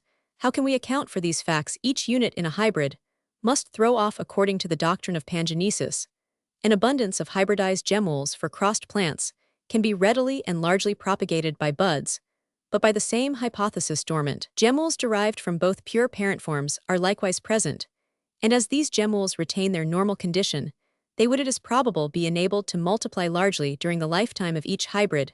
Consequently, the sexual elements of a hybrid will include both pure and hybridized gemmules, and when two hybrids pair, the combination of pure gemmules derived from the one hybrid with the pure gemmules of the same parts derived from the other would necessarily lead to complete reversion of character, and it is perhaps not too bold a supposition that unmodified and undeteriorated gemmules of the same nature would be especially apt to combine. Pure gemmules in combination with hybridized gemmules would lead to partial reversion, and lastly, hybridized gemmules derived from both parent hybrids would simply reproduce the original hybrid form. 71. All these cases and degrees of reversion incessantly occur. It was shown in the 15th chapter that certain characters are antagonistic to each other or do not readily blend. Hence, when two animals with antagonistic characters are crossed, it might well happen that a sufficiency of gemmules in the male alone for the reproduction of his peculiar characters, and in the female alone for the reproduction of her peculiar characters, would not be present, and in this case, dormant gemmules derived from the same part in some remote progenitor might easily gain the ascendancy and cause the reappearance of the long-lost character. For instance, when black and white pigeons or black and white fowls are crossed, colors which do not readily blend, blue plumage in the one case evidently derived from the rock pigeon and red plumage in the other case derived from the wild jungle cock, occasionally reappear with uncrossed breeds. The same result follows under conditions which favor the multiplication and development of certain dormant gemmules, as when animals become feral and revert to their pristine character, a certain number of gemmules being requisite for the development of each character, as is known to be the case from several spermatozoa or pollen grains being necessary for fertilization and time favoring their multiplication, will perhaps account for the curious cases insisted on by Mr. Sedgwick of certain diseases, which regularly appear in alternate generations. This likewise holds good more or less strictly with other weakly inherited modifications. Hence, as I have heard it remarked, certain diseases appear to gain strength by the intermission of a generation. The transmission of dormant gemmules during many successive generations is hardly in itself more improbable, as previously remarked, than the retention during many ages of rudimentary organs, or even only of a tendency to the production of a rudiment. But there is no reason to suppose that dormant gemmules can be transmitted and propagated forever excessively minute and numerous, as they are believed to be an infinite number derived during a long course of modification and descent from each unit of each progenitor, could not be supported or nourished by the organism. But it does not seem improbable that certain gemmules under favorable conditions should be retained and go on multiplying for a much longer period than others. Finally, on the view here given, we certainly gain some insight into the wonderful fact that the child may depart from the type of both its parents and resemble its grandparents or ancestors removed by many hundreds of generations. Conclusion.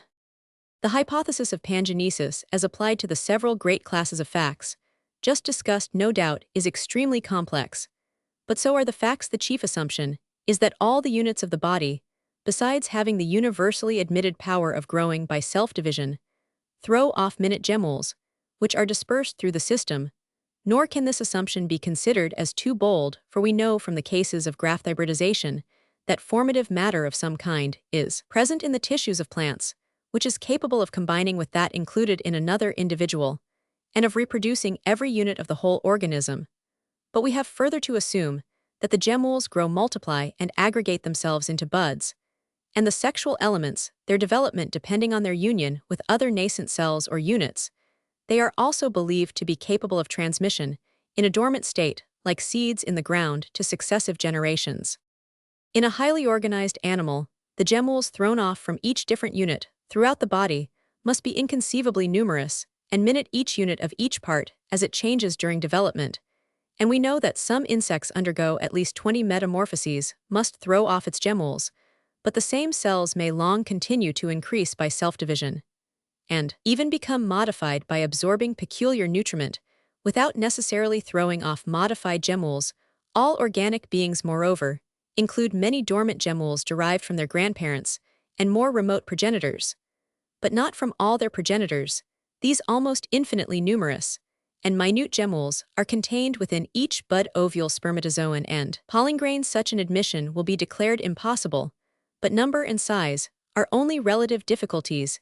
Independent organisms exist which are barely visible under the highest powers of the microscope, and their germs must be excessively minute particles of infectious matter so small as to be wafted by the wind, or to adhere to smooth paper, will multiply so rapidly as to infect within a short time the whole body of a large animal. We should also reflect on the admitted number and minuteness of the molecules composing a particle of ordinary matter. The difficulty, therefore, which at first appears insurmountable of believing in the existence of gemmules, so numerous and small, as they must be according to our hypothesis, has no great weight. The units of the body are generally admitted by physiologists to be autonomous. I go one step further and assume that they throw off reproductive gemmules. Thus an organism does not generate its kind as a whole, but each separate unit generates its kind. It has often been said by naturalists that each cell of a plant has the potential capacity of reproducing the whole plant, but it has this power only in virtue of containing gemmules derived from every part. When a cell or unit is from some cause modified, the gemmules derived from it will be in like manner modified. If our hypothesis be provisionally accepted, we must look at all the forms of asexual reproduction, whether occurring at maturity or during youth, as fundamentally the same and dependent on the mutual aggregation and multiplication of the gemmules. The regrowth of an amputated limb and the healing of a wound is the same process partially carried out. Buds apparently include nascent cells belonging to that stage of development at which the budding occurs, and these cells are ready to unite with the gemmules derived from the next succeeding cells. The sexual elements, on the other hand, do not include such nascent cells, and the male and female elements taken separately do not contain a sufficient number of gemmules for independent development. Except in the cases of parthenogenesis, the development of each being, including all the forms of metamorphosis and metagenesis, depends on the presence of gemmules thrown off at each period of life, and on their development at a corresponding period in union with preceding cells. Such cells may be said to be fertilized by the gemmules which come next in due order of development. Thus the act of ordinary impregnation and the development of each part in each being are closely analogous processes. The child, strictly speaking, does not grow into the man, but includes germs which slowly and successively become developed and form the man in the child as well as in the adult. Each part generates the same part. Inheritance must be looked at as merely a form of growth, like the self-division of a lowly organized unicellular organism. Reversion depends on the transmission from the forefather to his descendants of dormant gemmules, which occasionally become developed under certain known or unknown conditions. Each animal and plant may be compared with a bed of soil full of seeds, some of which soon germinate, some lie dormant for a period, whilst others perish. When we hear it said that a man carries in his constitution the seeds of an inherited disease, there is much truth in the expression. No other attempt, as far as I am aware, has been made, imperfect as this confessedly is, to connect under one point of view these several grand classes of facts. An organic being is a microcosm, a little universe, formed of a host of self-propagating organisms, inconceivably minute and numerous as the stars in heaven. References: Chapter Roman 28, Concluding Remarks. Domestication, nature and causes of variability, selection, divergence, and distinctness of character, extinction of race, circumstances favorable to selection by man, antiquity of certain race, the question whether each particular variation has been specially preordained. As summaries have been added to nearly all the chapters, and as in the chapter on pangenesis, various subjects, such as the forms of reproduction, inheritance, reversion, the causes and laws of variability, etc., have been recently discussed. I will here only make a few general remarks on the more important conclusions, which may be deduced from the multifarious details given throughout this work. Savages in all parts of the world easily succeed in taming wild animals, and those inhabiting any country or island, when first visited by man, would probably have been still more easily tamed. Complete subjugation. generally depends on an animal being social in its habits, and on receiving man as the chief of the herd or family. In order that an animal should be domesticated, it must be fertile under changed conditions of life. And this is far from being always the case. An animal would not have been worth the labor of domestication, at least during early times, unless of service to man. From these circumstances, the number of domesticated animals has never been large. With respect to plants, I have shown in the 9th chapter how their varied uses were probably first discovered, and the early steps in their cultivation. Man could not have known, when he first domesticated an animal or plant, whether it would flourish and multiply when transported to other countries. Therefore, he could not have been thus influenced in his choice. We see that the close adaptation of the reindeer and camel to extremely cold and hot countries has not prevented their domestication. Still, less could man have foreseen whether his animals and plants would vary in succeeding generations, and thus give birth to new races, and the small capacity of variability in the goose has not prevented its domestication from a remote epoch. With extremely few exceptions, all animals and plants which have been long domesticated have varied greatly. It matters not under what climate or for what purpose they are kept, whether as food for man or beast for draught, or hunting for clothing, or mere pleasure. All these circumstances races have been produced which differ more from one another than do the forms which in a state of nature are ranked as different species. Why certain animals and plants have varied more under domestication than others, we do not know any more than why some are rendered more sterile than others under changed conditions of life. But we have to judge of the amount of variation which our domestic productions have undergone chiefly by the number and amount of difference between the races which have been formed, and we can often clearly see why many and distinct races have not been formed, namely, because slight successive variations have not been steadily accumulated, and such variations will never be accumulated if an animal or plant be not closely observed, much valued, and kept in large numbers.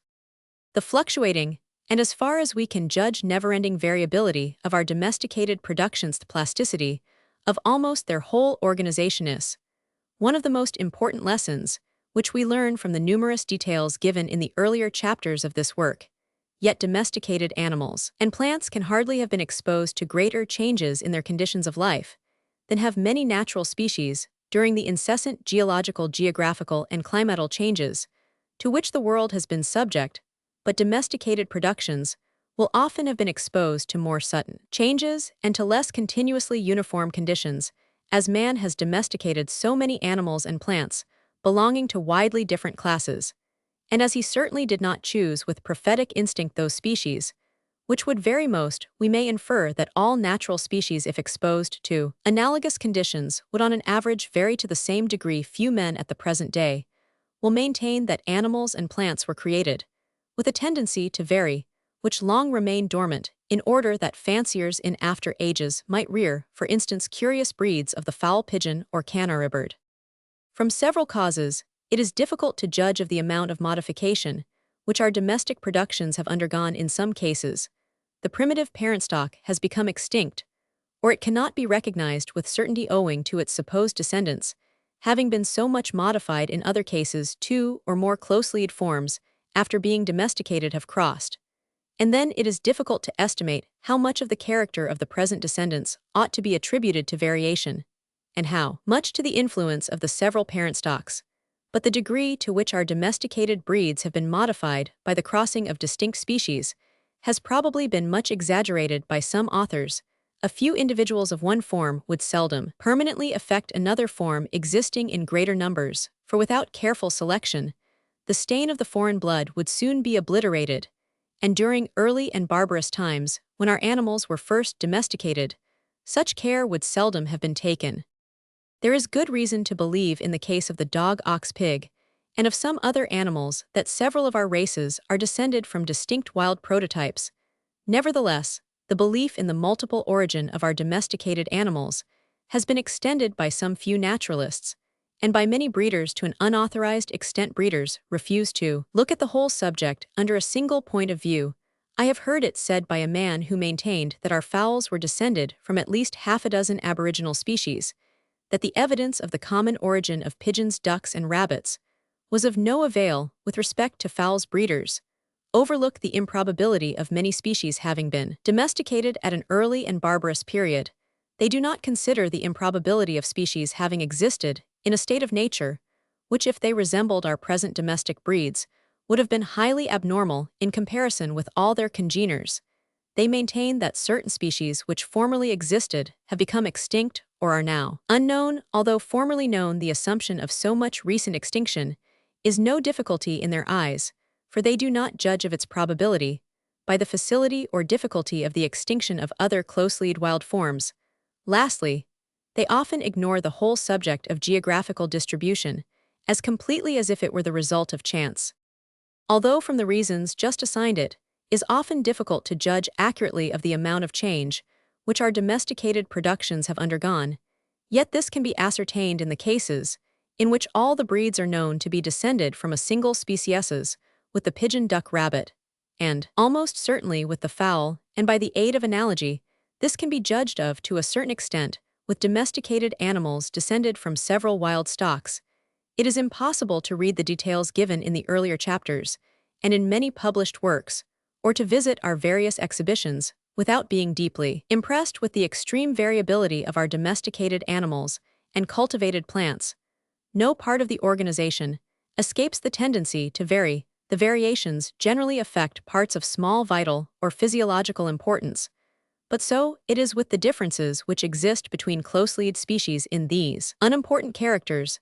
There is often a greater difference between the breeds of the same species than between the natural species of the same genus, as Isidore Geoffroy has shown to be the case with size, and as is often the case with the color, texture, form, etc. of the hair, feathers, horns, and other dermal appendages. It has often been asserted that important parts never vary under domestication, but this is a complete error. Look at the skull of the pig in any one of the highly improved breeds with the occipital condyles and other parts greatly modified, or look at that of the Naiada ox, or again, in the several breeds of the rabbit. Observe the elongated skull with the differently shaped occipital foramen, atlas, and other cervical vertebrae. The whole shape of the brain together with the skull has been modified in Polish fowls. In other breeds of the fowl, the number of the vertebrae and the forms of the cervical vertebrae have been changed. In cert pigeons, the shape of the lower jaw, the relative length of the tongue, the size of the nostrils and eyelids, the number and shape of the ribs, the form and size of the esophagus have all varied. In cert quadrupeds, the length of the intestines has been much increased or diminished. With plants we see wonderful differences. The stones of various fruits in the Cucurbidaceae, several highly important characters have varied, such as the sessile position of the stigmas on the ovarium, the position of the carpels, and the projection of the ovarium out of the receptacle. But it would be useless to run through the many facts given in the earlier chapters. It is notorious how greatly the mental disposition, tastes, habits, consensual movements, loquacity or silence, and tone of voice have varied and been inherited in our domesticated animals. The dog offers the most striking instance of changed mental attributes, and these differences cannot be accounted for by descent from distinct wild types. New characters may appear, and old ones disappear at any stage of development, being inherited at a corresponding stage. We see this in the difference between the eggs, the down on the chickens, and the first plumage of the various breeds of the fowl, and still more plainly in the differences between the caterpillars and cocoons of the various breeds of the silk moth. These facts, simple as they appear, throw light on the differences between the larval and adult states of allied natural species, and on the whole great subject of embryology. New characters first appearing late in life are apt to become attached exclusively to that sex in which they first arose, or they may be developed in a much higher degree in this than in the other sex, or again, after having become attached to one sex, they may be transferred to the opposite sex. These facts, and more especially the circumstance that new characters seem to be particularly liable, from some unknown cause, to become attached to the male sex, have an important bearing on the acquirement of secondary sexual characters by animals in a state of nature. It has sometimes been said that our domestic races do not differ in constitutional peculiarities, but this cannot be maintained in our improved cattle, pigs, etc. The period of maturity, including that of the second dentition, has been much hastened. The period of gestation varies much and has been modified in a fixed manner in one or two cases in some breeds of poultry and pigeons. The period at which the down and the first plumage are acquired differs the number of molts, through which the larvae of silk moths pass, varies the tendency to fatten to yield. Much milk to produce many young or eggs at a birth or during life differs in different breeds. We find different degrees of adaptation to climate and different tendencies to certain diseases, to the attacks of parasites, and to the action of certain vegetable poisons with plants. Adaptation to certain soils, the power of resisting frost, the period of flowering and fruiting, the duration of life, the period of shedding the leaves, or of retaining them throughout the winter, the proportion and nature of certain chemical compounds in the tissues or seeds all vary. There is, however, one important constitutional difference between domestic races and species. I refer to the sterility, which almost invariably follows in a greater or less degree when species are crossed, and to the perfect fertility of the most distinct domestic races, with the exception of a very few plants. When similarly crossed, it is certainly a most remarkable fact that many closely-allied species which in appearance differ extremely little should yield, when crossed, only a few more or less sterile offspring, or none at all, whilst domestic races, which differ conspicuously from each other, are when united remarkably fertile and yield perfectly fertile offspring. But this fact is not in reality so inexplicable as it at first appears. In the first place, it was clearly shown in the 19th chapter that the sterility of cross species does not depend chiefly on differences in their external structure or general constitution, but on differences in the reproductive system, analogous to those which cause the lessened fertility of the illegitimate unions of dimorphic and trimorphic plants. In the second place, the Pallasian doctrine that species, after having been long domesticated, lose their natural tendency to sterility when crossed has been shown to be highly probable or almost certain. We cannot avoid this conclusion when we reflect on the parentage and present fertility of the several breeds of the dog, of the Indian or humped and European cattle, and of the two chief kinds of pigs. Hence, it would be unreasonable to expect that races formed under domestication should acquire sterility when crossed, whilst at the same time we admit that domestication eliminates the normal sterility of cross species. Why, with closely-allied species, their reproductive systems should almost invariably have been modified in so peculiar a manner as to be mutually incapable of acting on each other, though in unequal degrees, in the two sexes, as shown by the difference in fertility between reciprocal crosses of the same species. We do not know, but may with much probability infer the cause to be as follows. Most natural species have been habituated to nearly uniform conditions of life for an incomparably longer time than have domestic races, and we positively know that changed conditions exert an especial and powerful influence on the reproductive system. Hence, this difference may well account for the difference in the power of reproduction between domestic races when crossed and species when crossed. It is probably in chief part owing to the same cause that domestic races can be suddenly transported from one climate to another or placed under widely different conditions, and yet retain in most cases their fertility unimpaired, whilst a multitude of species subjected to lesser changes are rendered incapable of breeding. The offspring of crossed domestic races and of crossed species resemble each other in most respects, with the one important exception of fertility. They often partake in the same unequal degree of the characters of their parents, one of which is often prepotent over the other, and they are liable to reversion of the same kind. By successive crosses, one species may be made to absorb completely another, and so it notoriously is with races. The latter resemble species in many other ways. They sometimes inherit their newly acquired characters, almost or even quite as firmly as species. The conditions leading to variability, and the laws governing its nature, appear to be the same in both varieties. Can be classed in groups under groups, like species under genera, and these under families and orders. And the classification may be either artificial, that is founded on any arbitrary character, or natural. With varieties, a natural classification is certainly founded, and with species is apparently founded on community of descent, together with the amount of modification which the forms have undergone. The characters by which domestic varieties differ from one another are more variable than those distinguishing species, though hardly more so than with certain polymorphic species. But this greater degree of variability is not surprising, as varieties have generally been exposed within recent times to fluctuating conditions of life, and are much more liable to have been crossed. They are also in many cases still undergoing, or have recently undergone modification by man's methodical or unconscious selection. Domestic varieties, as a general rule, certainly differ from one another in less important parts than do species, and when important differences occur, they are seldom firmly fixed. But this fact is intelligible if we consider man's method of selection in the living animal or plant. He cannot observe internal modifications in the more important organs, nor does he regard them as long as they are compatible with health and life. What does the breeder care about any slight change in the molar teeth of his pigs, or for an additional molar tooth in the dog, or for any change in the intestinal canal, or other internal organ? The breeder cares for the flesh of his cattle being well marbled with fat, and for an accumulation of fat within the abdomen of his sheep.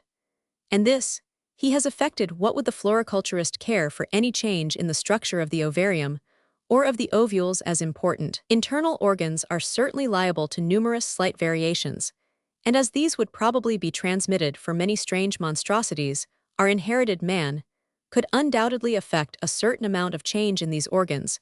When he has produced any modification in an important part, he has generally done so unintentionally in correlation with some other conspicuous part. For instance, he has given ridges and protuberances to the skulls of fowls by attending to the form of the comb, or to the plume of feathers on the head by attending to the external form of the pouter pigeon. He has enormously increased the size of the esophagus and has added to the number of the ribs and given them greater breadth with the carrier pigeon by increasing through steady selection the wattles on the upper mandible. He has greatly modified the form of the lower mandible. And so, in many other cases, natural species, on the other hand, have been modified exclusively for their own good, to fit them for infinitely diversified conditions of life, to avoid enemies of all kinds, and to struggle against a host of competitors. Hence, under such complex conditions, it would often happen that modifications of the most varied kinds in important as well as in unimportant parts would be advantageous or even necessary, and they would slowly but surely be acquired through the survival of the fittest. Still more important is the fact that various indirect modifications would likewise arise through the law of correlated variation. Domestic breeds often have an abnormal or semi-monstrous character, as amongst dogs the Italian Greyhound Bulldog, Blenheim Spaniel, and Bloodhound, some breeds of cattle, and pig, several breeds of the Fowland. The chief breeds of the pigeon, in such abnormal breeds parts which differ but slightly or not at all in the allied natural species, have been greatly modified. This may be accounted for by man's often selecting especially at first conspicuous and semi-monstrous deviations of structure. We should, however, be cautious in deciding what deviations ought to be called monstrous. There can hardly be a doubt that if the brush of horse-like hair on the breast of the turkeycock had first appeared in the domesticated bird, it would have been considered as a monstrosity. The great plume of feathers on the head of the Polish cock has been thus designated. Though plumes are common on the heads of many kinds of birds, we might call the wattle or corrugated skin round the base of the beak of the English carrier pigeon a monstrosity, but we do not thus speak of the globular fleshy excrescence at the base of the beak of the Carpophaga oceanica. Some authors have drawn a wide distinction between artificial and natural breeds. Although in extreme cases the distinction is plain, in many other cases it is arbitrary, the difference depending chiefly on the kind of selection which has been applied. Artificial breeds are those which have been intentionally improved by man. They frequently have an unnatural appearance, and are especially liable to lose their characters through reversion and continued variability. The so-called natural breeds, on the other hand, are those which are found in semi-civilized countries, and which formerly inhabited separate districts. In nearly all the European kingdoms, they have been rarely acted on by man's intentional selection, more frequently by unconscious selection, and partly by natural selection. For animals kept in semi-civilized countries have to provide largely for their own wants. Such natural breeds will also have been directly acted on by the differences, though slight, in the surrounding conditions. There is a much more important distinction between our several breeds, namely in some having originated from a strongly marked or semi-monstrous deviation of structure, which however may subsequently have been augmented by selection, whilst others have been formed in so slow and insensible a manner that if we could see their early progenitors, we should hardly be able to say when or how the breed first arose. From the history of the racehorse, greyhound, gamecock, etc., and from their general appearance, we may feel nearly confident that they were formed by a slow process of improvement, and we know that this has been the case with the carrier pigeon, as well as with some other pigeons. On the other hand, It is certain that the Ancon and Machamp breeds of sheep, and almost certain that the Nyada cattle turnspit and pugdogs jumper, and frizzled fowls, short-faced tumbler pigeons, hook-billed ducks, etc., suddenly appeared in nearly the same state. As we now see them, so it has been with many cultivated plants. The frequency of these cases is likely to lead to the false belief that natural species have often originated in the same abrupt manner.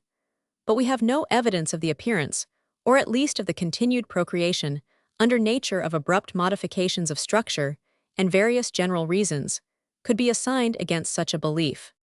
On the other hand, we have abundant evidence of the constant occurrence, under nature, of slight individual differences of the most diversified kinds, and we are thus led to conclude that species have generally originated by the natural selection of extremely slight differences. This process may be strictly compared with the slow and gradual improvement of the racehorse, greyhound, and gamecock, as every detail of structure in each species has to be closely adapted to its habits of life. It will rarely happen that one part alone will be modified. But as was formerly shown, the co-adapted modifications need not be absolutely simultaneous. Many variations, however, are from the first connected by the law of correlation. Hence it follows that even closely-linked species rarely or never differ from one another by one character alone.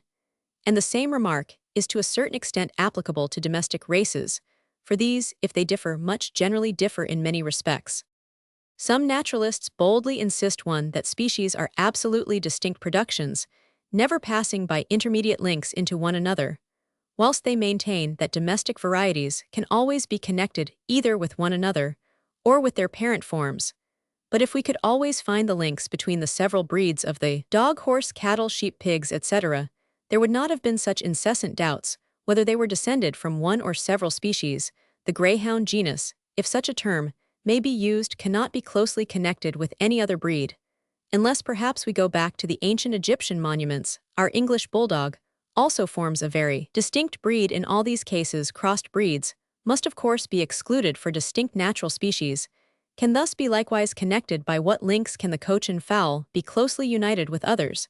By searching for breeds still preserved in distant lands, and by going back to historical records. Tumbler pigeons, carriers, and barbs can be closely connected with the parent rock pigeon, but we cannot thus connect the turbot or the pouter. The degree of distinctness between the various domestic breeds depends on the amount of modification which they have undergone, and more especially on the neglect and final extinction of intermediate and less valued forms.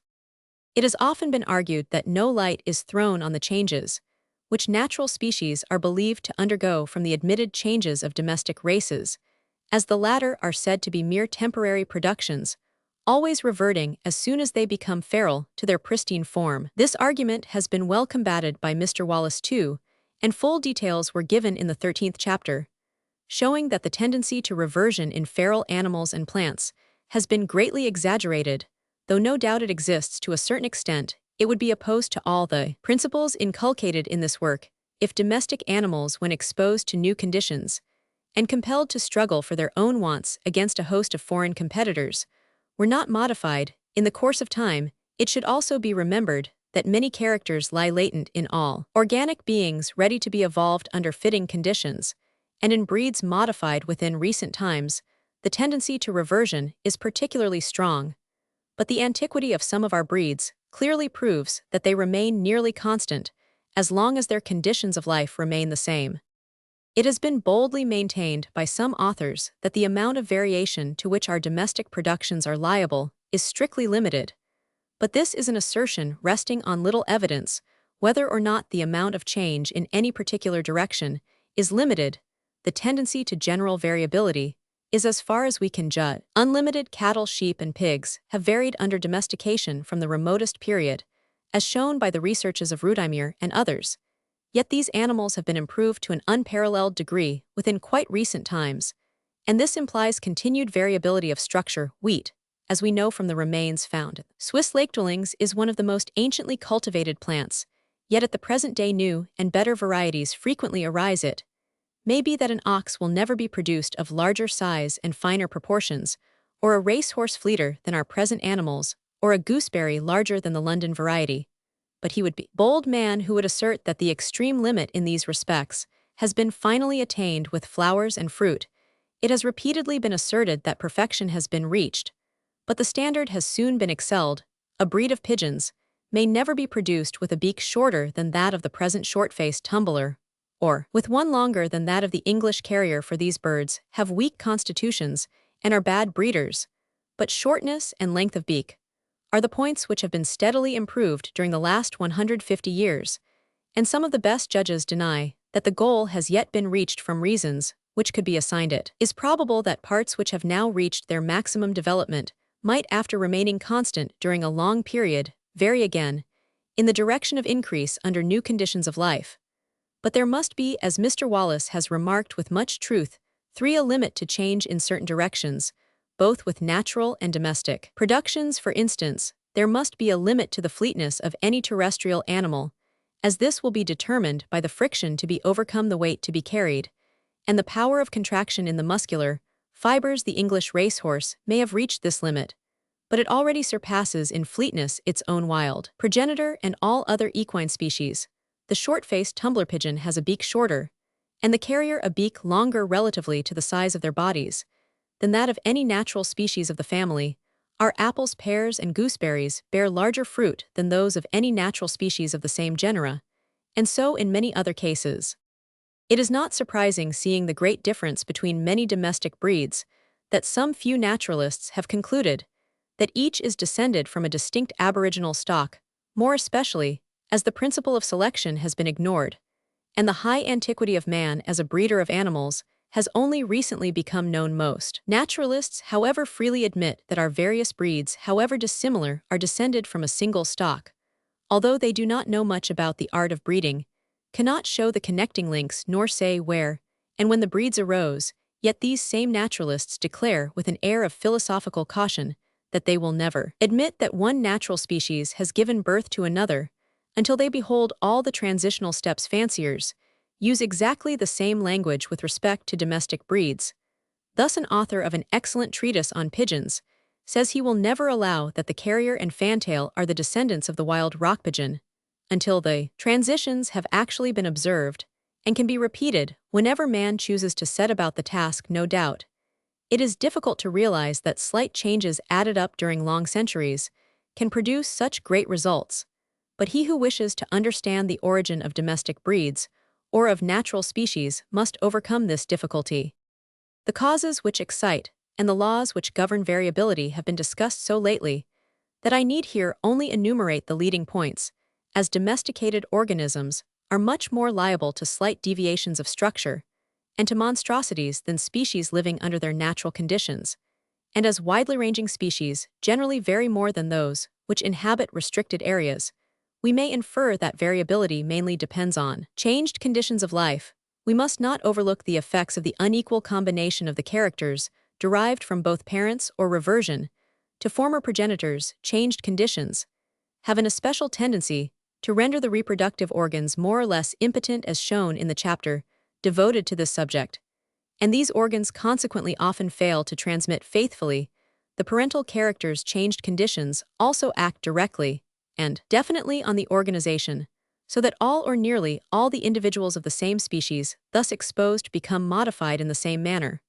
But why this or that part is especially affected, we can seldom or ever say. In most cases, however, a change in the conditions seems to act indefinitely, causing diversified variations in nearly the same manner as exposure to cold or the absorption of the same poison affects different individuals in different ways. We have reason to suspect that an habitual excess of highly nutritious food, or an excess relatively to the wear and tear of the organization from exercise, is a powerful exciting cause of variability. When we see the symmetrical and complex outgrowths caused by a minute drop of the poison of a gall insect, we may believe that slight changes in the chemical nature of the sap or blood would lead to extraordinary modifications of structure. The increased use of a muscle with its various attached parts and the increased activity of a gland or other organ lead to their increased development. Disuse has a contrary effect with domesticated productions. Although their organs sometimes become rudimentary through abortion, we have no reason to suppose that this has ever followed solely from disuse with natural species. On the contrary, many organs appear to have been rendered rudimentary through disuse, aided by the principle of the economy of growth together with intercrossing complete abortion, can be accounted for only by the hypothesis given in the last chapter, namely the final destruction of the germs or gemmules of useless parts. This difference between species and domestic varieties may be partly accounted for by disuse having acted on the latter for an insufficient length of time, and partly from their exemption from any severe struggle for existence entailing rigid economy in the development of each part, to which all species under nature are subjected. Nevertheless, the law of compensation or balancement, which likewise depends on the economy of growth, apparently, has affected to a certain extent our domesticated productions.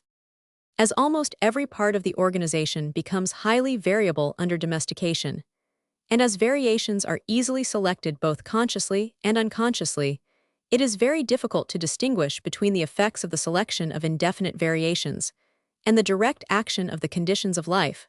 For instance, it is possible that the feet of our water dogs and of the American dogs, which have to travel much over the snow, may have become partially webbed from the stimulus of widely extending their toes. But it is more probable that the webbing, like the membrane between the toes of certain pigeons, spontaneously appeared, and was afterwards increased by the best swimmers and the best snow travelers being preserved during many generations. A fancier who wished to decrease the size of his bantams or tumbler pigeons would never think of starving them, but would select the smallest individuals, which spontaneously appeared. Quadrupeds are sometimes born destitute of hair, and hairless breeds have been formed, but there is no reason to believe that this is caused by a hot climate within the tropics. Heat often causes sheep to lose their fleeces. On the other hand, wet and cold act as a direct stimulus to the growth of hair. But who will pretend to decide how far the thick fur of Arctic animals, or their white color, is due to the direct action of a severe climate, and how far to the preservation of the best protected individuals during a long succession of generations? Of all the laws governing variability, that of correlation is one of the most important in many cases of slight deviations of structure as well as of grave monstrosities.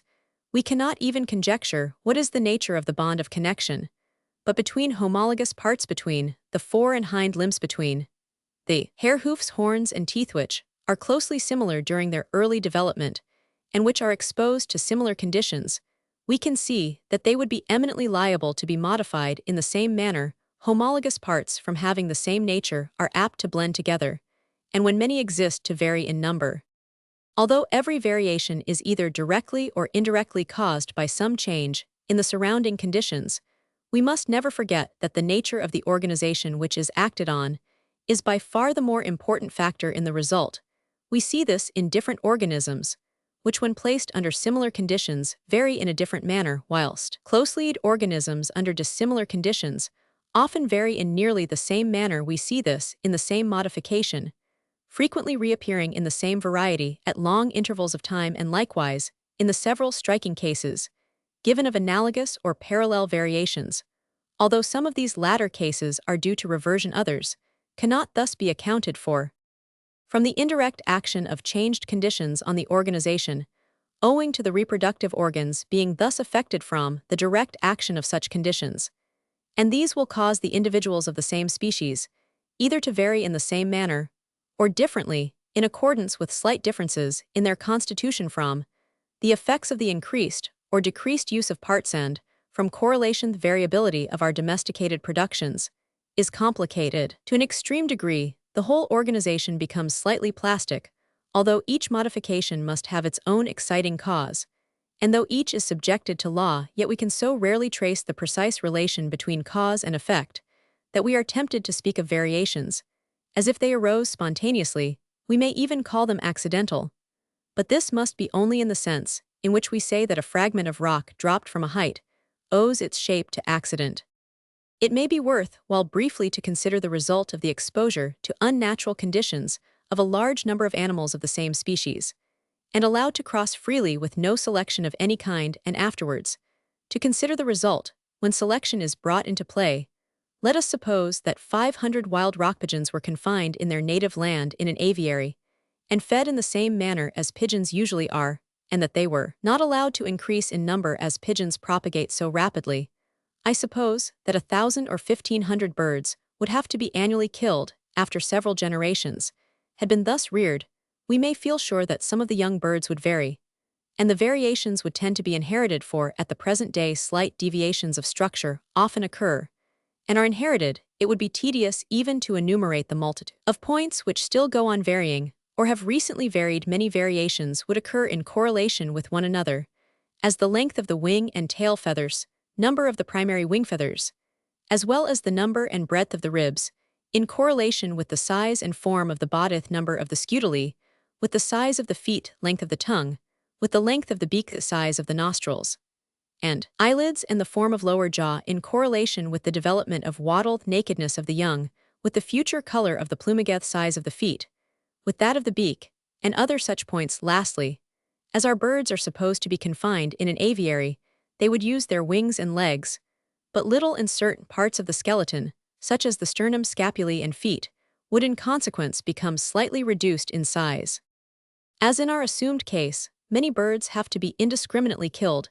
Every year the chances are against any new variety surviving long enough to breed, and as the variations which arise are of an extremely diversified nature, the chances are very great against two birds pairing which have varied in the same manner. Nevertheless, varying bird, even when not thus paired, would occasionally transmit its character to its young, and these would not only be exposed to the same conditions which first caused the variation in question to appear, but would in addition inherit from their modified parent a tendency again to vary in the same manner, so that if the conditions decidedly tended to induce some particular variation, all the birds might in the course of time become similarly modified.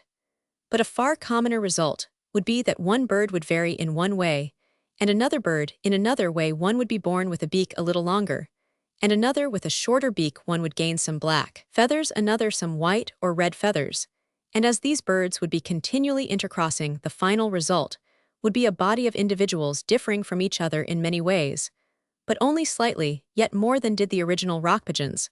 But there would not be the least tendency towards the formation of several distinct breeds. If two separate lots of pigeons were treated in the manner just described, one in England and the other in a tropical country, the two lots being supplied with different kinds of food, would they after many generations differ when we reflect on the cases given in the 23rd chapter, and on such facts as the difference in former times between the breeds of cattle, sheep, etc., in almost every district of Europe? We are strongly inclined to admit that the two lots would be differently modified through the influence of climate and food, but the evidence on the definite action of changed conditions is in most cases insufficient, and with respect to pigeons, I have had the opportunity of examining a large collection of domesticated kinds sent to me by Sir W. Eliot from India, and they varied in a remarkably similar manner with our European birds. If two distinct breeds were mingled together in equal numbers, there is reason to suspect that they would to a certain extent prefer pairing with their own kind, but they would often intercross from the greater vigor and fertility of the crossed offspring. The whole body would by this means become interblended sooner than would otherwise have occurred from certain breeds being prepotent over others. It does not follow that the interblended progeny would be strictly intermediate in character. I have also proved that the act of crossing in itself gives a strong tendency to reversion, so that the crossed offspring would tend to revert to the state of the aboriginal rock pigeon, and in the course of time, they would probably be not much more heterogeneous in character than in our first case, when birds of the same breed were confined together. I have just said that the crossed offspring would gain in vigor and fertility from the facts given in the 17th chapter. There can be no doubt of this fact, and there can be little doubt, though the evidence on this head is not so easily acquired, that long-continued close interbreeding leads to evil results with hermaphrodites of all kinds. If the sexual elements of the same individual habitually acted on each other, the closest possible interbreeding would be perpetual. But we should bear in mind that the structure of all hermaphrodite animals, as far as I can learn, permits and frequently necessitates a cross with a distinct individual with hermaphrodite plants. We incessantly meet with elaborate and perfect contrivances for this same end. It is no exaggeration to assert that if the use of the talons and tusks of a carnivorous animal, or of the plumes and hooks on a seed, may be safely inferred from their structure, we may with equal safety infer that many flowers are constructed for the express purpose of ensuring a cross with a distinct plant from these various considerations, not to mention the result of a long series of experiments, which I have tried. The conclusion arrived at in the chapter just referred to, namely, that great good of some kind is derived from the sexual concourse of distinct individuals, must be admitted. To return to our illustration, we have hitherto assumed that the birds were kept down to the same number by indiscriminate slaughter, but if the least choice be permitted in their preservation, the whole result will be changed should the owner observe any slight variation in one of his birds, and wish to obtain a breed thus characterized. He would succeed in a surprisingly short time by careful selection, as any part which has once varied generally goes on varying in the same direction. It is easy, by continually preserving the most strongly marked individuals, to increase the amount of difference up to a high predetermined standard of excellence. This is methodical selection. If the owner of the aviary, without any thought of making a new breed, simply admired, for instance, short-beaked more than long-beaked birds, he would, when he had to reduce the number, generally kill the latter. And there can be no doubt that he would thus in the course of time sensibly modify his stock. It is improbable, if two men were to keep pigeons, and act in this manner, that they would prefer exactly the same characters. They would, as we know, often prefer directly opposite characters, and the two lots would ultimately come to differ. This has actually occurred with strains or families of cattle, sheep, and pigeons, which have been long kept and carefully attended to by different breeders, without any wish on their part to form new and distinct subbreeds. This unconscious kind of selection will more especially come into action with animals, which are highly serviceable to man, for everyone tries to get the best dogs, horses, cows, or sheep, without thinking about their future progeny. Yet these animals would transmit more or less surely their good qualities to their offspring. Nor is anyone so careless as to breed from his worst animals. Even savages, when compelled from extreme want to kill some of their animals, would destroy the worst and preserve the best with animals kept for use, and not for mere amusement. Different fashions prevail in different districts, leading to the preservation, and consequently to the transmission of all sorts of trifling peculiarities of character.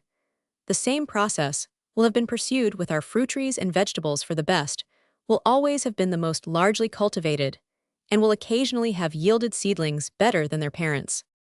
The different strains just alluded to, which have been actually produced by breeders, without any wish on their part to obtain such a result, afford excellent evidence of the power of unconscious selection. This form of selection has probably led to far more important results than methodical selection, and is likewise more important under a theoretical point of view from closely resembling natural selection, for during this process, the best or most valued individuals are not separated and prevented from crossing with others of the same breed, but are simply preferred and preserved. Yet this inevitably leads to their gradual modification and improvement, so that finally they prevail to the exclusion of the old parent form. With our domesticated animals, natural selection checks the production of races with any injurious deviation of structure. In the case of animals, which from being kept by savages or semi-civilized people, have to provide largely for their own wants under different circumstances, natural selection will have played a more important part. Hence it probably is that they often closely resemble natural species.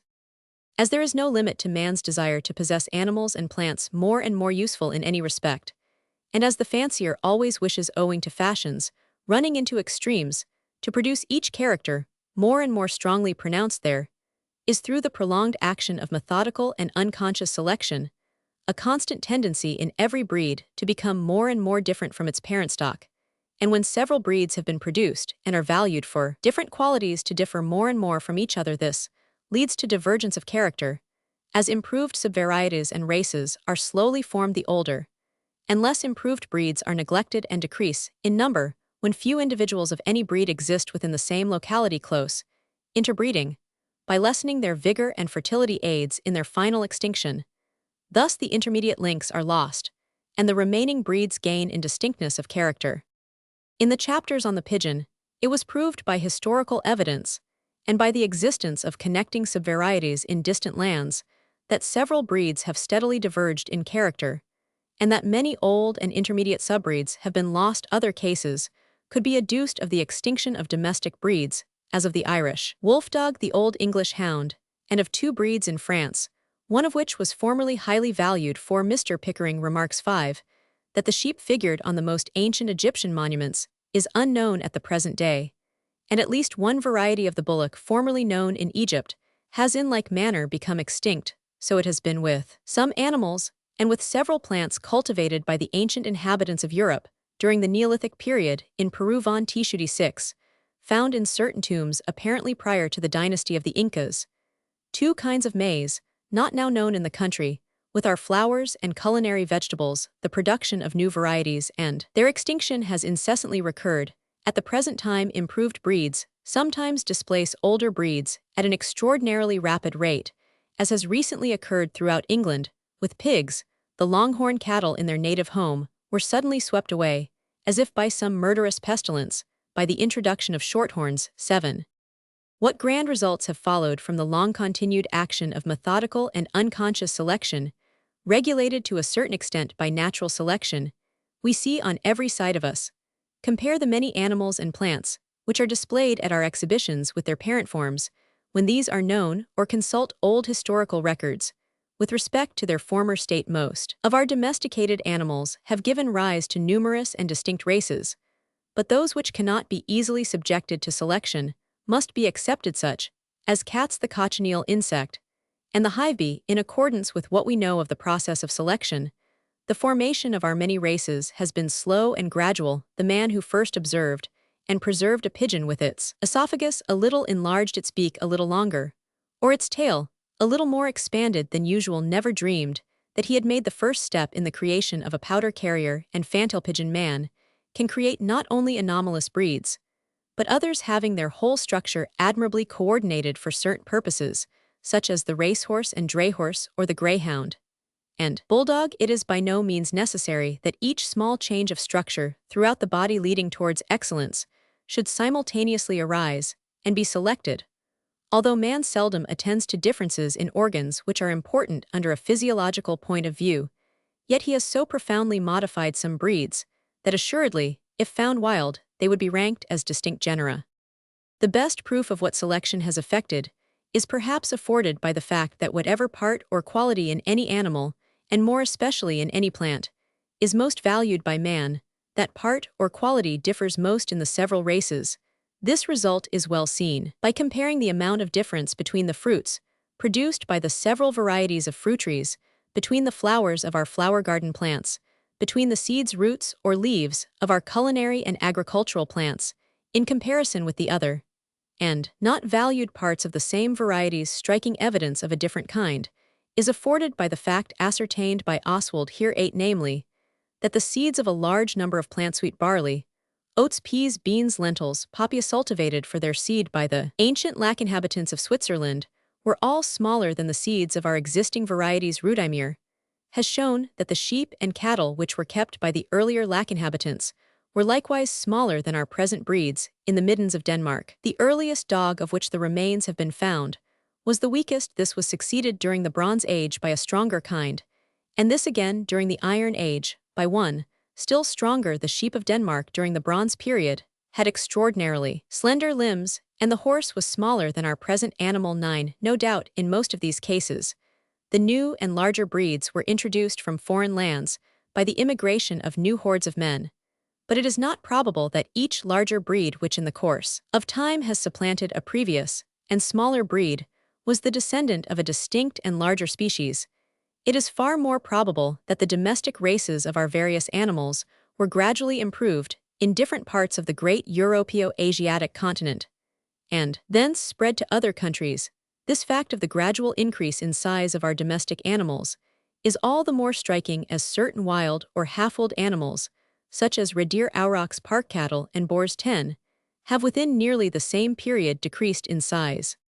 The conditions favorable to selection by man aireth closest attention to every character, long-continued perseverance, facility in matching or separating animals, and especially a large number being kept, so that the inferior individuals may be freely rejected or destroyed, and the better ones preserved. When many are kept, there will also be a greater chance of the occurrence of well-marked deviations of structure. Length of time is all important, for, as each character, in order to become strongly pronounced, has to be augmented by the selection of successive variations of the same kind, this can be effected only during a long series of generations. Length of time will also allow any new feature to become fixed by the continued rejection of those individuals which revert or vary, and by the preservation of those which still inherit the new character hence. Although some few animals have varied rapidly in certain respects under new conditions of life as dogs in India and sheep in the West Indies, yet all the animals and plants which have produced strongly marked races were domesticated at an extremely remote epoch, often before the dawn of history. As a consequence of this, no record has been preserved of the origin of our chief domestic breeds.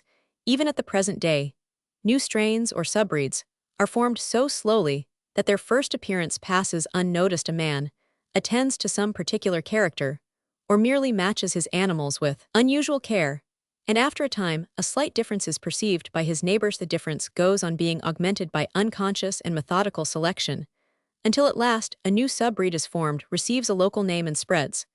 But by this time, its history is almost forgotten. When the new breed has spread widely, it gives rise to new strains and subbreeds, and the best of these succeed and spread, supplanting other and older breeds, and so always onwards in the march of improvement. When a well-marked breed has once been established, if not supplanted by still further improved subbreeds, and if not exposed to greatly changed conditions of life, inducing further variability or reversion to long-lost characters, it may apparently last for an enormous period. We may infer that this is the case from the high antiquity of certain races, but some caution is necessary on this head, for the same variation may appear independently after long intervals of time, or in distant places. We may safely assume that this has occurred with the turnspit dog, of which one is figured on the ancient Egyptian monuments, with the solid-hoofed swine 11 mentioned by Aristotle, with five-toed fowls described by Columelland, certainly with the nectarine. The dogs represented on the Egyptian monuments about 2000 B. Roman 100 show us that some of the chief breeds then existed, but it is extremely doubtful whether any are identically the same with our present breeds. A great mastiff sculptured on an Assyrian tomb 640 B. Roman 100 is said to be the same with the dog, still imported from Thibet into the same region. The true greyhound existed during the Roman classical period. Coming down to a later period, we have seen that though most of the chief breeds of the pigeon existed between 2 and 3 centuries ago, they have not all retained exactly the same character to the present day. But this has occurred in certain cases, in which no improvement was desired. For instance, in the case of the spot and Indian ground tumbler. De Candolle 12 has fully discussed the antiquity of various races of plants. He states that the black-seeded poppy was known in the time of Homer, the white-seeded sesamum by the ancient Egyptians, and almonds, with sweet and bitter kernels, by the Hebrews. But it does not seem improbable that some of these varieties may have been lost and reappeared. One variety of barley, and apparently one of wheat, both of which were cultivated at an immensely remote period by the Lac inhabitants of Switzerland, still exist. It is said 13 that specimens of a small variety of gourd, which is still common in the market of Lima, were exhumed from an ancient cemetery in Peru. De Candolle remarks that in the books and drawings of the 16th century, the principal races of the cabbage, turnip, and gourd can be recognized. This might have been expected at so late a period, but whether any of these plants are absolutely identical with our present subvarieties is not certain. It is, however, said that the Brussels sprout, a variety which in some places is liable to degeneration, has remained genuine for more than 4 centuries in the district where it is believed to have originated. 14. In accordance with the views maintained by me in this work, and elsewhere, not only the various domestic races, but the most distinct genera and orders within the same great class, for instance, mammals, birds, reptiles, and fishes, are all the descendants of one common progenitor. And we must admit that the whole vast amount of difference between these forms has primarily arisen from simple variability. To consider the subject under this point of view is enough to strike one dumb with amazement, but our amazement ought to be lessened when we reflect that beings almost infinite in number during an almost infinite lapse of time have often had their whole organization rendered in some degree plastic, and that each slight modification of structure, which was in any way beneficial under excessively complex conditions of life, has been preserved, whilst each which was in any way injurious has been rigorously destroyed, and the long-continued accumulation of beneficial variations will infallibly have led to structures as diversified, as beautifully adapted for various purposes, and as excellently coordinated as we see in the animals and plants around us. Hence, I have spoken of selection as the paramount power, whether applied by man to the formation of domestic breeds, or by nature to the production of species, I may recur to the metaphor given in a former chapter. If an architect were to rear a noble and commodious edifice, without the use of cut stone by selecting from the fragments at the base of a precipice, wedge-formed stones, for his arches elongated stones for his lintels and flat stones for his roof, we should admire his skill, and regard him as the paramount power. Now the fragments of stone, though indispensable to the architect, bear to the edifice, built by him, the same relation, which the fluctuating variations of organic beings bear to the varied and admirable structures ultimately acquired by their modified descendants. Some authors have declared that natural selection explains nothing unless the precise cause of each slight individual difference be made clear. If it were explained to a savage utterly ignorant of the art of building, how the edifice had been raised stone upon stone, and why wedge-formed fragments were used for the arches, flat stones for the roof, etc., and if the use of each part and of the whole building were pointed out, it would be unreasonable if he declared that nothing had been made clear to him, because the precise cause of the shape of each fragment could not be told. But this is a nearly parallel case with the objection that selection explains nothing, because we know not the cause of each individual difference in the structure of each being. The shape of the fragments of stone at the base of our precipice may be called accidental, but this is not strictly correct, for the shape of each depends on a long sequence of events, all obeying natural laws, on the nature of the rock, on the lines of deposition or cleavage, on the form of the mountain, which depends on its upheaval and subsequent denudation, and lastly on the storm or earthquake which throws down the fragments. But in regard to the use to which the fragments may be put, their shape may be strictly said to be accidental, and here we are led to face a great difficulty, in alluding to which I am aware that I am traveling beyond my proper province. An omniscient Creator must have foreseen every consequence which results from the laws imposed by him. But can it be reasonably maintained that the Creator intentionally ordered, if we use the words in any ordinary sense, that certain fragments of rock should assume certain shapes, so that the builder might erect his edifice, if the various laws which have determined the shape of each fragment were not predetermined for the builder's sake? Can it be maintained with any greater probability that he specially ordained for the sake of the breeder each of the innumerable variations in our domestic animals and plants, many of these variations being of no service to man, and not beneficial, far more often injurious to the creatures themselves? Did he ordain that the crop and tail feathers of the pigeon should vary in order that the fancier might make his grotesque powder and fantail breeds? Did he cause the frame and mental qualities of the dog to vary in order that a breed might be formed of indomitable ferocity, with jaws fitted to pin down the bull for man's brutal sport? But if we give up the principle in one case, we do not admit that the variations of the primeval dog were intentionally guided in order that the greyhound, for instance, that perfect image of symmetry and vigor might be formed. No shadow of reason can be assigned for the belief that variations alike in nature, and the result of the same general laws which have been the groundwork through natural selection of the formation of the most perfectly adapted animals in the world, man included, were intentionally and specially guided. However much we may wish it, we can hardly follow Professor Asa Gray in his belief that variation has been led along certain beneficial lines, like a stream along definite and useful lines of irrigation. If we assume that each particular variation was from the beginning of all time preordained, then that plasticity of organization, which leads to many injurious deviations of structure, as well as the redundant power reproduction which inevitably leads to a struggle for existence, and as a consequence to the natural selection or survival of the fittest, must appear to us superfluous laws of nature. On the other hand, an omnipotent and omniscient Creator ordains everything and foresees everything. Thus, we are brought face to face with a difficulty as insoluble as is that of free will and predestination.